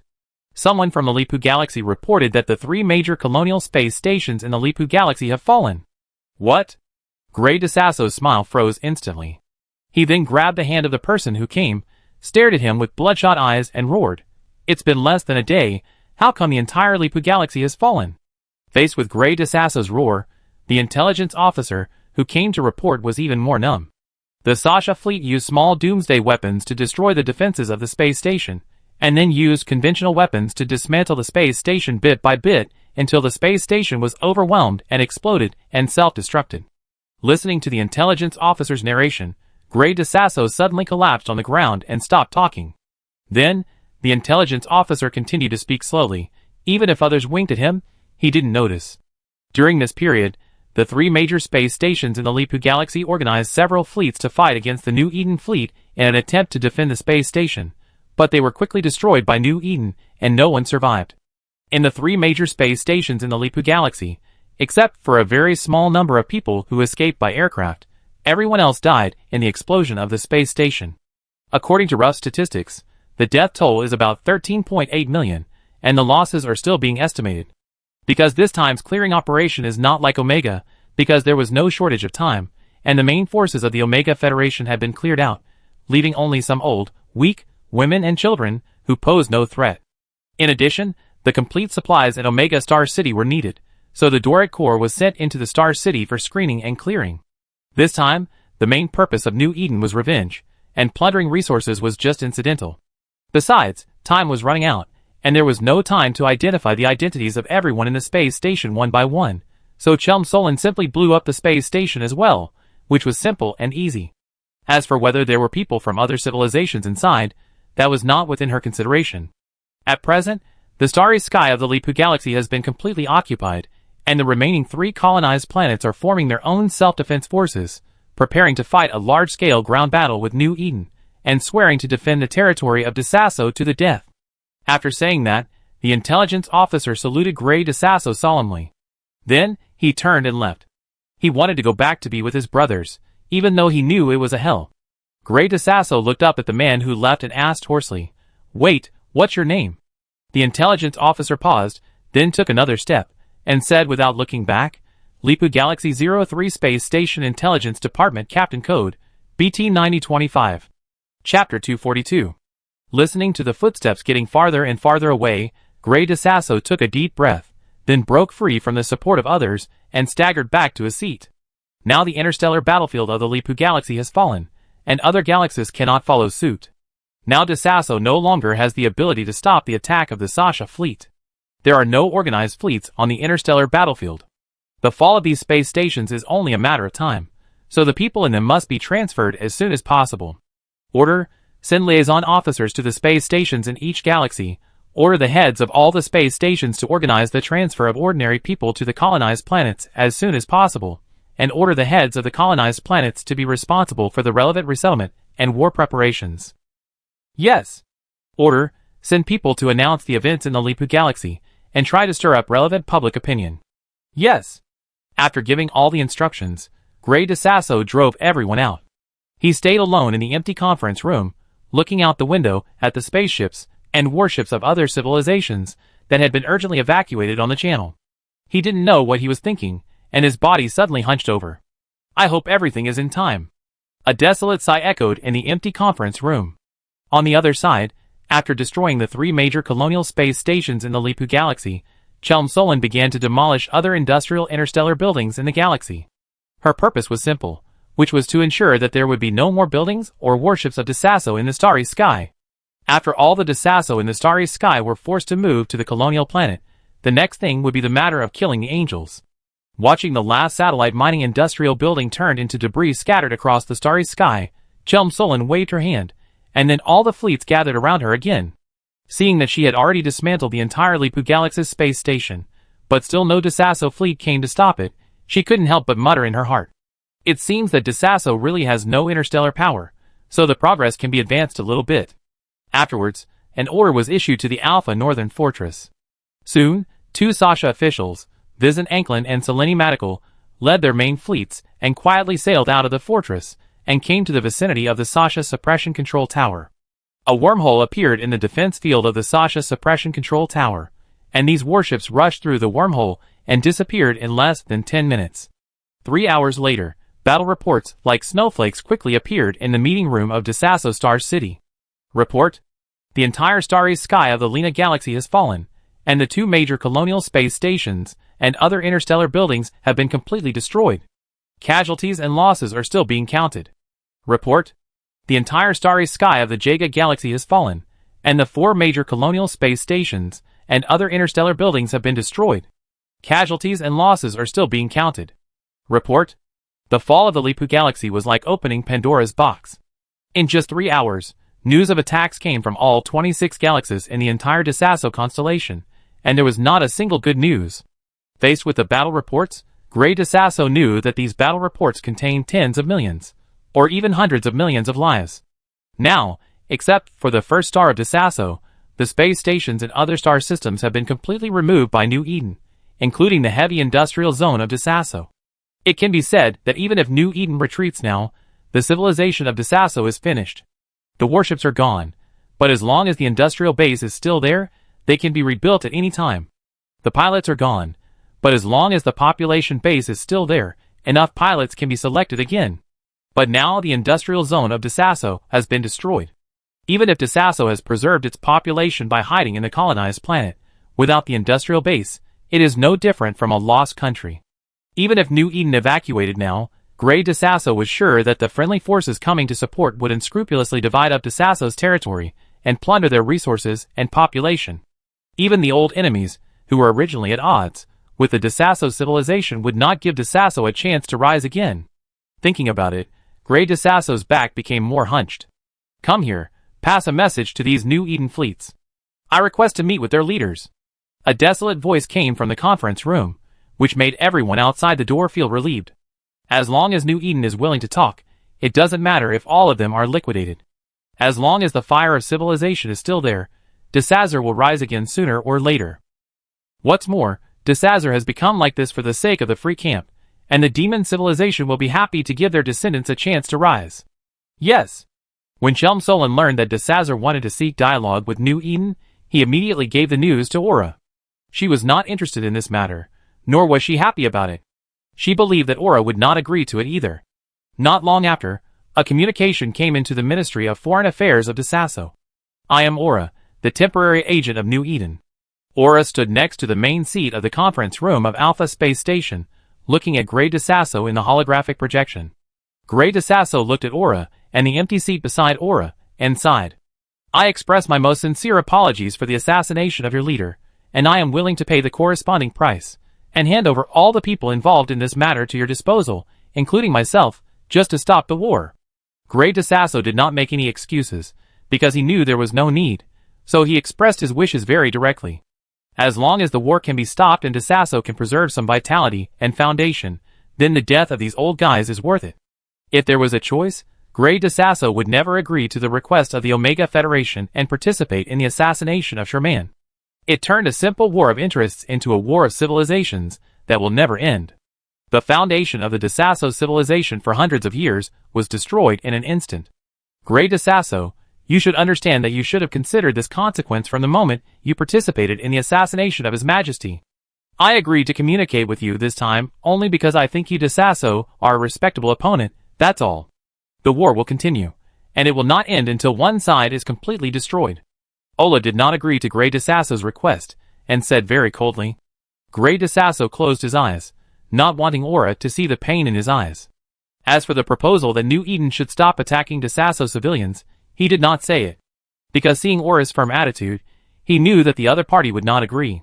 And he also knew one thing, in the war of civilizations, there are never civilians on both sides of the war, there are only enemies.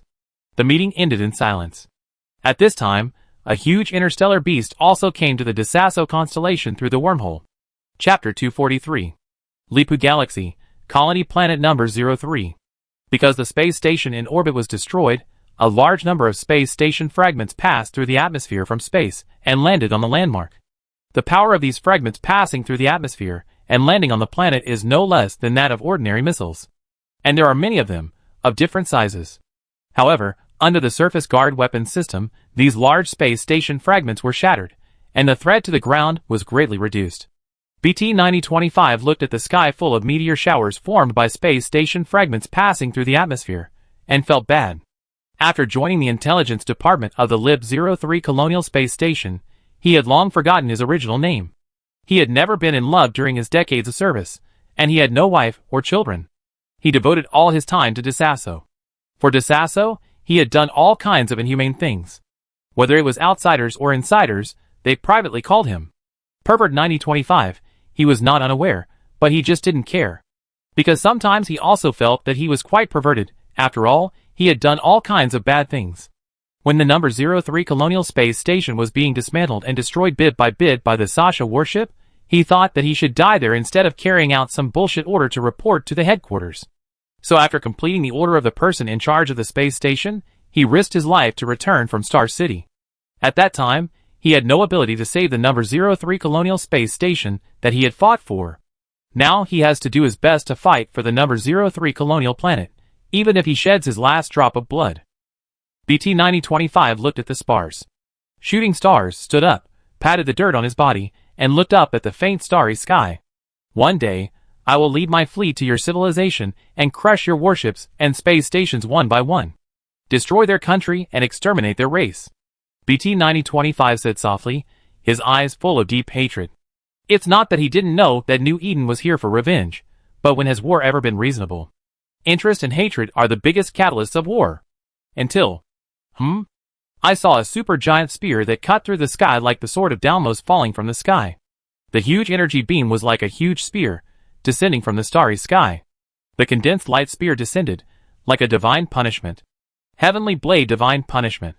BT-9025 was in charge of the intelligence department, so he could tell at a glance that this was the super doomsday weapon of the angel civilization, the heavenly blade divine punishment. It was a super weapon that once shattered the stars of the L galaxy and turned several galaxies into barren lands. How could he not know? However, he never thought that one day he would face it in person. A huge spear of light descended from the sky, with BT-9025 as the center, and easily crushed the entire city. Its defensive energy shield was penetrated without even a little resistance. In just a moment, the spear of light penetrated the city, broke through the landmark layer, and penetrated deep into the core of the earth.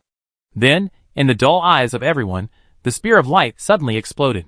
The shock wave generated by the explosion flattened the entire city, and the surrounding gathering places, and even the surface of the entire planet could feel the vibration caused by the explosion. After a while, under such a powerful explosion, another huge explosion occurred in the core of the Earth, and the gravity of the planet was disturbed. In the starry sky above the colony planet number 03, Mu Yunyan looked at the changes in the planet below, and couldn't help biting her lips gently.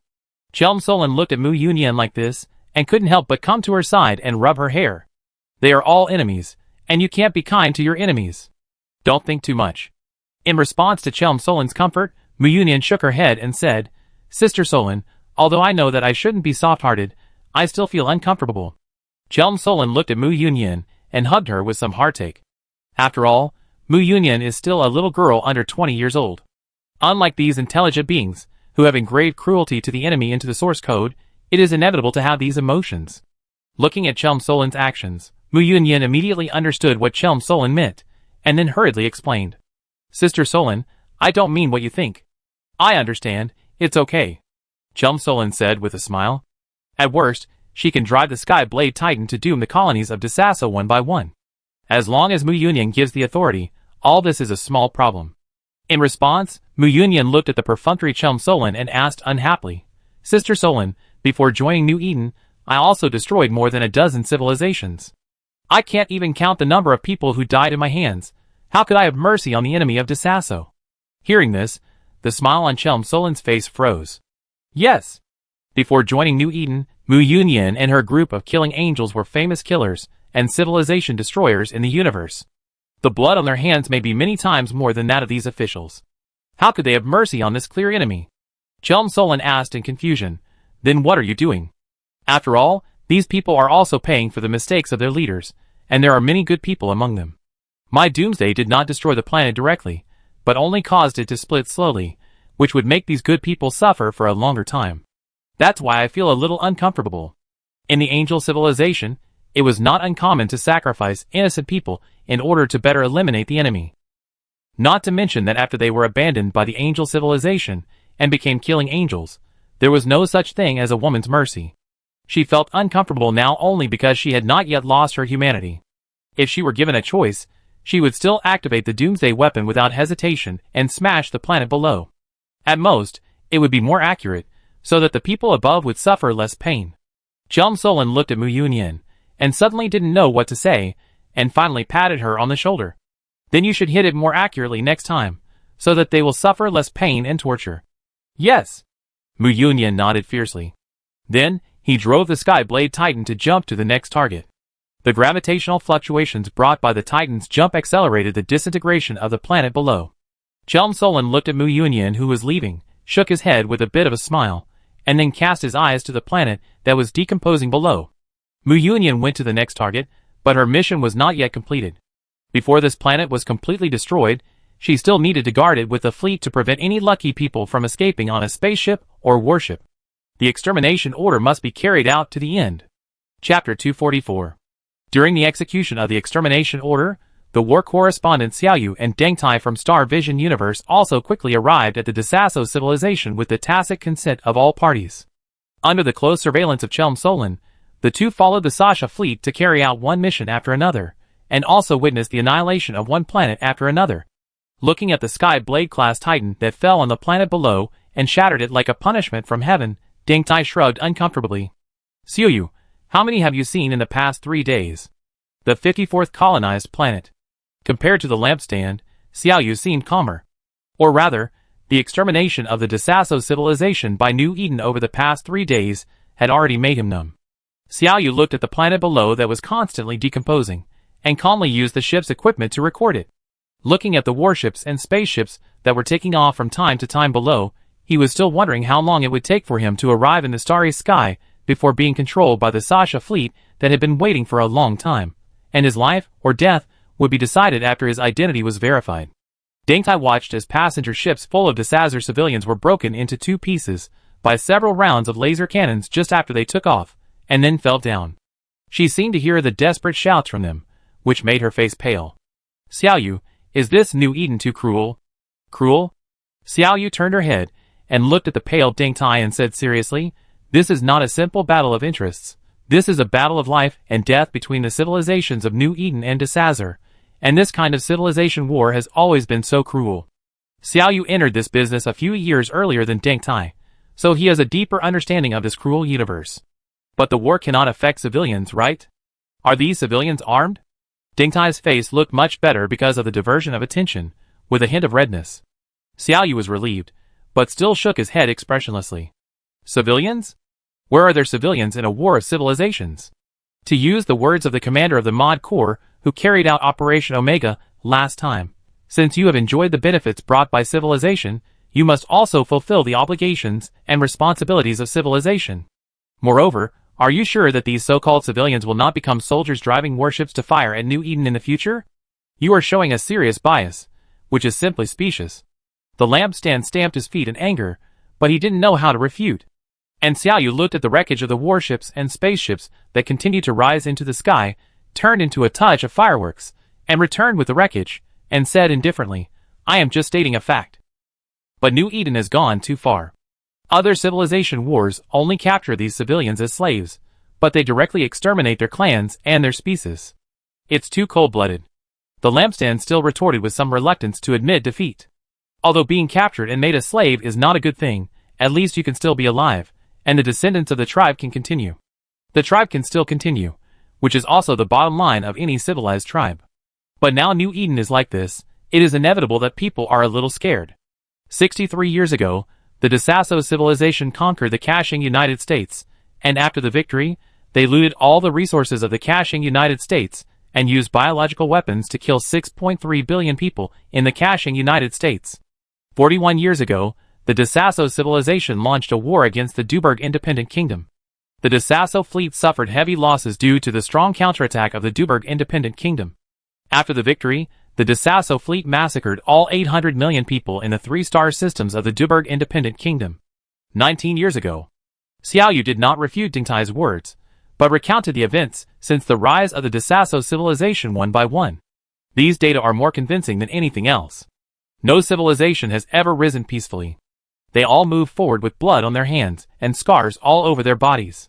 Looking at the silent lampstand under these data, Xiaoyu turned his head to look at the planet where no spaceships or warships were launched, sighed softly, and remembered the words of the master who brought him into the industry. Slavery is the mercy of the victor. Report to the headquarters. Sasha and the Killing Angels Joint Fleet have completed the first step of the operation. Looking at the planet in front of him that had been decomposed and would be decomposed into more fragments in the future, Chum Solon reported to the headquarters in the Alpha Space Station. In 3 days, the Sasha fleet and the Sky Blade Titans traveled through the star systems in the Desasso constellation and cooperated to destroy the colonized planets. At present, only the space station and planet in Desasso Prime, which has the largest population and the highest defense, have not yet taken action. The rest of the star systems have been cleared.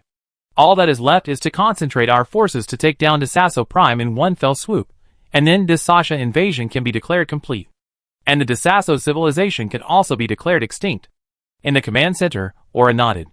With the assistance of Mu Yunyan's Sky Blade Titan, the operation was indeed much easier, shortening the originally estimated 1 month to now. Next, except for the scouts left behind, the main fleet will go to Desasso Prime. Aura reminded the two, I have received news that a small aircraft carrier formation of the Saxton civilization is accompanying 2 garrison fleets and is heading to Desasso. You don't have much time left. Hearing this, Chum Solon frowned. How strong is the Saxton civilization? It's about the same as Desasso, not too strong. Not too strong, that means it's a little weak, so it's better not to provoke it. Chum Solon is still aware of the current situation of New Eden, and knows that after this operation, New Eden must be quiet for a while. Otherwise, the first bird to stick its head out will be shot. Then how much time do we have left? Since we don't want to fight with this Saxton civilization, we must end the battle before they come. I give you about 8 hours, but I only give you 5 hours. The Angel of Death must return in 5 hours at most. Aura said seriously. This Sky Blade Titan is not like the Sasha battleship. Opening a wormhole for the Sky Blade Titan to evacuate requires not only a lot of resources, but also time. So the Sky Blade must retreat first. Now the news that this Sky Blade Titan appeared in the Desasso civilization in the past 3 days has been leaked. They must leave as soon as possible before the Freedom Camp takes relevant actions. Otherwise, if the Sky Blade Titan gets into trouble, New Eden will lose more than it gains. Yes. Yes. After hanging up the communication, Chum Solon and Mu Yunyan looked at each other and nodded at the same time. The fleets of both sides began to jump towards Desasso Prime. At the same time, the Sasha fleets that had been carrying out the blockade mission also began to gather towards Desasso Prime after leaving scouts. Chapter 245. The first star of Desasso, Desasso Star City. Looking at the fleet of New Eden gathering like a pack of prairie wolves in less than half an hour, Grey Desasso had a very bad feeling in his heart. Send scouts to the surrounding star systems for reconnaissance, and contact the person in charge of each colonized planet. The people below took the order and left. Gray DeSasso frowned even more deeply as he looked at the holographic projection outside the Star City. New Eden has withdrawn so many warships, which proves that they have opened the blockade, otherwise they would not be able to gather so many fleets in such a short period of time. There was only one reason why they opened the blockade, and that was that it was unnecessary. Either the spaceships and warships of the colonized planets had been completely destroyed, and they couldn't escape even if they wanted to, so there was no need to blockade them anymore. Or, they had all been destroyed, and there was no need to blockade them anymore. The former was fine, but if it was the latter, Gray DeSasso couldn't imagine it. After a while, more than a dozen frigates rushed out of Star City. Because of the deterrence of Star City's armed defense, the Sasha fleet did not make any moves. After these, DeSasso warships jumped to other directions and left the protection range of Star City. Several M-class interceptors in the Sasha fleet also quietly followed. Time passed bit by bit in the anxiety of Gray DeSasso and others. About half an hour later, several warships that were sent out finally returned. 5 tattered DeSasso warships jumped toward Star City, and after getting up, they chased several M-class interceptors. Because of the extremely high jump speed of the M-class interceptors, they immediately arrived around Star City one step ahead. After waiting for the 5 DeSasso warships to finish their jump, they swarmed over like wolves and quickly tore one of them into pieces. Looking at his own scouts in trouble, Gray DeSasso's face was extremely ugly. Activate the Star City arms, assist the scouts, and smash these annoying flies. However, the M-class interceptor has a very small signal radius due to its unique shape and electronic system. It took the Star City's defense armed system more than 10 seconds to lock it, and during this period, the M-class also ate up 4 DeSasso scouts. As Star City completed the lock, a super high-intensity jump scramble and barrier-level stagnation beam was hung on a Little Devil class, reducing its speed by a large margin. After the speed of the Little Devil class was reduced, Star City suddenly spewed out a thunder and rain curtain, submerging it. Facing this covering and saturation attack, the Little Devil class whose speed was restricted was directly destroyed without any accident, and even the space capsule inside could not escape. Seeing the loss of a Little Devil class, Chelm Solon had a serious attitude, and immediately called back the other imps. This imp was not cheap, and it was a bit painful to lose it. Then, the scout team with only one space capsule left was towed into the Star City. After a while, a pale and depressed young man was carried into the conference room on a stretcher. Seeing Gray DeSasso, the young man suddenly grabbed Gray DeSasso's hand in great excitement, and said with a ferocious face, "It's over, it's over, it's all over." Gray DeSasso gently patted the young man's hand that was tightly holding his sleeve, and said very warmly, speak slowly, speak slowly." Everyone could see that the scout was confused now, and it was obvious that he had been greatly stimulated. Under Gray DeSasso's comfort, the scout gradually calmed down and lay weakly on the stretcher. After a while, 2 clear tears flowed down, and he looked at Gray DeSasso and choked and said, "Your Majesty, except for this DeSasso Prime, all other star systems in the entire DeSasso constellation are finished. I went all the way to the Liput Galaxy. I saw with my own eyes that all the colonized planets along the way had become fragments. The people of DeSasso in the galaxy had almost been massacred by New Eden. Now there is still this fleet of New Eden clearing out the people who escaped by chance." As soon as the voice fell, Gray DeSasso suddenly felt a little weak and stumbled and almost fell to the ground. The people around him hurriedly supported him and looked at him with concern. Gray DeSasso took a long time to break free from the support of the people around him and looked at the scout with red eyes. These planets have the best near-ground defense systems, millions of ground troops, and countless material reserves. How could they fall just like that? Tell me, are you lying to me?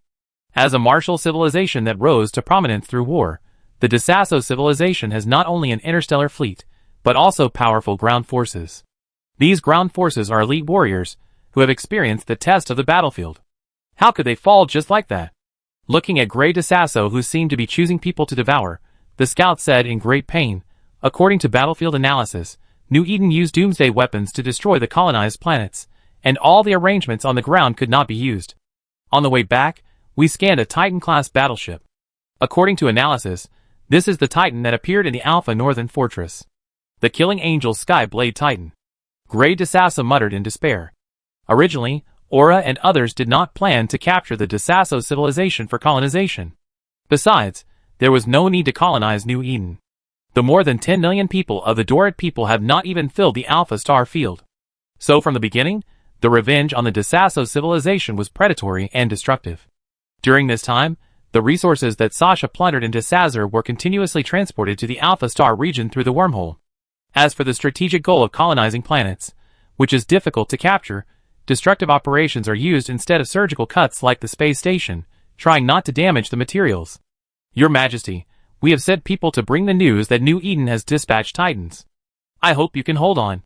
Desazar Prime is the last hope of our civilization. The scout fainted after he finished speaking. At this time, a rapid alarm sounded in the Star City. This was the beginning of the action of the Sasha fleet.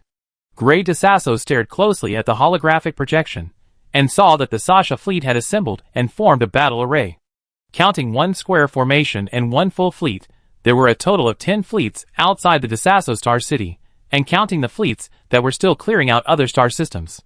This time, New Eden dispatched at least 12 Sasha fleets. This is more than a dozen fleets, not more than a dozen warships. Grey Desasso is now extremely sure that someone on the front line has secretly communicated with New Eden and assisted the New Eden fleet to penetrate the Beecher meteor field, otherwise such a large fleet would not have no observation channel. Someone wants them to die. At this time, a guide lit up in the Sasha fleet, and a giant beast crushed the galaxy. Looking at the behemoth in front of him, Grey Desasso said word by word, Killing Angel, Sky Blade Titan. Chapter 246. Both sides did not have any pre-war speeches. After the arrival of the Sky Blade Titan of the Angel of Death, the war was imminent. 3 main fleets of Sasha rushed towards Desasso in a tactical formation.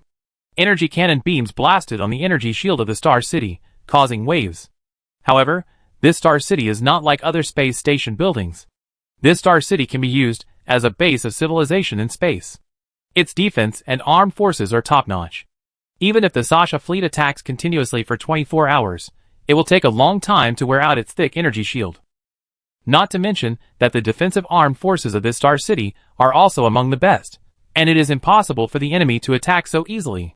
So when the Sasha fleet attacked, the armed forces in the Desasso Star City also slowly opened, and a large gun muzzle and missile silo appeared on the Star City, launching a counterattack against the Sasha fleet.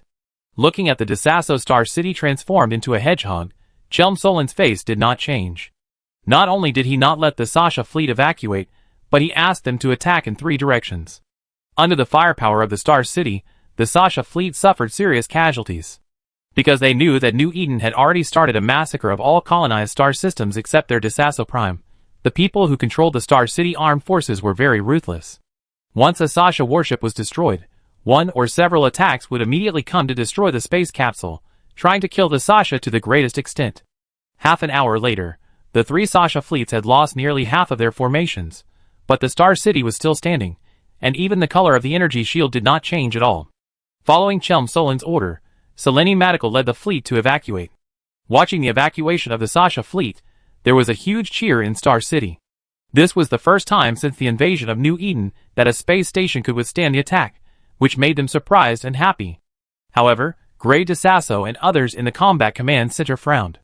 Although the Sasha fleet had retreated, this was only the first round of Sasha's tentative attack. This kind of probing attack is usually to test the firepower, and is generally called cannon fodder. That is, these cannon fodders have almost tested the firepower arrangement of their Star City. It's not that they don't want to hide something, but there is no other way. If they can't suppress these Sasha fleets that are testing firepower, then they can continue to attack and wear down the energy shield of the Star City, but their Star City's energy reserves are not much. Moreover, at this time, they also need a clean victory to boost morale. So they could only do their best to suppress the firepower probing Sasha fleet as quickly as possible. Report, this time New Eden's probing attack dispatched 3 full-strength main fleets. The battle lasted 27 minutes. We destroyed 78 enemy warships and 75 pilots, and I consumed 6% of the Star City's energy shield in this battle. If we only look at the data on paper, this battle Desasso can be said to have won a great victory. Compared to our side, there were no casualties. However, Grey Desasso's face was particularly solemn. These 3 Sasha fleets have already consumed 6% of Star City's energy shield by using only conventional attacks. You know, because the war was too hasty, his Star City only stored 3 base energies in the Star City, which can continuously maintain the Star City's energy shield. If this energy is exhausted, then only armor can be used for defense. Moreover, in this tentative attack, These three Sasha fleets did not use their small doomsday weapons to attack, otherwise the consumption would at least be several times higher. In order to maintain the defense of Star City, control the energy inside Star City, and provide energy to Star City with all your strength. Yes. Although this measure can only provide a small amount of energy to Star City, it is better than nothing. They have no other choice but to wait for rescue. Now that the Sasha fleet has surrounded Star City, they can't even send out scouts. They can only hope that the rescue fleet of the Freedom Camp will arrive soon.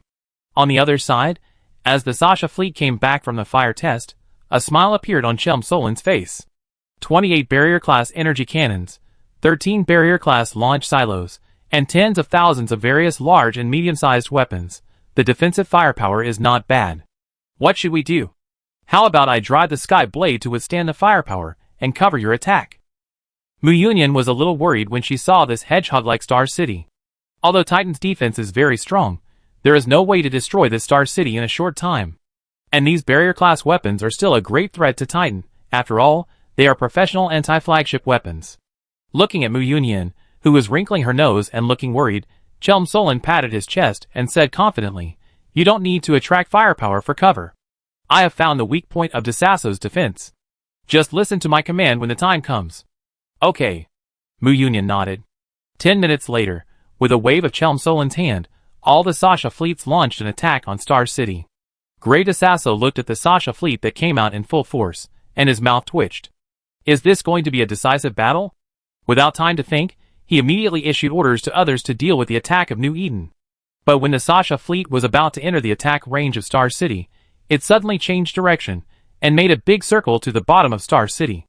And this made Grey Desasso's face change suddenly. Not good. Because the Star City channel is under Star City, there is not much space for placing defensive turrets or weapons because of the channel. In the past, because of the strong strength of the Desasso fleet, this small shortcoming was ignored, but I didn't expect that this was just a round of tentative attacks, and New Eden had already tested this weak point in defense. And looking at New Eden's current actions, they are going to use this as a breakthrough point to capture their Star City in one fell swoop. Coordinate the energy of the Star City, and increase the strength of the energy shield at the attack point below the Star City. It is too late to temporarily increase firepower now, and we can only increase the strength of the energy shield to delay time. Otherwise, if the energy shield is broken, the consequences will be disastrous. Chapter 247. The Sasha fleets began to move towards the Star City in formation. When hundreds of light spots suddenly lit up in the first array of the Sasha fleet, the energy shield under the Star City was urgently strengthened. Hundreds of yellowish energy beams bombarded the energy shield of the Star City, but there was no big explosion at the intersection of the two. Instead, it was like a drop in the ocean. This was because the energy of the two offset each other. Seeing the energy suddenly drop a small part of the energy reserve of the Star City, Grey Desasso became more and more uneasy. As expected, before he could make any move, the Sasha fleet that had just launched the Doomsday weapon moved to the back, and then the second batch of Sasha fleets began to launch Doomsday weapons. Knowing that if this continued, the energy shield of Star City would be worn out by the Sasha fleet sooner or later, but Grey Desasso had no better choice in this situation. He could only hold on. Facing the rounds of Doomsday attacks from the Sasha fleet, the energy shield of Desasso's Star City became thicker, and correspondingly, the consumption was more serious. Only 1 hour after the war started, facing the heavy bombardment of Sasha, Star City's energy reserves were consumed by more than 30%.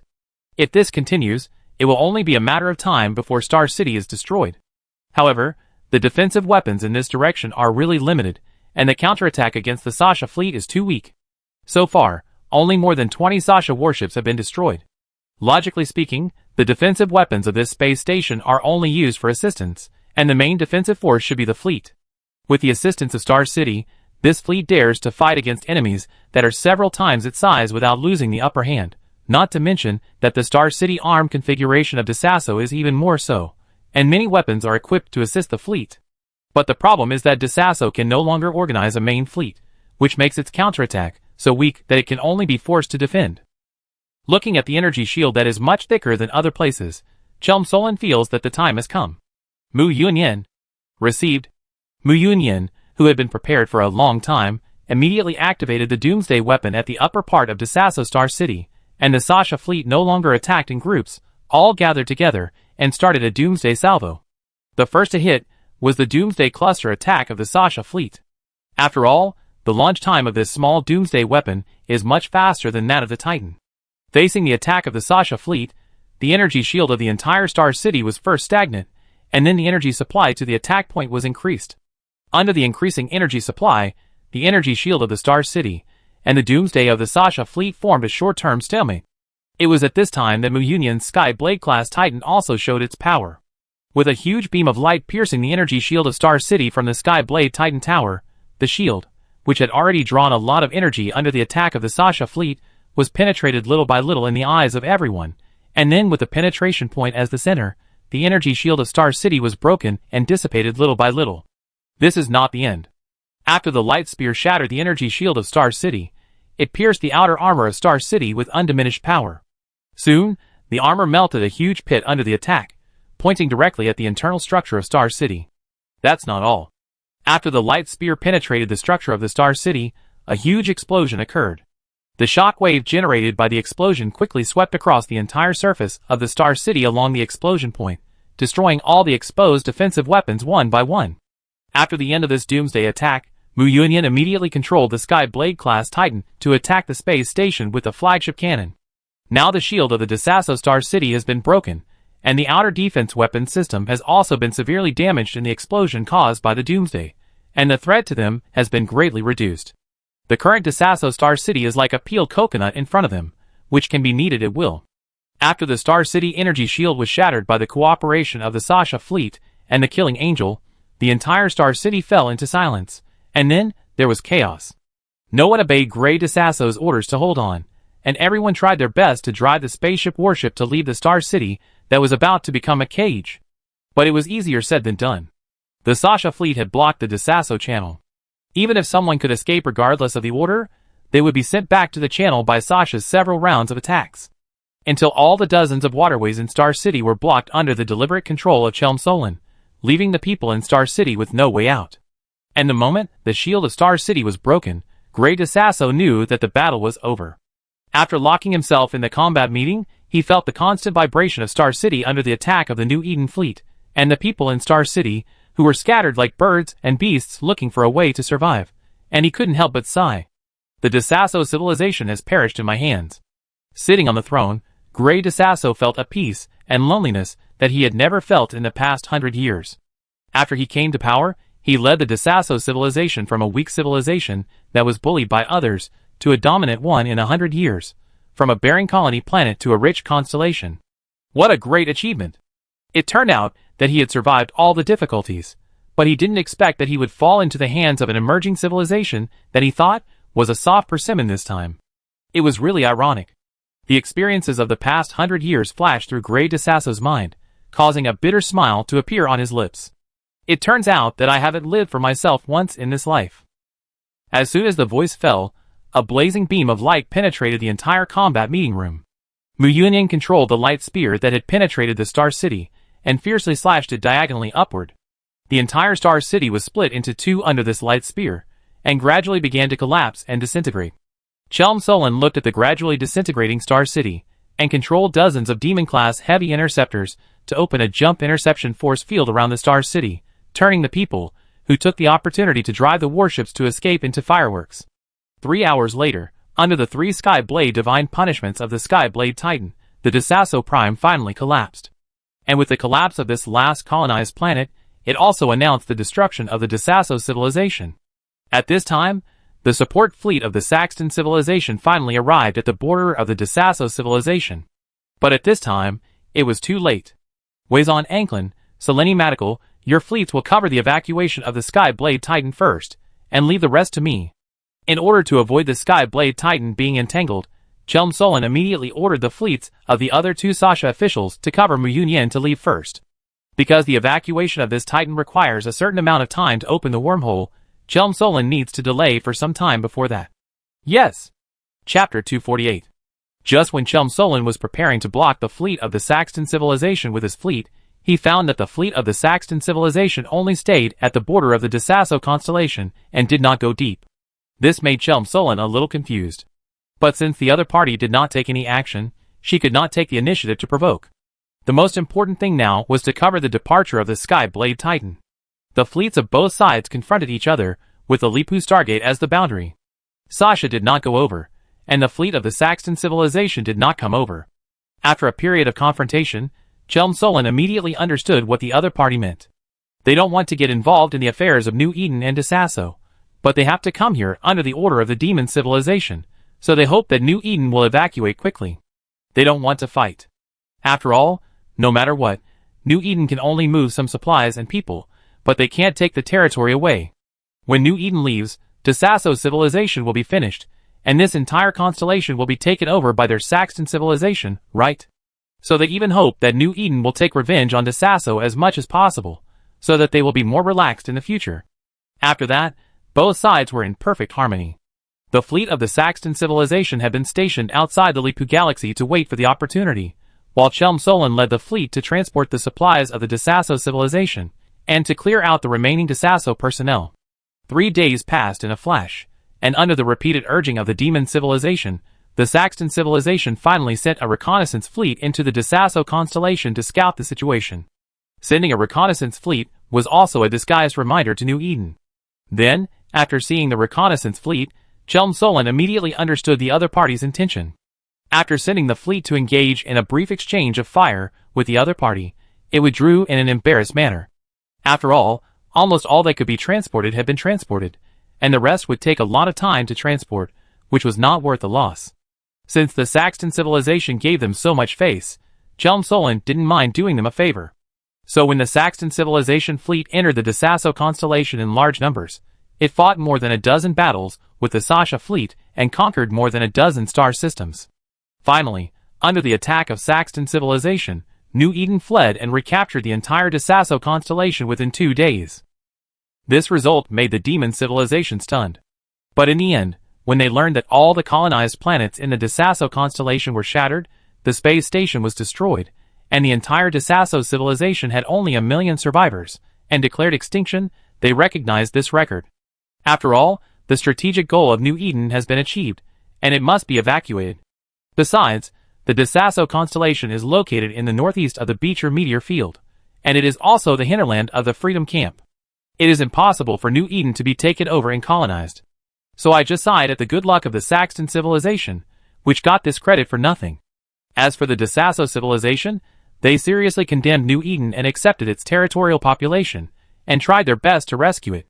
Not long after, a report article Desasso civilization bloody 3 days, published by Star Vision Universal spread throughout the universe, which also made the reputations of Xiaoyu and Deng Tai, 2 war correspondents, soar. The article describes in detail how the 26 star systems, 41 colonized planets, and nearly 10 billion people of the Desasso civilization were destroyed. In the article, Xiaoyu and Deng Tai gave an unbiased evaluation of New Eden, cold-blooded and cruel. More than 10 billion people. They were completely slaughtered within 3 days, leaving less than 1 million people. How cold-blooded and cruel. In the Alpha Northern Fortress, Chelm Solon and Mu Yunyan sat in the reception room and accepted an exclusive interview from Star Vision Universe.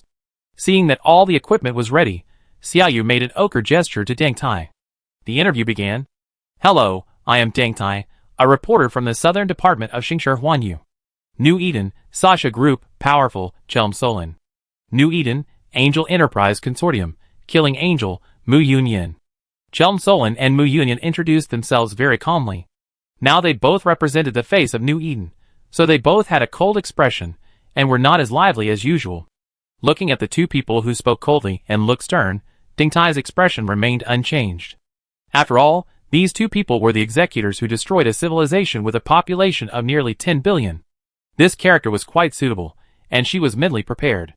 Then, she asked the two people the first question. According to the outside news, the Omega Union, the Desasso civilization and the Nugang Kingdom were issued the extermination order because they organized the assassination of the Emperor of New Eden, which caused your leader to be seriously injured. Is this true? Hearing this, Chelm Solon replied coldly, It is true. But it is said that the crime does not apply to civilians, and you will inevitably accidentally hurt people from other civilizations during your mission. This point, the lampstand was interrupted by Chelm Solon before he finished speaking. Chelm Solon stared at the lampstand with a pair of bloodshot eyes, and said word by word, First, this is a war of revenge. When they attacked your majesty, they were just enemies, not civilians. Second, we have given other civilizations time to evacuate during our mission. The relevant battlefield records can be given to you after the interview, so there is no such thing as accidental injury, and we will not give any explanation to other civilizations. This question ends here. Looking at the cold Solon, the lampstand wisely did not go deeper, but asked another question. Now the Omega Union has been strangled by the Mod Corps, and the Desasso civilization has also been executed by you and your fleet. 2 of the 3 forces on the list of the extermination order have been executed. Will the extermination order against the kingdom of Nugank be executed next? Faced with this question, Solon showed a cruel smile, leaned slightly on the chair in a very evil way, and said softly, "In our eyes, there is no word of giving up, and the extermination order must be carried out to the end." The interview ended quickly, and after Xiaoyu turned off the device, Solon returned to her original gentle appearance, like an older sister, rubbing Mu Yunyan, who still had a stern face, which made Mu Yunyan pout in dissatisfaction, and patted Solon's mischievous hand with a look of disgust. Looking at the two who looked like ordinary sisters, Ding Tai was a little dazed, and couldn't help asking a question in his mind. "Don't you think this extermination order is a bit cruel?" "Cruel?" Solon tilted his head, thought for a while, and replied seriously, "I have been very merciful in this regard. At least I gave them a quick death. If the Blood Raiders were to carry out the mission, you would know what true cruelty is." Chapter 249. This interview between Sasha and the Angel of Death was published very quickly, causing quite a stir. And the murderous remarks about the only remaining kingdom of Nugank on the extermination order caused quite a stir. You should know that although the kingdom of Nugank was expelled from the Justice Order because of the exposure of the assassination of Sherman, it was a member of the Justice Order before, and even if it was expelled now, it should not be approved by New Eden. This should be decided by the Justice Order Tribunal, especially since this happened when the kingdom of Nugank was still in the Justice Order. The first trial by the Angel Civilization Tribunal has been carried out, and the kingdom of Nugank was expelled from the Justice Order. The subsequent trials still depend on the Justice Order Tribunal. After the release of this interview with Star Vision Universe, the Justice Order Tribunal finally made a ruling on the assassination of Sherman by the kingdom of Nugank after more than a month of delay. Basically, the assassination was carried out by the captain of the First Fleet, who revealed the news to the Omega Union after learning that Sherman was going to pass through their defense zone to the Angel Tribunal. Then the Omega Union contacted the Desasso civilization to carry out the assassination. The general was blinded by profit and planned the whole thing, and the Nugank royal family was not aware of it. After the trial, the general of the Nugank kingdom was sentenced to death at the speed of light. Afterwards, the Nugank kingdom publicly apologized to New Eden and was willing to compensate a considerable amount of resources. This trial can be said to give New Eden enough face and substance, and it can be said to be full of sincerity. However, New Eden did not accept it. After the trial of the Justice Order Tribunal was over and announced, Aura immediately publicly expressed New Eden's attitude. The extermination order must be implemented to the end. There is no room for negotiation. Afterwards, the fleet of the Angel Enterprise Consortium assembled in Alpha South Fortress near the Camp Star region. The appearance of its 16 main fleets made the entire South quiet. They really didn't expect that New Eden could mobilize such a large fleet in addition to the fleets deployed in the Northern Fortress and Omega, which made several Justice Order civilizations near the Alpha Star Field a little uncomfortable. Now the entire Southern Star Field is not only the Alpha Star Field of New Eden, but also other places. The battle is very fierce. Now, because the New Eden defense line spans the Alpha Star Field and the Omega Star Field, and the defense is also very impressive, the fleet of the Free Camp has not been able to break through the defense line. Nearly half of the fleets of these civilizations have been withdrawn to other battlefields. Now that New Eden is determined to retaliate against the kingdom of Nugank, they really don't have the strength to stop it. And even if they have the strength, they won't stop it. They are not that stupid to offend New Eden for an outsider. Besides, this barren kingdom of Nugank will not bring them any benefits, so it is completely unnecessary. So in response to New Eden's actions, these civilizations have withdrawn their defense fleets to their bases, as if they didn't see anything, and you can do whatever you want. This also made the Nugank kingdom, a weak civilization with only 2 star system colonies, and a population of only a few billion, panic. Less than a day after Aura released the statement, the royal family of the Nugank kingdom sold all 2-star systems to other civilizations in exchange for the protection of that civilization, and the ordinary people were also divided up by other civilizations. The civilization that ignored the warning of New Eden and gave political protection to the Nugank kingdom was the Kawenkan Republic, which had had friction with New Eden. At first, The fleet of the Kawenkin Republic seized the materials that Wang Yan gave to New Eden, and then Hakam Stamai led his fleet to demand them by force, and destroyed their fleet and frontline fortress in one battle. Hakam Stamai even pulled the fleet of the Kawenkin Republic that had spoken rudely to Sherman out of the fortress, threw it into space, and let it suffocate to death, and finally used a laser cannon to turn its body into ashes. This is not all, because the Kawenkin Republic was at fault first, and was ordered by Wang Yan to compensate New Eden with a large amount of resources. This matter was also deliberately publicized by someone with ulterior motives, so that the entire Southern Star region knew about it. It can be said that the Kawenkin Republic was humiliated because of this incident. So when faced with the Kingdom of Nugank seeking political asylum at the cost of 2-star systems, they agreed without hesitation. The Justice Order Tribunal has already made a ruling on this matter, and New Eden must abide by it no matter what, otherwise it will break the Justice Order. So faced with the threat of force from New Eden, the Kawenkin Republic is not worried that they will really dare to send troops. How could they not be willing to gain 2-star systems just by talking? As for whether this matter will offend New Eden, there is no need to worry, because the Kawenkin Republic and New Eden have offended each other a long time ago, and there is no need to worry about offending each other again. But the Republic of Kavinkin had undoubtedly miscalculated. After the high-profile Nugank royal family of the Republic of Kavinkin offered political asylum, New Eden did not say anything, but directly dispatched the main angel fleet of Tobias Krudro and the guardian angel fleet of Hakam Stamai, a total of 8 fleets, brazenly entered the Kemp Star Field, aiming directly at the Republic of Kavinkin. At the same time, in the Omega Star Field. In order to cooperate with the action, the Mod Corps also made a move, and the 3 main fleets also lingered at the border, eyeing the Republic of Kavinkin. You know, the Kavinkin Republic borders the Omega Star region. If the fleet of the Angel Enterprise Federation enters the Camp Star region, it will be surrounded by New Eden from 2 directions. The most important thing is that several Sasha fleets located in the Northern Fortress also entered the Omega Star region, which made everyone understand the determination of New Eden. And New Eden's decisive approach immediately shocked the Kavinkin Republic. This New Eden does not play by the rules. Faced with the pressure from the 2 armies of New Eden, the Republic of Kawenkin had to urgently assemble its fleet at the border and apply to the Justice Order Federation for mediation. But Ola was very determined to request mediation. The extermination order must be implemented to the end, and a sufficient price must be paid for the assassination of His Majesty. And this condition was undoubtedly unacceptable to the Republic of Kawenkin. This also made the people sent by the Justice Execution Federation to mediate very angry and helpless. One was obsessed with interests, and the other was like a mad dog, which made him unable to get good on both sides. In the end, it was the Justice Order Federation that invited a person who had a good relationship with New Eden to mediate, which stopped the approaching front of New Eden. Chapter 250. Your Highness. Looking at the person in front of him, Ola politely touched his chest and saluted slightly. Wang Yan sat on the sofa, looking at Ola and the people around him with interest.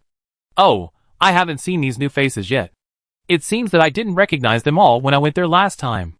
The last time Wang Yan went there, she only saw Ola, Chelm Solon, Maud, and Hakam Stamai, who had been awake for a long time. Of course, she had never seen many newly awakened officials around Ola. This also shocked Wang Yan. You should know that before this, Chelm Solon and others were excellent commanders in the battlefield. Now some people can even sit in the same echelon with Chelm Solon, and Chelm Solon has no performance, which proves that at least these people are not worse than Chelm Solon. It seems that New Eden was hiding its strength when she came last time. Ola did not interrupt, but said directly, Your Highness, you are calling for emergency communication at this time. You should not come to meet people, right? Of course, if you are interested, I will introduce them to you one by one when you come to New Eden another day. But now, please do not affect our actions. Now the 2 fleets of the Angel Enterprise Consortium and the Mod Corps are ready and can launch an attack at any time. It is not that Aura is arrogant, but with the strength of a third-rate civilization like the Kawenkin Republic, New Eden can completely reach their capital star within a day without considering clearing the interstellar fortresses along the way, just clearing the blocking fleet. The shabby warships of the Kawenkin Republic are not even worthy of carrying shoes for New Eden. And the Kawenkin Republic does not have a flagship that can stop New Eden's offensive. What can they use to resist? So after the Kawenkin Republic announced that it would provide political asylum to the Nugank royal family, Ola and others were very puzzled as to who gave him the courage. Well, I came here this time because someone asked me to mediate the war that is about to break out between you and the Kawenkin Republic. Wang Yan did not beat around the bush and easily stated the purpose of this time. Of course, This was also within Allah's expectations. Then Allah rejected it without hesitation. I'm very sorry. There is no room for negotiation on this matter, and the extermination order must be implemented. What if I come to mediate as an angel civilization? Wang Yan narrowed her eyes and stared at Allah and others. Although Wang Yan's tone was very gentle, anyone could hear the threat in it. This is to suppress people with force. Mu Yunyan looked at Wang Yan, the former princess, and her heart was also beating. She knew the power of these princesses, and she also understood the strength of the angel civilization. Let alone other things, the angel Fifth Fleet in front of her could easily wipe out the entire New Eden without even much effort. These angel main battle fleets are not really a standard fleet, but are composed of several super flagship fleets, and a large number of conventional fleets. A super flagship fleet includes 10 Skyblade Titans, 20 super aircraft carriers, 100 dreadnoughts, and a large number of conventional and special warships to form a complete fleet. The number of warships in a super flagship fleet alone is more than 1,500. So the total strength of the Angel Fifth Fleet is at least more than 20,000 ships, many of which are flagships, not to mention that these warships are the top warships of known civilizations. The Demon Third Fleet deployed by the Demon Civilization in the Beecher Meteor Field is similar. It can be said that it is not easy for the Angel Civilization and the Demon Civilization to personally participate in the war now, otherwise the Demon Third Fleet can just send a super flagship fleet to flatten New Eden.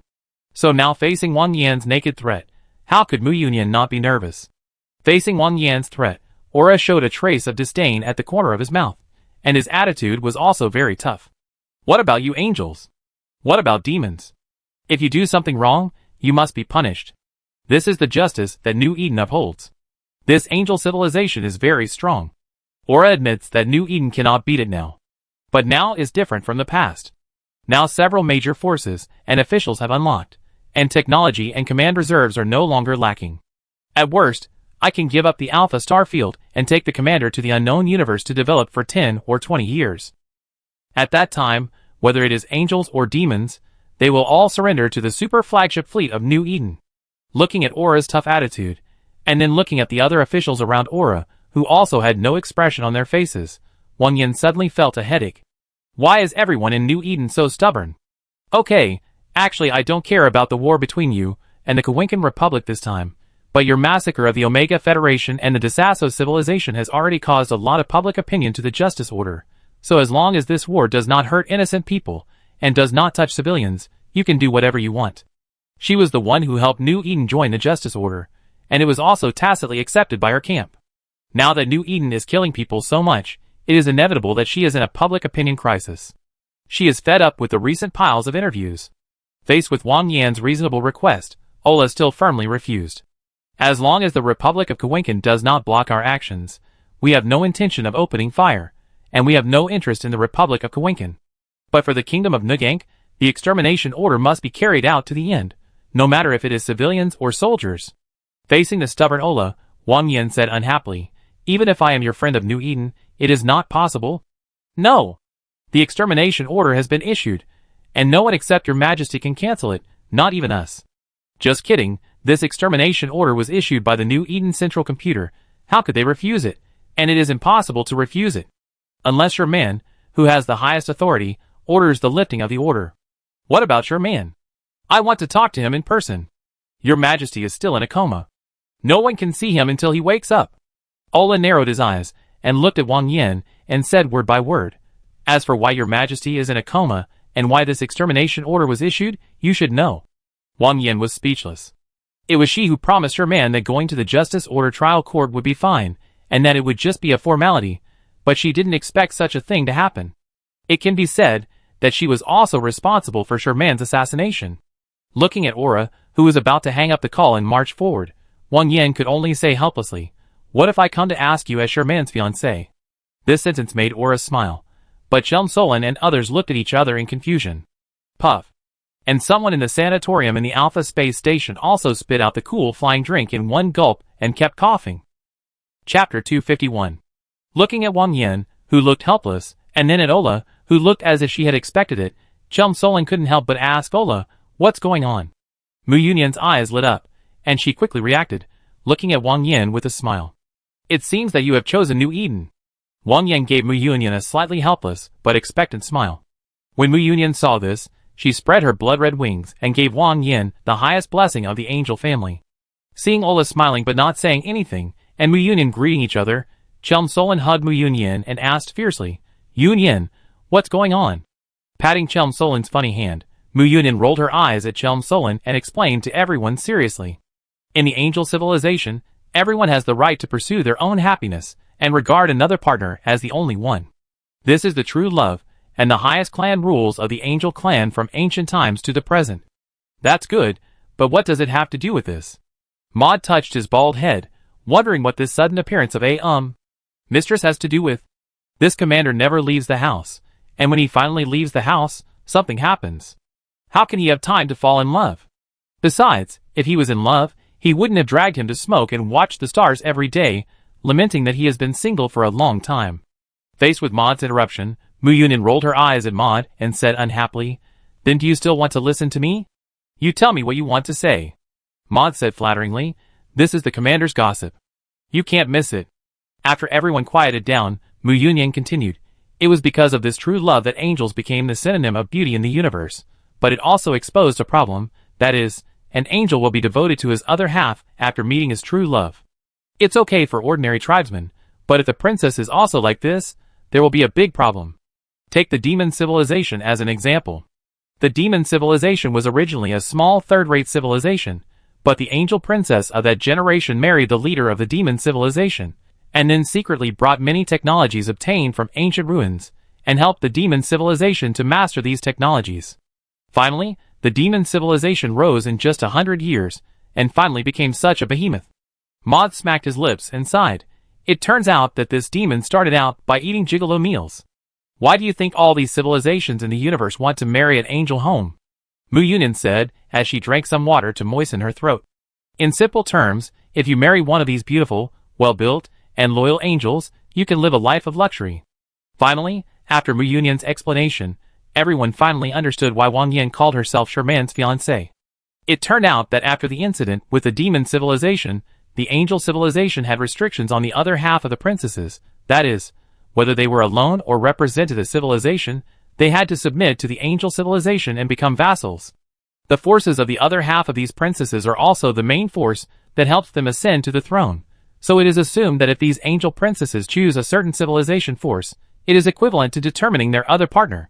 So after Wang Yan pushed New Eden into the order of justice, and chose to default to various speculations from the outside world, she can indeed act as Sherman's fiancée. Because this matter is a two-way thing, and it is the result of mutual choice by both parties. Of course, Sherman really knows nothing about this. After all this was the plan given to him by Aura. When Sherman confirmed to the outside world whether New Eden was the force chosen by Wang Yan, he also confirmed his identity with the angel civilization to the outside world. Otherwise, why did Wang Yan suppress New Eden after causing so many problems? Moreover, no one had any objections to the monopoly of the entire Alpha Star field. It was just to see how good Wang Yan's vision was, and the strength of New Eden. Strictly speaking, New Eden was really eating Wang Yan's soft rice during this period. After hearing the reason for the incident, everyone looked at Wang Yan with a much softer look. This is the commander's default partner. Listening to Mu Yunyan's explanation, Wang Yan's cheeks were slightly red, and her eyes were a little vague as she said, "So can I mediate in this capacity now?" Ola looked at Wang Yan with a bright smile on her face, but she still said coldly, "No, only His Majesty has the authority to do this. Even if you really become His Majesty's partner, you don't have the authority, not to mention that your affairs have not been confirmed by His Majesty." "You?" Wang Yan was a little angry. What a blockhead. He felt even more aggrieved. After all this time, he was just being sentimental, right? The atmosphere on the field suddenly became a little stagnant. On one side, there are rules, and on the other side, it may be the future mistress. Neither of them can be good, so it is better to remain silent. On the other side, Sherman, who was hiding in the sanatorium, called Aura with a painful face after hearing the whole story. "Aura, this matter is within your expectations, or even planned by you, right?" "Yes, Commander." Aura admitted this very frankly. Before Sherman could speak, Aura continued, "This matter was also authorized by the central computer, because according to the Commander's personality, there is a 99.99% probability that you will stay at home and die alone like in your previous life. So the central computer gave me the authority to choose a suitable partner for the Commander. After all, The commander is not like us intelligent beings. He needs love and a suitable person to confide his feelings to, so that His Majesty will not do anything world-weary. Moreover, doesn't the commander have any feelings for this princess? After these words came out, Sherman fell silent. Although he didn't want to admit it, he did have a good impression of this princess, who kept helping New Eden. Well, he was definitely not greedy for her body. Touching his nose, Sherman said to Aura with a guilty conscience, "In this case, let's only execute the extermination order on the Nugank royal family. Forget about the civilians, give them some face. The civilians can be let go, but the Nugank royal family must be cleaned up. Otherwise, the achievements of New Eden's expeditions to the east and north during this period will be wasted. New Eden needs to establish an image in the outside world, an image that will turn into a mad dog and fight to the death once provoked, so that New Eden can have more time to develop." Looking at Sherman, who was entangled, happy, and frowning, and felt that all emotions were emerging on his face, Aura smiled slightly and lowered his head to receive the order. Yes. Chapter 252. After receiving Sherman's order, Ola also responded to Wang Yan in a timely manner. "We can let the civilians of the Kingdom of Nugank go, but the people on this list must all be taken to New Eden by the Republic of Kawinkan, not one less." Ola directly handed a list to Wang Yan. Wang Yan took it and looked at it, searched it in the database, and the corners of his mouth moved slightly. "You did a good job on this intelligence." The list on it was all the people of the Nugank royal family who received political asylum in the Republic of Kawinkan, and not one was left out. This made it impossible for the Kawinkan Republic to play tricks. In order to get revenge, intelligence gathering must be accurate. "I'm sorry to make you laugh." Ola smiled warmly and said, "For the princess in front of him, the commander has shown his favor now. The matter is probably settled, so it is only right to give her the necessary respect. I will pass on the conditions to the Kawinkan Republic." Wang Yan scanned the list and took it, then looked at Ola with a smile. "Since Sherman has woken up, why doesn't he come out to see me?" She had a deep understanding of how stubborn the people of New Eden were. They must have received instructions from Sherman to give in now, otherwise these guys would not give in because of her relationship with Sherman, and only Sherman could stop them. Hearing this, someone who had been secretly observing immediately laid down in the recuperation cabin in a panic, and continued to recuperate. Aura nodded and shook her head at Wang Yan's words, saying with regret, "Your Majesty is not in a stable state at the moment. He only wakes up occasionally and falls asleep quickly. It will take at least 3 months to return to normal." Ola's words were half true and half false. The truth is that Sherman's current condition is not stable yet, and the pilot cloning operation is only half done. The false thing is that it does not affect Sherman's daily activities, as long as it is not high-intensity exercise. As for Sherman not seeing Wang Yan, it is only because the body he originally possessed has been barbecued in the Doomsday weapon. The current body is the DNA data of Sherman's previous life body transferred by the central computer at a huge cost and recloned and cultivated. It can be said that this body is Sherman's real body, and even his appearance is exactly the same as in his previous life. Even though he was very satisfied that his appearance had finally returned to the level comparable to Gu and Yin, he still had to be careful. After all, this repair surgery could replace DNA, which was outrageous. In order to avoid more trouble, he had to hide himself first. He didn't believe that he could be killed by Doomsday this time while hiding behind the scenes? Humph. After listening to Aura's words, Wang Yan immediately understood that Sherman didn't want to see her now, and immediately snorted and prepared to leave. Just hung up the call, then called back. "By the way, the second batch of resources is on the way to New Eden. And considering the huge losses New Eden suffered in defending the Freedom Camp, this time the resources also include some war support from the Justice Order. The quantity is large. You should be prepared to receive it." After saying that, he hung up the call and left. Looking at the resource list sent by Wang Yan, Ola's smile became even brighter. Maud looked at Aura, leaned forward to take a look at the contents on the list, and also took a breath of cold air. "Oh my goodness, so many things.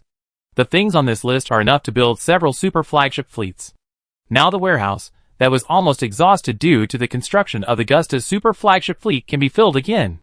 With this batch of resources, not only can the construction of the Gusta's super flagship fleet proceed smoothly, but also the resources needed for industrial production facilities in the Omega Star Field can be greatly alleviated, and even the long-awaited Star City can finally be built. When Star City replaces Iron Wall as a military fortress, the defense pressure will be much easier. No need to worry about a few Titans with dreadnought fleets coming to attack. Lightning Chain can't kill them. Maud calculated that the resources collected from the Omega War and the Desasso War and the two invasion wars were not even one-third of the amount of support from Wang Yin this time, and his face looked a little strange. Aura, Commander, is this considered a freeloader?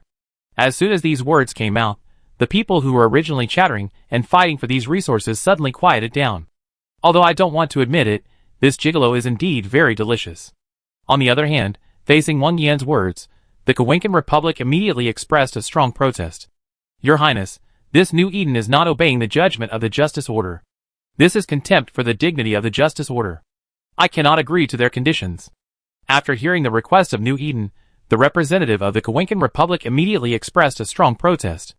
And on the grounds that the Justice Order Trial Court had already made a ruling on this matter, he questioned New Eden's position on the Justice Order. Facing the endless protests of the bald middle-aged man in front of her, Wang Yan fiddled with her nails without raising her head until she looked up at him impatiently. I am only responsible for mediating this unnecessary war, not for listening to you complain like a grudge. Looking at Wang Yan's impatient face, the representative of the Kawinkan Republic immediately shut up and his face flushed. Wang Yan didn't want to delay any longer. After all, every second of delay would consume one more second of New Eden's patience. Once the war started, she would not be able to persuade them. New Eden's conditions are here, and they also said that this is the bottom line. No one on the list can be missing, otherwise they will come and search slowly. Just when the representative of the Kawinkan Republic was about to say something angrily, he was interrupted by Wang Yan. If you have any opinions, go to the battlefield and talk to New Eden, don't come to me. Besides, do you think I will help you? After saying that, Wang Yan hung up the call directly. Her mission had been completed, and there was no need to stay any longer.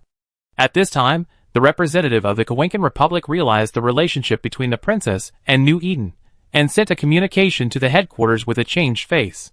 When the time stipulated by New Eden ended, the Mod Corps took the lead in launching an attack, and in less than 5 hours, it annihilated the Kawinkan Second Fleet deployed on the border of the Omega Star region, and occupied 3 border star systems of the Kawinkan Republic. On the other side, the Angel Enterprise Consortium also launched an attack, directly defeating the 3 newly formed fleets of the Kawinkan Republic, and marched straight to the first star of the Kawinkan Republic.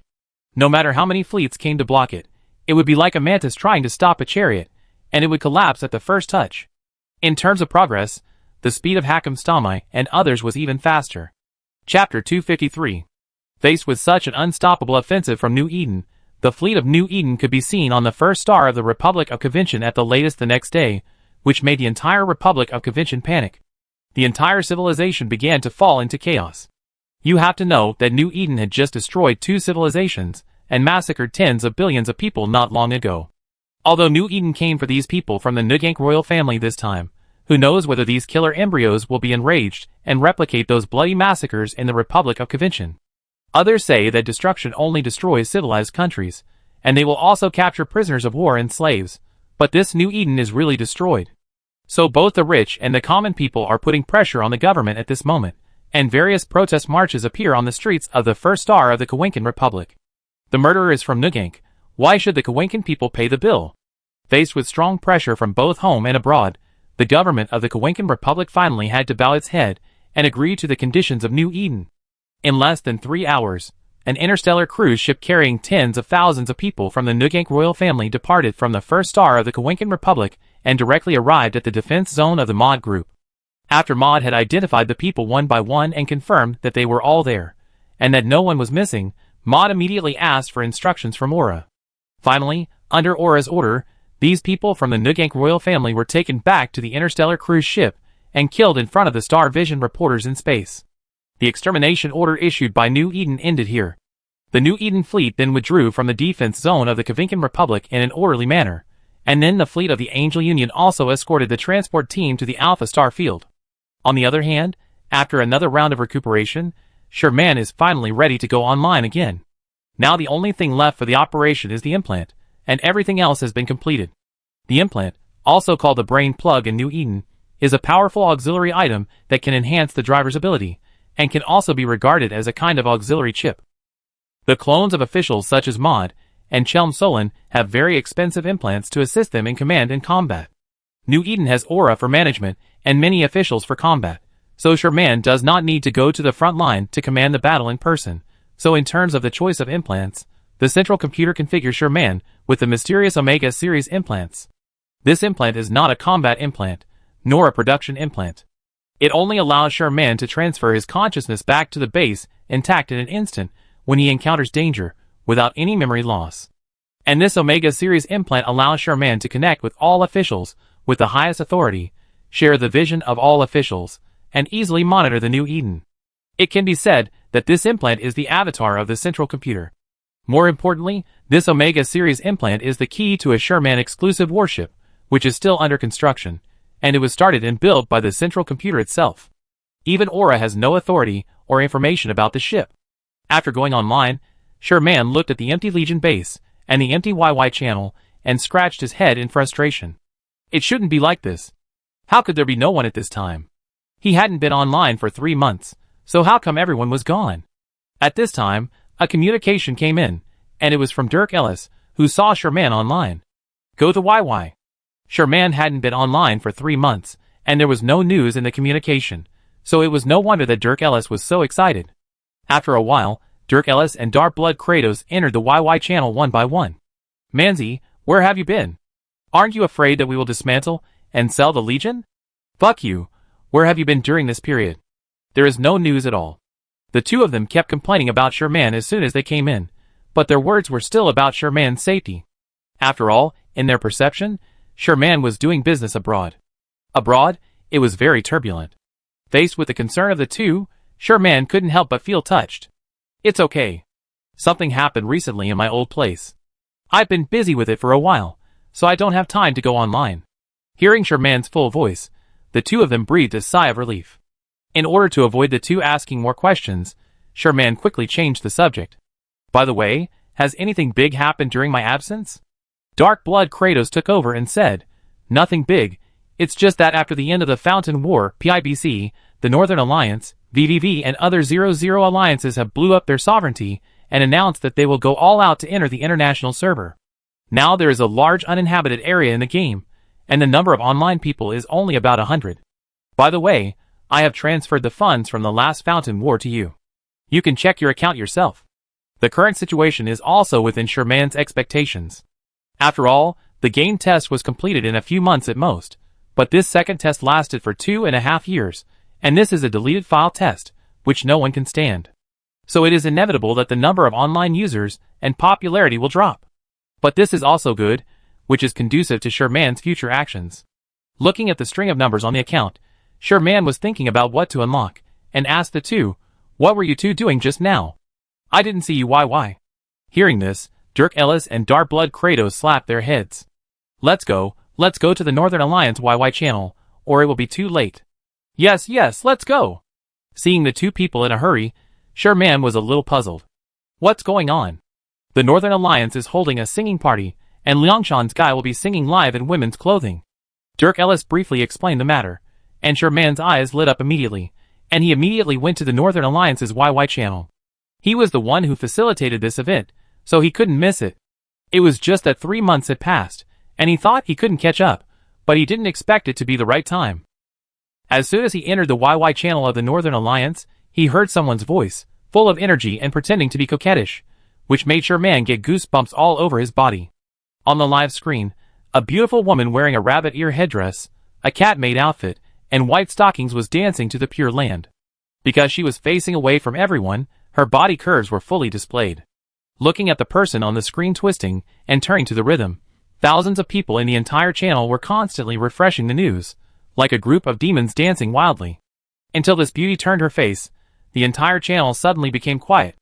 Can you imagine what it feels like to see a beautiful woman wearing a maid outfit, looking at her from behind, and then turning around to see a man with thick eyebrows, big eyes, and thick stubble? Sherman closed his eyes in pain and said nothing. He closed the channel with trembling hands and tremblingly took out a cigarette and lit it. Damn, it's so annoying. Chapter 254. Although Sherman didn't have the eyes to watch the eye-catching dance, the atmosphere in the channel had already become hot under Liangshan's dance. Even Dirk Ellis put down what he was doing and cheered for Liangshan. But because the stubble on his face was too scary, Dark Blood Kratos directly threw down a few yacht gifts, and a string of banners passed through the live broadcast room. 10 minutes, clean up your face. If all the brothers are satisfied, there are big gifts. Others were also eager for chaos and cheered. Among them, Liangshan's good brother Zhang Jie shouted the loudest. That's right, shave your beard quickly, and let your sister put on makeup for you. As long as the boss is satisfied, there will be a lot of money. Compared with Zhang Jie's eagerness for chaos, the head of state was more direct.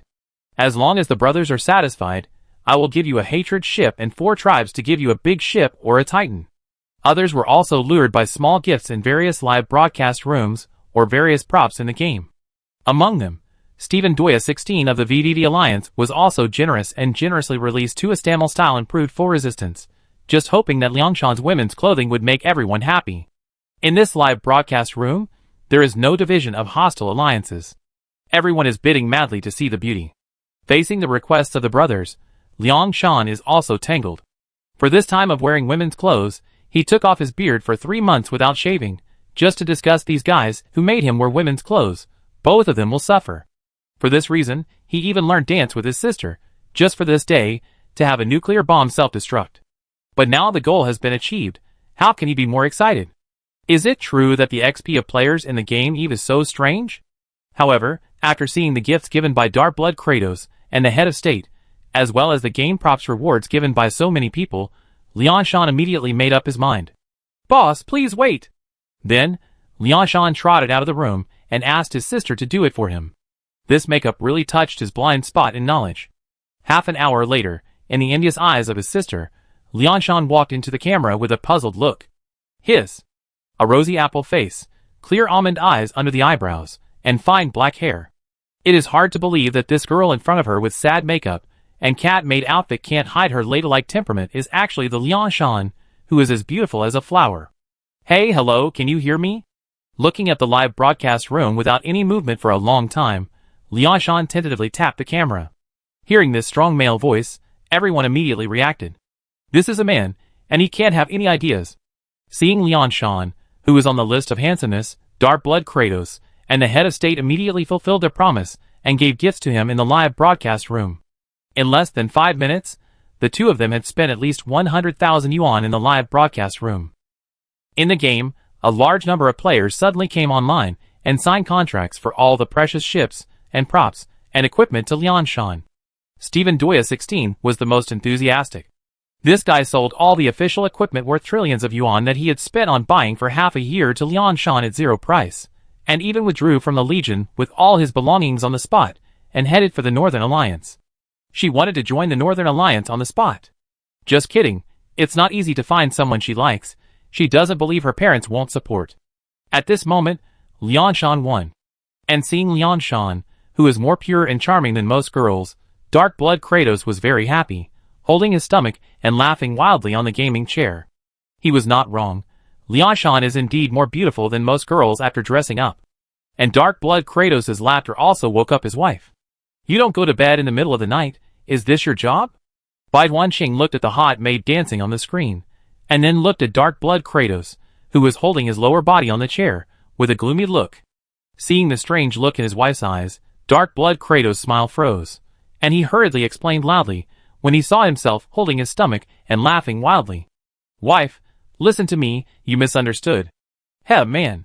Bai Wanqing narrowed his eyes slightly, looking at the gifts given by Dark Blood Kratos in the live broadcast room, with a hint of murderous intent in his eyes, and then slammed the door and left.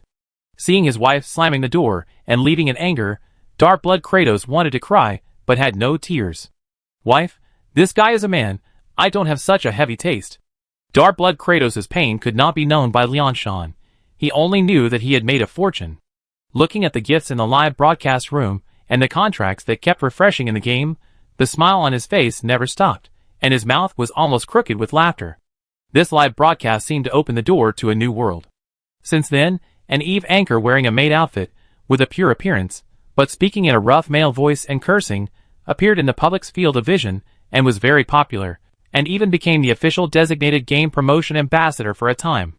It was also rumored that the wife of this cross-dressing boss was a wealthy woman who owned 5 villas in the capital and Shanghai respectively.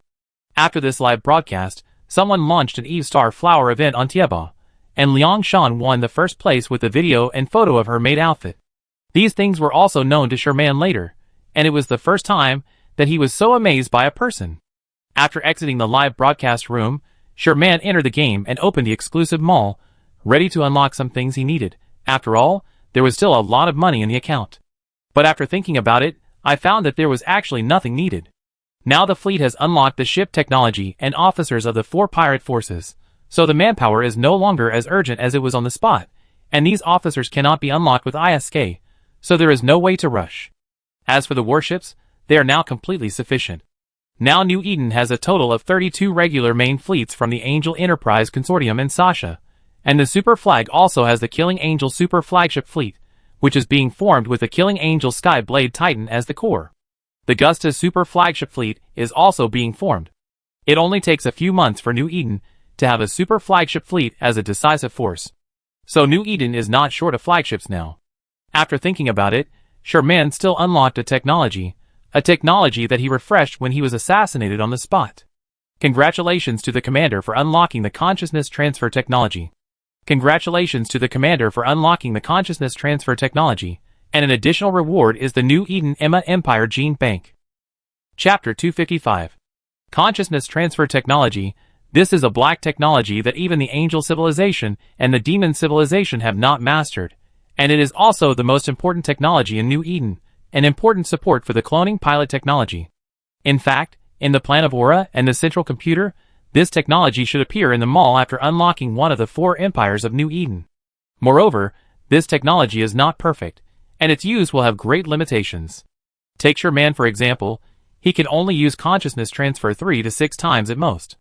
If he uses more than that, his consciousness will collapse due to multiple consciousness transfers, and then he will really die.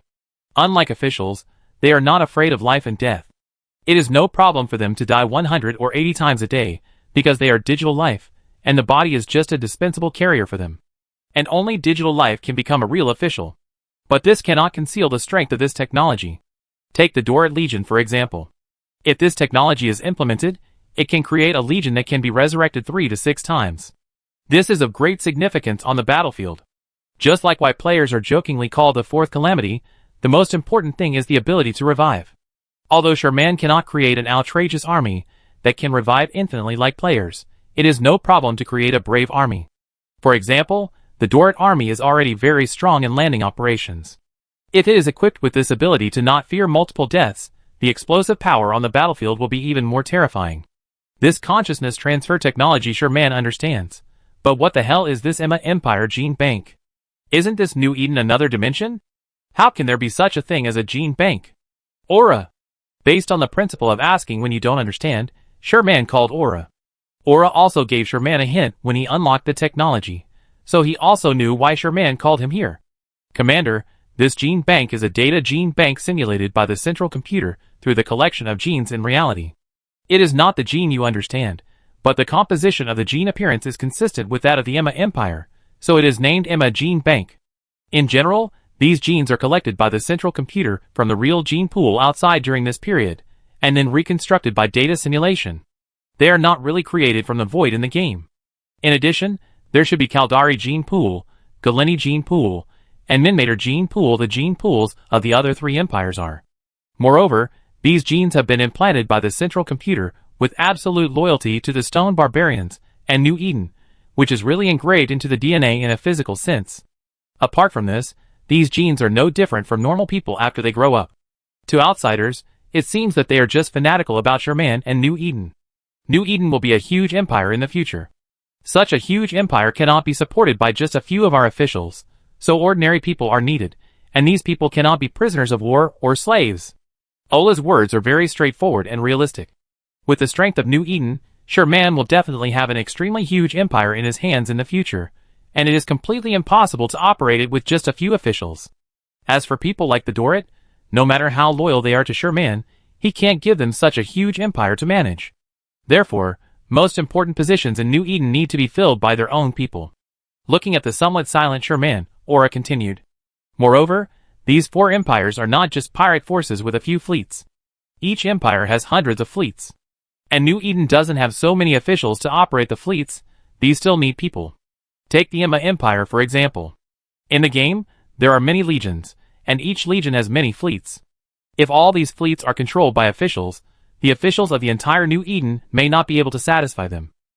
Therefore, in the future, The fleets directly under the officials will be dominated by the most powerful super flagship fleet, and the regular fleet will be formed and operated by ordinary people.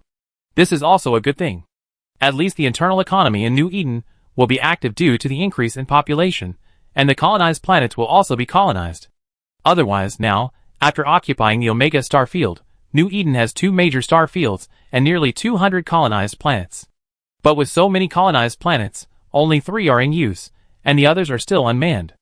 There is no way. Now New Eden only has 10 million people of the Dorit people, and it is still very difficult to colonize 3-star systems. For a while, Sherman even wanted to sell the colonized planets, but in the end, he calmed down under the persuasion of Aura. You know, although New Eden has a fully automatic planetary development project, the output is not as good as human development and production. That is to say, New Eden does not use many of these planetary products at present, and the demand is small. But when the demand of New Eden expands in the future, these products will not be enough. And even if New Eden does not use so many, it is also good to exchange them for other resources from other civilizations. It's all money. Therefore, compared with consciousness transfer technology, this Emma gene bank is much more useful to New Eden. After all, this consciousness transfer technology cannot summon those experienced players, as Sherman thought, so its effect is reduced by half. As for summoning players, I'm sorry, Aura and the central computer can't figure out that Sherman's consciousness can pass through. If you want to let others come through latitude projection, this technology is beyond the scope. Perhaps, only the origin of New Eden, the super god-level civilization, Earth, that only exists in the background of the game, can do it. After all, that was the final civilization that casually described the New Eden Titan as an armed yacht. New Eden was just a colony of that super civilization, and the technology of New Eden was all obtained through archaeological excavations. And as time passed and war raged, the technology of New Eden was also inferior to the previous generation. After all, who could believe that their doomsday weapons, which are now super weapons, were just civilian mining tools in the past? Thinking too far ahead. Sherman shook his head. Now that the technology of New Eden has come to reality, it is so advanced that he cannot imagine the strength of that super civilization with his poor imagination. Ola, cultivate the genes of these 5 billion Emma people. As for the Emma Empire, I will unlock it as soon as possible. It's not that he doesn't want to give more, but this gene bank is only enough to cultivate 5 billion. And it will take a full 6 months to cultivate, otherwise the cultivated people will have various defects in their bodies. Before these Emma people are cultivated and awakened, Sherman has to hurry up to unlock the giant Emma Empire. Emma Empire, Sherman is very envious. Chapter 256. The bloody smell of New Eden's execution of the extermination order against the 3 civilizations has not yet dissipated, so the Justice Order fleet stationed at the border between the Camp Star region and Alpha did not dare to lend a hand to Wang Yan's assistance to New Eden.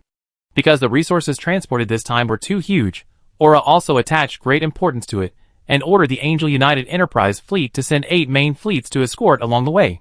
He also personally led the transport fleet back and forth, and it took a full 3 days to transport all the supplies.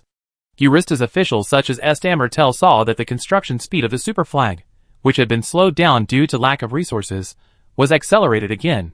Seeing the warships taking shape bit by bit in Sodio, they smiled every day. Thanks to the high-profile war offensive in New Eden some time ago, it can be said that except for the small-scale conflict in the Northern Freedom Camp, everything else is safe. Even in the Omega Star region, which is connected to the Che Meteor region, Aura told the Mod Corps to prepare for war, but the other side did not make any other moves except arranging a defense fleet to garrison, which was very strange. Moreover, the fleet they arranged was pitifully weak, even inferior to the original DeSasso fleet. It can be said that if the Mod Corps really wanted to fight, this fleet would collapse at the touch of a button. So this made Aura very puzzled. Is the Freedom Camp so sure that New Eden will not take the initiative to attack? In fact, the Freedom Camp is really sure that New Eden will not take the initiative to attack them. Jelly Galaxy, Freedom Camp Frontline Fortress. Originally, this fortress was called DeSasso Forward Fortress. After DeSasso evacuated, it was replaced by the fleet of the Kingdom of Inyadanlun, and then the fortress was renamed. Since then, after taking over the position of the DeSasso civilization, the 3 fleets of the Kingdom of Inyadanlun, who came to serve had no morale from top to bottom when facing New Eden. The DeSasso civilization, which was stronger than them, was defeated and destroyed. How could they, a third-rate civilization with only 3 fleets and no dreadnoughts, deal with the ferocious New Eden? Fight them? So even though the demon civilization replaced them with heavy assault cruisers for New Eden warships and promised to upgrade their civilization after the end of this camp war, Grand Duke Nyadinlun, as the head of a country, was still worried. Although the pie is good, he has to live to eat it. Alas, I am worried. Looking at the 3 fleet commanders under his command, that is, his 3 sons who looked like they had lost all hope in life, Grand Duke Nyadinlun couldn't help but sigh. When the Bayless Empire fell apart, he had to turn to the Freedom Camp to avoid disaster, and then he lived a stable life with his fiefdom for these years. And he was recruited for this camp war, but how could his small principality form many fleets? He had to recruit from outside. It can be said that only one of the 3 fleets belongs to his kingdom of Nyadinlun, and the other 2 are recruited mercenaries. You can imagine their strength. After changing positions with the Desasso civilization, they almost lost their morale and exploded after hearing the news that the powerful Desasso civilization was crippled. It was not easy for him to calm them down. Now it has become like this before the war has even started. If the war starts, it will be a disaster. Don't let it go in vain. And it is said that New Eden has the habit of not keeping prisoners of war, which made Grand Duke Nyadinlun touch his neck with a chill. But military orders are hard to disobey. After staying in the Jelly Star system for half a month without any movement, the demon civilization was also urging them to make some movement in the next few days. Looking at his 3 sons, Grand Duke Nyadinlun closed his eyes and sighed softly. Third Prince, this time you take the 3rd fleet to the Alpha Star region. You must show the momentum of the kingdom of Nyadinlun. Seeing his father call his name, the 3rd prince trembled, and then recovered. He also knew that he had no choice, and the kingdom of Nyadinlun had no choice either, and someone had to go. Compared to his 2 brothers, who specialized in political tactics, and had no experience in war, he at least had experience in leading a fleet to clear pirates, so his chances of survival were higher.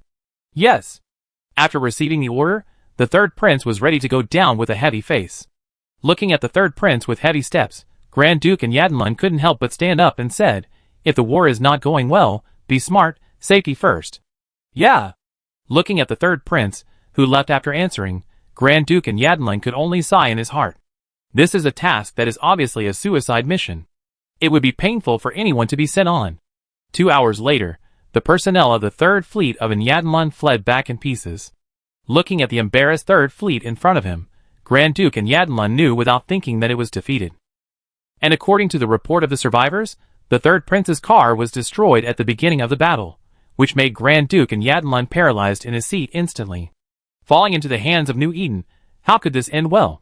Looking at the space capsule with about 200 people in front of him, Chelm Solon scratched his head.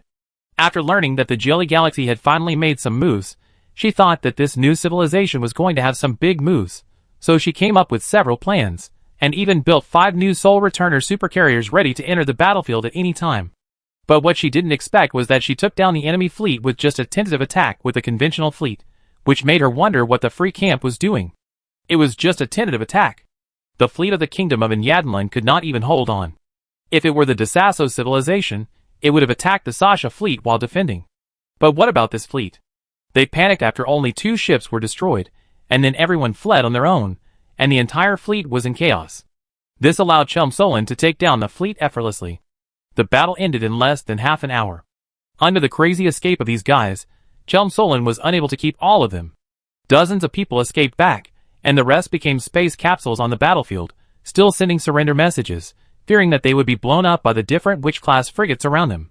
Seeing these guys cooperate so well, Chelm Solon was also relieved and captured them easily. As for killing prisoners? Just kidding. These guys don't have any blood feud with New Eden, so there is no need to treat them like the Desasso civilization. Wouldn't it be better to keep them for resources? Now the resources of the entire New Eden are leaning towards Guristas and Star City. We have to find a way to build our own super flagship fleet. Chelm Solon thought that now, for the super flagship fleet of Guristas, even the 50 soul returners originally given to her were only delivered to her 10, and the remaining 40 were all given to Estamertel to build the Guristas super flagship fleet, which made her feel bad. So she had to make some extra money and form a complete Sasha invasion army, otherwise their Sasha's position would be replaced by Guristas. Chapter 257. After bringing these captives to the fortress, Chelm Solon easily learned the commander of the fleet from the mouths of these mercenaries. When the 3rd prince was brought up, he had already thought about the punishment he was about to receive. But he didn't expect that when he was brought to the living room, Chelm Solon's first words stunned him. How much are you worth? Does this mean that they don't want to kill him, but want to use him in exchange for ransom? There is hope. Then he quickly replied, I am the third prince of the kingdom of Nyadlan. As long as I send a message to my father, the ransom will definitely satisfy you. Seeing the cooperation of the third prince of the kingdom of Nyadlan, Chelmsolin was very satisfied. He immediately threw a communicator to the third prince and raised his legs with a smile on his face. Whether you can survive depends on how much you can be worth to yourself. The third prince quickly picked up the communicator that was originally his and called the base. After learning that his child was not dead, Grand Duke Nyadlan agreed with New Eden's idea of exchanging for a ransom. That's right. This war is not for himself. Why fight to the death? It's not good to exchange for a little money. We are not enemies. Then, with the efforts of the third prince, he got a ransom that made Chelmsolin very satisfied, and in exchange for his freedom, he took a shuttle to leave the northern fortress and return. As for the other captured prisoners, it was not so convenient. Considering the status of the third prince, it would be fine even if he was traded openly, but the remaining ordinary prisoners could not be traded directly.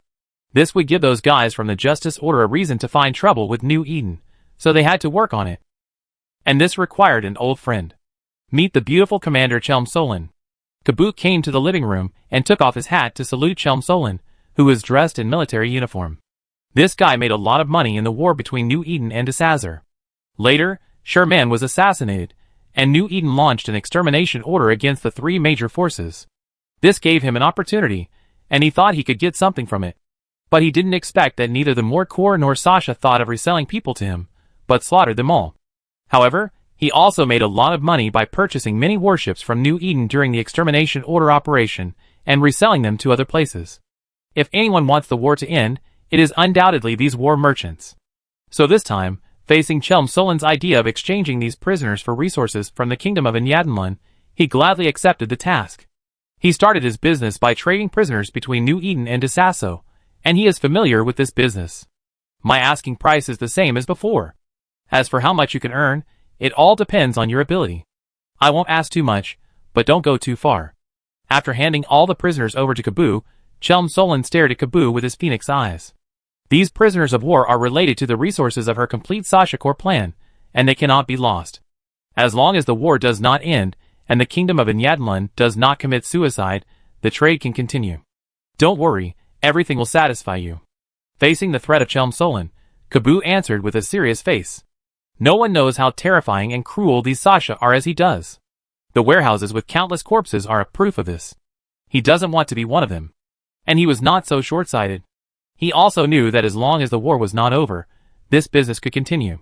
Even if he took a smaller cut, it would still be a considerable income. As expected, after Kabuk brought these prisoners to the Freedom Front Fortress in the Jelly Galaxy, Grand Duke Nyadlan readily paid the ransom for these prisoners and entertained Kabuk well. As a Grand Duke who had experienced several large-scale wars, Nyadlan knew how much connections and background were needed to trade with war merchants who were able to cross the front line for prisoners, slaves, not to mention that he had never heard of any war merchant who had a connection with New Eden before. This undoubtedly further proves Kabuk's strength. Of course, this is just because Chelmsolin was too lazy to look for other war merchants, and Kabuk had always had a pleasant cooperation, so he gave this business to him. In the meeting room, at Kabuk's signal, Grand Duke Nyadlan withdrew everyone else, leaving only the two of them in the entire meeting room. Kabuk used the anti-reconnaissance device given to him by Chelmsolin to open it and form a signal interference position. Then he said to Grand Duke Nyadlan with a serious face, Grand Duke Nyadlan, you are a smart man, so I won't hide it from you. This time, I came here at the request of New Eden. Grand Duke Nyadlan nodded, not at all surprised. He was just not good at commanding battles, but he was not stupid. He still had some vision. Otherwise, how could this guy safely pass through the blockade of the Sasha fleet and reach the enemy's defense zone with prisoners of war? Grand Duke Nyadlan pretended to be shocked and asked, Oh, what does New Eden mean? Kabuk also said with a smile, New Eden means that the war between the two sides will continue, but New Eden will be careful and only destroy the warships without hurting the pilots. You will redeem the prisoners later. This is good for both sides. What do you think? Kabuk's words were a bit insulting to the kingdom of Nyadlan. It was obvious that he wanted to blackmail the kingdom of Nyadlan. But Grand Duke Nyadlan was moved in his heart. Oh, New Eden means to put on a show? Yes, a show. Kabuk nodded, of course. You can also regard it as actual combat training. You pay the money, and New Eden will provide you with sparring partners. To be honest, Caboose sparring partner statement is quite correct. The two sides are really fighting, but they will no longer hurt the pilots. After all, if they don't really fight, they can't explain to the two major camps behind them.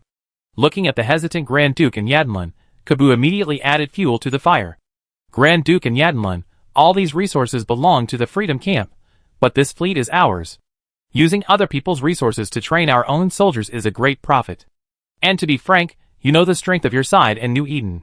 The other civilizations in the Freedom Camp sent you here, because they don't want to cause trouble. It's obvious that they are sending you to die. What are you hesitating about? Hearing this, and thinking of his third fleet that was about to collapse with New Eden, Grand Duke and Yadlun gritted his teeth. Okay, I'd do this deal. But we still need to discuss the ransom. Chapter 258. 3 days later, just as the Free Camp was still speculating on how long the Kingdom of Yadlun could hold out, and even the Demon Third Fleet was preparing to dispatch other civilizations to take over, they suddenly discovered that the Kingdom of Yadlun had become stronger. Report, Alpha Front Battle Report. Is the Kingdom of Yadlun asking for rotation again? In the Demon Third Fleet's Operations Command Room, Bill Saxon took over the battle report with a helpless look on his face.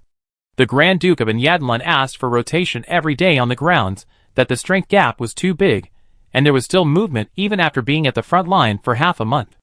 If I hadn't ordered him to make some movement, this guy would probably have just been lying there like a dead fish. He knew that the Kingdom of Yadlun was weak and not on the same level as New Eden, but the main fleet of the Freedom Camp in the south could not be withdrawn. The next action plan was the key to breaking through the current blockade of the Justice Order, and it could not afford to make mistakes. Opening the battle report, Bill Saxon was a little surprised. The battle report listed in detail the battles between the Kingdom of Yadlun and New Eden in the past 3 days. From the above, although the fleet of the Kingdom of Yadlun did not withstand a few rounds in front of New Eden, it did go up to fight with New Eden, and it was quite fierce. In just 3 days, Yadlun lost 2 fleets, but also exchanged for half of New Eden's fleet. This result surprised Burrell Saxon. He was surprised that Yadlun would really obey orders and fight fiercely with New Eden, and was also shocked that he could gain a lot in the battle with New Eden. He knew the strength of the Yadlun Kingdom fleet, which was just a bunch of rotten fish and shrimp. Even if he gave them the War Demon-class heavy assault cruiser, a warship that could fight against New Eden, they were still rotten fish and shrimp. He didn't expect Yadlun to stop New Eden. He just wanted Yadlun to make a noise on the Alpha front to cover his next move. Is the battle report true? Bill Saxon asked the intelligence officer beside him. The intelligence officer answered without hesitation. Captain, the battle time and losses in this battle report are all true. From the data monitoring of the War Demon, most of the War Demons experienced a series of battles at the battle time in the battle report, and the losses were indeed serious. As for the gains, we have to look at the battle report sent by New Eden to know. As long as the Free Camp uses the warships of the Demon Civilization, they can query the data of each warship in the background, and then they can know whether the warship has experienced a war, etc., which is also their proof of military merit. Bill Saxon nodded. As long as the Kingdom of Yadlun did not conceal the battle report. I have been fighting for several days, resulting in serious resource consumption and insufficient troops. Now I have no strength to fight again, so I apply for rotation to the rear for rest. Seeing the last sentence of the battle report, Bill Saxon's face darkened. Now that the scope of the war has expanded, other fronts are also extremely tense. I can't spare any manpower, otherwise how can I let you, a weakling, come? Send a batch of supplies to the Alpha front, to the Kingdom of Yadlun. Bill Saxon instructed the logistics minister beside him, and then said to the intelligence department, you personally escort this batch of supplies and supervise the battle of the Kingdom of Yadlun. Make sure they hold out for at least 3 months, and then rotate them to the rear. Yes. Because they had made long-term preparations before the war, they were not short of resources. It's just that resources are easy to get, but pilots are difficult to get, otherwise even a weak civilization like the Kingdom of Yadlun would not be drawn up. It's not easy to recruit pilots now.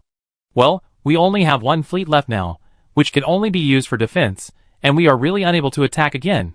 Faced with the order conveyed by the intelligence officer of the Demon Third Fleet, Grand Duke and Yadlun couldn't help but look bitter. The intelligence officer did not show any mercy to the cry of Grand Duke and Yadlun, and his face was cold. This is your business. My task is to supervise your combat operations, or convey your needs. I have no control over other things. Looking at the intelligence officer, who was stubborn in front of him, Grand Duke Nyadlun could not help but curse in his heart, but the bitter smile on his face did not change at all. He then took over and said, "But now we don't have many pilots. Can I rest for a few days to recruit?" The intelligence officer looked at the Nyadlun First Fleet, which was not even fully staffed as a standard fleet, and nodded. Then, under the strange eyes of the intelligence officer, Grand Duke Nyadlun bought a large number of prisoners of war from a war merchant and skillfully formed 2 fleets. These 2 newly formed fleets did not even need much training to skillfully master the warships they supported to the kingdom of Nyadlun. Are these the people captured by New Eden? The intelligence officer looked at these guys and asked hesitantly. Because it was too obvious, and this kind of incident would happen again in the future, Grand Duke Nyadlun did not intend to hide it. After all, it was not like this had never happened before.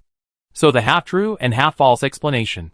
"Sir, these prisoners were originally going to be sold to the Central Star region by New Eden, but because there was a war merchant who was familiar with me, he intercepted these prisoners from New Eden and tried to smuggle them back.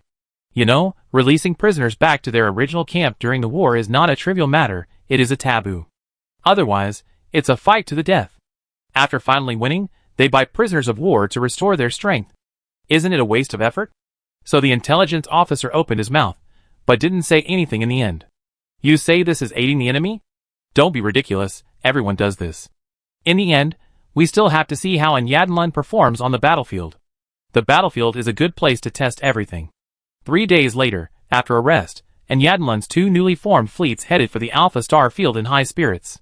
This time, the demon intelligence officer also drove a reconnaissance ship to conduct close reconnaissance and observation.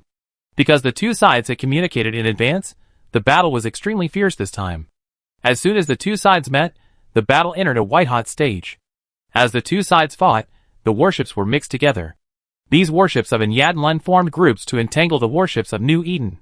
Well, this tactic of fighting with more and fewer, and dividing the battlefield was taught to them by Chelm Solon after they were captured. Of course, this was charged. This battle didn't last long, only less than half an hour, but it was very fierce. Nyadlun lost an entire fleet, and New Eden also destroyed at least half of its fleet. In the end, the battle ended with Nyadlun's retreat because of the support from New Eden. This battle was not big, but it was tragic. This also made the intelligence officer no longer have any doubts, solemnly saluted Nyadlun, and then returned to the base without stopping to prepare for his report. Chapter 259. Captain, this Nyadlun on the Alpha front has really refreshed my understanding of him. Oh! Biller Saxon looked at the intelligence officer, who came back to report, and couldn't help but raise his eyebrows. This subordinate has been with him for decades, but he rarely sees him praise other civilized people. The intelligence officer took a sip of water, and then praised Nyadlun's performance on the battlefield without hesitation. "Captain, although Nyadlun's national strength is a bit weak, its fleet combat tactics and fighting will are very strong. I saw with my own eyes that Nyadlun's fleet used the squad wolf pack tactics on the battlefield to erode the fleet of New Eden, and the cooperation between the squads was very tacit. And the fighting spirit is also very tenacious. Even though the entire fleet was destroyed, there was no collapse. It completely refreshed my understanding of these weak civilizations." Seeing the intelligence officer's praise, Burrell Saxon still had some doubts in his heart. The tactics of Nyadlun are so radical, how did they replenish the lost pilots by recruiting? It's not that Burrell Saxon looked down on the kingdom of Nyadlun, but the territory of the kingdom of Nyadlun is only 3-star systems. It is already very difficult to select and maintain a fleet, and he can't take out more. The only way is to recruit from the outside world. But now that the war is getting bigger and bigger, almost all the free pilots in the free camp have been recruited. Where are the extra ones for him to recruit? Hearing this, the intelligence officer's face straightened and explained, "Captain, in the war with Nyadlun, New Eden did not kill the pilots, but sold these prisoners to war merchants, and wanted to send these prisoners to the Central Star field for sale. But they were intercepted by Nyadlun at a great cost on the way, and these prisoners of war returned to the fleet. So except for the pilot, who was unfortunately killed on the battlefield, the other prisoners of war were destroyed and returned to the fleet of the kingdom of Nyadlun. Because I can't comment on this behavior, I still need you to make a judgment." Hearing the report of the intelligence officer, Bill Saxon's brows relaxed immediately. Waved his hand nonchalantly. Resources are a small matter, and Nyadlun strictly speaking did not violate any rules. It was just a normal prisoner exchange. He needed Nyadonlun to stand on the Alpha front to attract everyone's attention. He certainly had no objection to Nyadonlun's ability to bring back prisoners of war to supplement the combat power. Moreover, he had seen New Eden's behavior of selling prisoners of war during the war. This happened to the fleet of Desasso at the beginning, and it was even more excessive than now. In the end, didn't he have to turn a blind eye? The situation is similar now, so just pretend you don't know. Send another batch of resources to the Nyadonlun fleet and tell him to make some big noise for me recently. Biller Saxon said, with a gleam in his eyes. Yes. As long as there is some noise on the Alpha front, his next plan will be easier to handle. Biller Saxon turned his head and looked at another star field adjacent to the Alpha star field, the Beta star field. Now the fronts of the southern star field are very stalemate, and the Justice Order is defending very tightly, resulting in the delay of the war. The Alpha star field, which was originally used as a breakthrough point, was also attacked by Desasso for several months because of the sudden rise of New Eden. In the end, even the Titans could not break through the first line of defense, which also made Biller Saxon a little worried. In addition, the dozens of main fleets currently exposed in New Eden made it difficult for him to use this former desolate land as a breakthrough point. Moreover, he also received intelligence that New Eden had received a new round of support from Wang Yin, the Angel Princess, which would make New Eden even more difficult to deal with. So he needed to open up another battlefield to open up a breakthrough in the front line. It is difficult to move in New Eden now, and other star regions are still in a stalemate, so the Beta star region, which is full of pirates and chaos, is undoubtedly a good breakthrough point. Moreover, the remnants of the Beta Federation and the Beta Empire have recently risen again, and this time, they need to be completely crushed. So this time, Biller Saxon mobilized 3 second-rate civilizations. A total of 36 main fleets and 4 dreadnought fleets have been secretly assembled at the border of Beta, and can launch a surprise attack on Beta at any time. Now all that's missing is the right time. A week later, the Kingdom of Nyadonlun sent 2 heavy assault cruisers to raid the Alpha Northern Fortress, and Sasha sent 2 defensive fleets to fight. It happened that the Star Vision Universal reporter Xiaoyu and Deng Tai came to visit, so the live broadcast of the war attracted the attention of countless people. This is the Southern Division of Star Vision Universal. I am the reporter Deng Tai. After Deng Tai finished speaking, Xiaoyu controlled the camera and came to the 2 fleets confronting each other in the starry sky. The pale yellow warship with ferocious spikes on the surface is the New Eden Legion Sasha, and the other side is the 1st Fleet and 2nd Fleet of Nyadonlun. Before this, both sides had fought several large and small battles, and each time New Eden ended with a small victory. From this, it can be seen that the power of the Kingdom of Nyadonlun cannot be underestimated. After hearing the words of the lampstand, the people in the know nodded, and they quite agreed with this point of view. You have to know that this New Eden can destroy the Desasso civilization and the Omega Federation. It goes without saying how powerful it is. And the Kingdom of Nyadonlun, which they had never heard of, only let New Eden win a small victory, which shows that its strength is also quite good. Because of the live broadcast of Star Vision Universe, Nyadonlun's original idea of just pretending to evacuate was interrupted. This is a live broadcast for all civilizations. If this battle loses face for the Freedom Camp, then Biller Saxon will definitely skin him alive. In fact, Biller Saxon is now sitting in his seat with an expressionless face watching this rare live broadcast of the war. Sir Chelm Solon, please give me a favor in this fight. I am willing to give you the original 2 base points. Since it is a fake match, we can only do it to the end. Grand Duke Nyadonlun sent a message to Chelm Solon. Chelm Solon looked at Grand Duke Nyadonlun with a smile and opened his palm. The original 5 base points, I will give you a battle of equal strength, which will bring you endless prestige. Such a good opportunity, it would be a waste if you don't make a fortune. And Nyadonlun agreed to Chelm Solon's request without any hesitation. Because he had no choice. Chapter 260. The deal was quickly concluded, and the battle began. The interceptors of both fleets rushed towards each other almost at the same time, and the tactical maneuvers of these interceptors on the way made everyone watching the battle exclaim in amazement. The Nyadonlun interceptor, which shuttled through the Sasha gunfire like a fish, avoided most of the attacks through tactical maneuvers. Just when the interceptors of both sides were about to pass by each other, the Nyadonlun interceptor in the rear half suddenly threw out many interference probes. These probes exploded suddenly after entering space, forming huge force fields. When the New Eden interceptor was unable to dodge and crashed into the force field, the speed of the ship suddenly dropped a lot. Then these Nyadonlun interceptors surrounded them like sharks smelling blood, and the New Eden interceptor was surrounded and devoured. Looking at the first interceptors of both sides, Xiao Yu's eyes suddenly lit up, and he couldn't help but be surprised. The combined force field of the Jump Interference Probe plus Stagnation Interference Probe, a good method. Sasha's warships are famous for their speed and firepower. These interceptors often rely on their super high speed and tactical maneuvers to entangle the enemy's fleet and find opportunities for their main fleet. So the combination of these two interference fields is undoubtedly very restrained. As expected, the speed of the New Eden interceptor was reduced to the extreme after being hit by several stagnant beams from Enyadanlun's interceptor. Faced with the immobile New Eden interceptor, Enyadanlun's main fleet would certainly not be polite, and immediately eliminated them one by focusing fire. However, this force field does not distinguish between friend and foe. While New Eden was trapped, these interceptors of Enyadanlun were also restricted by the force field.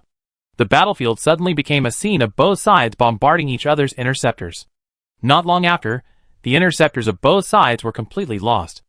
In fact, if there were people from Desasso who had participated in the war with New Eden, they would definitely refute loudly when they saw this scene, saying that the two sides were playing a fake game, and New Eden was blatantly letting the water go.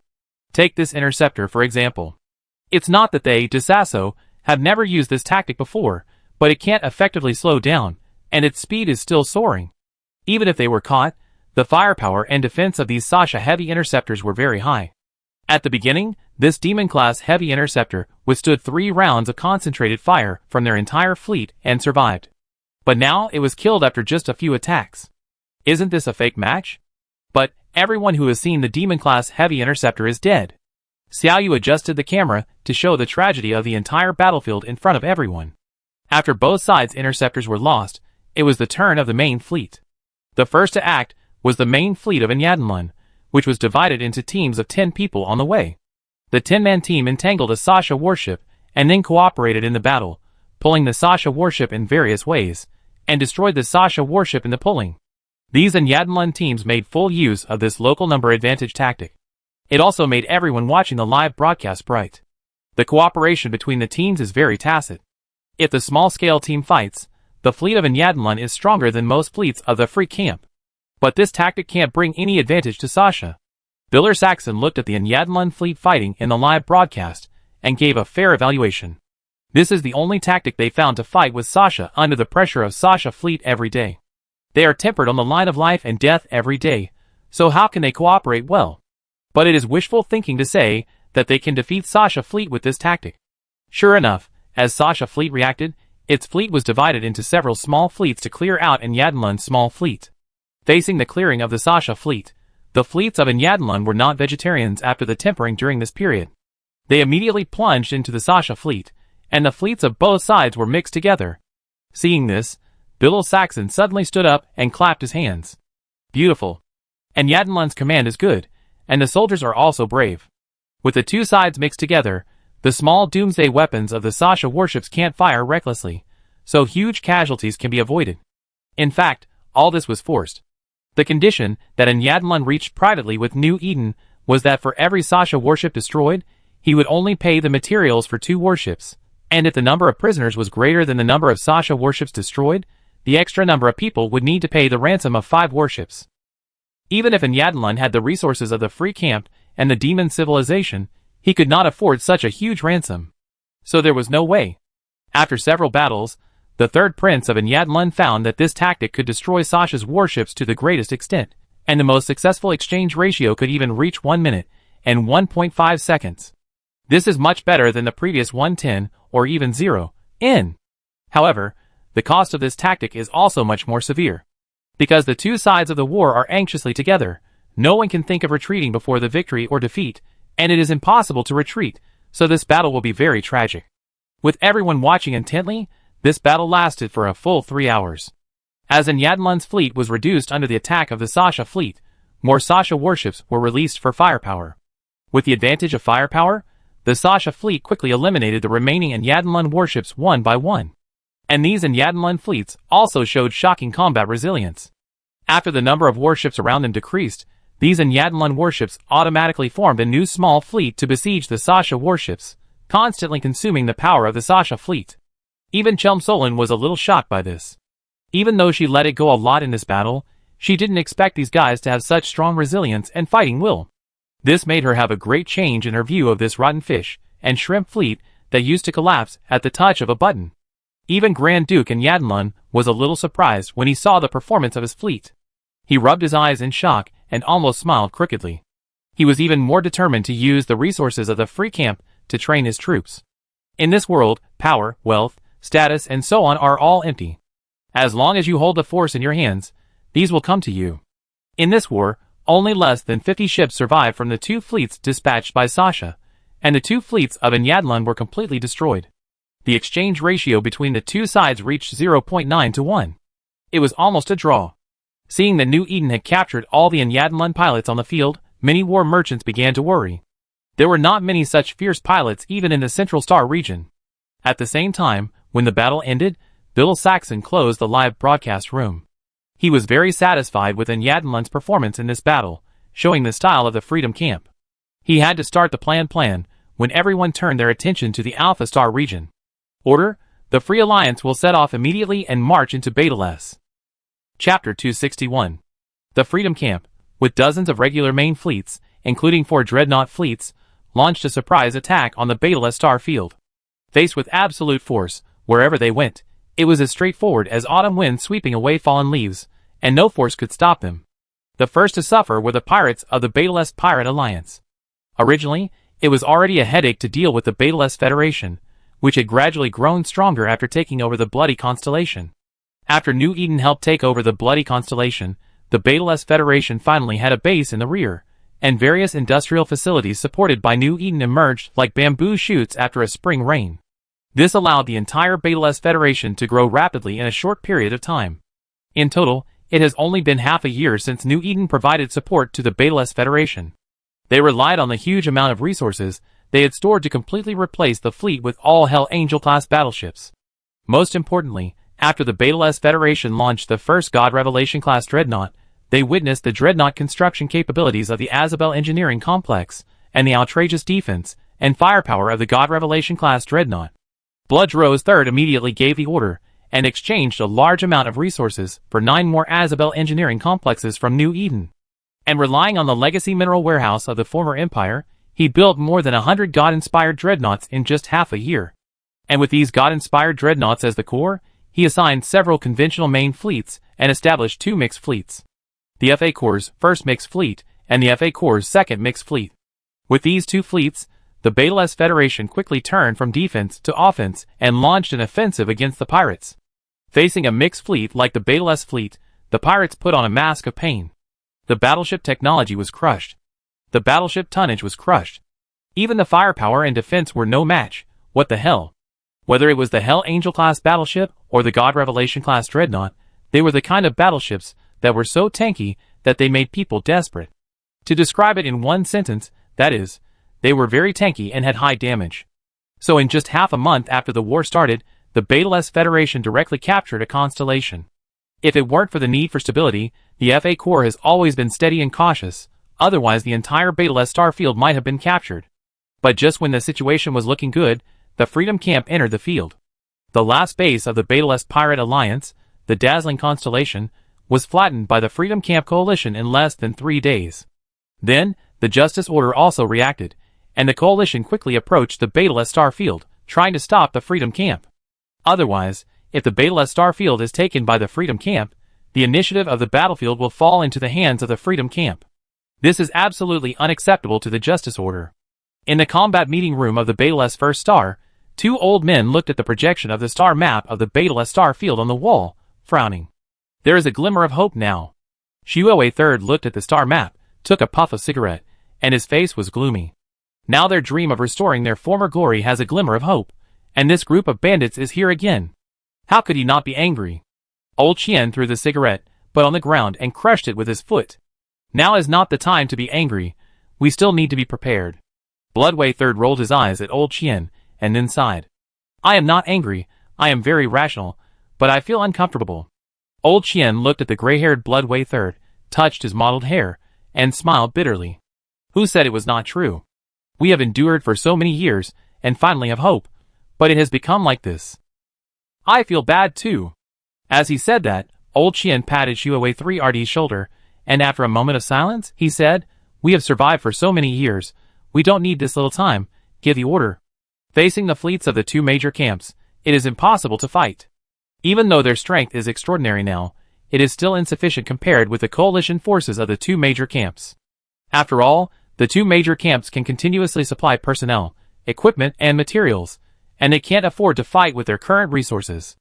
Bloodway III took a deep breath and closed his eyes. When he opened them again, he regained his former wisdom and composure. Order the first mixed fleet to evacuate as soon as possible, leaving Xuanmu Constellation to Justice Order, and let them fight each other. And send the industrial fleet to move all the materials in Xuanmu Constellation, and make sure not to leave a single tri-titanium alloy behind. Now it will take some time for the fleet of Justice Order to arrive, so there is still time for them. Yes. Old Qian saluted and accepted the order. Thinking of something, Shuowei III also continued to give orders. Also, quickly build military fortresses in the Lilan Galaxy and the Huya Galaxy, and the first and second mixed fleets are all stationed on duty to prevent surprise attacks from the two camps. These two galaxies are the must-pass galaxies for the Xuanmu and Xuanguang constellations to the Betelgeuse constellation, so defensive measures must be taken. Faced with this question, Lao Qian frowned.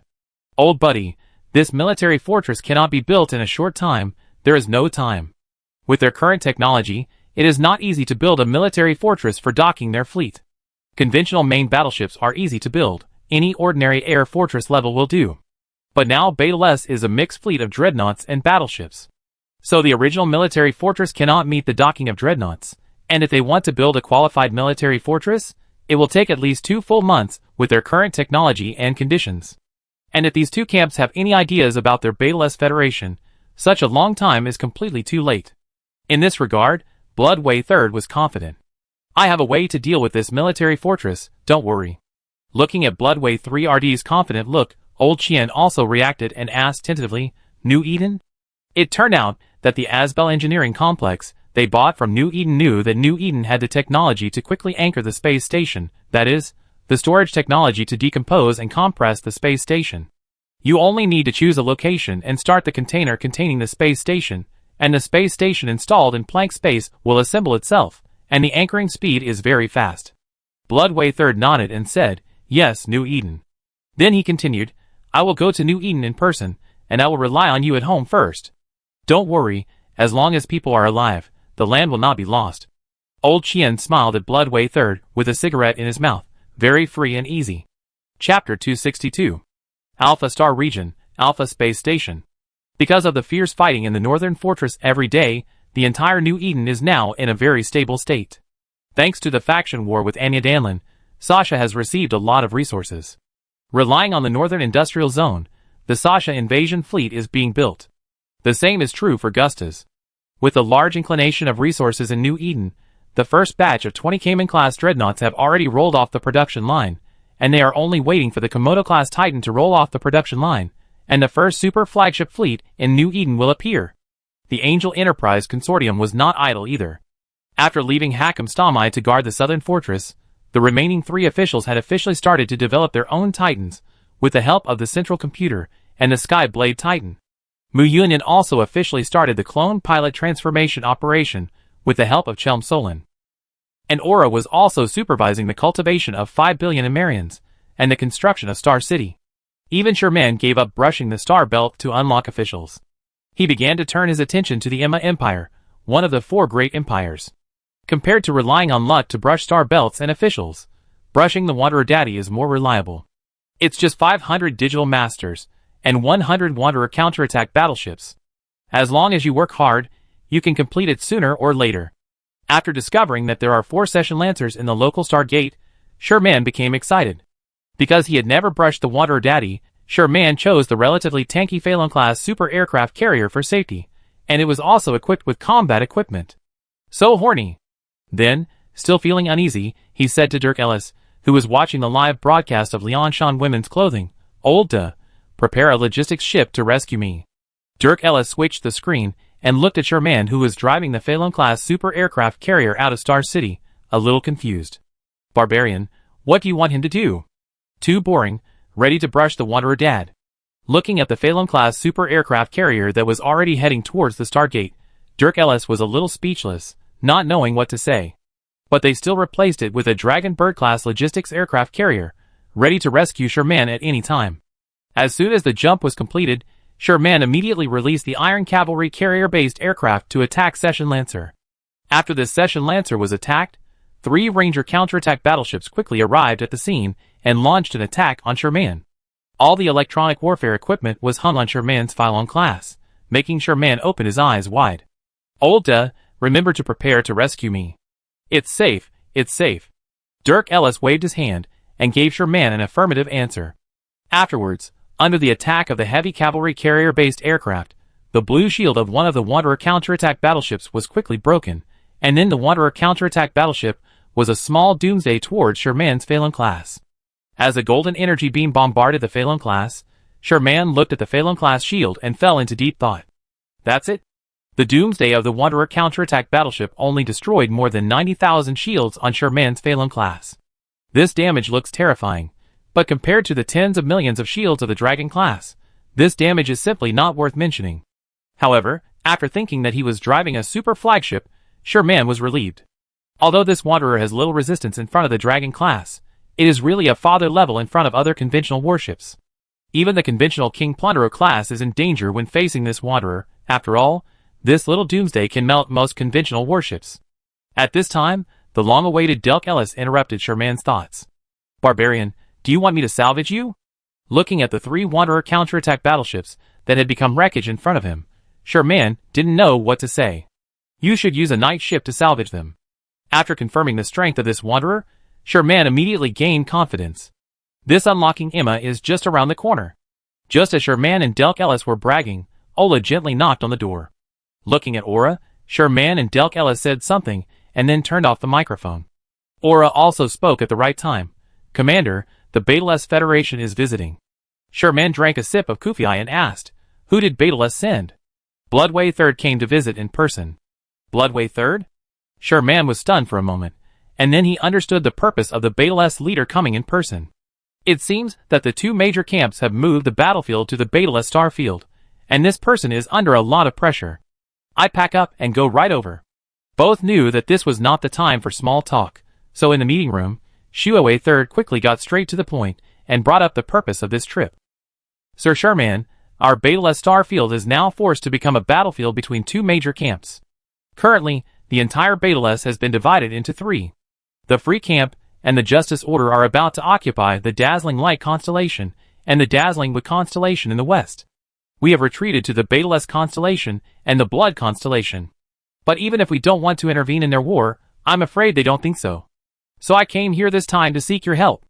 Bloodway III briefly explained the current situation in the Betelgeuse starfield and explained their current predicament. In response to the request of the Betelgeuse Federation, Sherman immediately patted his chest and said, "Because of the Justice Order, I can't send the New Eden fleet to go there in person, but as long as you name the number of warships and equipment, I will send it to you immediately." Hearing this, Shuawei III was not disappointed, but his eyes lit up. "Sir Sherman, we currently need a military fortress that can provide dreadnoughts with berthing, as well as dreadnoughts and super flagships. I wonder if you..." Hearing this, Sherman immediately looked embarrassed. "The Iron Wall and dreadnoughts are fine. Now that the construction of the Star City will be completed in at most half a month, it is not a problem to unmoor a few iron walls and give them to them. As for the dreadnoughts, there are more than 200 God-inspired dreadnoughts in this Alpha space station. They were built a long time ago, but by the time this batch of dreadnoughts was completed, the most difficult time of the Northern War had already ended. This means that this batch of God Revelation class dreadnoughts can only be temporarily placed in the Alpha space station as a war reserve. There is no problem in trading it to the Betelgeuse Federation now. After all, New Eden does not need it now. But this super flagship is actually the only Sol Revenant class super aircraft carrier that has appeared in New Eden. This thing is not popular for sale. If it is sold to the Betelgeuse Federation, it is obvious that it wants to go to war with the 2 major camps. The result is similar to the Eagle Sauce selling a super firecracker to the second Mao who is being beaten by the Big Mao. What will the Big Mao think? Isn't this obviously wanting to tear off the face and start a war? Chapter 263. Looking at Sherman's embarrassed face, Shuawei III sighed inwardly, then smiled and said, "Sir Sherman, if super flag is difficult, dreadnoughts are also okay." Shuawei III gave in, and Sherman was relieved. How many military fortresses and dreadnoughts do you need to provide berthing for dreadnoughts? Just tell me the number, and I can arrange it. As long as it's not super flag, everything else is fine. As soon as the voice fell, Shuewei III answered without thinking. At least 2 military fortresses are needed, and as for dreadnoughts, how many can you provide at present? 2 military fortresses are used to block the entrances of the 2 constellations of Xuanguang and Xuanmu respectively, to guard against the 2 major camps. As for the dreadnoughts, the more the better. He is not sure about the Justice Order, but there are 3 dreadnought fleets in the coalition of the Freedom Camp, and I am afraid that there will be no less on the Justice Order side. Everything must be prepared for the worst. At present, the number of dreadnoughts in Beta S is still seriously insufficient. How about this? In 3 days, 2 Iron Wall-class military fortresses will be delivered to you. As for the dreadnoughts, I still have 213 God Revelation-class dreadnoughts in stock, and you can take them away now. Because New Eden doesn't have any iron walls in stock now, we need to untie the 2 in the western Beta S star field. The materials in these 2 iron walls have been moved out long ago, and after the construction of this star city is completed, these 2 iron walls will definitely be replaced, so there is no problem in disposing of them to the Beta S Federation now. As for the dreadnoughts, as long as there are enough resources, New Eden can have as many as it wants with its current industrial capacity. 200 dreadnoughts are only the output of 1 cycle of New Eden. What about the price? Shuewei III was not overwhelmed by the surprise of New Eden, but asked the price rationally. Although New Eden and Beta S are strategic allies, they still have to pay the money. Free? How can it be possible? For this, let Aura come and talk to you. Sherman is very self-aware of business matters, and immediately pulled Aura over to let him negotiate the price. I can just sit next to him and be a mascot. Afterwards, the price negotiation between the 2 parties lasted less than 5 minutes and ended. Because this kind of transaction had been conducted several times before, the original conditions were continued. All space stations and warships were sold at twice the manufacturing price, and could only be settled with mineral resources of the same price. After deducting the basic manufacturing cost and manufacturing time, New Eden actually did not make much money from this transaction. So after feeling the goodwill of New Eden, Blood Rose III also gave New Eden a super order. Sir, since the super flagship cannot be traded, we intend to order another 1,000 God-level dreadnoughts from you. I wonder if you can take it. An order for 1,000 dreadnoughts means that New Eden can also earn resources for 1,000 dreadnoughts. This made Aura's smile even brighter, and he said confidently, of course we can take it, not to mention 1,000, even if it doubles, we can take it. Aura knows more about New Eden's industrial strength than Sherman. At present, apart from the engineering complex that is fully supervising the production of the Gusta's super flagship, the production lines of other engineering complexes in New Eden can reach a production of about 520 dreadnoughts in 1 cycle after full operation. The production cycle of this dreadnought takes 1.5 months, so these 1,000 dreadnoughts are only the production of New Eden in 3 months. And the most important thing about this order is not the resources earned, but the ability to put these idle engineering complexes into action. These idle engineering complexes have given Aura a headache. If they were to temporarily shut down, they would be afraid that a war would suddenly break out in New Eden, which would increase the demand for warships and lead to insufficient production capacity. If they were not shut down, these engineering complexes would continue to consume fuel, which was a headache because they only took in fuel but not out fuel. So, as long as these engineering complexes could be put into operation, whether they made money or not was really a small matter. Finally, the order for 1,000 dreadnoughts was quickly concluded. The transaction was completed in 1.5 months, with half delivered at a time, and 3 months to complete. Because Blood Rose III did not bring enough pilots, and the dreadnoughts were too large, the 200 or so dreadnoughts that were traded first could only be controlled by the relatively free Harcom Stamai to the Beta S Federation. Blood Rose III's trip this time was a full load. As for the resources of this transaction, it was not a small amount for the Beta S Federation, which had the former Empire's resource warehouse, but it was worth it. In just 1 day, more than 200 dreadnoughts moved quickly along the various jump bridges, and fixed lights in the Alpha Star Field and entered the Beta S Star Field. After Bloodway III left, Sherman returned to the captain's room with a gloomy face and reopened the game. The current situation of the Beta S Federation gave Sherman a deeper understanding of the word power. To be honest, if New Eden had not had enough means, and was ruthless enough to keep the free camp out of the country, the Alpha Star Field would have become the main battlefield of the 2 camps. Moreover, New Eden was ruthless enough to deter many ambitious people. Otherwise, in addition to the free camp, there might be people in the Justice Order who would be eyeing New Eden. To put it bluntly, if you want to firmly grasp the future in your own hands, you need extremely powerful power. For sure, man, unlocking the Emma Empire is the best choice at present. So you must work harder for it. After carefully checking the strategy about the Wanderer refresh on the official website, I was immediately confident. Olda, are you there? Yes, what's wrong? Dirk Ellis replied while picking up Liang Shan's body. Liang Shan, who was wearing women's clothing and came to the source to harvest, was lured to the face by Dirk Ellis, who was watching the live broadcast, and killed him by driving the Hatred-class super aircraft carrier. Dirk Ellis was still happy. Do you have many bodies in your warehouse? Give them all to me. I have some use for them. What do you want this for? Although Dirk Ellis was a little puzzled about Sherman's request for corpses, he still gave all the 100 corpses he had collected to Sherman. Take them to the unknown wormhole to fish. I want to kill some wanderers. Sherman replied casually. This was not nonsense, but he wrote in a guide on the forum that placing a few corpses at the entrance of an unknown wormhole would attract wanderers. Although he didn't know the principle, he still wanted to try it. It would be good to attract more. However, after seeing the bodies that Dirk Ellis had traded, Sherman was still shocked.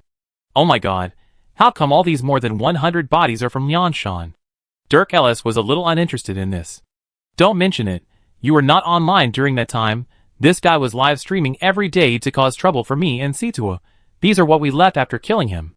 It's no wonder that Dirk Ellis was not in a good mood. He was so tired of killing that he even watched Liangshan live streaming now, because he developed the habit at that time. Okay. Chapter 264. Unknown Wormhole. This thing usually has a pitiful beacon in the entire galaxy, so Sherman found one in the next galaxy without much effort. He drove the Phelan-class super aircraft carrier to the unknown wormhole, and jumped away, and finally stopped 100 kilometers in front of the unknown wormhole. The unknown wormhole distorted various cosmic rays, making them visible to the naked eye. And next to this unknown wormhole, several battleships were quietly swimming. Apollo thruster. Looking at these Wanderer warships, Sherman had no hesitation and immediately released the Iron Cavalry carrier-based aircraft to lock and fire at them. Watching an Apollo thruster break the blue shield faster under the attack of the Iron Knight carrier-based aircraft, and then a small Doomsday bombardment hit the Dragon class. Watching the Dragon class energy shield being consumed a little, Sherman didn't care, but looked at the hull of the Apollo thruster with envy. The hull shape of this Wanderer is so handsome. It's no wonder that Sherman sighed, but the appearance of the ships of other races is really not good enough. Take the Minmator for example. The projectile guns of its ships are very powerful, and are loved by players. They appear in various battlefields all year round. Especially for the Minmator Tornado-class battlecruiser, after being equipped with a 1400 howitzer, its power is terrifying. It is the nightmare of all drivers, who often appear in commercial centers. It can be said that the Minmator warships are synonymous with great power. But the Minmator ships are really ugly.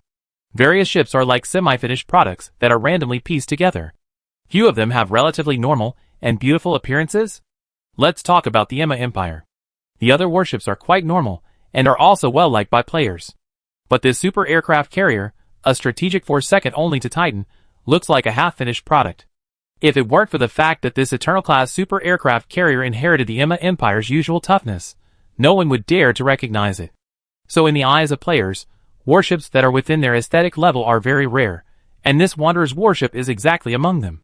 Smooth shape, silky appearance, symmetrical layout full of industrial aesthetics, plus the weapon Spear of Lux used to release the little Doomsday.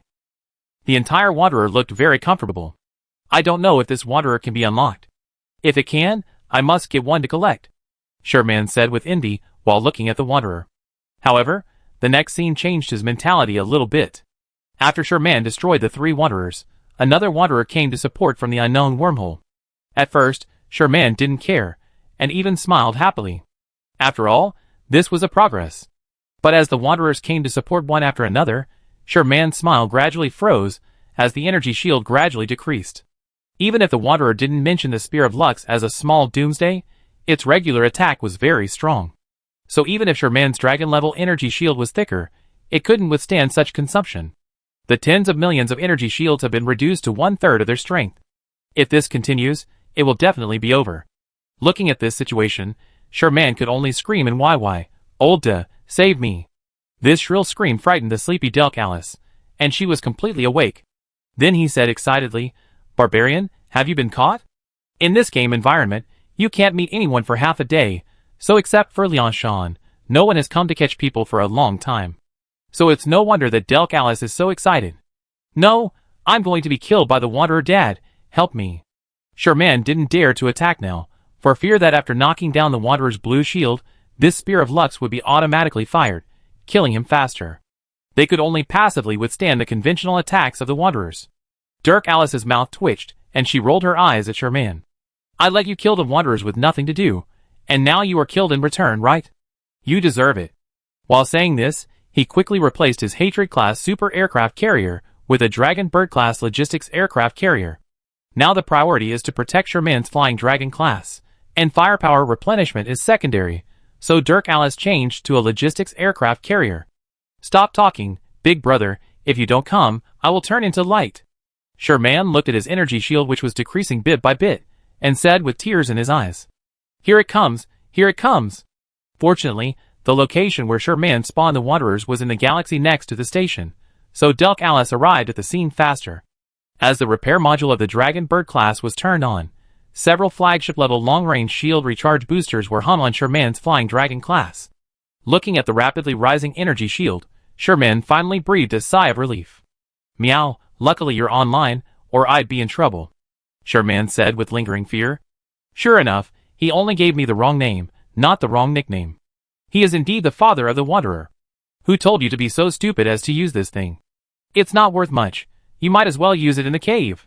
Looking at Sherman, who finally dared to open fire again after receiving logistical support, Dirk Alice said with some boredom. It's not his fault, but the Wanderers outside the cave are really poor. It only drops Antikythera elements, and only metal fragments can be salvaged. The Hang can't even make back the fuel cost of brushing this thing. It's just for fun. The mathematics master in the cave belongs to the Hibernator boss. The database dropped can be sold at the Unified Cooperation Department, and the salvage parts are materials for making T3 warships. It can be said that it is full of treasures. The Antikythera elements dropped by the Wanderers, like the ones that Sherman brushed now, are used to make Erosion Link, which is used to anchor sovereignty. It is really worthless now.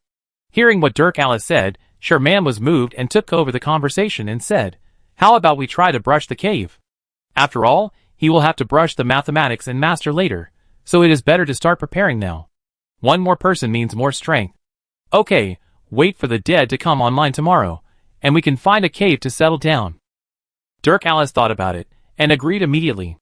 Now he has played everything outside, but he has not played in the cave yet, so he should give it a try.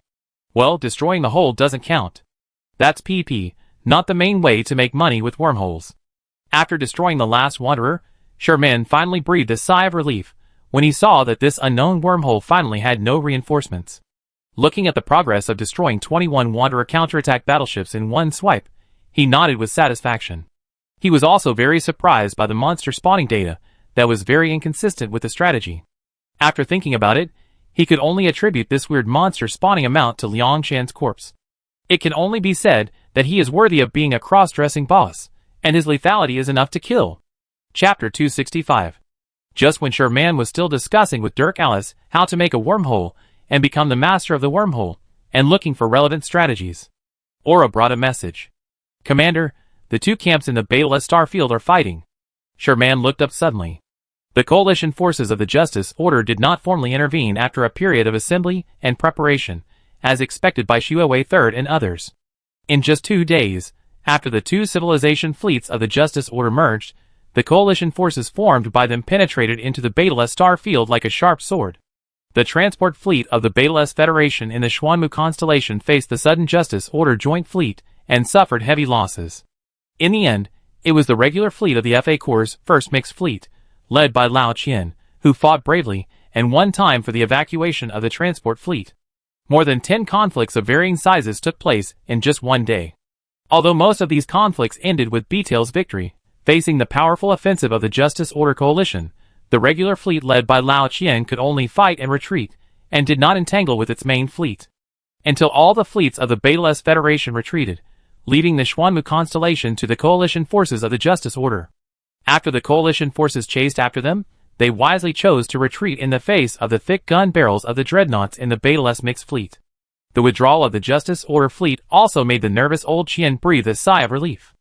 Now the military fortress of the Beta-S Federation has not yet been built, the war reserves are seriously insufficient, and the country is not yet ready for a large-scale war. Now is not the time to start a war. Bang! At the border of the Camp Star region, in the meeting room of the Beta-S forward fortress, a dull slapping sound was heard. Three fleets, couldn't even take down the remnants of the Beta-S Federation. Is this what you call elite? Michael Blake cursed while sitting in his seat, and everyone below was silent and dared not speak. God knew that the originally weak Beta-S would become so powerful, and caught them off guard after the battle. You know, although the troops were dispatched in a hurry, these three vanguard fleets were carefully selected and are truly elite. After all, how many fleets that can serve as vanguards are not elite? Commander-in-Chief, the warships equipped by the Beta-S Federation fleet are really powerful. As soon as the two fleets came into contact, the other side launched a small doomsday salvo. We were caught off guard and fell behind. The fleet commander defended himself, with a frustrated look on his face. This encounter has just started, and the other side has given you such a blow, anyone would be confused. Michael Blake looked at the commander and gritted his teeth. The enemy is equipped with New Eden's warships. Are your Exorcist-class heavy assault cruisers vegetarian? The Beta-S Federation has reached a strategic alliance with New Eden, and has also introduced a batch of battleship-class engineering complexes from New Eden, although the information is hidden by both parties. However, how can it be hidden from the two major camps?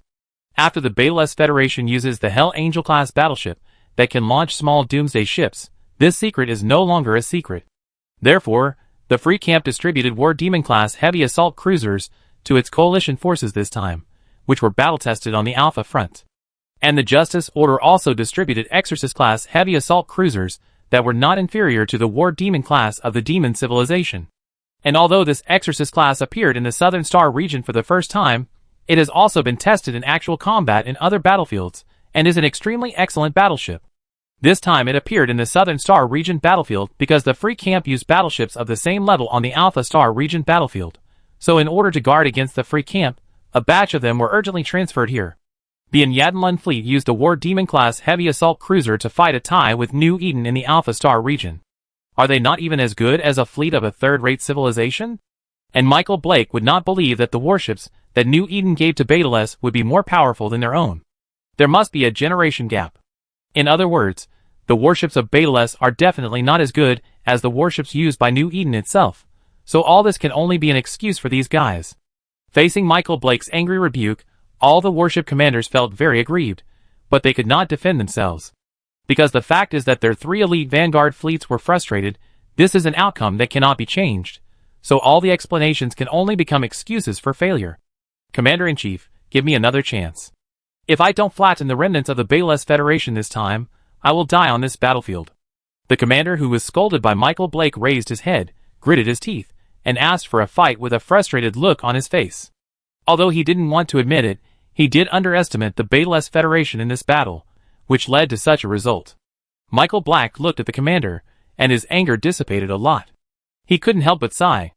Now the Beta-S Federation is already prepared, and its fleet is ready. Now the best opportunity has been lost, and there is no need to go. In addition, the fleet of the Freedom Camp has also gone to the border of Xuanmu Constellation, ready to attack us while we are still unstable. The main target now is still the Freedom Camp, and the grudges with the remnants of the Beta-S Federation should be put aside for now. Now the Freedom Camp has made some moves. If they attack the Beta-S Federation now, the Freedom Camp will definitely not miss such a good opportunity, and their end will definitely be very painful. Moreover, after seeing the mixed fleet of dreadnoughts and conventional ships that the Beta-S Federation placed in the Xuanju Constellation to enter the transportation system of the Beta-S First Star, he was not sure that the battle could be ended in a short time. After hearing this, everyone could only clench their fists and remember this matter in their hearts. Order: the three vanguard fleets will immediately head north to block the fleet of the Freedom Camp outside the Xuanmu Constellation, and buy time for the rear fleet to arrive. Yes! Everyone stood up to receive the order. After leading everyone away, Michael Blake looked at the location of the Beta-S Federation on the star map, his eyes flickering. In fact, Michael Blake did not receive an order to attack the Beta-S Federation, and all this was his own decision. Because Michael Blake and Bloodway III, like Lao Qian, are all people left over from the Beta-S Empire. It's just that Bloodway III and Old Qian are still working hard for the unattainable dream in their hearts, but he couldn't stand it, and gave up halfway, and even join the Justice Order, the murderer who destroyed his own country. He didn't regret this decision, but when he saw that Bloodway III and others were still struggling for that ethereal dream, and even had a rising trend, he couldn't help but feel a little strange. So there was such an action. Michael Blake looked at a corner of the Beta Starfield star map and murmured to himself, "I have given up my faith. Why are you still insisting?" Chapter 266. While the Justice Order fleet was entangled with the Beta Federation, the Freedom Camp took advantage of the opportunity and sent 5 War Demon-class heavy assault cruiser fleets to invade the Xuanmu constellation, hoping to expel the Justice Order coalition forces while they were still unstable and complete the control of the Beta star field. Michael Blake made a prompt decision to give up the entanglement with the Beta Federation. 3 Exorcist-class heavy assault ship fleets headed north to resist the invasion of the Freedom Camp coalition forces. The support from the rear also continued to enter the Beta star field, and quickly established a forward base in the Xuanmu constellation to prepare for a long war. The fleets of both sides met unexpectedly in the border galaxy of Xuanju constellation, and then launched a massive encounter.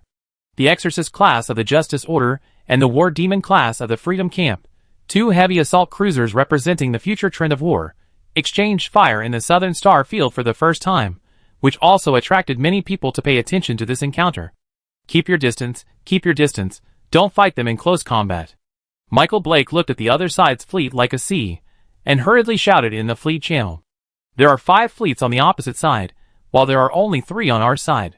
We are not superior in numbers and firepower, so we have to take advantage of the long-range firepower of the Exorcist-class heavy assault cruiser and fight from a distance. Where are the scouts? Where are the scouts? Hurry up and find a tactical position. Looking at the opposing fleet swarming in and entangled some of our warships with the excellent close-range firepower of the War Demon class, Michael Blake shouted excitedly. Report, the opponent's scout ship has been entangled with us, and the scout team can't get away. Before the captain of the scout team finished speaking, a shell pierced through his cabin and killed him instantly. The scout team of the Justice Order had been targeted from the beginning. After only a few minutes of fighting, their 20 scout ships had been completely lost. Damn it! Michael Blake cursed inwardly as he looked at the disconnected scout team. Looking at the enemy warships that were gradually infiltrating his own fleet, he knew he couldn't wait any longer, otherwise more and more people would be entangled and killed. Then, Michael Blake gritted his teeth and shouted in the channel, "Everyone, move closer to me, overload the thrusters." After that, Michael Blake took the lead in overloading the thrusters of his warship. The thrusters burst out with strong thrust under the overload, pushing the warship forward quickly, and soon opened up a considerable distance. After receiving the order, other warships of the Justice Order also overloaded their thrusters to move closer to Michael Blake, and soon most of them had already opened up the distance from the enemy. Of course, the Exorcist pilots, who were entangled, were not so lucky. After their teammates pulled away, and there was no support, these entangled Exorcist warships were destroyed one by one, and the pilots were also captured. You still haven't learned enough when you should make a decision. Frederick McKee shook his head as he looked at the Justice Order fleet that was like a gecko cutting off its tail to survive. It seems that this old classmate is still so indecisive. If he had decisively led the fleet to pull away when they just came into contact, at most, he would have lost 20 to 30 warships. But as he expected, this old classmate was still as dogmatic as before. He had to hope that the scouts could pull out tactical points for the fleet before the war, so that he could attack the enemy in the best attack position in one step. Before the war, he ordered his scouts to take care of the opponent's scouts, but he didn't expect that Michael Blake would really wait for the scouts' tactical points. Then he paid the price of nearly 100 warships to complete the separation, which was a heavy price. The powerful thrusters of the Exorcist class are much stronger than their war demons, so Frederick McKee ordered not to pursue the fleet of the Justice Order after seeing it pull out of the attack range, so as to avoid losses, which is not worth it. This brief encounter ended with a small victory for the Freedom Camp. Michael Blake was afraid of the close combat firepower of the enemy fleet, so he led the fleet to circle at high speed. Frederick McKee did not want his fleet to be kite-fed by the Exorcist-class warships of the Justice Order, so he led the fleet to face the Justice Order fleet. As long as the opponent dared to show a flaw, he could use the combat probe to lead the fleet to jump over and fight in close combat. The two sides confronted each other in the starry sky. Old classmate, after so many years, it seems that your command ability has not improved, and it is still so bad. Looking at Michael Blake's vigilant tactical positioning, Frederick McKee couldn't help but chuckle and then opened the public channel to send a message to everyone. After seeing Frederick McKee's message, Michael Blake narrowed his eyes slightly, and the doubts in his heart were immediately solved. I was wondering who it was. It turned out to be your defeated opponent. What, you haven't been studying how to defeat me these years? Looking at Michael Blake's reply, Frederick McKee smiled coldly. Oh, you really know how to flatter yourself. How many times did you defeat me when you were in school? Did you defeat me a few times back then? Michael Blake asked back bluntly. The fleets of both sides watched their commanders talking back and forth on the public channel, and no one dared to speak. Sending messages on the public channel during the battle is a very serious violation of discipline, and will be severely punished, so only the Supreme Commander can speak, and these soldiers are not qualified. So they can only stare at the fleet channel silently, and wait for the commander's latest order.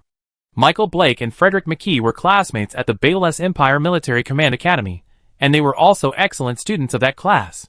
But since ancient times, there is no first in literature, and no second in martial arts.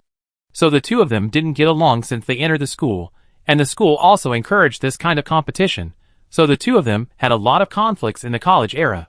In the college, they competed for the first place in everything, and the two of them had wins and losses, but before they could officially decide the winner, the Bayless Empire was destroyed in a short time. Then Frederick McKee was captured on the battlefield, and then because of his father, he had to join the Freedom Camp, while Michael Blake led the fleet in the Camp Starfield to fight for the revival of the Empire for more than 10 years, and then surrendered to the Justice Order after the hope became increasingly slim. Then the Camp War ended, and the two had no intersection. This was also the first time they fought in so many years. It can be said that enemies meet on a narrow road? Chapter 267. The two men were arguing, but their minds were already looking for each other's weaknesses, and they both wanted to open up the situation. Michael Blake's eyes suddenly lit up when he looked at the fleet formation of the Freedom Camp. Good opportunity. It turned out that Frederick McKee had been leading the fleet to the right direction in order to seize the opportunity to break into the fleet of the Justice Order at the first time, which inevitably led to a disconnect in the turn. You must know that in this real fleet, there is a certain degree of spacing between warships. If they are too close to each other like in the game, collisions will inevitably occur, affecting the maneuverability of the warships, and the firing window will be blocked in the battle, resulting in weakened firepower, and even accidental injuries. Therefore, the 5 fleets of the Freedom Camp formed a defense line of nearly 1,000 kilometers on the battlefield, and this is why the outer warships were out of touch when heading. Then, Michael Blake deliberately slowed down to give Frederick McKee an opportunity. After the Justice Order fleet slowed down, Frederick McKee immediately seized the opportunity and quickly scanned the position of Michael Blake's vehicle through the combat probe, and immediately led the fleet that had been prepared to jump towards the target.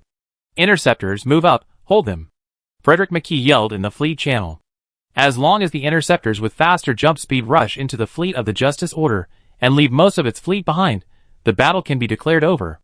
After seeing the actions of the Freedom Camp, Michael Blake had a triumphant smile on his face. It was still the same as before, too impulsive. Then, while the interceptors of the Freedom Camp were still in the process of jumping, the fleet of the Justice Order, led by Michael Blake, had already jumped to the outer periphery of the opponent's fleet, perfectly staggered with Frederick McKee's main fleet, and came not far from his disconnected outer fleet. Thousands of kilometers away is the best attack distance for the Exorcist-class heavy assault cruiser. The interceptor ships of the Justice Order did not jump with the main force, but jumped alone to the outer fleet of the Freedom Camp as the target. Before these fleets started the jump engine, a series of jump interception force fields were propped up among them, intercepting them all from the jump state. On the battlefield, there were at least 60 War Demon-class heavy assault cruisers left behind by the interceptor ships. Seeing that the interceptor had completed the interception mission, Michael Black was overjoyed. Each fleet should name and focus their fire to eliminate these guys with the highest efficiency. Then laser cannons were fired from the fleet of Justice Order to the Freedom Camp like a meteor shower. Under such a saturated attack, many War Demon-class heavy assault cruisers had to panic and activate the Assault Loss Controller, which instantly increased the resistance of their warships and put them in a semi-invincible state. But this is only temporary. When the damage control effect of the assault ends, it will immediately turn into a gorgeous space firework in an instant. Seeing his disjointed fleet being besieged again, Frederick McKee's face changed. The interceptor will take off and intercept on its own, and each fleet will take off on its own to attack the opponent's main fleet. After giving the order, Frederick McKee led his fleet to jump to the opponent's fleet, not the besieged fleet. because he knew that even if he jumped to the besieged fleet now, he would only be like a gourd baby saving his grandfather, and he would be named one by the fleet of justice and order. Michael Blake's fleet has always maintained an optimal attack distance with the besieged fleet, and their war demons cannot reach this distance at all, so the only way to break through the siege is to find a way to break into their fleet, even if it is just to get close. It turns out that Frederick McKee's move is correct. When the interceptor broke into the fleet of justice order, Michael Blake immediately gave up attacking the original target, and instead ordered all fleet captains to maneuver with their fleets to escape the interception force field, and ordered the fleet to destroy these interceptors that were like flies. When Frederick McKee came with the fleet of justice order had already pulled out a distance, not too far or too close, just within the range of both warships. Frederick McKee made a prompt decision and gave orders to the interceptor pilots. All light interceptors replaced the stasis interference probes and slowed down the enemy's speed. As long as the speed of the fleet of justice order slows down, everything will be easy. But Michael Blake also had a response to this. One of the fleets only focused on the opponent's interceptor and attacked it, not giving the opponent's interceptor a chance to get close again. Looking at the interceptor that suffered heavy casualties, Frederick McKee immediately retaliated and launched a fire attack on the lone fleet of the Justice Order. Facing the powerful firepower of the War Demon class, the Lone Exorcist class fleet quickly lost personnel. Faced with this situation, the commander of the Exorcist class fleet had no choice but to choose the lesser of the two options. He immediately gave up attacking the interceptor and started attacking the main fleet of the Freedom Camp, hoping to consume as much of the enemy's power as possible before his fleet was completely wiped out. Because he knew that after the enemy interceptor rushed into his fleet, facing the main fleet of the Freedom Camp that was chasing him from behind, his fleet would be in danger. It would be better to open a way for other fleets. After seeing that one of his fleets had attracted the main fleet of the Freedom Camp at the cost of its lives, Michael Blake immediately changed his tactics and turned from defense to offense. He led one fleet to the right and the other to the left, encircling the fleet of the Freedom Camp in an arc shape and launching an attack. Faced with the Justice Order fleet that encircled him from both wings, Frederick McKee's face changed, but looking at the fleet that was within reach, he still made up his mind. Second Fleet, Third Fleet, charge to both wings and drive them out. Yes. Faced with the two fleets being driven away, Michael Blake led the fleet to keep a relative distance from the fleet that came to pursue him, and poured ammunition wantonly. Kite tactics success. This caused heavy losses to the second and third fleets of the Freedom Camp that came to chase and chase. The price was that the third fleet of the Justice Order was surrounded and entangled, and was completely annihilated. This encounter lasted for more than 5 hours. Michael Blake and Frederick McKee used various tactics at will, which made the two sides fight hard. The final outcome was that Frederick McKee had to retreat because the follow-up reinforcements of the Justice Order were about to arrive. Frederick McKee's two fleets suffered serious losses in this battle, with a loss of more than 300 people. And Michael Blanco's three fleets were reduced to only one after this battle, and it also suffered serious losses, with a loss of almost 600 people. The exchange ratio between the two sides was almost 1 to 2. But there is no doubt that Michael Blake achieved his strategic goal this time. Both sides knew that this was another draw after many years. Chapter 268. In this encounter, both sides knew the strength of the other side. And Frederick McKee also knew that the blitzkrieg against Bayless planned by Sir Bill Saxon had been declared bankrupt. The Justice Order Alliance has begun to build military fortresses in the Schwanju constellation, and a steady stream of supplies are constantly entering the Beta star field. This is ready for a protracted war. And these supplies, even Sherman would have to curse that they are biased. Compared with these supplies, what the Justice Order had provided to New Eden some time ago was simply a far cry from the past. Faced with the current situation, Bilal Saxon was extremely furious. He ordered Frederick McKee to open a strategic road for the Freedom Camp in Beta within 2 months, otherwise he would not have to come back with his fleet. And Frederick McKee could only grit his teeth and agree. Then, in order to ensure that the war in the Beta star field would go more smoothly, Bilal Saxon decided to dispatch a super flagship fleet from other fronts. But in order to cover up the movement of the super flagship fleet and ensure that it could be fatal in the Beta star field, it would take almost 2 months to arrive. Frederick McKee also knew that if he could not make any achievements before the arrival of the super flagship fleet, his future would not be easy. So after receiving the death order from Burrell Saxon, Frederick McKee led the fleet to launch actions against the Schwanmu constellation again and again, but each time he was defeated by Michael Blake. Even if the battle-loss ratio was better, Everything was in vain if the strategic goal was not achieved. In just half a month, the Justice Order and the Freedom Camp had 2 large-scale battles of varying sizes, and dozens of small-scale battles, all of which had their own wins and losses, but each time the Freedom Camp could not break through the Justice Order's defense line and enter the Xuanmu constellation. Both sides suffered heavy losses. The scale and intensity of the battles exceeded the Alpha Star region war in each exchange of fire. This also attracted everyone's attention to the Beta Star region, which gave New Eden such an unexpected surprise. Reducing the reports on New Eden also allowed New Eden to develop better. In the past half-month, Frederick McGee used all his strength, but could not break through Michael Blanco's ironclad defense line, which also allowed the Justice Order to gain a firm foothold in the Xuanju constellation. Frederick McGee could only reluctantly slow down the pace of the attack, from the initial large-scale battle to mainly small-scale reconnaissance battles, in order to find loopholes in the Justice Order. Michael Blake also had the same idea. Otherwise, if the battle continued, both sides would suffer losses, and winning would be too tragic, which was unacceptable to both sides. While the 2 camps were fighting to the death, the Beta Federation also completed its war preparations. 2 iron walls purchased from New Eden were located in the 2 must-pass star systems of the Dazzling Light constellation, and the Dazzling Wood constellation leading to the Beta constellation, and the 2 mixed fleets of the FA Corps were also stationed here. Fearing that BTL's limited resources could not withstand the attacks of the 2 camps, Sherman specially traded a powerful weapon to the Beta Federation. That was the Standing Shadow Iron Cavalry carrier-based aircraft that had once shone brightly in the Northern Fortress battlefield. For this powerful weapon, after watching the relevant actual combat videos and data, Shuawei 3rd immediately purchased a full 500 batches of Standing Shadow Iron Cavalry carrier-based aircraft. You should know that the price of this one is equivalent to the price of 15 battleships. Bludge Rose 3rd placed such a large order without blinking an eye. What a rich man. In order to show his sincerity, all the engineering complexes in New Eden were working overtime to manufacture.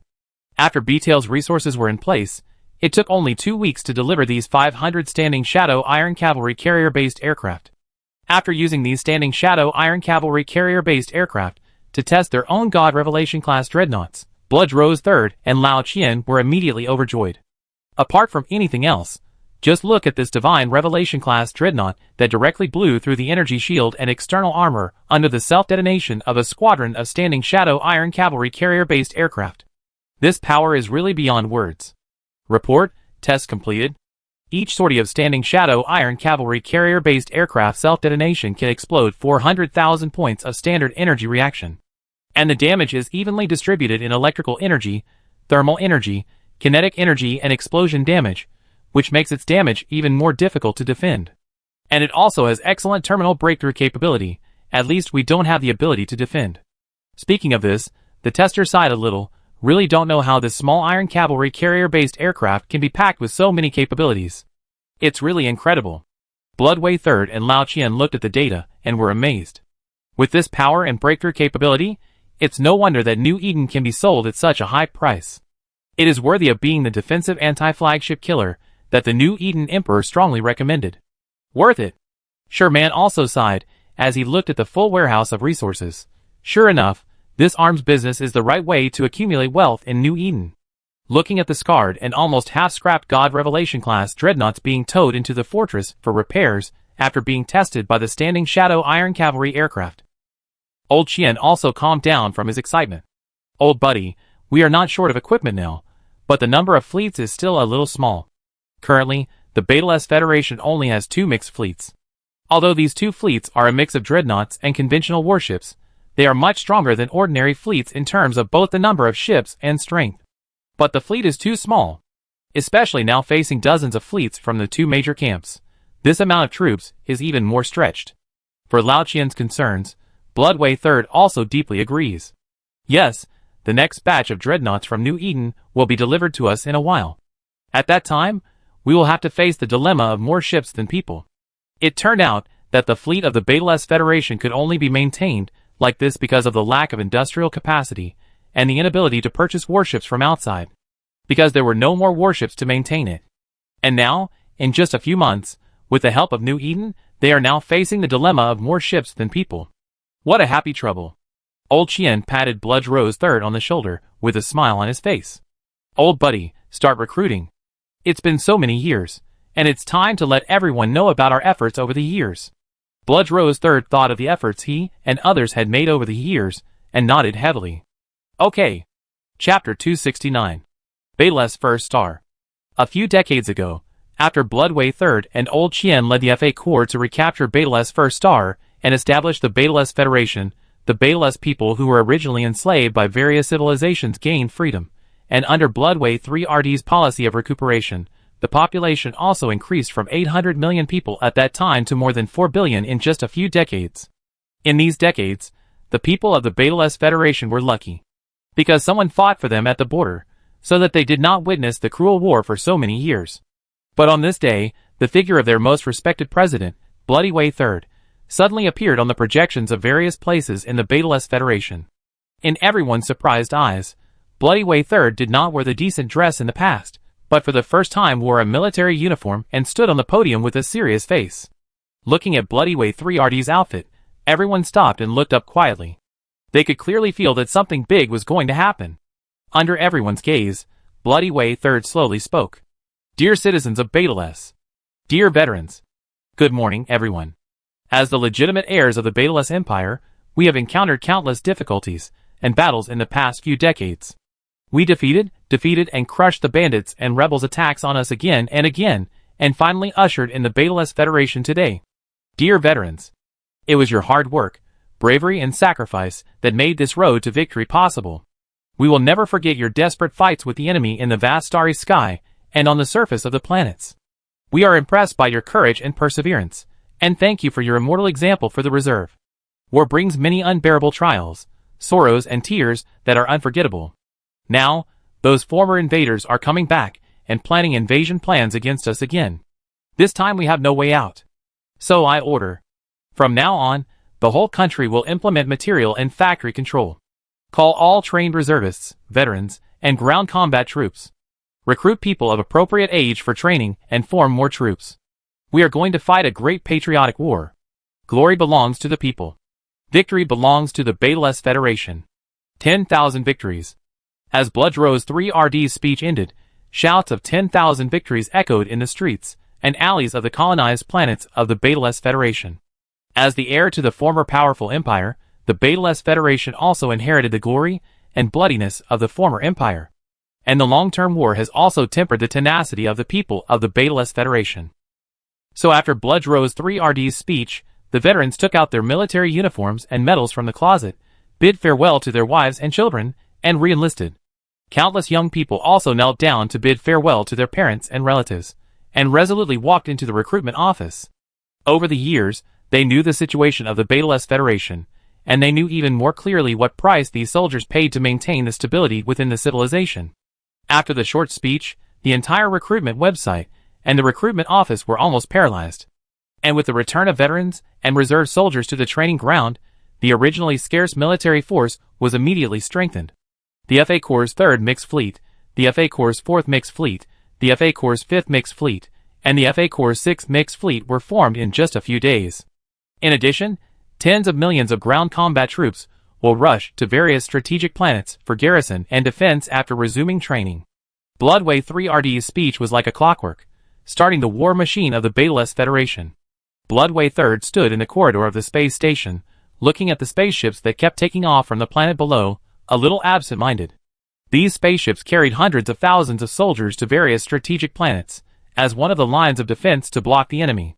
An old-fashioned cigarette was caught between his fingers, and soon burned to the root, awakening Blood Rose III. The ability to assemble such a large fleet in a short period of time was due to their efforts over the past decades. The newly formed ground corps is composed of veterans, as the grassroots backbone, and new recruits, so that they can exert their combat effectiveness faster and better. The 4 newly formed mixed fleets are mostly composed of veterans, who retired from the FA Corps in recent years, with very few new recruits.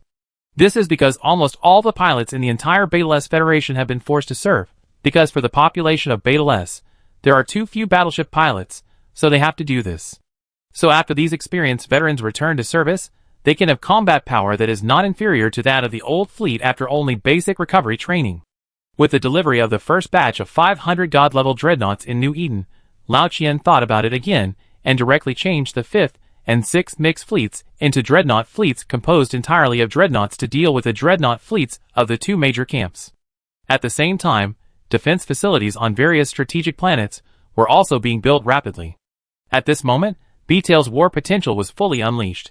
Of course, the Betelgeuse Federation's big move could not be hidden from the 2 major camps, and they didn't even want to hide it, because everything was completed in less than a month.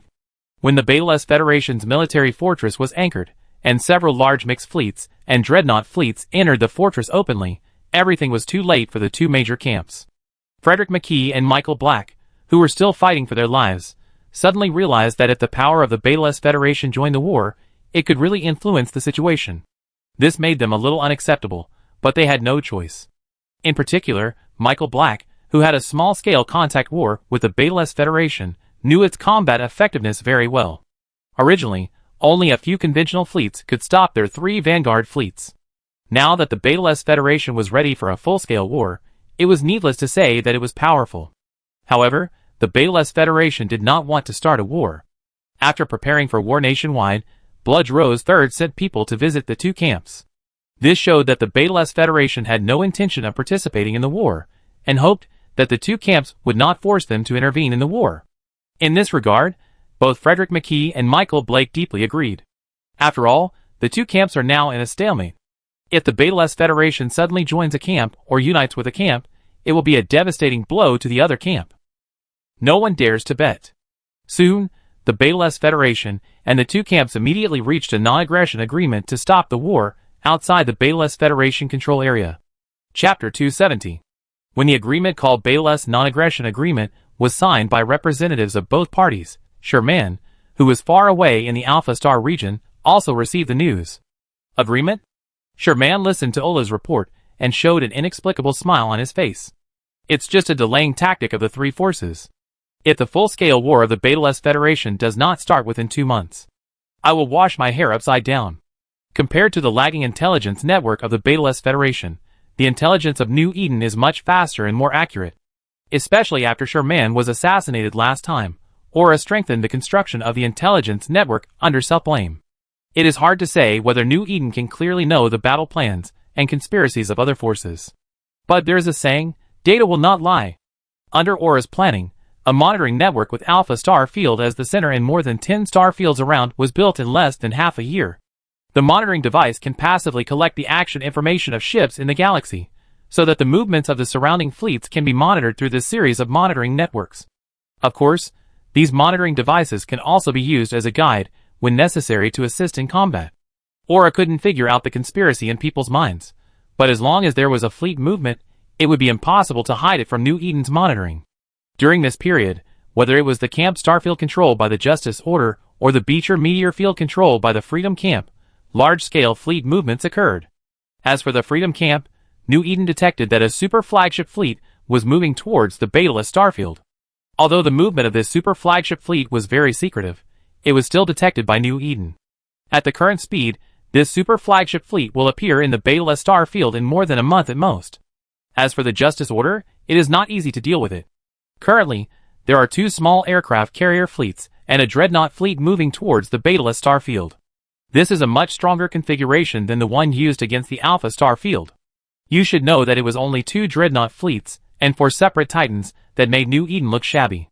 If New Eden had faced this kind of attack, the outcome of the war might have really changed. In fact, the Demon Civilization was very angry about the Alpha Star region, but since the Alpha Star region has been receiving attention from the Justice Order and all aspects, they did not send out the super flagship fleet again. This time, just in case, the entire super flagship fleet was sent directly to the Betelgeuse Star region, instead of a single Titan. As long as this super flagship fleet arrives, the Betelgeuse Star Field will be crushed by the Freedom Camp. So the Betelgeuse Complementary Invasion Agreement signed by the 3 parties is a way for all parties to delay time in Sherman's opinion. When everything is ready, this agreement will be too hard to use to wipe the ass. Commander, the Justice Camp is easy to deal with, just a few small flagship fleets, but the Freedom Camp is a super flagship fleet. Once the reinforcements arrive, it will not be something that the Betelgeuse Federation can stop. The Betelgeuse Federation has no means to stop this super flagship fleet.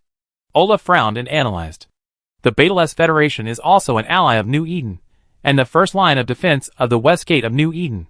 The relationship between the two sides is also good. He does not want the Beta-less Federation to fail in this war. It is impossible to let the Gusta's super flagship fleet go at that time? According to the time calculation, when the super flagship fleet of the Free Camp arrives in the Beta-less star field, the Gusta's super flagship fleet will also be formed. However, this Gusta's super flagship fleet is the most important trump card of New Eden at present, and the deployment of the super flagship fleet is also of great importance. If you are not careful, it will bring irreparable consequences to New Eden. Moreover, is it worth it to expose New Eden's Titan technology to the outside world so early? Aura shook his head without hesitation. Commander, the Gusta's super flagship fleet cannot be used at will, at least not in other battlefields at present, otherwise we will really be surrounded by enemies. Playing with nuclear bombs in your own home and playing with nuclear bombs in someone else's home are two different concepts. Moreover, if the Justice Order also participates in the war against the Beta-less Federation, it will be very difficult for New Eden, a member of the Justice Order. Adding up all these factors, even if Sherman and Wang Yin are engaged, they can't stop the Justice Order from attacking New Eden. So it is completely impossible to let the Gusta's super flagship support the Beta-less Federation. So no matter how Sherman looks at it, the Beta-less Federation is in danger. Sherman sighed and turned to tell Aura. Aura, take 500 standing Shadow Iron Cavalry carrier-based aircraft and the 4 newly retired Iron Walls to the Beta-less Federation, and tell them the news, at least let them be mentally prepared. Yes. Now the military fortresses and bases of New Eden have been fully updated, from the original Iron Wall to the current Star City. At present, the military fortresses in all directions of New Eden have been replaced by Star Cities, and the Alpha Space Station as a base has also become a Star City, named Chongqing Star City. Moreover, Chongqing Star City, the central base of New Eden, is not an ordinary Star City, but Upwell Luxury Star City. The Luxury Star City is the ultimate palace of New Eden's outstanding architectural model. Whether it is the exterior or the interior, the materials used to build the Luxury Star City are of high quality, and the architectural design includes several key reinforcements, aiming to push this multifunctional fortress and symbol of power to the extreme. And because this Upwell Luxury Star City is to be used as the base of New Eden, the central computer has a limit on the number of Upwell Luxury Star City. This will be the only Upwell Luxury Star City, and no other Upwell Luxury Star City can be anchored before this Upwell Luxury Star City is destroyed. With the anchoring of the Star City, Sherman's heart finally settled down. He no longer had to worry about waking up one day and a few Titans giving him a few doomsday shots and turning the base into war. If there was a Star City in the Northern Fortress, New Eden would let those dreadnought fleets and Titans know why the flowers are so red. There is no need for the Soul Revenant-class supercarrier to launch a death assault. Only a few lightning chains from the Star City can keep them all there. So after completing the replacement, there is no problem for Sherman to give these replaced iron walls to the Beta-less Federation. I just hope they can hold on for a while longer. At present, what New Eden lacks most is time. This is all we can do for them. Chapter 271. After the offensive was blocked the previous month, the two camps were caught in a tug-of-war again. The border star systems between the Radiant Light constellation and the Radiant Wood constellation became the objects of contention between the two camps. Every star system, every military fortress, and every planet became a target of contention. While both sides were waiting for support and waiting to give the other side a big blow, the Beta-less Federation, which was watching the situation, also received news from New Eden. Report, someone from New Eden is coming. Bloodway III, who was commanding at the front, suddenly received a report from the rear. At this time, hearing that someone from New Eden was coming, Bloodway III looked at the report with some confusion. The first batch of dreadnoughts has just arrived not long ago, and the second batch should take another month to be delivered. Why did someone from New Eden suddenly come? Old Chien was also a little confused, but New Eden rarely came here, and this time someone came in person must be very important. So Old Chien said to Bloodway III, "Old buddy, go back and take a look first. I watched the front line. The two of them are the pillars of the Beta-less Federation. Facing the threats of the two major camps, one of them needs to stay at the front line to command. This will also allow for faster response to emergencies." Seeing what Old Chien said, Bloodway III didn't say much, and after a few instructions, he took the battleship back to the Beta-less Prime Star. Just after getting off the spaceship and entering the conference room, Bloodway III saw a familiar person. He immediately opened his arms, and stepped forward with a smile on his face. "Ola, why did you come here in person?" Many matters of New Eden and the Beta-less Federation were discussed by Ola personally, so the two sides were very familiar with each other. Ola smiled and hugged Blood Rose III. When the two sat down, Ola immediately restrained his smile and told the purpose of his visit. Your Excellency Blood Rose, I came here this time on the order of His Majesty. Oh! What is your Majesty doing? After hearing this, Blood Rose III also restrained his smile and looked at Aura very seriously.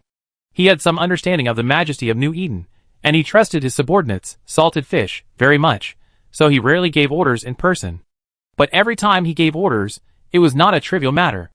According to our intelligence, 2 dreadnought fleets and a small aircraft carrier fleet of the Justice Order are moving towards the Beta Star Field, and on the Freedom Camp side, a super flagship fleet is also secretly moving towards the Beta Star Field.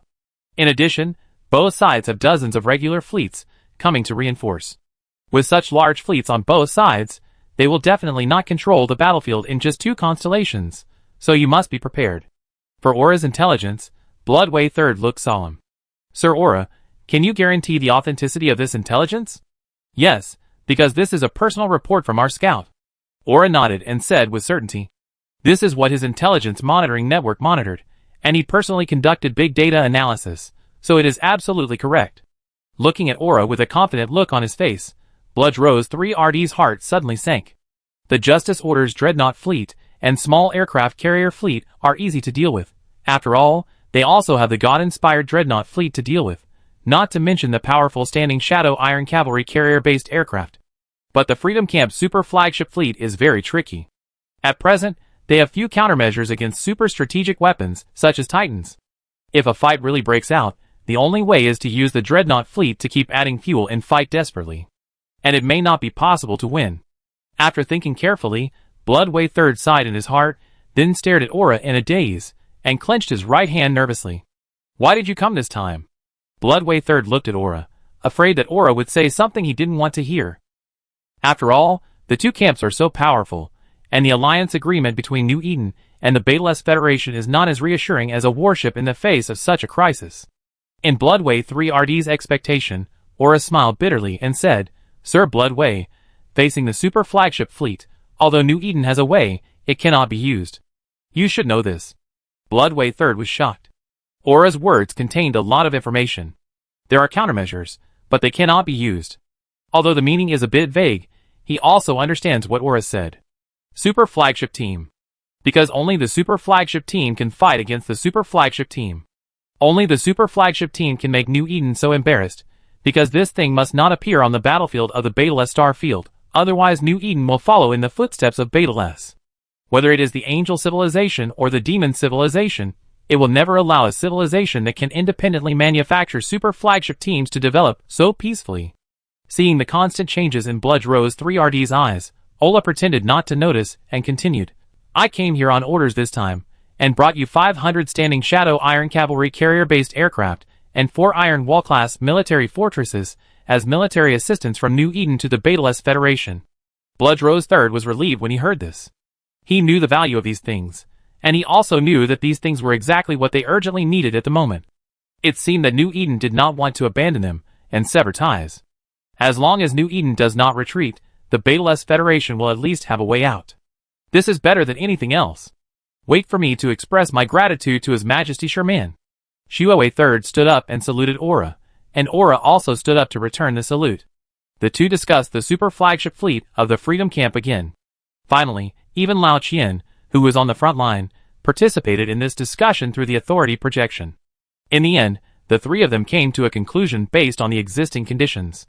In order to stop this super flagship fleet, the Dreadnought fleet needs to rush into the enemy fleet as a death squad and launch a surprise attack on the Titans. As long as all the Titans can be destroyed, the remaining flagships will be much easier to deal with. However, this plan requires at least 2 or 3 Dreadnought fleets. After all, this super flagship fleet is not a vegetarian. If there is only 1 Dreadnought fleet, this super flagship fleet can completely destroy all the Dreadnoughts before the Titans are destroyed, and even if 1 or 2 Titans are lost, it will not have much impact on the super flagship fleet. But the problem is that the Betaless Federation only has 2 Dreadnought fleets now. Even if the Dreadnoughts of other mixed fleets are withdrawn, at most 3 Dreadnought fleets can be assembled. And this is all the assets of the Betaless Federation. If all of them are withdrawn, the conventional battlefield on the front will not be able to withstand it. After all, In addition to the super flagship fleet, the opponent still has a dreadnought fleet. Regarding this issue, Ola immediately said that the pilots of these 3 dreadnought fleets can be provided by New Eden, but resources are needed for replacement.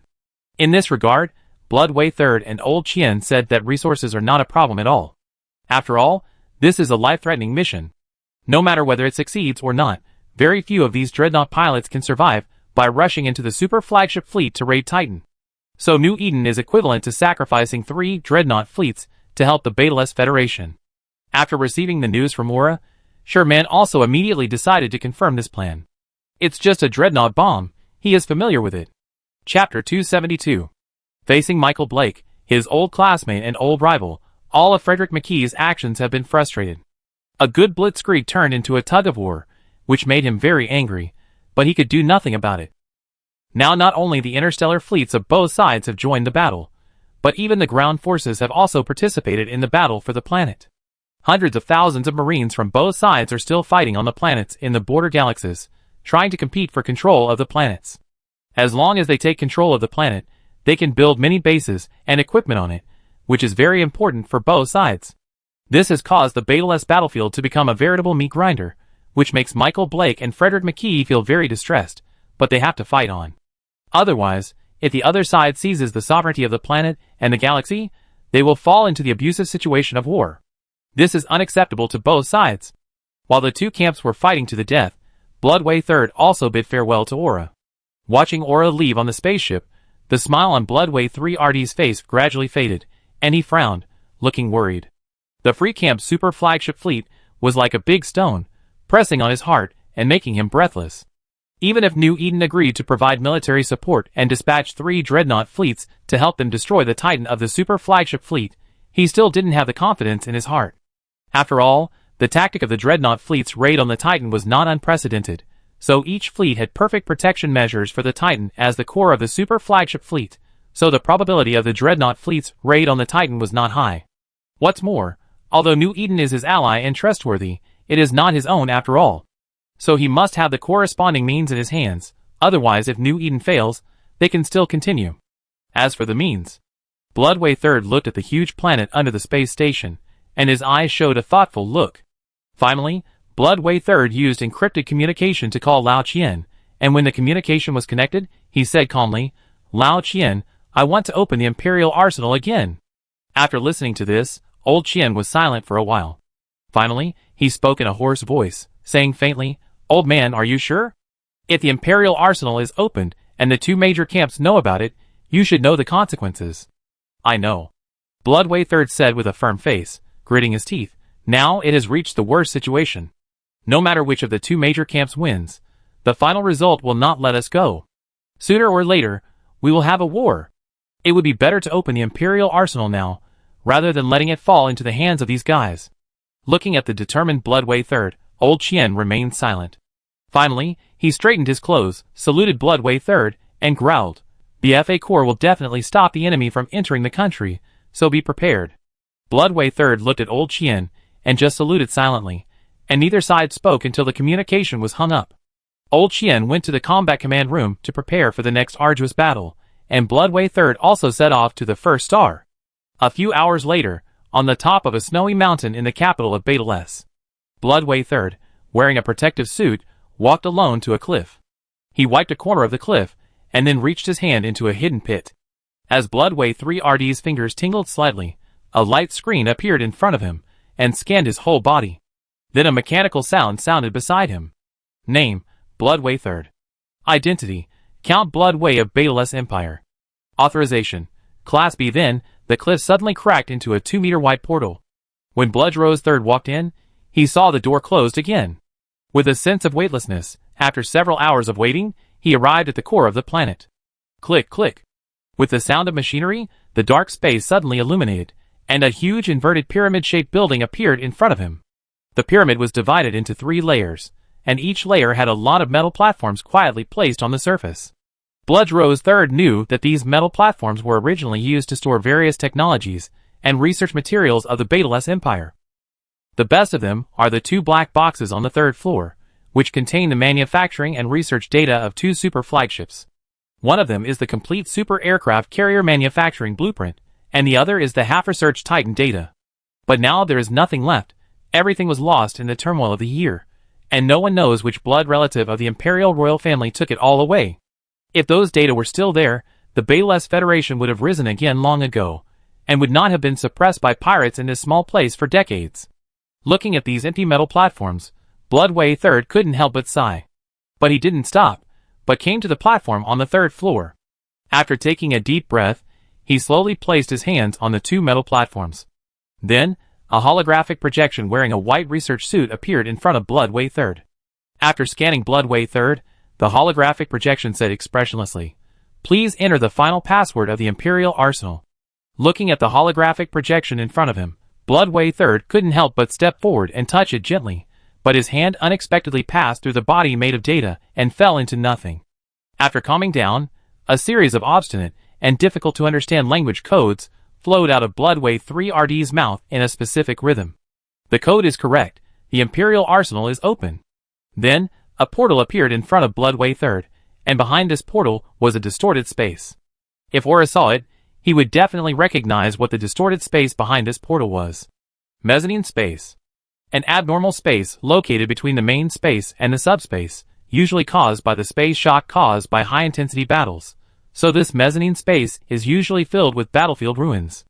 But in ancient times, many civilizations liked to place some research facilities in this interlayer space, but for various reasons, these research facilities were abandoned. As time passed, these research facilities were also forgotten until they were exposed by some coincidence. And now, these interlayer spaces are also called ancient relics by modern civilization. The rise and fall of ancient civilizations can no longer be verified, but the relics of these ancient civilizations are still helping the rise of various civilizations. Those who encounter ancient relics are the lucky ones.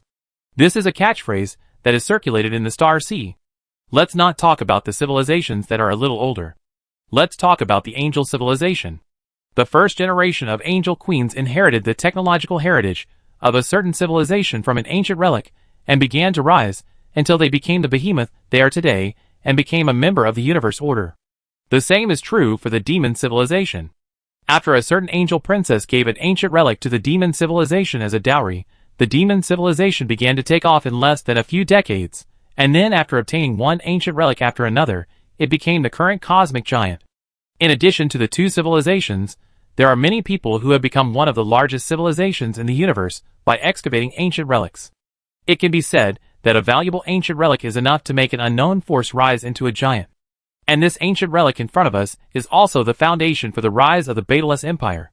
At the beginning, the Betelgeuse Empire was just a small mercenary organization until it discovered the entrance to this ancient relic while performing an exploration mission on a planet again. Less than 30 years later, a civilization called the Betelgeuse Empire suddenly appeared in the once desolate star field. Then a huge empire appeared in the once barren southern star field, and the planet was renamed Betelgeuse Prime. Bloodway III looked at the wormhole in front of him and walked in without hesitation in his protective suit. At the same time, an ancient signal came out of the wormhole in front of him, ignoring the signal absorption and shielding of the pyramid wall, and quickly rushed out of the surface and launched into space, and then spread around 360 degrees without dead angles. Frederick McKee, who was directing the combat operation in the combat command room, was interrupted by an exclamation. Ancient ruin signal. Frederick McKee quickly walked to the space monitoring device and looked at the space signal that appeared in the projection, his eyes suddenly filled with passion.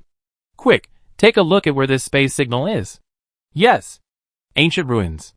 Compared to these ancient ruins, this Betelgeuse star field is nothing. Frederick McKee immediately suspended all combat operations and waited for the location of the space signal to be revealed before dispatching the fleet directly. After a while, the operator suddenly looked up and reported. Report, the space signal of the ancient ruins has been confirmed. Where is it? The operator projected the detected space signal location onto the star map in the combat conference room. Frederick McKee took a closer look and couldn't help but exclaimed, Betelgeuse Prime. Michael Blake, who was planning a counterattack in the combat command room, also quickly discovered the location of the ancient ruins that suddenly appeared. He couldn't help but be surprised. You should know that this space layer is usually reached by war, so most of them are in the starry sky, and it is impossible for this space layer to appear on the planet. Unless this space layer is specially opened at a great cost. And often this kind of specially open space layer often contains unimaginable value. After seeing the location of the ancient relic signal, Michael Blake and Frederick McKee said something almost at the same time. Imperial Arsenal. Chapter 273. The Imperial Arsenal, full name, Betelgeuse Empire Advanced Weapons Research Database. It is used to store drawings and data of various weapons and equipment of the Betelgeuse Empire, and is also the most strictly guarded secret base of the Empire. Except for the current Emperor and two pillars of the state, no one knows its location. At that time, the Betelgeuse Empire fell apart, the imperial family was slaughtered, and the Betelgeuse Emperor was assassinated. As one of the pillars of the state, Count Shuewei led the fleet to resist the enemy and died on the battlefield. Another pillar packed up all the data and blueprints in the Empire's arsenal, hoping to rebuild the Betelgeuse Empire.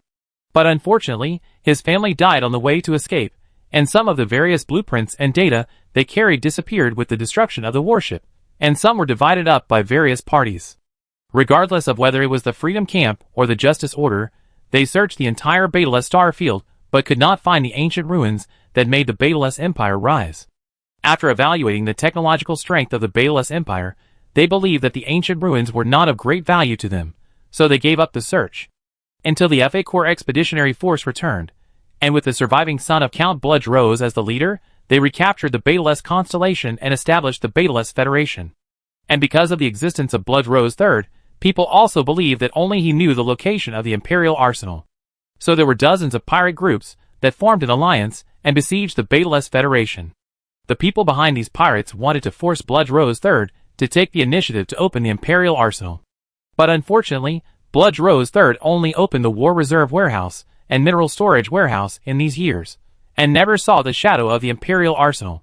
So this time, after detecting the signal of the ancient ruins, the two of them understood why the two civilizations had not been able to find the ancient ruins. It turned out that the ancient ruins were not in space, but on the planet. Report the news? This idea was shattered by Frederick McKee as soon as it came out. Reporting the news would only allow him to obtain a considerable amount of resources and star coins, and would not greatly improve his own power. Frederick McKee is an ambitious man, so he must take down this ancient relic before other civilizations know about it. Afterwards, Frederick McKee immediately ordered, block all channels leading to the Beecher meteoric domain, and control all communications. Everyone, this may never happen again in this life. It depends on your opinion whether you want to do it or not. Of course, if you are afraid, just report directly to the demon civilization. I will never stop you, and I can't stop you. Although Frederick McKee is the commander-in-chief of the fleet of the Free Camp, these fleets are a joint fleet composed of fleets from 3 civilizations, and they are not on the same page with him. So if you want to plan this ancient relic, you must block the news internally and divide the interests. Otherwise, as long as the news spreads, it will be a waste of time. Everyone looked at each other, and everyone's eyes were full of undisguised greed. Commander-in-Chief, we are all our own people, so it's easy to talk to you. A commander of a civilization said hesitantly, but I'm afraid that the Justice Order will pass the news to the Angel Civilization. We won't be able to stop the Angel Civilization's fleet at that time. His worry is not unreasonable. If they don't inform the Demon Civilization because of greed, then the Angel Civilization's fleet will come in person, and they will not only not get a share of the ancient ruins, but they may even lose their lives here. In response, Frederick McKee showed his white teeth, narrowed his eyes, and answered very confidently, "Don't worry, I know the Commander-in-Chief of the Justice Order. He will never give up such a good opportunity. As for the fleets of civilizations under its command, there is even less to worry about. With such huge benefits in front of us, who can endure it?" Hearing this, everyone nodded and agreed with Frederick McKee's statement. After all, everyone is an adult, and the so-called justice and evil are just excuses to serve the powerful. Whether it is the Justice Order or the Free Camp, the two sides are fighting to the death for 2 words: benefits. Without benefits, who would really risk their lives to fight in this battlefield that is like a meat grinder? Justice? Evil? Don't be silly, how much is that worth? In fact, just after Frederick McKee and others decided to conceal the news of the ancient ruins, Michael Blake also decided to get a share of the ancient ruins and also chose to conceal it. Afterwards, Frederick McKee had a private communication with Michael Blake. "Old friend, long time no see, you are still as ugly as before. Yes, we haven't seen each other for more than 30 years. I really hope that next time we meet in person, I can twist your head off and put it in the exhibition room of my battleship. You probably see your own brains then." As soon as the two of them connected, They started to ridicule each other from the first sentence. After mocking each other about the war in recent times, they quickly turned the topic to the crux of the matter. Frederick McKee raised his glass and took a sip to moisten his throat that was a little hoarse from shouting. The Imperial Arsenal has appeared, you should know that, right? Of course, with such a strong space signal, how could I not know? Michael Blake took a sip of wine after he finished speaking, quietly waiting for Frederick McKee's response. The two old classmates and old rivals, who were still preparing for war, were in a stalemate, and no one spoke again. Time passed by minute, until Frederick McKee finished the wine in his glass. He drank the last sip of wine, turned his head, and looked at the holographic projection of Michael Blake beside him. Temporarily cease fire, and do not interfere with each other until this ancient ruins are taken down. As for who can get it, it depends on their ability. Michael Blake narrowed his eyes and added, of course. Frederick McKee cut off the communication after he finished speaking. As for why the two sides did not divide the interests in advance, it was because it was completely unnecessary and meaningless. They both knew each other's character very well. In the face of such an opportunity, that was like a carp leaping over the Dragon Gate, everything they said was empty. Both sides were determined to get this ancient relic. No matter how good they talked now, when the critical moment came, the other side would definitely stab them without hesitation, and then take the ancient relic for themselves. Any agreement is just a piece of waste paper without sufficient strength. After hanging up the call, Frederick McKee hesitated for a moment, and broadcast the call request. Then, a slightly sighing voice came from it.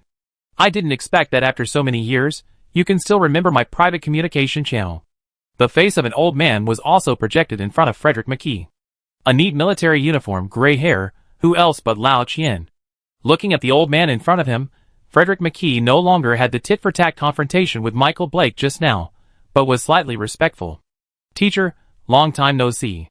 When Frederick McKee and Michael Blake were studying at the Imperial University, this old Qian was their teacher.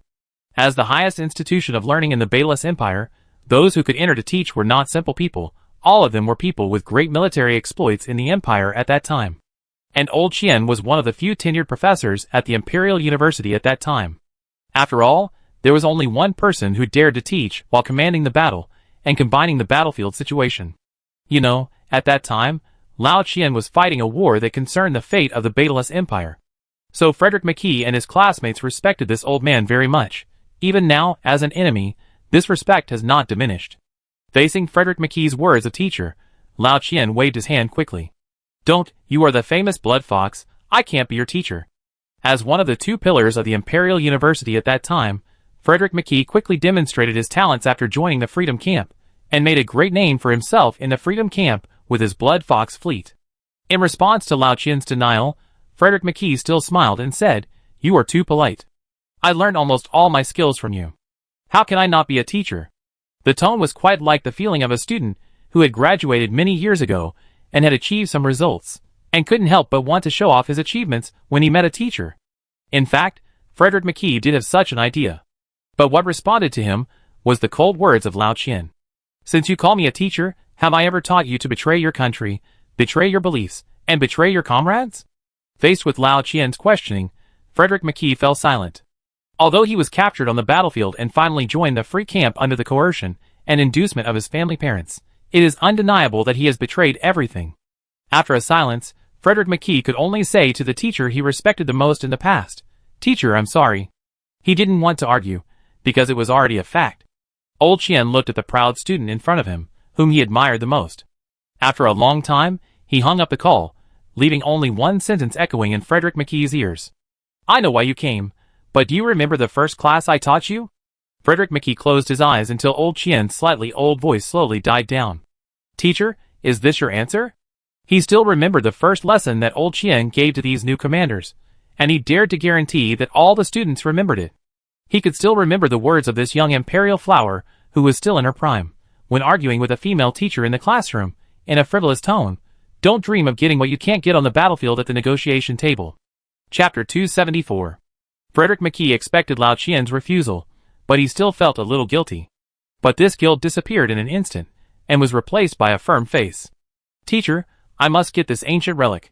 Although his family has barely entered the upper middle class in the free camp because of him, it is still not enough. Now the whole family has been hit by the opponent, who is an opponent he cannot afford to offend.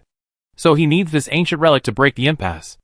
Only this ancient relic can allow him to continue to climb up until he can completely control his own destiny.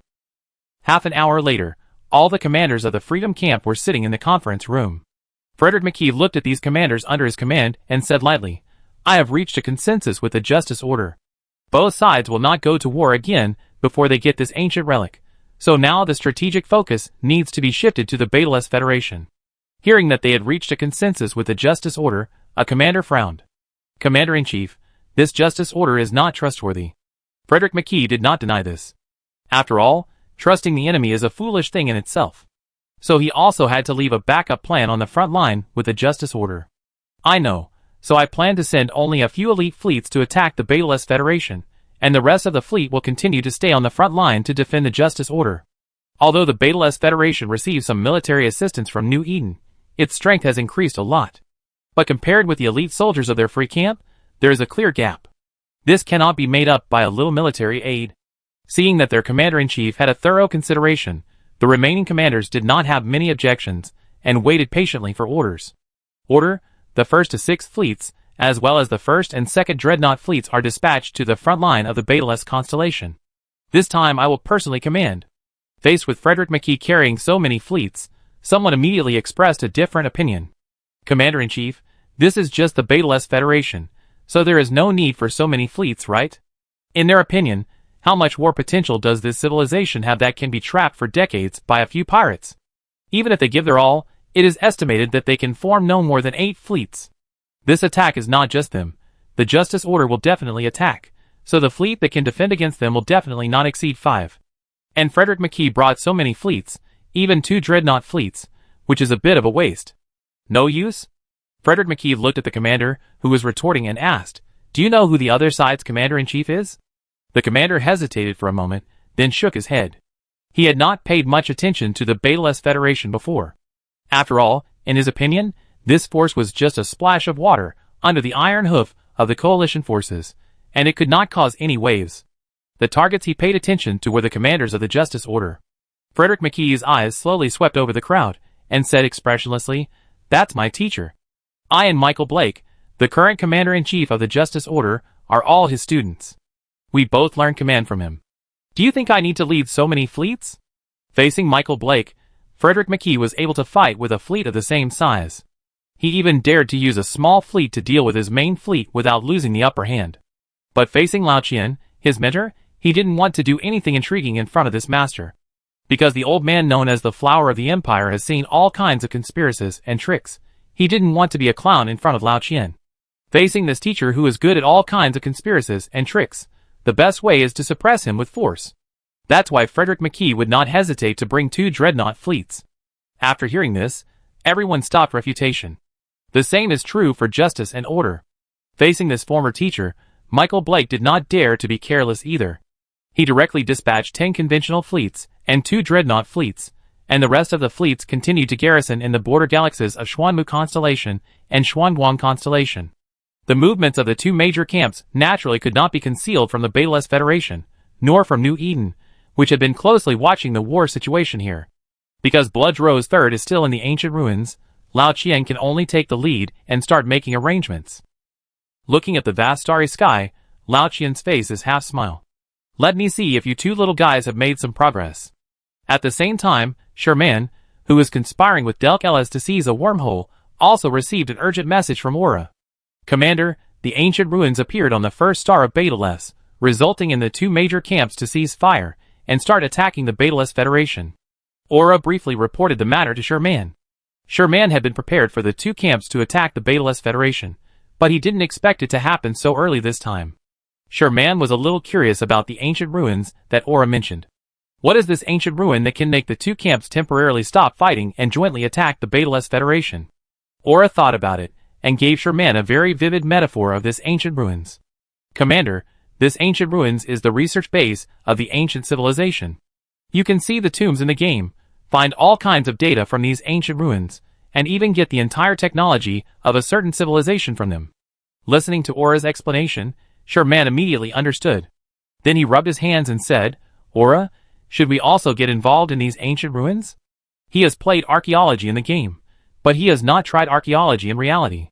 But Aura poured a basin of cold water on Sherman. Commander, I do not recommend that New Eden go to fight for these ancient ruins. Why? Sherman was a little puzzled. Apart from other things, even if this ancient ruins has some warship data, it can be used as a reference for New Eden.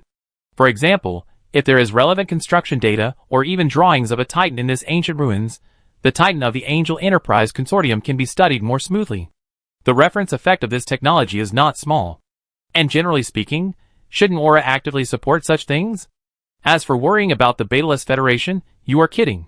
Apart from Sherman and New Eden, when has Aura ever cared about anyone else? In Aura's words, everything is for the Commander, everything is for New Eden. What does the life and death of outsiders have to do with me? It can be said that without Sherman, the Supreme Commander leading the New Eden rules, this New Eden will surely become a ruthless, iron-blooded, pure war machine. This will be the nightmare of all civilizations. This can be seen from the last Extinction Order. Hearing Sherman's doubts, Aura explained, Commander, because of the Extinction Order and the various warships and equipment shown in the Northern War, the outside world has already believed that we have inherited the legacy of an ancient civilization, but it is only because of Her Highness Wang Yan that it has not caused any big waves. If we participate in the ancient ruins of Betalest this time, it will undoubtedly push us into the abyss. With a civilization that owns 2 ancient ruins, even His Royal Highness Wang Yan will not be able to suppress the greed of some people in the Justice Order. Aura's words are well-founded, and this is also true. The things exposed in New Eden are already eye-catching enough. If the ancient ruins of Betalest are taken down, we really have to prepare for a full-scale war. Faced with Aura's opinion, Sherman naturally shrugged and gave up the idea of interstellar archaeology in reality. So are the ancient ruins in the hands of the Betalest Federation? Yes, the portal to the ancient ruins is deep in the core of the Betalest star. Ola had already investigated the information clearly, and he even knew the specific location of the ancient ruins. Then, Ola told Sherman about the Betalest Empire arsenal, and the news that Bloodway III seemed to have entered the ancient ruins. Sherman summarized the information in his mind, and suddenly lamented the changes in the Betalest star field. After learning that the ancient ruins of Betalest had been developed by the Betalest Empire, Sherman had no other ideas. For New Eden, only the technological data in the ancient ruins were valuable. But the ancient ruins had been developed by the Betalest Empire for decades before, so it was a bit useless for New Eden. Because Aura had already secretly obtained the relevant warships and other technologies of the Betalest Federation. After all, the engineering complexes supported by New Eden have more than just construction functions. Aura, do those officials have no missions recently? Before Aura could speak, a rough voice came from outside the door. Commander, I'm free. If you have any missions, please give them to me. The door opened, and a burly man came in, touching his bald head. Maud, aren't you stationed in the Omega Star field? Why are you back? Sherman looked at Maud, somewhat puzzled. After Maud's group took over the Omega Star region, the rest of the people in the entire Omega Star region were expelled on the grounds of military control. Now the entire Omega Star region has become the New Eden ice mine collection site, with a steady stream of ice mines transported to the Alpha Star region every day, and other industrial facilities are still under construction. And Maud's group also took on the defense mission of the entire Omega Star region. At this point, Maud looked depressed and complained to Sherman very aggrievedly. Commander, half a month ago, other officials of the Tobias Cruiser Angel Enterprise Union entered the Omega Star region, saying that they wanted to conduct confidential experiments, and then asked me to change the defense zone. I thought that the Angel Enterprise Union had more officials and fleets, and could better block the Omega Star region, so I agreed. But I didn't expect that when I went to the South Fortress, Harcom Stomai turned his face, and refused to hand over the defense zone to me, saying that you personally ordered him to garrison the South Fortress. There was no other way, so I had to come back. After listening to this, Sherman immediately understood that this matter was still his fault. Half a month ago, the officials of the Angel Enterprise Consortium said that there was a breakthrough in the development of Titan, so they wanted to go to the Omega Star region for experiments. Then he was brushing the Wanderers at the time, so he casually said that they just needed to discuss it with Maud. But he didn't expect these guys to coax Maud back to the base. But it's good this way. It just so happens that there is a task that needs an official to do. Chapter 275. Bloodway III has not come out of the ancient ruins yet, and because of the special nature of the ancient ruins, he cannot be contacted. So facing the attack of the two camps, only Old Chiang can lead it personally. Michael Blake looked at the projection of the military fortress hundreds of thousands of kilometers away, and couldn't help but touch his already sparse hair. Fearless mixed fleet? It's not easy. Outside the military fortress, a large number of long warships were quietly parked. There are dozens of battleships and other special ships around these dreadnoughts. Michael Blake only brought the Vanguard this time, 3 Exorcist-class heavy assault cruiser fleets, and the dreadnought fleet was still on the way. So looking at the mixed dreadnought fleet of the Betelgeuse Federation, it suddenly felt a bit tricky. Commander-in-Chief, do you want me to go and test the opponent's strength first? A fleet commander took the initiative to ask for a fight. Although this mixed dreadnought fleet is powerful, it is not very maneuverable on the battlefield because of the battle module of the dreadnought. So even if we can't win, we can quickly get away, as long as we don't go too deep into the range of the dreadnought. Okay, just lead your fleet to move outside the range of the dreadnought, and don't go too deep. Michael Blake ordered immediately. After all, it's not a good idea to drag it on like this. If Frederick McKee breaks through the defense line first and gets the ancient ruins, it will be a big deal. Yes. Afterwards, an Exorcist-class main fleet slowly approached the Betelgeuse military fortress in a tactical formation. Seeing the fleet of Justice Order like this, Old Chien couldn't help but shook his head. It's been so many years, why is this little guy still like this, without any progress? Michael Blake was also highly expected by Old Chien, and was also his favorite student. At that time, he and Frederick McKee were called double walls at the Imperial University. Compared to Frederick McKee's decisive and radical style, Michael Blake's style of play is more stable. And this stability also makes Michael Blake's grasp of the battlefield situation very terrifying.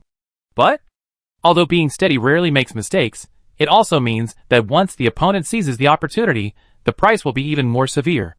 So in the battle between Michael Blake and Frederick McKee, the two had 2 different styles of command, but most of the time, they could only draw. Although the command styles were different, they were all taught by the same master, and there was no way to break their moves.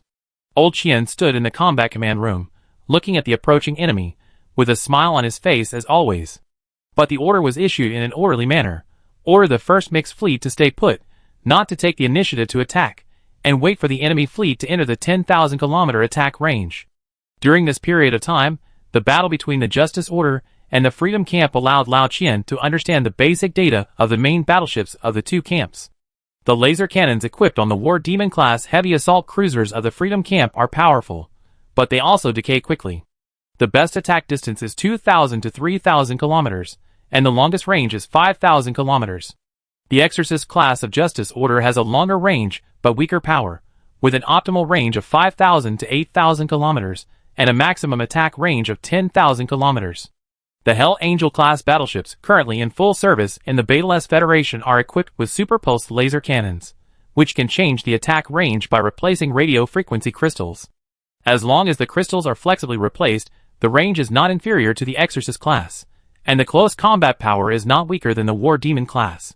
More importantly, the heavy defense brought by the hull of the Hell Angel class battleship is not comparable to that of the cruiser. Whether it was a long-range attack or a close-range fight, the Hell Angel class was fearless. The Exorcist class heavy assault cruiser fleet soon arrived 100,000 kilometers away from the Betelgeuse military fortress. If they were any closer, they would be within the attack range of the Iron Wall class military fortress. But the Betelgeuse Federation fleet just watched them quietly motionless. Michael Blake was not surprised by this, and he had never thought of provoking the Betelgeuse Federation fleet to leave the defense range of the military fortress, because he knew that Old Chien would never make such a low-level mistake. His family was kidnapped by pirates, and he just asked to let them go. Even with the approval of Bloodway III, Old Chien still destroyed the spaceship carrying his family in order to recapture the first star of Betelgeuse and prevent thousands of warship pilots and hundreds of thousands of ground troops from sacrificing in vain. And that was the second time that the flower of the Empire shed tears after the collapse of the Empire. So for this person, provocation and seduction are ridiculous tricks, and normal temptation is better. The fleet should be divided into groups, and they should act separately to conduct firepower reconnaissance. Don't fight too long. Besides the Hell Angel class, there are relevant data on these warships of the Betelgeuse Federation, but Michael Blake has never seen this dreadnought. So it is necessary to conduct firepower reconnaissance and test this dreadnought, otherwise it will suffer a great loss later if it is caught off guard. The fleet of Justice Order is getting closer and closer, and Lao Qian's smile is getting brighter and brighter, and there is a little cold light in his eyes. At 90,000 kilometers, the military fortress began to use defensive weapons to attack, and the fleet began to suffer losses, but not serious. At 50,000 kilometers, the engines of the Beta-S fleet slowly started, and the bow began to move forward. At 30,000 kilometers, the God Revelation-class dreadnought began to use the fire control system to lock the target, and the guns were drawn, but not fired. At 20,000 kilometers, the Exorcist-class fleet began to slow down and circle. Because this distance was already very dangerous for them, if they were closer, they would not be able to carry out effective tactical maneuvers in the face of the dreadnought's attack unless they continued to get closer. Keep going, and attack directly after entering the attack range. Michael Blake gave the order expressionlessly. Then the Exorcist-class fleet gritted its teeth and started the thrusters, and the fleet's speed soared immediately, and soon entered the range of 10,000 kilometers, and then took the lead in attacking with the Exorcist-class's range advantage. Looking at the Justice Order fleet that launched the attack, Lao Qian smiled faintly. Order, close the net. Afterwards, dozens of light and heavy interceptors of various types of the Beta-S Federation jumped out of the stealth state of the subspace. Under the positioning sharing of the command ship's combat probe, it rushed directly into the fleet of the Justice Order, and enveloped its fleet with jump interference force fields and deceleration force fields. Then a group of only 30 Kyujin-class ships quickly found their targets, and several stagnation beams instantly covered them, and then the Hell Angel-class battleships and the God-inspired class dreadnoughts began to attack. As long as the warships of the Justice Order were restricted by the deceleration, a God-inspired class dreadnought would immediately open fire on them, and every attack could hit an Exorcist-class ship so hard that it had to activate assault damage control to save its life. Then, after the assault damage control effect ended, it instantly turned into fireworks. Michael Blake looked at the corners of his mouth and couldn't help but twitch slightly. Flagship Gun. Chapter 276.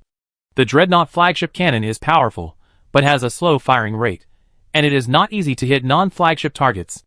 Moreover, a qualified conventional pilot has also received tactical evasion of powerful weapons such as flagship cannons. Under normal circumstances, it is not possible to evade all of them, but there will definitely not be too many people who can be hit head-on by the flagship cannon. The Dreadnought mixed fleet of the Beta-S Federation is configured by Lao Qian. In addition to the basic conventional main battleships, there are also special ships specializing in stasis beams as auxiliary, which greatly limits their own battleships. Under the influence of various interception force fields and the stagnant beam, the speed of the warships on our side was reduced to the extreme, and they could not maneuver at all. Then, they were destroyed by the God Revelation-class dreadnoughts one after another. Facing this mixed fleet with dreadnoughts, as the tactical core, Michael Blake's Exorcist-class fleet was beaten without any ability to fight back. Every time they tried to destroy the interceptor ship and escape, they were bombarded by the dreadnoughts one by one. Facing the high-efficiency concentrated fire of the Beta-S mixed fleet, this fleet acting as firepower reconnaissance suffered heavy casualties. With the retreat cut off by the interceptor, the commander of the Exorcist-class fleet looked at the fleet that was losing members and made up his mind. All warships rush into the enemy formation, avoid the dreadnought attacks, and attack the enemy's conventional warships. If this continues, it will be over sooner or later. So now the only way left for them is to continue to charge forward. As long as they can rush into the Beta-S Federation fleet, they can use the method of hiding from the light to avoid the threat of the dreadnought's main guns, and fight a battle with the enemy's conventional warships, so as to minimize the threat of the enemy's dreadnoughts. Even if the final result is that the whole army is annihilated, it is better than passively taking the beating here. Facing the sudden charge of the Exorcist-class fleet, Lao Qian did not show any surprise on his face. After all, this was within his expectations, and it was even a trap he had deliberately designed. Facing the charge of the Exorcist-class fleet, the interceptor ships of the Beta-S Federation did not take any action, but continued to block their retreat and let them charge forward. But many Exorcist-class warships were targeted one by one before they began to charge, and then they were destroyed by the main guns of the God-inspired dreadnoughts. The original Exorcist-class fleet was reduced to less than 50 ships when it rushed into the mixed fleet of the Beta-S Federation. When these 50 ships rushed to the front, they suddenly found that although there were large gaps between these dreadnoughts, their fleet also had a large number of battleships and other special warships. Before they could react, the Hell Angel-class battleships of the Beta-S Federation opened fire first. Lasers like rainbows streaked across the starry sky, converging into a rainbow meteor shower. Beautiful and deadly. Then pairs of special ships' electronic warfare equipment were put on them, and the micro-jump thrusters of their Exorcist-class warships were forcibly shut down by the jump-scramble frequency. The speed of the ship also dropped sharply under the effect of the stagnation beam, and even the locking system was temporarily interfered by the ECM of several frigates. Faced with this situation, these Exorcist-class pilots had no surprises and were all destroyed one by one, without even the slightest resistance. And a few Exorcists, who realized something was wrong, made a maneuverable transfer and bypassed the conventional warships before they could breathe a sigh of relief. The bases of the surrounding God Revelation-class dreadnoughts opened on both sides, revealing rows of close and laser cannons. In the dull eyes of everyone, these close and laser cannons suddenly started up, and they fired rounds of firepower. The firing rate and power of the dreadnought close and laser cannons are beyond description. Under such fierce firepower, the few remaining Exorcists also turned into fireworks in space along with a large fleet. The Justice Order Firepower Reconnaissance Fleet was completely destroyed. The destruction of his own firepower reconnaissance fleet did not affect Michael Blake's expression at all, because this was expected. How can we get enough information without giving enough bait? It is worth it to exchange such a main fleet for the fighting style of the Beta Federation mixed fleet and the basic data of the dreadnought. And Michael Blake is also very interested in the organization of this mixed fleet of his teacher. As expected of you, this mixed fleet has brought the performance of the dreadnought to the extreme. Although this did not test the defense of the God Revelation-class dreadnought, it also tested that these dreadnoughts are equipped with powerful flagship guns, rather than sweeping guns against conventional warships. Originally, Michael Blake could seize the opportunity of the interval between the firing of this dreadnought equipped with only the flagship gun and evade the attack through high-speed maneuvers, whether in long-range or close-range combat, and then wear it down bit by bit. But under Lao Qian's arrangement, this dreadnought gave up the original attack method of pure dreadnought clusters, and changed to a mixed fleet with dreadnoughts as the core and conventional warships and special warships as auxiliary. With the assistance of conventional warships and special warships, the performance of the dreadnought is brought to the extreme. Each dreadnought is equipped with several conventional warships and special warships to form a combat group. Then these conventional warships and special warships surround the dreadnought, with the conventional main battleships acting as air defense missions, and the special warships limiting the speed of the enemy warships to make it easier for the flagship guns of the dreadnought to hit, while the close defense system of the dreadnought can protect the team members, which makes the combat effectiveness of each combat group extremely strong. Most importantly, even if the opponent suddenly reaches the flagship level of combat power, the flagship gun on the dreadnought can immediately carry out effective killing, and will not fall behind in firepower due to the strafing guns. The tactics of the entire battle group are based on the dreadnought, which can attack or defend. Of course, this tactic is not applicable to all battlefield environments. Because the dreadnought can no longer move after the battle module is activated, it cannot cooperate with the conventional fleet to actively pursue, which greatly limits the fleet's mobility. Moreover, the dreadnought also relies on the special warships to restrict the enemy, so as to assist the dreadnought in combat. Therefore, if the special warships suffer serious losses, the dreadnought will be greatly restricted in the face of the enemy's conventional fleet main guns, and can only use the close defense system to attack. Facing the threat of the mixed fleet of Beta-less, Michael Black wisely chose not to continue the attack. Instead, he confronted the mixed fleet of the Beta-less Federation on one hand, and urged the dreadnought fleet behind him on the other. If you want to open up the situation in the mixed fleet of Beta-less, you can only rely on the dreadnought fleet. As I said before, only the flagship can fight against the flagship. Compared with the obstruction of Michael Black's attack, Frederick McKee's side was very cruel from the beginning because he brought the dreadnought fleet with him from the beginning. Chapter 277. The Dazzling Fortress, a military fortress built by the Beta-less Federation to fight against the Freedom Camp. Because Lao Qian was stationed in the Dazzling Wood Fortress, he was fighting on two fronts, so he could only place the other two mixed fleets and the other two newly formed dreadnought fleets there. They were strictly ordered not to take the initiative to attack, but to fight a defensive battle, and to give full play to the advantages of their mixed fleets. But Frederick McKee was not Michael Blake. Facing his teacher, he was fully prepared. In addition to the 6 conventional main fleets, there was also a dreadnought fleet that spent a lot of fuel to jump through hyperspace and arrived at the designated location on time. And it was all worth it. After sending out the fleet to test, and knowing the advantages of this mixed fleet, especially after knowing that Lao Qian was not in the fortress to command in person, Frederick McKee immediately seized this opportunity and ordered the first dreadnought fleet to attack. Although this mixed fleet has a greater lethality to the conventional fleet, it also has a considerable lethality to flagship targets because of the flagship gun. But the base number of its dreadnoughts is here. After all, it is just a mixed fleet, not a dreadnought cluster. Therefore, Frederick McKee's dreadnought fleet has a base advantage after entering the field. Coupled with the conventional main fleet, it is entirely possible to break through this defense line in a short time. After the two War Demon-class fleets finally broke into the Beta-less mixed fleet at a huge cost, a cross-shaped induction suddenly lit up, causing waves of space ripples. Then a fleet of dreadnoughts in pitch black came across the space. The first dreadnought fleet arrived. All fleet members listened to my instructions, and focused fire on the enemy dreadnoughts. After the arrival of his own dreadnoughts, Frederick McKee immediately took over the command of the dreadnought fleet and drove his own command ship to focus fire on the dreadnoughts of the Beta-less Federation. Facing a big guy like the dreadnought with explosive defense, even if you have a numerical advantage, you still need to focus fire efficiently, otherwise it will not be easy to break the defense.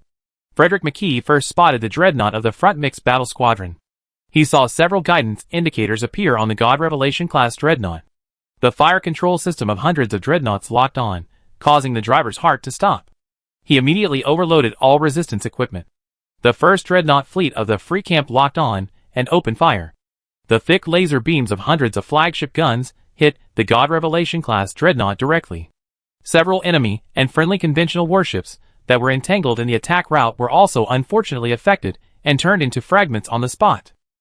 Under the fierce bombardment, the battlefield fell silent. But when the attack ended, a scarred God-class dreadnought appeared. How is it possible? Looking at this God-class dreadnought, Frederick McKee's eyes almost popped out. This is an attack from a whole dreadnought fleet, nearly 1,000 flagship main guns. Even the latest dreadnoughts in service in the Angel Civilization or Demon Civilization are only at this level, right? How could the Beta-less Federation have a dreadnought of this level? Facing such a fierce attack, this God Revelation class dreadnought was not doing well. At present, the power system and jump system of the entire warship have been severely damaged, and the armor has been shattered, and even the driver's cabin has been seriously damaged. It can be said that if it were not for the fact that this God Revelation class dreadnought was strong enough, and the driver overloaded the resistance equipment at the critical moment, he would have died on the spot in this round of concentrated fire. Looking at his warship, and then looking at the surroundings, and the team members entangled by the enemy's conventional warships, he knew that they could not bear it, and immediately his face became fierce, and he let out a low roar. Let's see who dies first. Then, Frederick McKee's command ship was locked by the God Revelation class dreadnought, and then a series of rapid alarms sounded. Warning!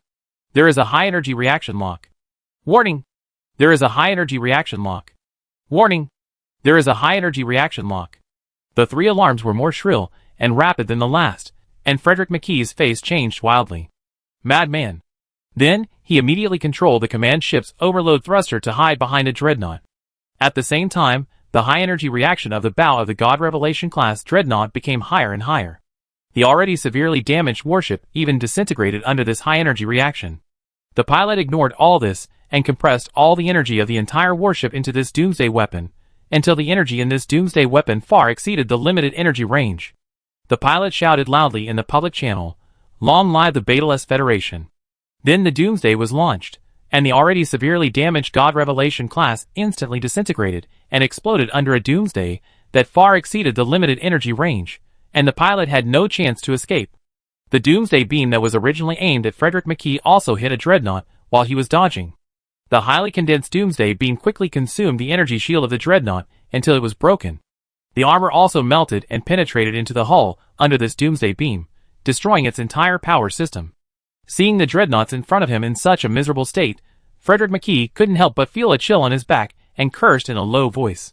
After seeing the actions of the God Revelation class driver, more God Revelation class dreadnought drivers also became bloodthirsty and immediately began to condense doomsday weapons, preparing to give the opponent a fatal blow. Seeing that more than a dozen of his own dreadnoughts were lost in an instant under the doomsday attack of the Beta-less Federation mixed fleet, Frederick McKee also had a fierce look on his face. Remove the blockade of the doomsday weapon authority, and each dreadnought can freely start the doomsday sweep. If it weren't for the fact that his dreadnought fleet had just undergone a hyperspace jump, resulting in insufficient power to activate the doomsday weapon, how could he have been so embarrassed just now, and put himself in danger? Then the dreadnoughts of both sides began to bombard each other at the doomsday, and the doomsday weapon went into cooling and continued to use the flagship gun, and both sides started a life-and-death battle. The conventional fleets of both sides were not just watching the show, but were also engaged in a fierce space battle. Although facing the conventional fleet of the Freedom Camp with an absolute numerical advantage, the conventional fleet of the Beta-less Federation was not afraid, and various doomsday weapons and laser cannons bombarded the opponent's warships desperately. The two sides fought back and forth, and fireworks appeared in space every moment. At this time, an induction suddenly lit up behind the Freedom Camp's dreadnought fleet. Chapter 278. Everyone, the brothers of the Second Mixed Fleet are still waiting for us.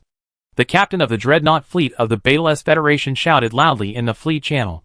Now the enemy's dreadnought fleet has entered the field, and the Second Mixed Fleet has suffered heavy losses. It took a great price to entangle the enemy and create an opportunity for them to go around. If we enter earlier, we can reduce the losses of friendly forces. Their dreadnought fleet has been in the central galaxy between the two fortresses, and can reinforce the two fortresses at any time.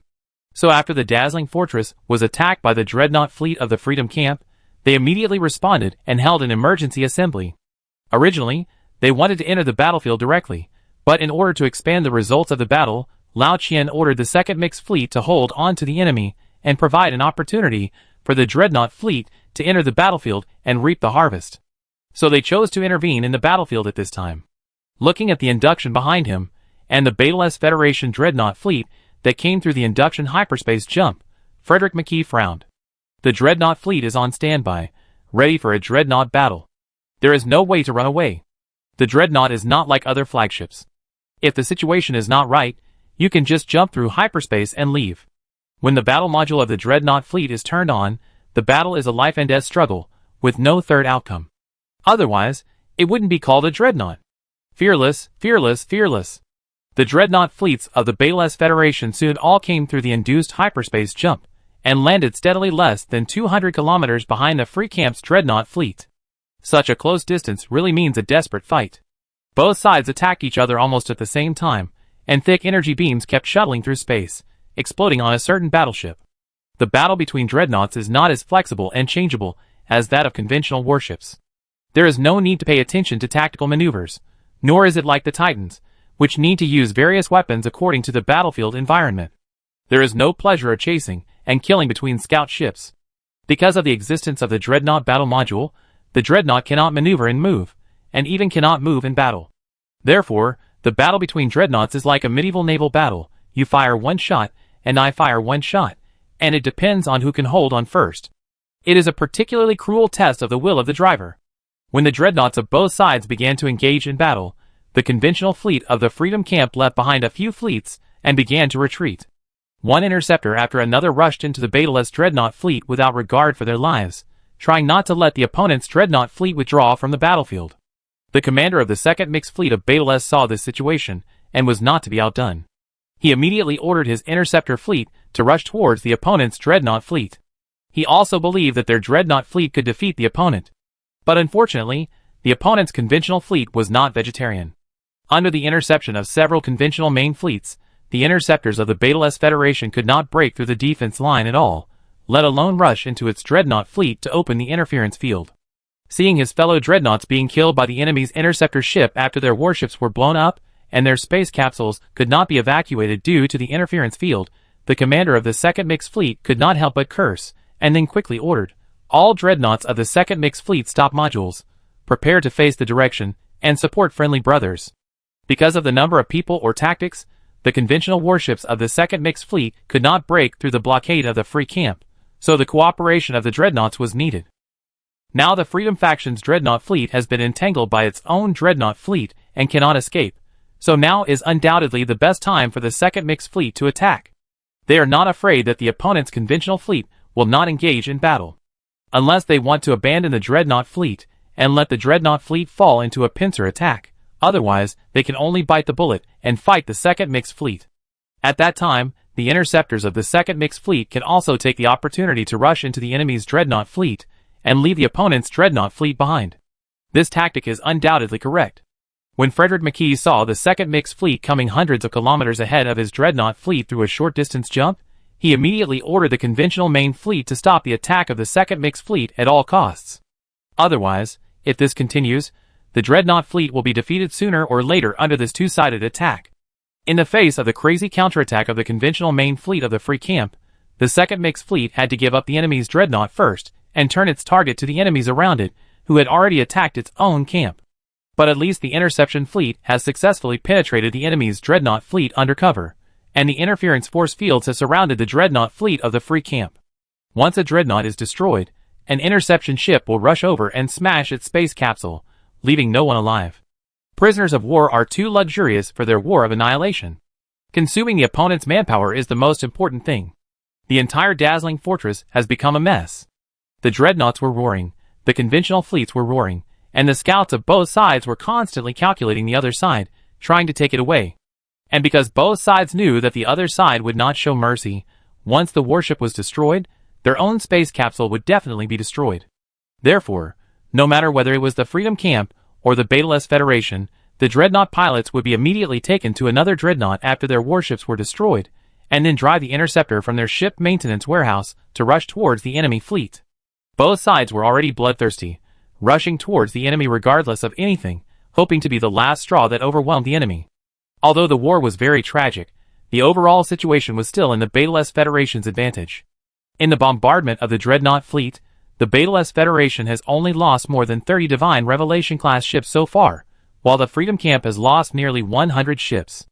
In the endless battle of the Dreadnought War, a truth was deeply explained: only when you are alive can you be qualified to output. With the solid defense of the God Revelation-class dreadnoughts, the Freedom Camp suffered a great loss in the battle between the two sides. The exchange ratio of the dreadnoughts of both sides once reached 1-3, which was unacceptable to Frederick McKee. Because he knew that if this continued, once the number of his own dreadnoughts dropped to a certain value, the efficiency of the concentrated fire on the Betelgeuse Federation dreadnought fleet would become worse and worse. As a result, the loss ratio would be pulled further and further apart. In the end, the loss ratio could become 1-5 or even 1-10. Moreover, not only the dreadnought fleet suffered heavy losses, but also the conventional fleet that blocked the second mixed fleet suffered heavy losses. Originally, there were 5 conventional main fleets left, but now there are less than 3, and the rest have been turned into ashes under the main guns of the dreadnought flagship of the mixed fleet. Facing the mixed fleet of the Betelgeuse Federation, which is a dreadnought with a conventional fleet, the conventional fleet of the Free Camp is really powerless. Since the start of the war, they have lost 2 conventional fleets, but the second mixed fleet of the Betelgeuse Federation has only lost more than 30 conventional warships, and no dreadnoughts have been lost. It is not an exaggeration to describe it as a dimensionality reduction attack. Frederick McKee saw that the entire battle line was almost collapsed, and immediately gritted his teeth and pressed all the reserve forces forward. Then a guide lighted up in front of the second mixed fleet of the Betelgeuse Federation, and a black dreadnought fleet crushed the space. After the two sides officially started fighting, the second dreadnought fleet felt that something was wrong and ordered it to speed up its march. For this reason, the pilots of this dreadnought fleet were very tired, and their bodies could not bear the continuous hyperspace jumps. But fortunately, they arrived at the battlefield in time. After entering the battlefield, this dreadnought fleet immediately set its sights on the Betelgeuse Federation's second mixed fleet, which was closest to them, without Frederick McKee's orders. It immediately launched an attack on the second mixed fleet, and after just a few rounds of attacks, it had already eliminated nearly 1/10 of the second mixed fleet's conventional warships. Especially the special ships, which were subjected to the most crazy attacks, and at least 1/2 of the personnel were reduced in this round. Flagship-class strafing guns. Half of this dreadnought fleet is equipped with special strafing guns for clearing conventional warships. Frederick McKee has also figured out the key point of this mixed fleet. The first target of this dreadnought fleet after entering the battlefield is the special ship used to limit the speed of the enemy ship. As long as this special fleet is gone, the conventional fleet will no longer be restricted, and will be destroyed by 1 or 2 flagship guns of this dreadnought. At that time, the restrictions on conventional warships can be completely lifted, and the danger level of the opponent's dreadnought will be greatly reduced, so that the enemy's conventional fleet can be officially attacked. Without the assistance of the dreadnought, the conventional fleet and the dreadnought fleet, which had an absolute advantage, could gradually devour the fleets of the Betelgeuse Federation with their cooperation. In fact, even Frederick McKee's conventional fleet was not needed. Facing the dreadnought's strafing guns, the conventional warships of the second mixed fleet had already suffered heavy losses, and the special fleet had already disappeared. The space capsules of the pilots of many destroyed Betelgeuse Federation warships had already hidden in the God Revelation-class dreadnoughts. Otherwise, facing the enemy, who was eyeing them covetously, it would definitely be a dead end. After the second dreadnought fleet of the Free Camp entered the battlefield, the situation on the battlefield was reversed instantly. The mixed fleet was crushed by the dreadnought equipped with sweeping guns, and the dreadnought fleet, supported by another part of the dreadnought equipped with flagship guns, also fell into a fierce battle on the battlefield. At present, Frederick McKee has also ordered several other dreadnought fleets on the front line to come to support. If we don't consider the fuel, and only consider the driver's extreme tolerance, the dreadnought fleet that is coming will only take less than 40 minutes to enter the battlefield. It's just a constellation, not that big.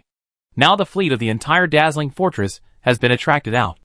As long as the support arrives and these fleets are wiped out one by one, it will be a piece of cake for the dazzling fortress without the fleet to defend it. Teacher, it seems that I won this battle. Frederick McKee looked at the fierce battlefield and couldn't help but smile comfortably. And Lao Qian, who was far away in the dazzling fortress confronting Michael Blake's fleet, refused the request to send the last dreadnought fleet to support after receiving the urgent intelligence from the dazzling fortress. After thinking for a while, Lao Qian ordered the temporary commander of the dazzling fortress, open the fortress defense system, release the Shadow Cavalry carrier-based aircraft, and leave all the enemy's dreadnought fleets to me. Originally, the Shadow Cavalry carrier-based aircraft was intended to be kept as a trump card for the Titans to use at the end, but unfortunately it can only be released in advance now. Yes. When the 5 squadrons of Shadow Cavalry carrier-based aircraft flew from the dazzling fortress to their own dreadnought fleet, Frederick McKee's smile froze. As the commander of the Freedom Camp, Frederick McKee certainly knows the power of these strange-looking Shadow Cavalry carrier-based aircraft. Air defense. Prepare for air defense. All dreadnoughts strafing guns and conventional warships, stop these damn cavalry. The Shadow Cavalry carrier-based aircraft had just shined in the northern fortress battlefield of the Alpha Star field not long ago. Its power and strong breakthrough ability were so great that even the demon civilization was very jealous. He had also read the relevant battle reports.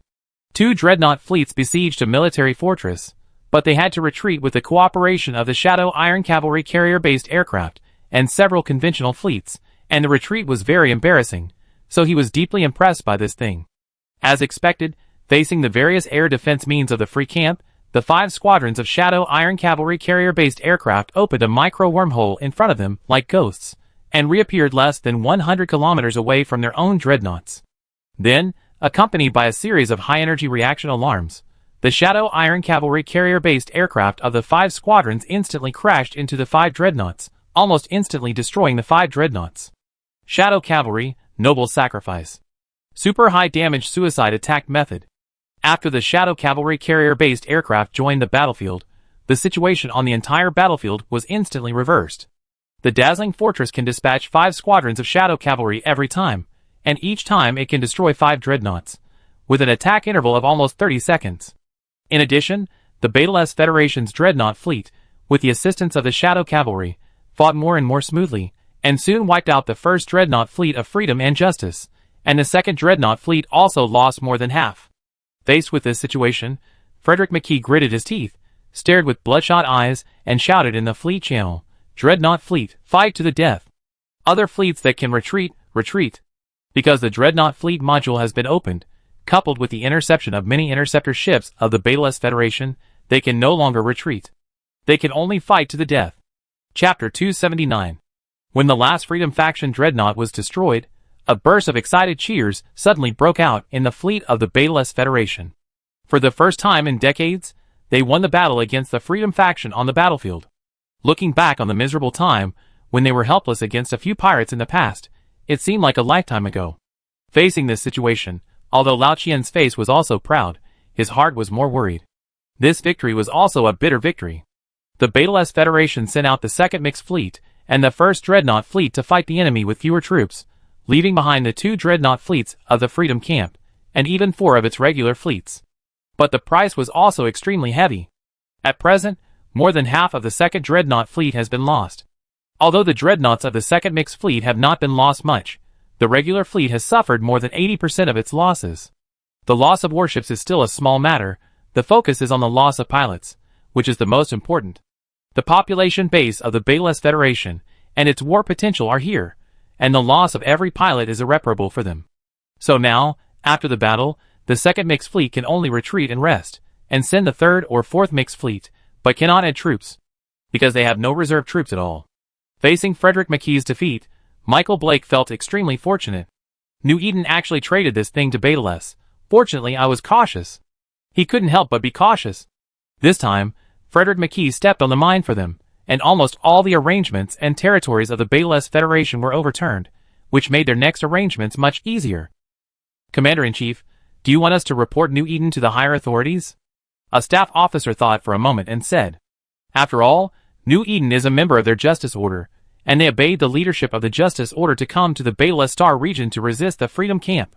New Eden gave the Shadow Iron Cavalry carrier-based aircraft, a powerful weapon, to the Bayless Federation. Isn't this aiding the enemy? And even the current military fortresses and main battleships of the Bayless Federation are the work of New Eden. You can find out by just checking, and New Eden has not even concealed these. As for the Bayless Federation's dreadnought, which had an unbelievably strong defense, although they had never seen it before, it was definitely related to New Eden. Otherwise, a civilization that couldn't even deal with a few pirates a year and a half ago would become a force that can easily fight on two fronts in less than half a year, and the opponents are still their two major camps. Who would dare to believe that this has nothing to do with New Eden? Report it. It must be reported. Michael Blake said immediately, report this matter immediately to the Justice Order Trial Court, and ask New Eden to immediately stop all kinds of support for the Bayless Federation. Although he knew that this approach would probably be useless, as long as New Eden could not come openly and reduce the support, his pressure would not be so great. Otherwise, New Eden would continue to sell Shadow Cavalry to the Bayless Federation, and who knows how many more dreadnoughts they would lose to this thing. Thinking of something, Michael Blake stopped the staff officer, who was about to leave, and added another sentence.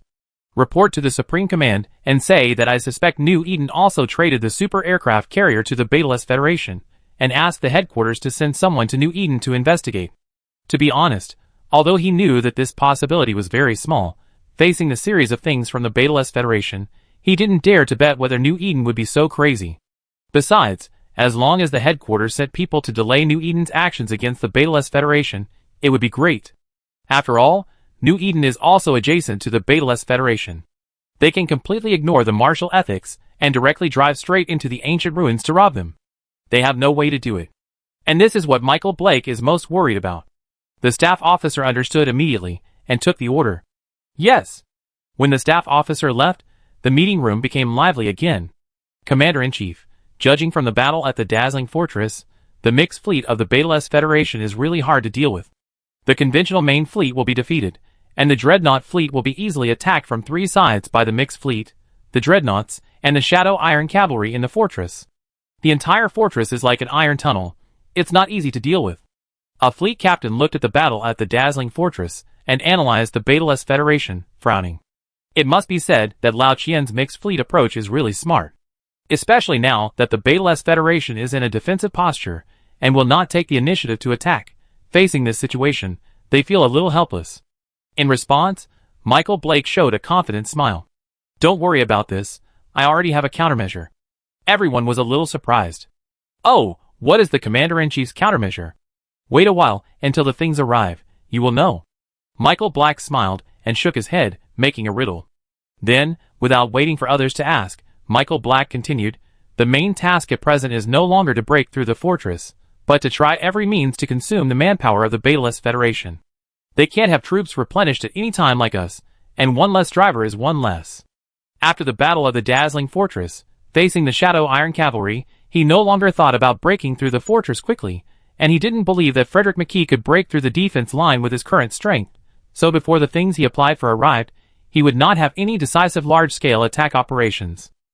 But if the people of the Bayless Federation stay within the defense range of the fortress to avoid the battle, we can't do anything. A fleet captain touched his bald head and couldn't help saying, the Bayless Federation is not stupid, and has been staying within the defense range of the military fortress since the war began, and will never take the initiative to fight. And if they take the initiative to go, the tragic defeat of the Freedom Camp just now will be their fate. Michael Blake smiled slightly. I have ordered people to modify the equipment of several fleets' Exorcist-class heavy assault ships. Their attack range has now increased nearly tenfold. We can attack outside the attack range of the military fortress. But wouldn't this reduce the attack and defense power of the Exorcist class to the extreme?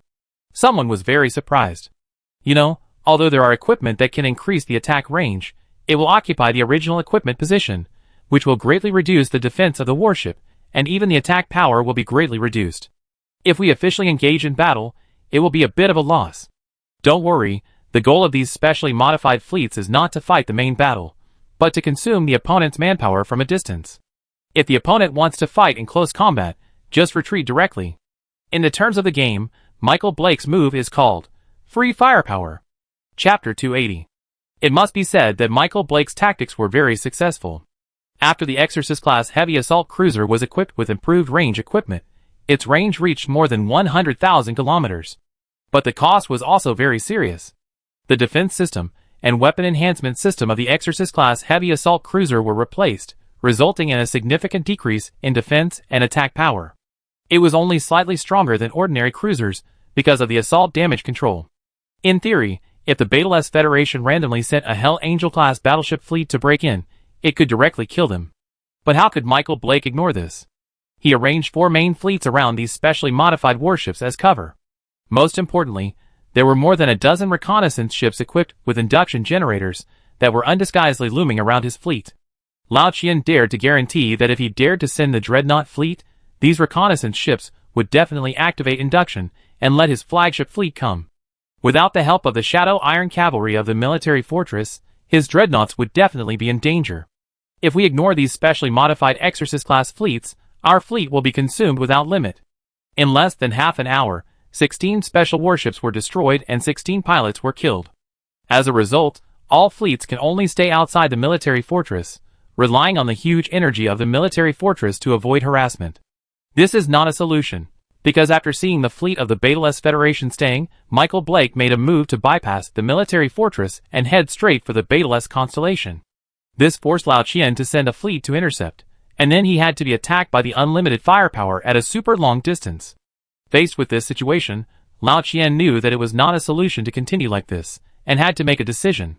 The second mixed fleet will immediately cancel its rest and reorganize, and all of them will be equipped with Hell Angel-class battleships, and crush all the flies on the opposite side.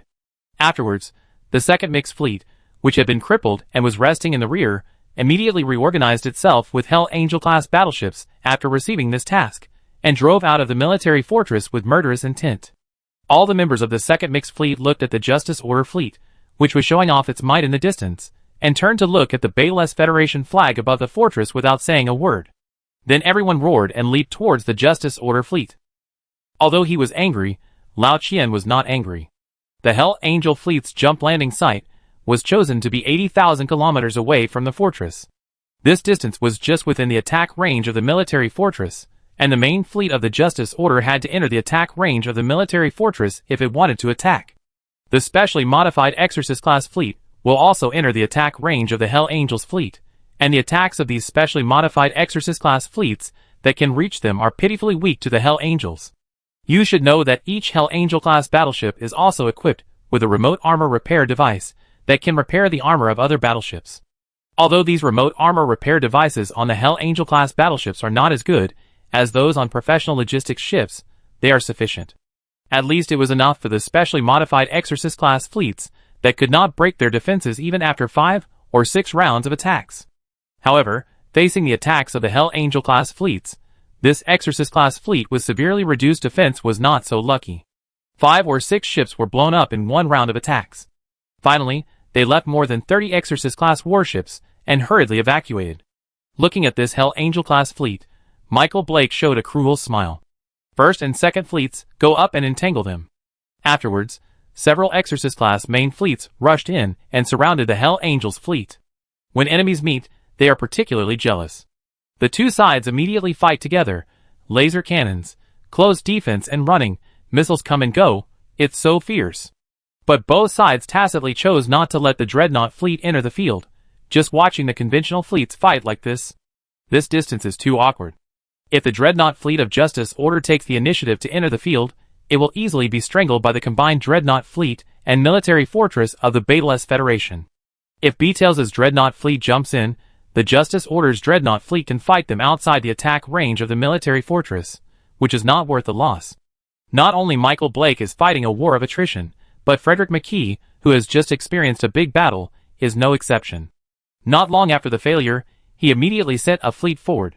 The goals of both sides are similar, and the purpose is to consume the war potential of the Beta-less Federation. Consume Beta-less bit by bit to death. For this, Lao Qian has no better solution. After all, the lack of pilots is a major flaw of the Betalist Federation, and this cannot be reversed overnight. If you want to expand the fleet and add pilots, you could also spend money to hire private fleets or mercenary corps. But now the two major camps in the entire southern star field are fighting each other, and the various civilizations have almost snatched away all the mercenaries. So where are the mercenaries for the Betalist Federation to recruit? Besides, the Betalist Federation is now besieged by the two major camps. Which force dares to come? You can make money, but you have to spend it. Michael Blake and Michael Blake were sure of this, so they gave up the violent raid and chose to use this method to disintegrate the power of the Betalist Federation. On the other hand, the Justice Order Tribunal also sent people to the Alpha Star region. People from the Justice Order, what are they doing here? Sherman, who was preparing to do something bad with Delk Alice in the wormhole, was puzzled when he heard Ola's report.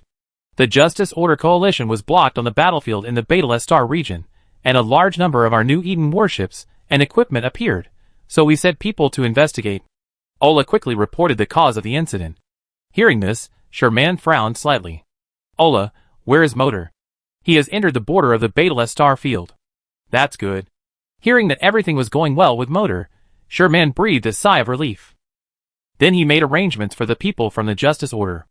Ola, you can arrange this person yourself, and insist that those things were traded before we join the Justice Order. After saying that, he continued to turn his attention to the game. As for what the people from the Justice Order think, who cares? Not to mention that this person is here to remind and supervise New Eden's future trade with the Betalist Federation. As for wanting to embarrass New Eden for the weapons that have already appeared on the battlefield, that is simply wishful thinking. Just give them a way out. There is no need to delve into it, because everyone knows that it is useless. On the contrary, it will offend New Eden, a guy who is rising rapidly in the Justice Order. The nature of this star sea still depends on fists.